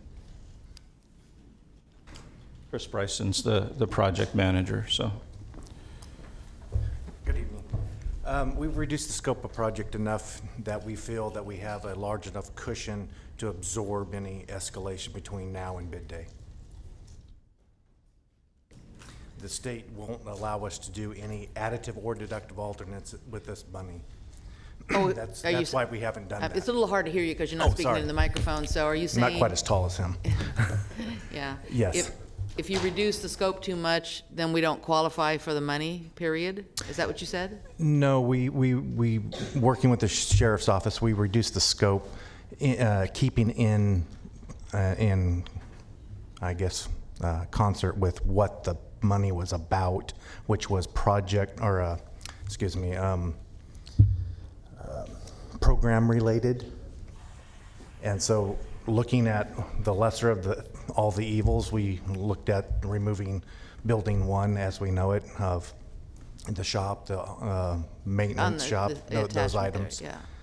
So we reduced with that amount with our engineers looking at it and our estimating consultants looking at it, we came up to a budget by reducing that one building that would give us enough of a cushion, hopefully by March, going out receiving bids, that would be still within that engineer's budget as estimated. Back to the award and the extra time that we got because we were moving forward. Jeff, are you saying that we have to use all the money that we were tentatively awarded when you said we're going to have an $80 million project?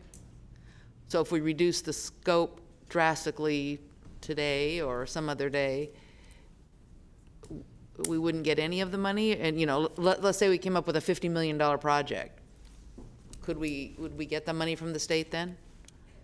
Yes. All the money assigned to us right now is $80 million with our matching 10% match. Right. So as we go through the process, as we spend the money, we get reimbursed for that money. Okay, so we just don't. As long as it matches up correctly for the items that are reimbursable through the state process. Okay, so then I have to So go if back. we don't spend all of it, then we don't have to also match that portion of it either. Well, what was it that you were referring to then, Jeff, when you said, no, we're going to have an $80 million project, when I was asking these same questions? Well, we're going into this thinking we're going to spend all the money. But if for some reason we get through construction and there's money left on the table, depending on how bids come in, it all depends on how bids come in. It may be a $75 million project or a $60 million project. It just depends on how the bids come in. And then our match decreases on that and the rest goes back to the state. So you think you have reduced the project to a size that can't be reduced any smaller? At this point, yes. I mean, there's really not much more we could take out and keep it a viable project. Okay, thank you. Supervisor Natoli. I just wanted to check in, and going back to the summer 2017 report on the staffing needs, consistent with what you were describing, but again, we haven't seen the updated numbers except for the kind of backing out. We backed out the food service facility on page 14 of the attachment at that time of the critical need facilities. We had $2,250,000, $243,000 for detention staff. This was for the inmate processing in the mental health clinic facility, and $2 million in staffing for the correctional health staff.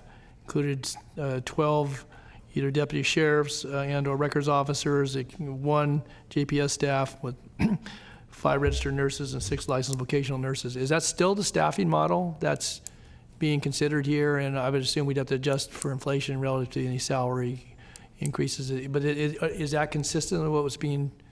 Correct. Okay, so probably upwards of $4.3 million for the staffing, and then plus the, as you said, general services staff, and there's some other costs in there as well. Okay. That's all I have. All right, any other questions? Okay, we will go to public comment, and I am going to say that I am, because of the late hour and the number of cards that we have, I am going to be holding very tightly to the 2 minutes. I recognize most of you who know me know that I'm try to let people speak and say what they have to say, but we're going to be here a very long time, and so I'm going to hold to the 2 minutes. So I apologize beforehand if I cut you off, but I will cut you off. The first is Robert Cummings.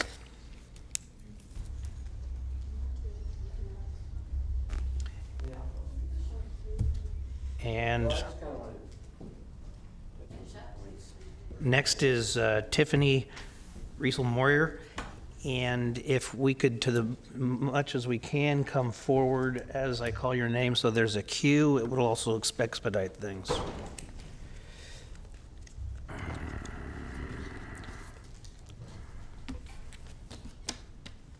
Go ahead, Mr. Cummings. Well, I just wanted to kind of finish what I was going to say, and that was just to please just ask yourselves if it's logical to build the expansion jail. I'll tell you what I feel is logical is more resources for the community. That's what's logical. Safer communities are not the ones with more police. They're the ones with more resources. This can also help decrease the Sacramento jail population in the future. More resources will help communities to thrive. It creates a world where our youth can excel. Let's groom them for success. Too many of them are getting locked up or dying needlessly. And then that's why I wanted to close with the poem from Don Chepo. But what I just want to say off the cuff is, in high school, there was a lot of programs afforded to me. You had the CETA, YES, JTPA, and they all made sure that kids from the inner city had the opportunity to get jobs, gave them trajectory, and that's what happened with me. I had Judy Cooper Ryder. She was the director, or she wasn't the director. She was my mentor in the program. She made sure that I went to school every day, that my grades were up, and that I was at work every day. And that was just a mail sorting job, but that mail sorting job turned into a printing job. And like I said, I've been a printer for 33 years. It's allowed me to raise my family and take them places and do things that I probably wouldn't have done had I not had those opportunities as a high school senior. So maybe take some of that money and spend it on our youth. Cummings. Thank you. You know, that's all I'm saying. Is Thank you very let's much. not forget about them. Thank you.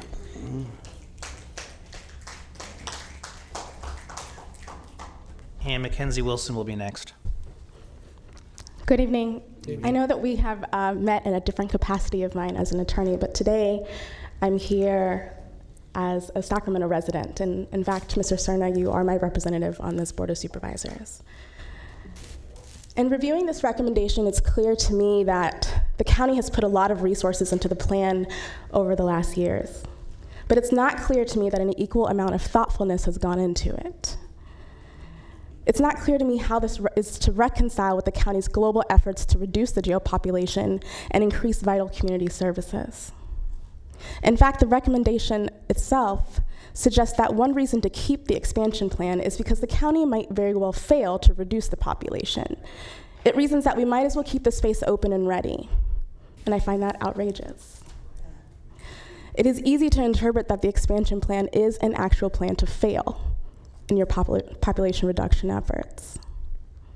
Additionally, the money issues as identified in the recommendation also appears disingenuous. It doesn't add up. We've already expended nearly $9 million. With the sum, we have a requirement to spend $9 million more. anticipates that $5.5 million additional operating costs each year indefinitely, and it's a lease revenue bond. So this money that we'll be paying back to the state. To suggest taking this money from the state is some sort of cost savings measure, I think is short-sighted and a misrepresentation of the impact that this plan will have on our community in our county. If you recognize me yet, you'll know I'm intimately familiar with the horrors that happen in Sacramento County Jail. And if you're gonna have people in the jail, you have to treat them humanely, you must. But incarceration does not make communities safer, it makes them sicker. And it's a waste of money. All of your plans need to have that Thank you. lens, or you will Thank you very fail much. multiple generations Thank of you. Sacramento County residents. Mackenzie Wilson, please.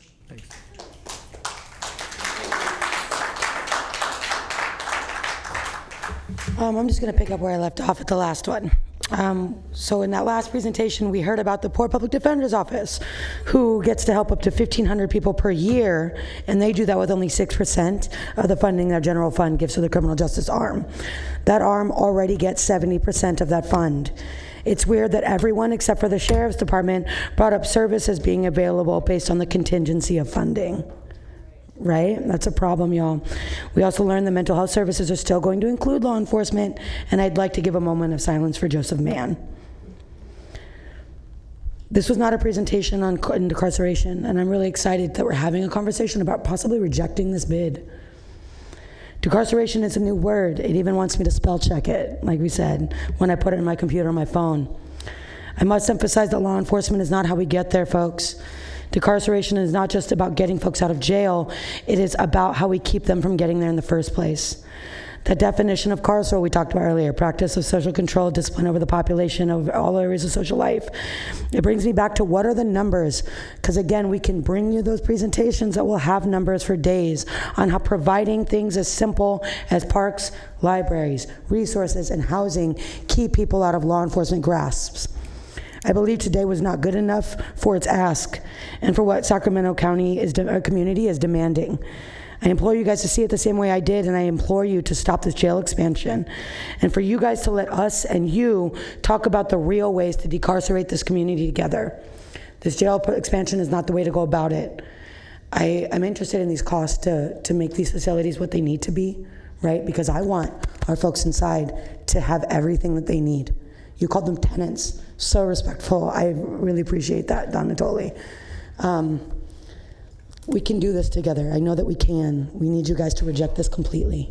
Thank you, Mackenzie. Robert Copeland, followed by Bob Kiome.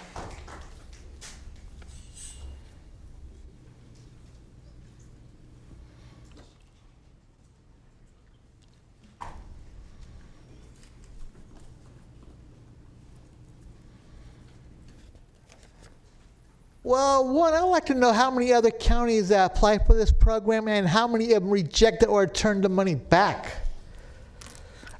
Two, you can't get well when you're in jail. I don't care how good the mental health service is. Three, what is the bare bones that you have to live with if you want, that's provided you to reduce the inmate population in our CCC. I mean, if you reduce the population there, you don't need the biggest, you don't need use much water. You don't need as much mental and health services. Thank you. Bob Kiome, followed by, it looks like FS Foss, I believe. Thank you. Good afternoon, supervisors. My name is Bob Chomey, and I'm a resident of Sacramento County, also a principal at Roebelin Contracting, the lowest responsible bidder for this project. I've led our estimating and bidding team since 1997 and have seen thousands of bids at public agencies, and I've seen this situation over and over again. Our bid right now is $8.4 million lower than the second bidder, or 10.6%, so you can rest assured you have a great price from a qualified contractor that completed the first SB 1022 job for Stanislaus County. The engineer's estimate dates back to the application made to BSCC in 2013. Long delays in the state, DOF, DGS, you guys have talked about this, have delayed the start of these projects until about this year. There was 36 counties that submitted originally. There's 10 counties that we're currently shortlisted on as a contractor for about $363 million worth of projects that are due to hit the streets year-end 2019. What this is going to create is additional inflationary pressure in the civic or the correction market, which is already small with respect to specialty contractors that do security, electronics, and detention work. So we feel that there's going to be a big issue in trying to hit the new mark that you make. There's also another $7 billion coming into our community. We've been waiting a long time for it over the next 7 years with the state, the education bonds, and also the rail yards developments. This means our market elasticity is stretched to the limit, and pricing spikes will be a result of that. Placing RCCC on the streets after scope reduction and approvals from BSCC will exacerbate this situation, and we feel that you're going to be looking at exactly what Supervisor Frost said, the same price for less scope.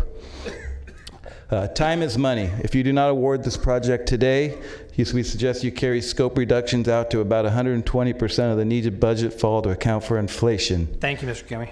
Thank you. FS Foss, followed by Courtney Hanson.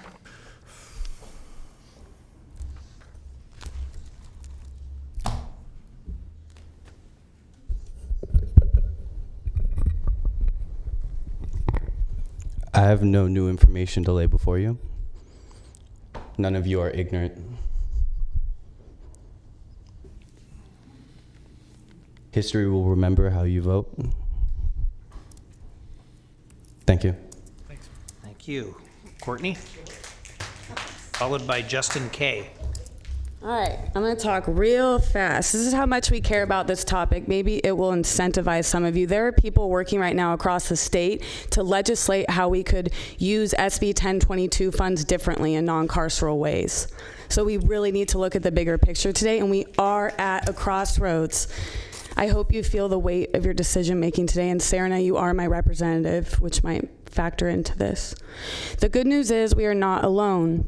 Across the country, we're collectively realizing that using incarceration as a catch-all solution is immoral, ineffective, and costly.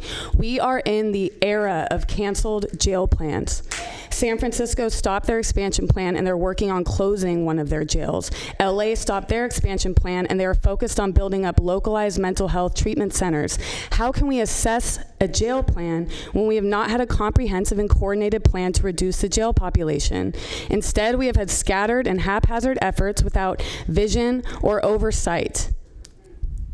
I appreciate the people being here today, but we can all admit that this has not been comprehensive and has not been prioritized, and it would be a contradiction to expand the jail. We are told the sheriff needs this expansion plan for reentry programs, but his failure to provide reentry services is well documented. What evidence would the county be relying on? The sheriff's department says it needs 26 special new beds for people with severe psychological disorders. We all know those people should not be in jail. Are we just going to let it happen because we don't feel like doing the more challenging work of changing course? Research proves that we can safely reduce the jail population by providing programs and services in the community. County's own documents say this. The documents say that we now have consultants working on gathering and analyzing data to see how many people we can bring home. When did we start collecting this data? They say it will take 5 months. If our data about population reduction doesn't come out until May, why would we plan on accepting new expansion bids in March? Then we have the data-driven recovery project, which we support. That won't be done until June 2021. You have an immense opportunity today to do the right thing. Thank you, Courtney. Justin Kay is next. Justin here? No. Khalil Ferguson? Followed by Fernando Nadal. Good evening now. My name is Khalil Ferguson. I'm a graduate of Sacramento State. Before I start, I must establish the premise that we are still living within a colonial state despite ostensible freedom. The systems of criminal justice in the room today derive their legitimacy from colonial law, and European ideals of control have always involved violence and dehumanization. Moreover, the prison system is nothing more than an extension of chattel slavery by the way of the 13th Amendment. Data aggregated by the California Sentencing Institute reveals that arrest rates in Sacramento County have dropped 33% from 2014. There was also a 4% reduction in reported crime from 2014 to 2016 and a 24% decrease in county jail incarceration rate from 2014. At the same time, the county sheriff's report highlighted that between 2013 and 2017, the crime rate fell 24%, property crimes fell 25.5%, and violent crimes fell 14%, while all others remain relatively unchanged. Additionally, resolution number 2019-0317, contract number 81374, signed by this board of directors, approved the extension of construction management services with Kitchell CEM Incorporated for the RCC Expansion and Infrastructure Improvements Project until May 31st, 2022, while increasing the contract authority from approximately $3.5 million to $5.34 million. It is clear that the motive for this jail expansion is not to deal with individuals within a carceral system, but more of the colonial state using its institutions to generate profit for private corporations. Yet supporters of capitalism will say we live in a free market.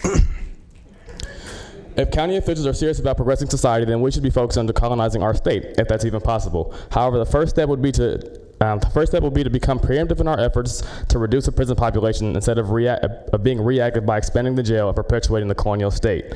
One where the preservation of someone's humanity is the first goal, and by investing in our communities, we can curb the necessity for increased jail/carceral funding. The sheriff antics allowing the cameras to document the conditions in the jail for entertainment reasons through Netflix Jailbird series is a prime example of how the colonial state profits off dehumanizing individuals. Thank you. Michael Foucault's genealogy of prisons implies that prison is not an enduring feature of human society, but a repressive technology of modernity. To this end, I suggest you follow what the community is saying. Ava Nagdal is not here. Jay Franco, are you here? Jay Franco, thank you. Jay Franco is followed by Monica Ruelas Mares. So yeah, my name is Jay Franco, and I'm a constituent of Board Member Kennedy's district. It is my understanding that the job of the county is to support the people within its boundaries, documented or not, to live in a healthy and safe environment. In fact, our county website states that board members, in partnership with county staff, works to ensure the delivery of services and programs essential to the continued prosperity of the Sacramento County region. So how are we working to ensure the delivery of services and programs if we are literally cutting health and human services? How do we become prosperous if we are locked in a cell 23 hours a day? How do we make our community safer when we do not have the proper tools to actively address and prevent, not react to, contributors of poverty, which happens to be the antonym of prosperity? The answer is we cannot. It seems to me that the governing body is in clear violation of its own definition of what their job is supposed to be. It also seems to me that there's a clear violation of human rights and impending high costs due to overpopulation and negligence from the top down. It seems to me that some of the only people enjoying continued prosperity within the county region are the sheriff's department and those that they pay to represent them. And with all this on my mind, I started to think about the youth, some of which that mobilize to advocate for counselors, not cops, on campus, some of which that fight for schools, not prisons. The success of this agenda item is the latter end of the school-to-prison pipeline, which our school districts have infamously contributed to. What type of message would it send to the population if we closed more than a dozen schools, as proposed in the Twin Rivers School District right now, and opened more jail cells for those who may likely fall victim to the underdevelopment environment? The time of checking the boxes and minimal engagement is over. The people of this county won't let that happen, and you shouldn't either. Be the oversight for programs and proposals that are proven to work, and even those that show signs of optimism. I understand deadlines, but lives are on the line, and you're supposed to be the lifeline. I strongly urge the board to cancel plans of any jail expansion and continue to engage with the people of the county, family of those affected, and health professionals to determine a fitting proposal by and for the population. Thank you, Jay. Monica Ruelas. Nice.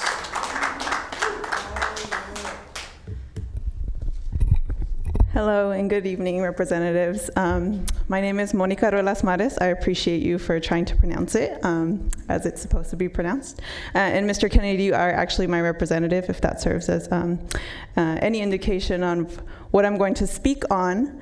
As a first-generation South Sacramento native growing up in Meadowview, I had the privilege of going to school in the district, District 2.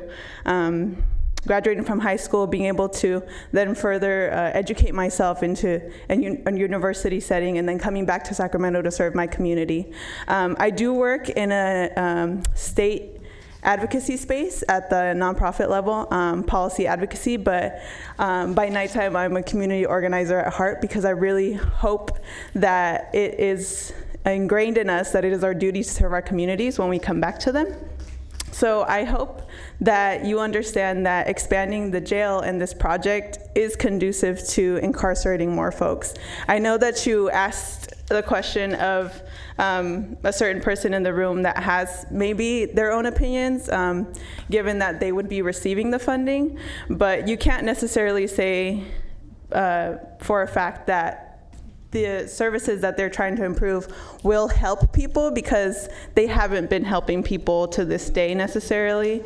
And so I think it means that there needs to be more accountability on their end, especially to inform us, and not only inform us about the things that are actually going on in the jail. We are talking to people inside of the facilities, and they're telling us that they're not being treated as humans.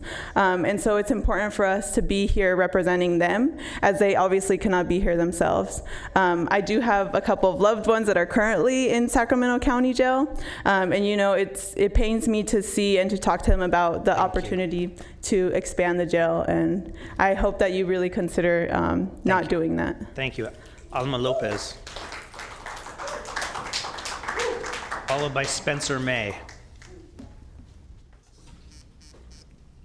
Buenas tardes. Alma Lopez. Earlier today I introduced myself as a statewide coordinator for Brown issues. And it's important to just mention that the great number of the high schools that I serve, that I help with high school students, are in Sac City Unified, Natomas Unified, San Juan Unified. And there's a great interest of developing chapters of Brown issues in Twin Rivers Unified, Folsom Cordova Unified, Elk Grove Unified. And I mention these because they're part of Sacramento County. And as an advocate for quality education, I know that our students are not receiving that quality education. But I also want us to take a step back, and when we have schools or school unified districts that want to close schools, and on the other hand, we have a conversation about expanding jails, what is the message that we're sending to our students? And it's also important for us that are represented in our communities to take that step back and really see who are the people that we're representing. And so I'm really concerned about the idea that we're even considering expanding the jail. Our students are experiencing levels of trauma like no other, from incarcerated parents, siblings, mothers with problems of substance abuse, to evictions, homelessness, deportations. And all that is breaking our families apart. So we're really talking about investing in our youth, investing in our communities. Let's please take a look at the water, right, and the sunlight that I mentioned earlier, and how we need to love on our community and truly invest in the resources that we need. And it really does take courageous leadership to challenge the status quo. It takes a lot of folks like you to listen and bring the community like us to the table and take our input. So I really believe that there's a better world that can be created in this world, and I believe that you can be courageous enough to challenge that status quo. So please listen to the community and listen to our concerns. Thank you. Thank you very much. Spencer May, followed by Kyle Kim. And my name is Spencer May. I'm a medical student here in Sacramento. Currently, I'm being trained to evaluate and treat thousands of illnesses and injuries. The research shows, however, that about 80% of everything I'm being trained to take care of starts with social determinants of health, of which incarceration is such a thing. Consider that you are making a health decision today.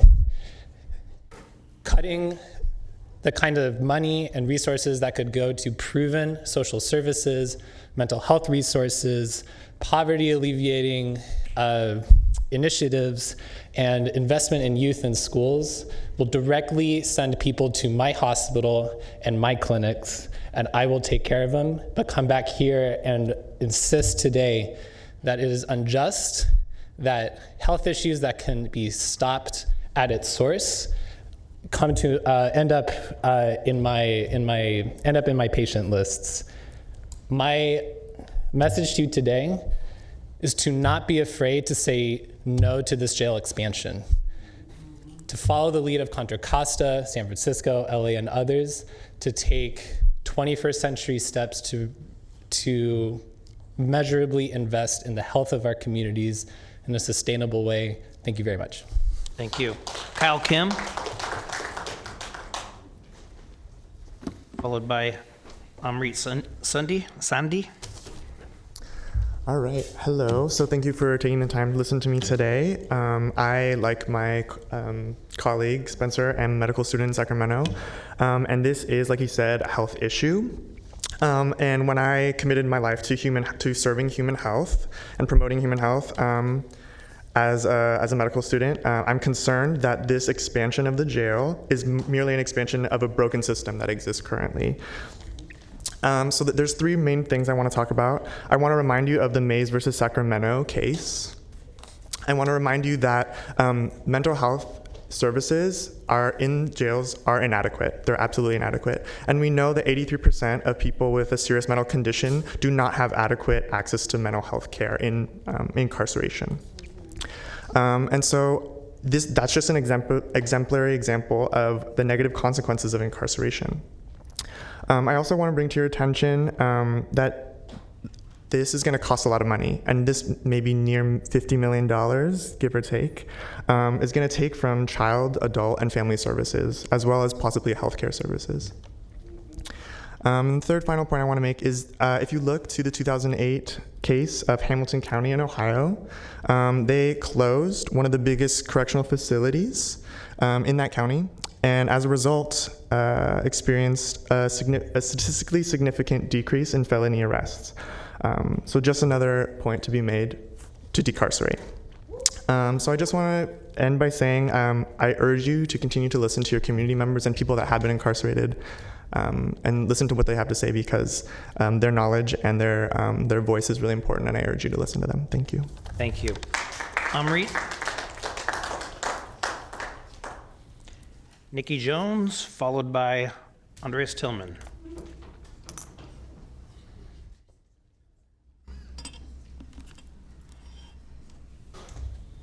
Goodness, we like you are so tired of being here today, right?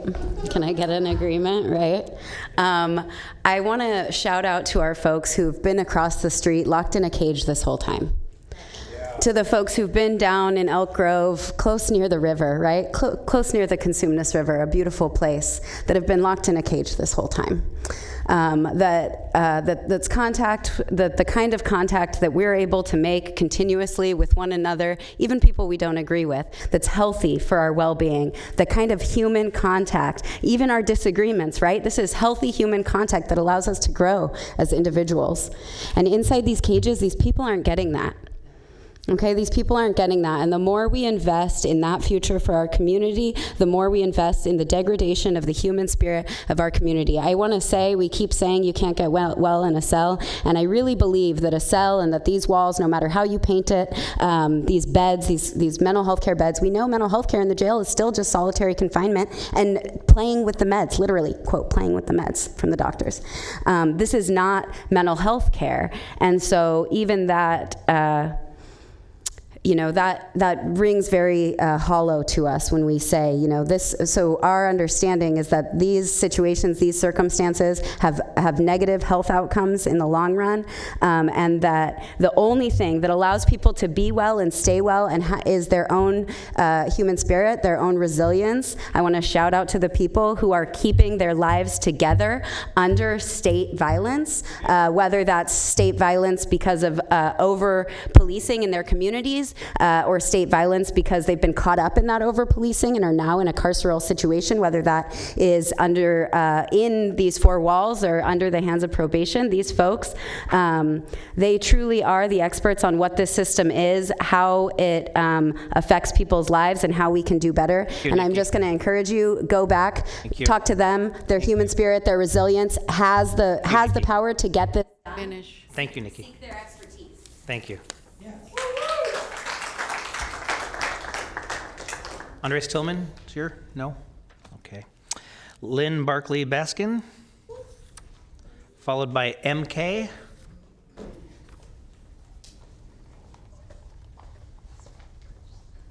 Supervisor Kennedy, before I begin, you have 3 slips from me from today. Earlier, I was put off from public comment because you said you wanted to talk about it later.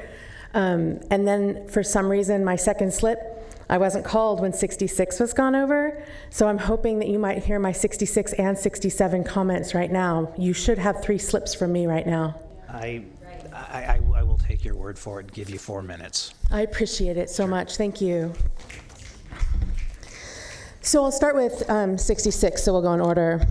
I just wanted to make sure that you know that I understand that everyone here is well-intentioned and that there's innovative spirit in the room, and I really appreciate that innovative spirit.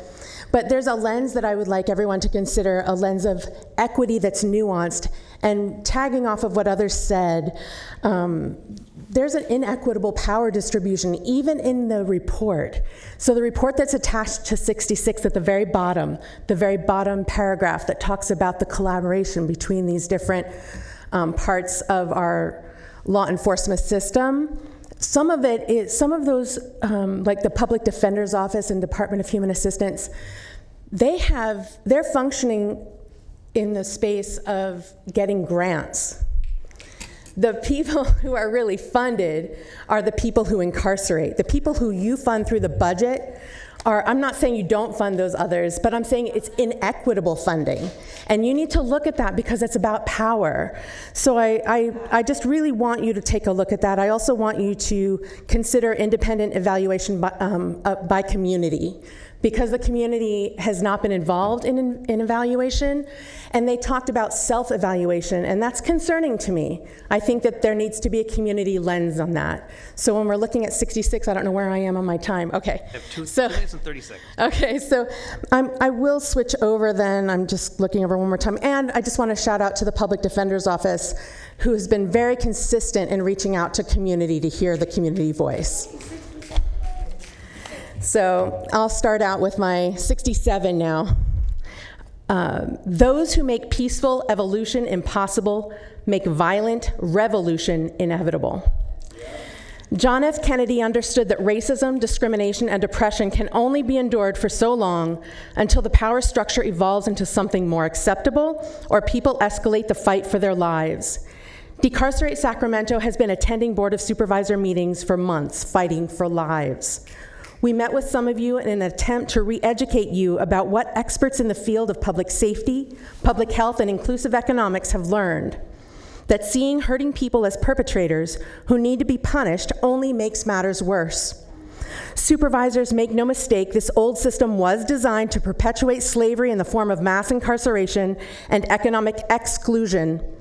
How do we convince you that you are leading us down the road to an expenditure bottomless pit that will result in more and more economic exclusion, desperate people, and crime? We already spend more than 75% of our general fund on what the county calls public safety. 75%, more than that. Much more of that percentage should be going to social supports that prevent desperation, invest in economic inclusion, and elevate public health, all of which have proven to prevent crime. This old car is falling apart, and throwing good money after bad isn't going to fix it. With that said, at the very least, stop the jail expansion until the evidence this county is already gathering is reported on in 5 months. If you aren't going to use the information, why have the independent system investigated? And then stop the jail train to nowhere and create reinvestment budgets centering on evidence-based community impact and reduce the incarceration population. Build holistic strategy around criminal justice that is driven by data and system change. Create a community continuous improvement oversight board. Include the impacted community's voice and adopt the decentralized, community-centered models that our leaders in LA, Seattle, and New York City are implementing now. Please return the $80 million. Thank you. Thank you. MK, followed by Adnan.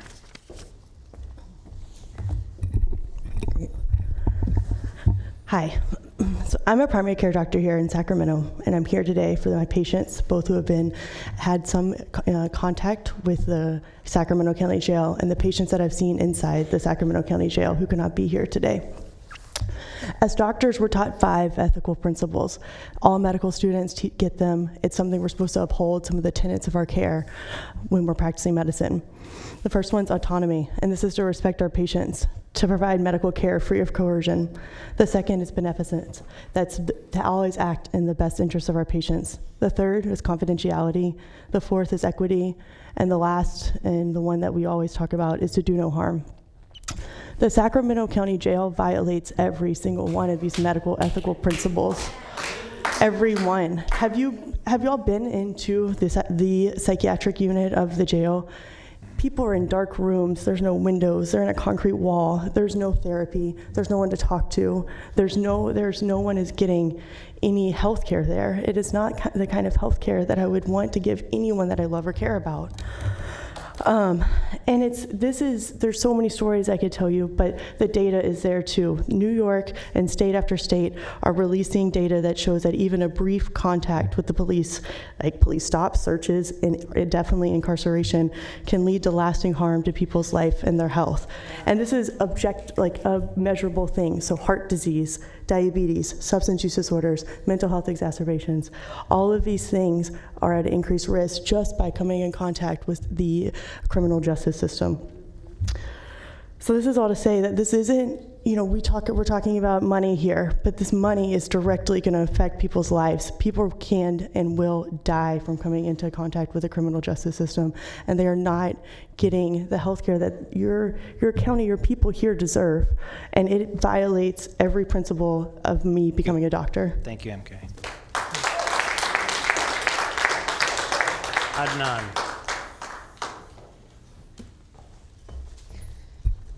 Good evening. Good evening. Prisons house the poor, the victims of exploitation and wealth inequality. The vast majority of crimes are committed out of necessity, lack of food, housing, safety, and other essentials. Yet rather than address the root of these problems, we want to sink money into more cages for the most vulnerable of our communities, building more jails, and continuing to brutalize the dispossessed. The biggest criminals who steal, hoard, and exploit the world's resources are the ones who write the laws and will never be brought to justice. A cage is a cage. Prisons are the new plantations. They do not help people, they torture people, break people, increase violence, and separate families.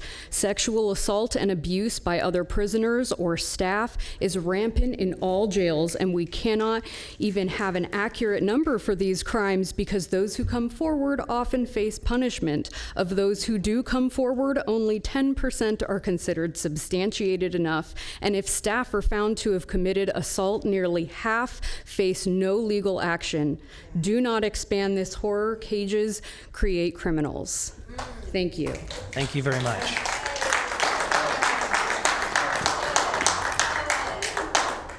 Well, that ends our public testimony. I want to thank everybody. I don't have your card, but if you come forward, just come forward.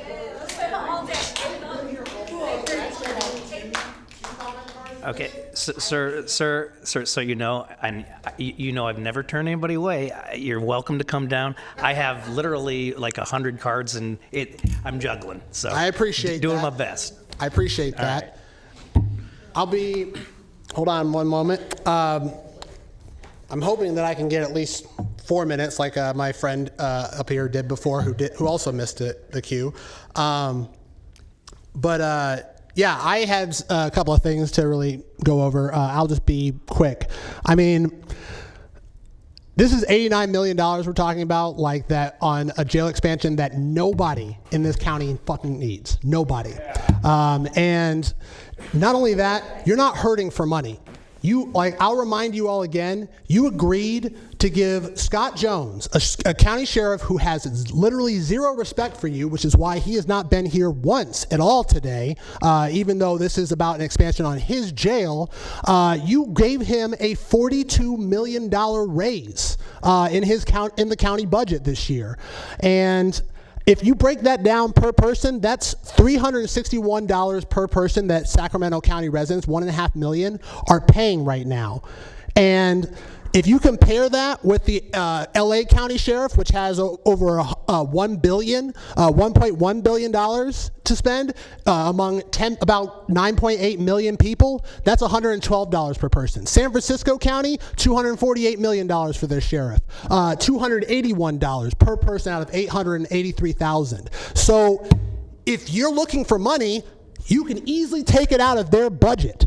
And we're not going to miss it. That's actually a 59, like, you're not costing taxpayer dollars at all. You're actually saving taxpayers $59 per person here in Sacramento County by taking every single expansion, every single need that the sheriff, that Scott Jones is asking for from his budget. You're saving taxpayers money. This isn't a complicated decision. You all know that. I know it. Serna, I really appreciate that you took that symbolic gesture of saying that I'm going to vote no on the Scott Jones's raise, but you need to go further. You need to actually use your political power, and you have significant political power to do that. Thank you. Don't talk about what you want for Sacramento County. Show it. Show us that you represent us. Thank you. Thank you. Now, is there anybody who has not spoken that would like to speak? Okay. Thank you very much. No. That's a no. All right. Thank you very much, and I do appreciate, I mean, we know that this is, these are emotional subjects, and I appreciate everybody being civil and friendly, and I apologize for if I seem rude at times, but we have to keep the train going. So with that, we'll bring it back to the board for discussion. Is there any member of the board that would like to start? Supervisor Frost. I just want to say I'm going to support staff's recommendation. I believe that this has been a long time, and we've been working on this for so long.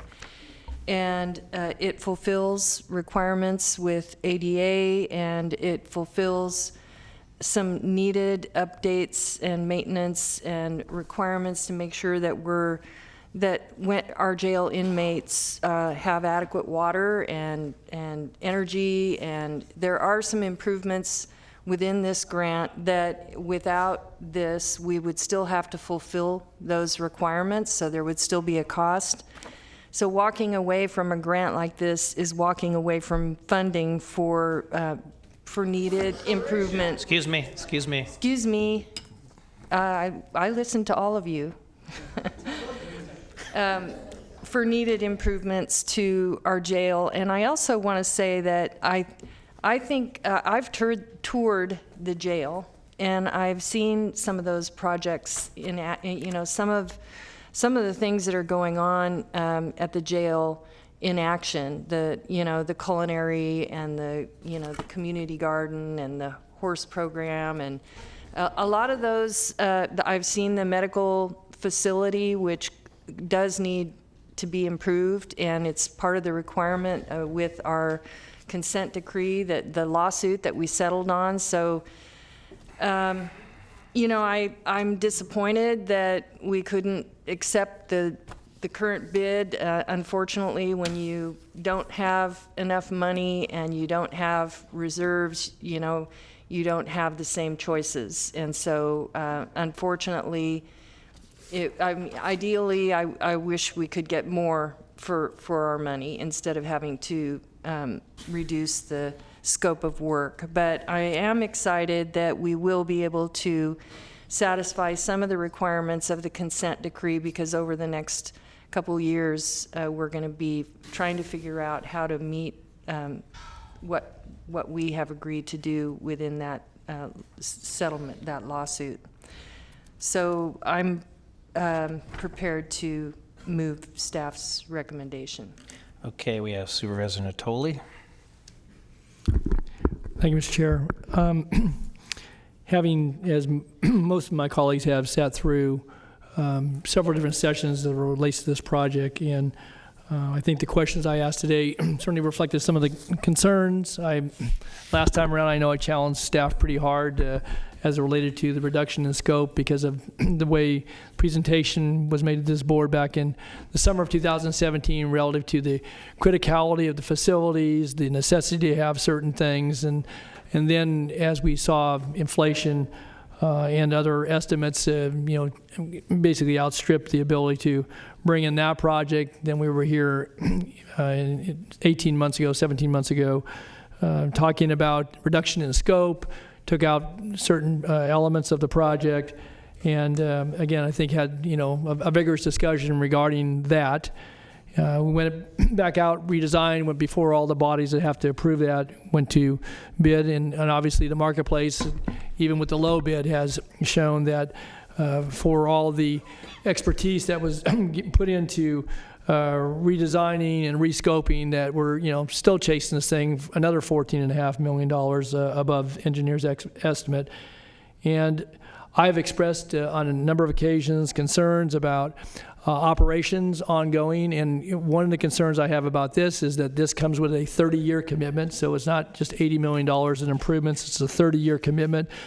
Granted, I don't disallow that a number of the facilities are needed. Again, I've been on the RCCC grounds numerous times over the years, and certainly it's a mix of old facilities and some newer facilities, and I think, again, doesn't comport to certainly ADA standards. I hear about the water system, and I certainly don't disavow that. I know the programming. Again, I think that some of the reentry work has proved beneficial to folks who have come through the state prison system, came with realignment, but also obviously others who are sentenced to there.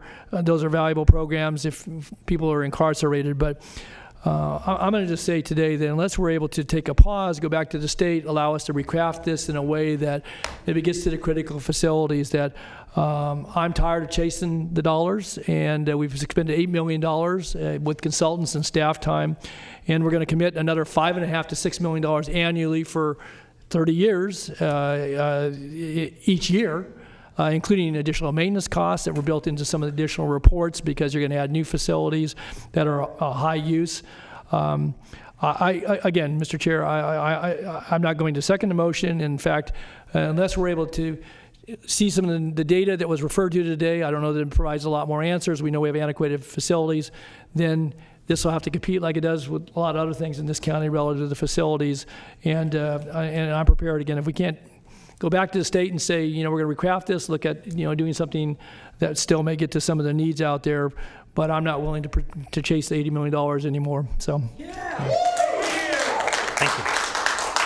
Thank you, Supervisor. Supervisor Cerna. Thank you. So, first of all, I appreciate everyone's patience and your willingness to camp out here in chambers for the whole day. So, as you may have judged by some of my questioning earlier, in terms of the scale of the scope and what in particular some of the proposed improvements would be, I was trying to pick at and trying to get a clear idea from staff about what part of this project would kind of fall under the consent decree only and what other parts aren't. And the clear answer, I think, was mentioned a few times, that this is about as bare bones as it's going to get. One thing that the consent decree doesn't say is we need a vocational shop, or we need culinary arts classroom and support space, or guard houses. These are all parts of the reduced scope. And while I appreciate very much the fact that we've got some very successful vocational programs and other programs that are helping Sacramento County's inmates avoid revisiting this facility,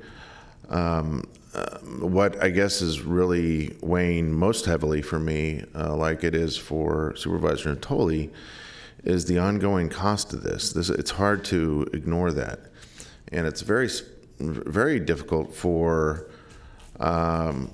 someone that has already been told several different ways by everyone from our county council's office to our CEO's office that the forthcoming 5 or 6 years in front of us are going to be extremely difficult years, not just because of the jail situation, that's part of it, but it's a cumulative situation in terms of some of the additive impact of various litigation. And so with that in mind, as I've said in these chambers before recently, I at least am preparing myself for some very tough decision making in those next 5 or 6 years. And this, I think the entirety of the board's going to be faced with some very difficult priority setting.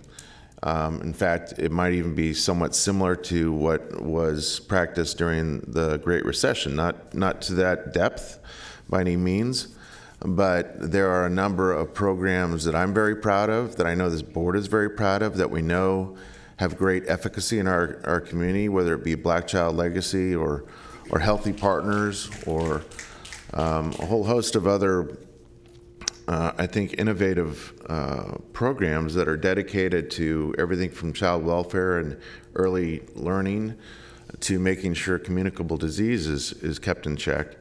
And I'll be damned if I'm going to start thinking about threatening those programs in light of this. So I'm not prepared to support the motion. And I appreciate the fact that Supervisor Natoli has communicated his position the way he has. I think it's a very similar position to the one I hold. Perhaps we hold it for slightly different reasons, but for me, if I'm going to be asked to play defense and look under every seat cushion over the next 5 or 6 years just to keep some great programs, some great policies that this board has set in motion over the last 8 or 9 years, I just can't support this. So. Okay, thank you. So I will speak up and say that, first of all, I was on the fence when we did this the first time we did it. I was desperate, MK, if, sorry for being so personal, but that's the name on the card is, so, okay. As you spoke of the conditions for the mental health facilities in both of our jail facilities, and they're appalling, and people shouldn't be expected to get better in those conditions. So that led me to support this program. The vocational programs, which Supervisor Cerna spoke of and Supervisor Frost spoke of, is they really are very good. They're very successful. They help people to prepare them for life after incarceration and give them a better chance of not being a statistic of recidivism. So those were things that really drove me to support this in the past, and there's still things that weigh on me. But what I will say is that, as we all know, and as Supervisor Cerna mentioned, the county situation has changed drastically since we first went down this road. Our budget situation is where it is, and we all have spoken about that many times as why. Much of it is costs to fixing our broken facilities at the jail. But I really feel like, and I'm sympathetic to the fact that these are very old facilities that do need to be improved. I really do want people who are in these facilities to be in facilities that, house them there with dignity, and decaying facilities don't do that. And just as stewards of public property, we're going to have to pay that price eventually to fix the infrastructure that's decaying out there and all that Supervisor Natoli spoke so much of. However, I think that if we do that, we need to find a different funding source that doesn't have quite so many expensive strings attached and does not commit the county for the length of time that this does or for the amount of money that it does. The operational costs that are ongoing, I don't think that we can any longer, in the situation that we're in now compared to what we were in 3 years ago, I don't think that it's sustainable to go forward and commit ourselves to these operational costs. I was this close to saying that 3 years ago, and that's where I'm at today. Supervisor Peters. Please, please. Thank you. This is a tough decision. We've all been out there. We know it's a decaying, older facility, and it has some good programs in it that are helping people prepare for the time they leave the facility. I'm kind of in the middle on this at the moment. I think I'd want to see a stripped-down version of the scope, or we'll be back here with another lawsuit. So I think we've got to fix the basics out there so we don't get ourselves in that situation, and meaning as a benefit to that it improves the health of the inmates there. So I believe we should reject the bids. I'd like the a much stronger reduction of the project scope to come back to us. And outside of that, I don't see how I can go ahead with it. So if I may, I guess one of my concerns remains, bringing the cost down is always great, but we're still committing, though, to ongoing operational costs. We have to commit millions of dollars a year, correct? Even with a smaller scope. Yeah. That's correct, yes. Yeah, okay. Which is where my heartburn comes from. Is there a possibility of these infrastructure projects of doing one a year for cash, basically? So there'd be a version of this that it got done over a 5 or 10 year period. So the option that we have at this point, that we do not have the cash to do any of this. So it's capital versus operating. We've been giving preference to operating for all the reasons that the supervisors have said. We go to the bond market, our credit rating is not the best, as you all are pretty much aware of that. The $40 million that was identified, rule of thumb, you will have a $4 million debt service for the next 30 years, basically. So that, if we were to do something, bring something back, most likely would be an option like that. And I think if the board's not interested in doing this, we would like to work with the sheriff to see what are the consequences, and quite frankly, if I was put on the spot, which I'm kind of putting myself on the spot, I don't think I could recommend a bond issue at this point, given what we're facing. Mr. Chair? Supervisor Natoli, yeah, just to Susan's suggestion, though, that, again, we've expended $8 million over the last 5.5 years. We could have done the well system and probably some other improvements. I guess when I look at the most critical pieces, they don't go to the vocational classrooms and so forth, but the ADA accessibility and the water well, I think those were identified as about $13 million in there. A couple other things were in there. Those are things that where if we picked, one a year, one every 2 years, we've already been 5.5 years talking about what we were going to do. Things have gotten older out there. They haven't gotten much better, except for obviously they've kept the roofs on and so forth. So it would seem to me that may be the approach we have to take. Again, we don't, we've financed this out of fixed asset fund, and that's come out of basically most of the departments contribute to that. And it seems to me that, if that's the approach we have to take, it goes back to the critical discussion we had about the kitchen facilities a year and a half ago. Well, we need to put $2 million into the kitchens anyway, because that came off of the first. Surprising, Tully, as you're very painfully aware, there's a lot of money we ended up using out of the capital construction fund to keep this thing going. Right. And we're out of options there.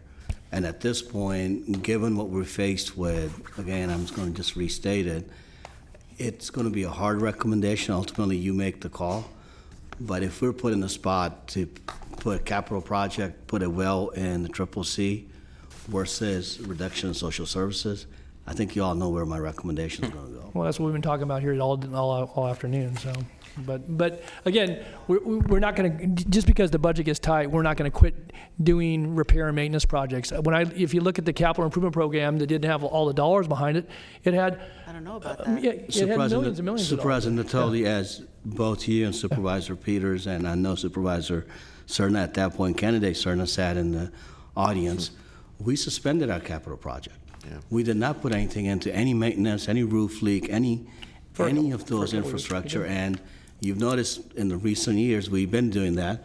You can't get to the courtroom on that side because we are finally taking care of a pipe that busted that we should have taken care of years ago. Hot water wasn't going there. And the reason I'm using that as an example, I mean, that is what we are looking at. I know we had a discussion, maybe we should look at capital projects. Quite frankly, the way we're looking at the budget, capital projects for us right now are not a high priority. Our highest priority are the services, some which Supervisor Cerna mentioned. I know that there's programs in animal care that we're looking at. We're looking at parks. We're looking at all the critical stuff. A lot of the stuff that our departments today talked about. Yeah, it would be nice if we had cash to go pursue those, but we look at grants. We look at whatever we can to get as much money leveraged in here. If there are grants that we have that help us with capital projects, for example, you had asked about the place, the gazebo at Discovery Park. We chased grants down to get that done, not use county money. So the only reason I bring that up is I do not want to mislead the board in thinking that somehow if you just took a $10 million project, next budget cycle you'll be able to do something at CCC. That is not going to be the case. If there's a $10 million money that we have available at this point, it is going to be competing, as you mentioned, with our recommendation. We'll be on the operations side, and a lot of the critical needs that we need in there that we know are going to start suffering if we don't do something with them. I guess I would just make one other footnote, though. It's important because it goes back to the ongoing committal of staffing costs. We may have to do those elsewhere, but we basically, if we were to go forward with this, we'd be committing to, at least by what's in the report, and I think it may be more, but $5.5 million annually starting in the first year of operation, which would have been 2021, 2022, I guess. And so, again, we're still going to have some of those costs. I get it, because we may have to do things elsewhere. But a lot of those costs are out to 2022, and I think part of the equation that we've been discussing for the last 6-7 months, this does factor in. We have an immediate issue with the jail ADA lawsuit that we just settled. And we have all these other lawsuits that we've settled. There's an immediate problem with it. In 2022, if our situation is a little bit different, and if there is some wiggle room, yeah, we can see what we can do, but I just did not want to mislead you thinking that there's 10 million or 15 million to do these improvements, because there are other competing needs that we're going to have to look at. Again, that's 3 years from now. Who knows what the crystal ball will look like, but the immediacy for us, again, I'm going to just reemphasize, I do not want to leave this evening giving you the impression that somehow that there will be a capital project that will come up and do some kind of repair. That it could happen, but I don't think that's a strong probability at this point. Okay, I apologize. Supervisor Peters, you have the floor still. Thank you.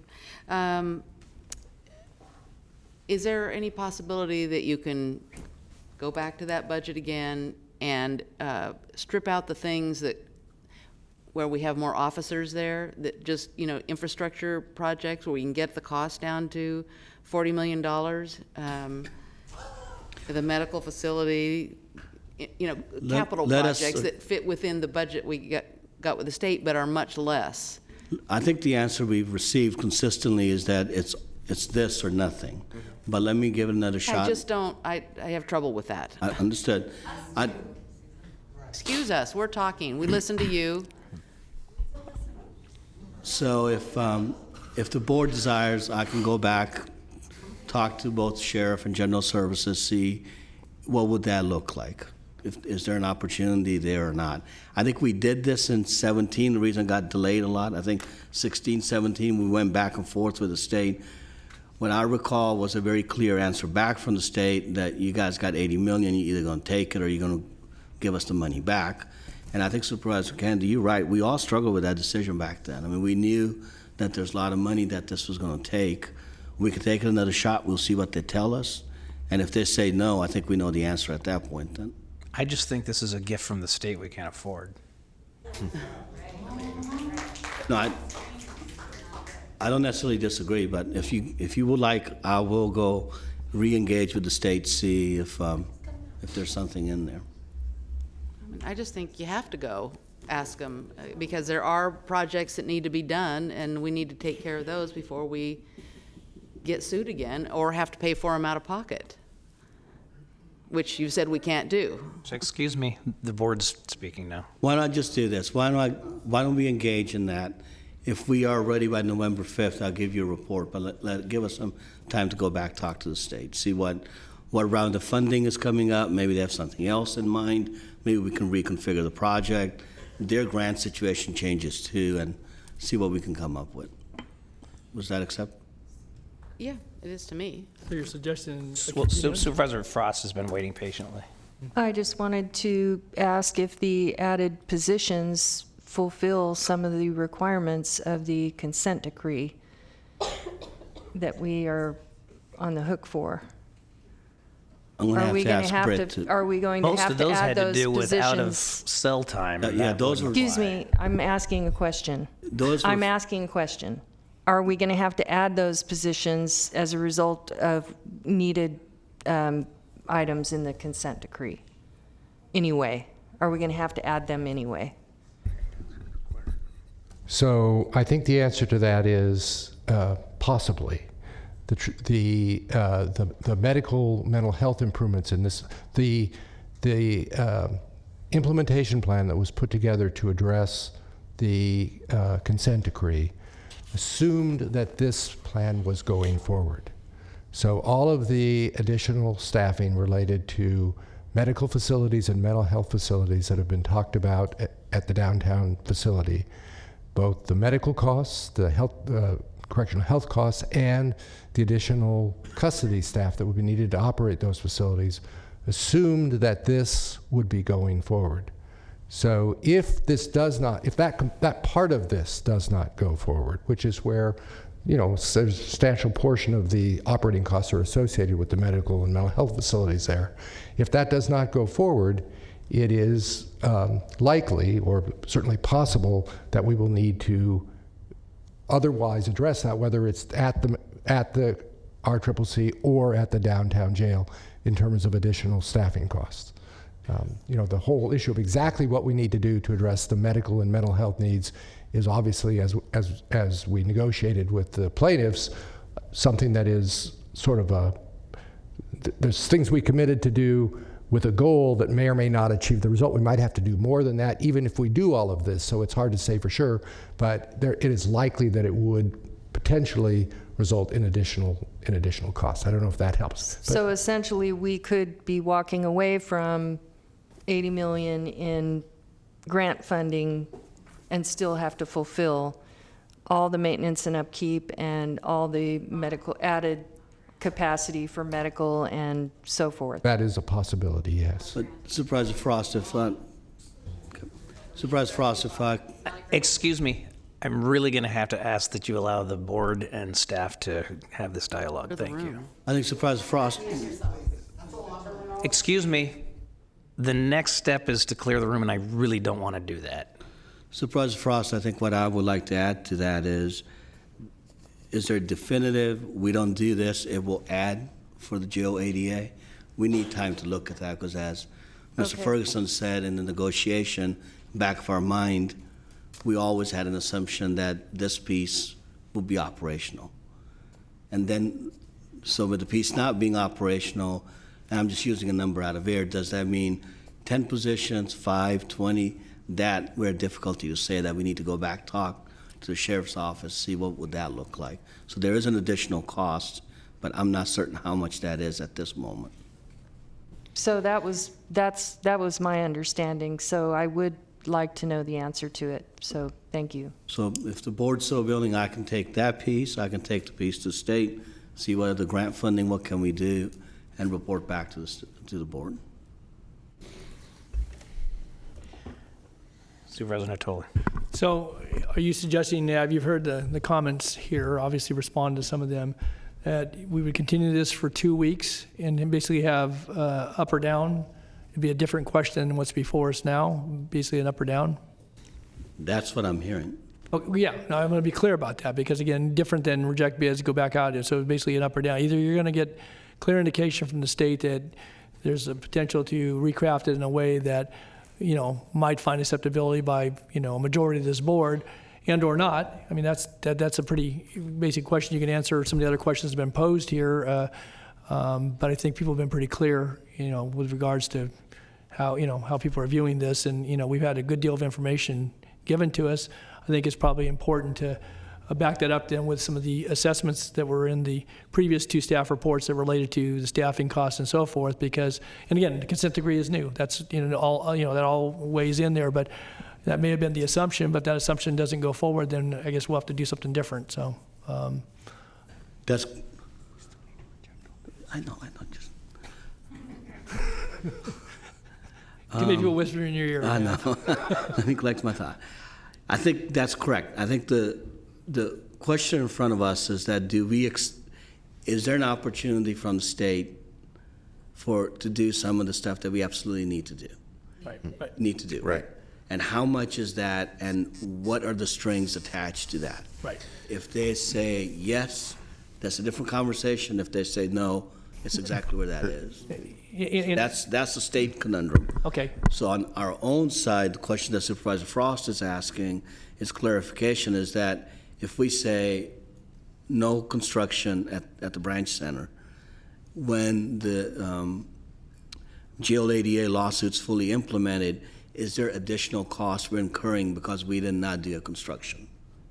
Did I say that right? Well, are we going to have that cost anyway? So we might, in essence, could have taken advantage of getting free $80 million toward what we already know we're going to have to do. Understood. That's the question. Okay. We don't have a choice in my mind, so why walk away from it if we're going to have to do it anyway? And if it's part of the consent decree, which is what Britt is saying, he thinks it was under the assumption we were going to do this was part of the consent decree. Understood. And then the subsect in that is to see how much money. Yeah, I understand. I think we're on the same page. Yeah, but I think there's a couple points, and it's been spoken to here by everybody, maybe from different perspectives. One, what the ongoing commitment would have to be, because again, I'm telling you that 30 years looms big, at least in my view. I've said that. I think others have said that.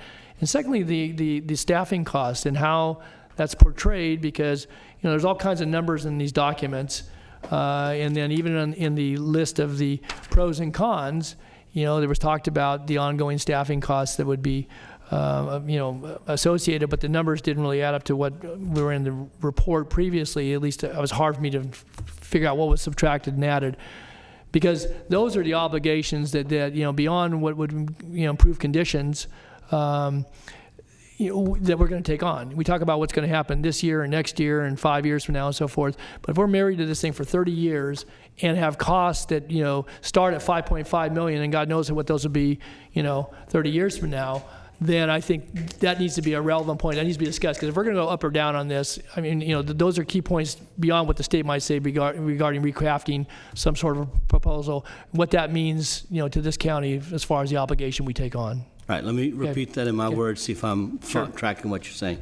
On staffing costs, what you would like to see is what are the different staffing, what's the yearly cost, and is the embedded question, is that 20 to 30 year cost or what? Well, that's the part I'm not, because whatever we end up funding, that's going to be until the facility is open. Well, okay, so if we take any money at all, and it obligates this county to operate that facility for the next 30 years, say we only got $4 million.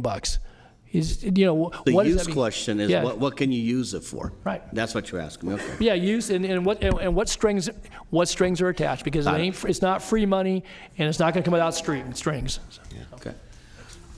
Supervisor Sterner. Sorry, not to beat a dead horse here, but I'm going to. But the way I'm looking at it, which may help us understand what we're asking, all of us are asking you to do in somewhat different ways, is if this was just a proposal, for instance, of the new psych unit, or an enhanced psych unit, that obviously would come with some operational costs associated with it. I think actually Supervisor Frost's question is a good one, because I would want to know, for instance, if we were just talking about that, we'd vote up or down whether or not we want to accept this grant for the state just for that. But the question then would be, does that then satisfy that part of the consent decree, which is very different than, oh, well, you can only take advantage of this grant with all these other ancillary things, including the vocational shop. That's why I asked the question I did earlier.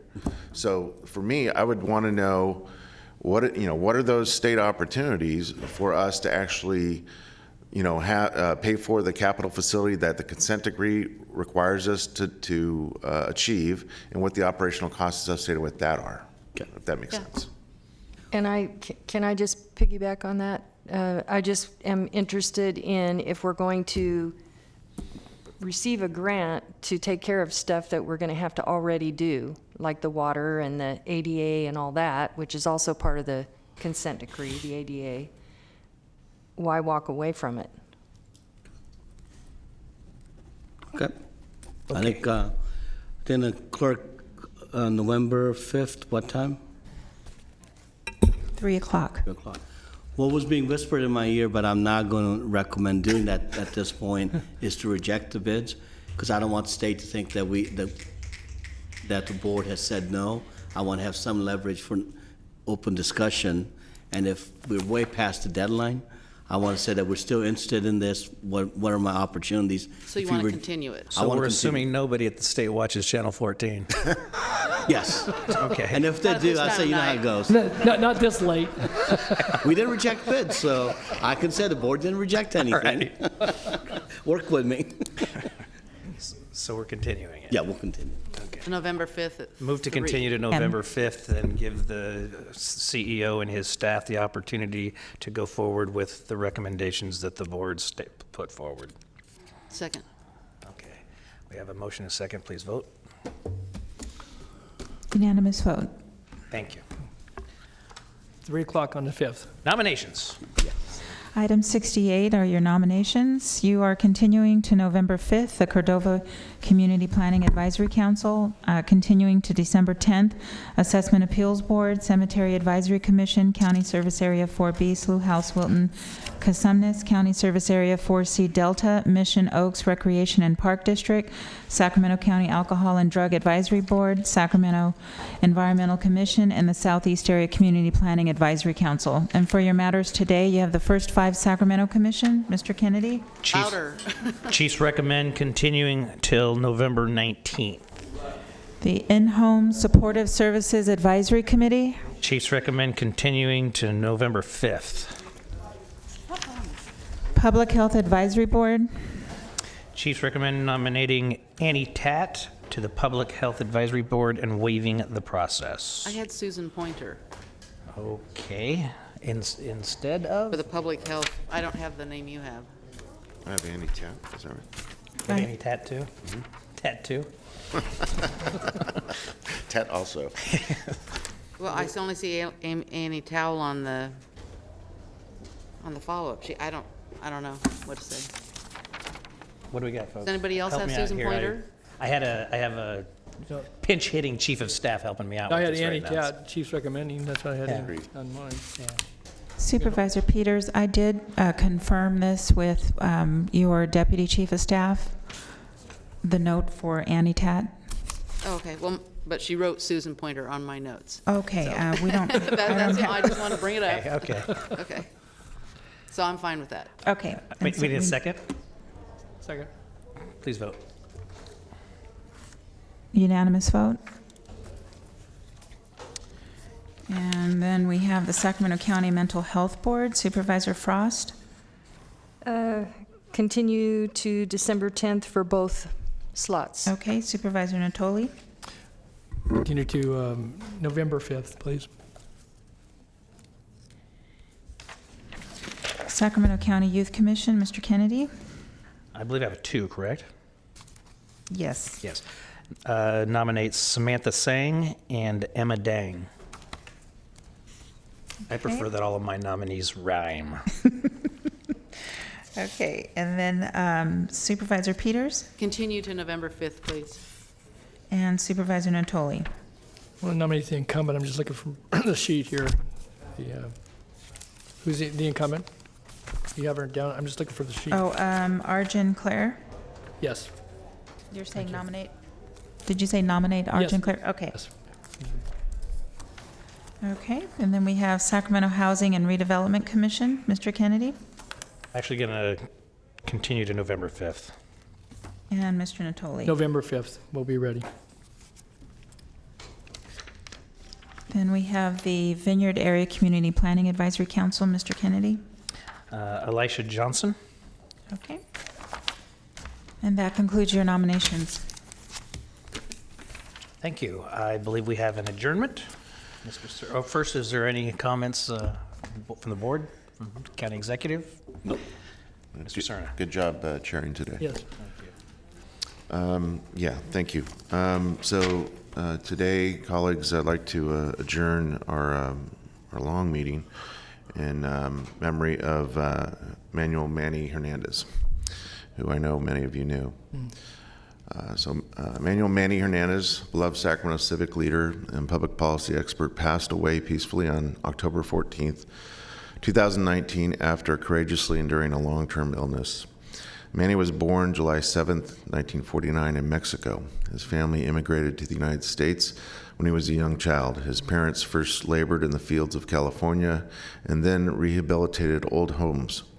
From an early age, Manny embraced the essential values of hard work, honesty, and community service. His classmates from his hometown of Sonoma, California, remember Manuel as, quote, a one-of-a-kind guy in our high school. He was a quiet but focused leader. By his senior year, he had become student body president, a basketball star, a baseball star, and was accepted to a top university. He graduated with honors from the University of California at Berkeley and received a master's degree from Sacramento State University. Manny made Sacramento, California his home and dedicated his life to public service. He had many career accomplishments as a legislative advisor at the state capitol and as a political strategist and as an elected official. Manny helped formulate our state's public policies on complex issues of public education reform, unemployment benefit insurance, consumer and environmental protection, and child safety in motor vehicles. He worked to help gain passage of State Proposition 63 to provide expanded mental health services for Californians. He also helped write the law that prohibits school facilities from being located on land contaminated with toxins. In 1996, at the urging of Sacramento Mayor Joe Cerna Jr., Manny agreed to run for the Board of Education for the Sacramento City Unified School District. He was elected that year and served as an SCUSD trustee from 1996 to 2008. He joined Mayor Cerna and civic leader Phil Angelides in their effort to then reform Sacramento City schools. Over the last decade, Manny led various community improvement groups in the Sacramento area while serving on the board of directors of La Familia Counseling Services, Cien Amigos, and United Latinos. His work with these organizations, serving low-income families, ensured counseling and employment services, and an annual university fair for high school students and family members, as well as candidate forums, voter registration drives, and college scholarships for thousands of students. Manny will always be remembered and loved as a man of exceptional character, grace, courage, and compassion. He will be sorely missed by his many friends in state, city, and community service.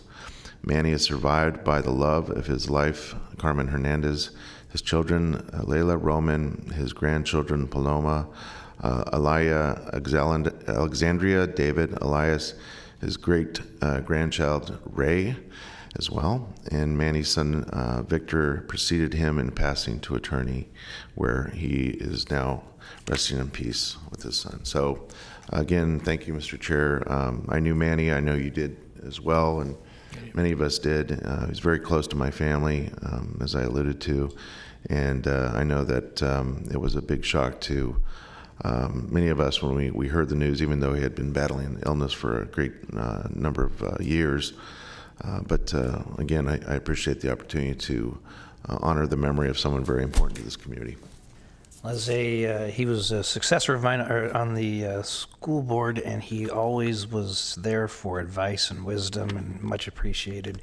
And I think right now he's looking down at us and laughing at the length and tenor of this meeting as a school board member. True. Yeah. So, We got a chance to see Tracy back here today. We went so long, so.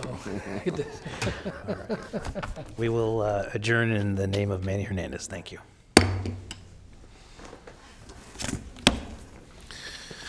That was a 10-hour gig.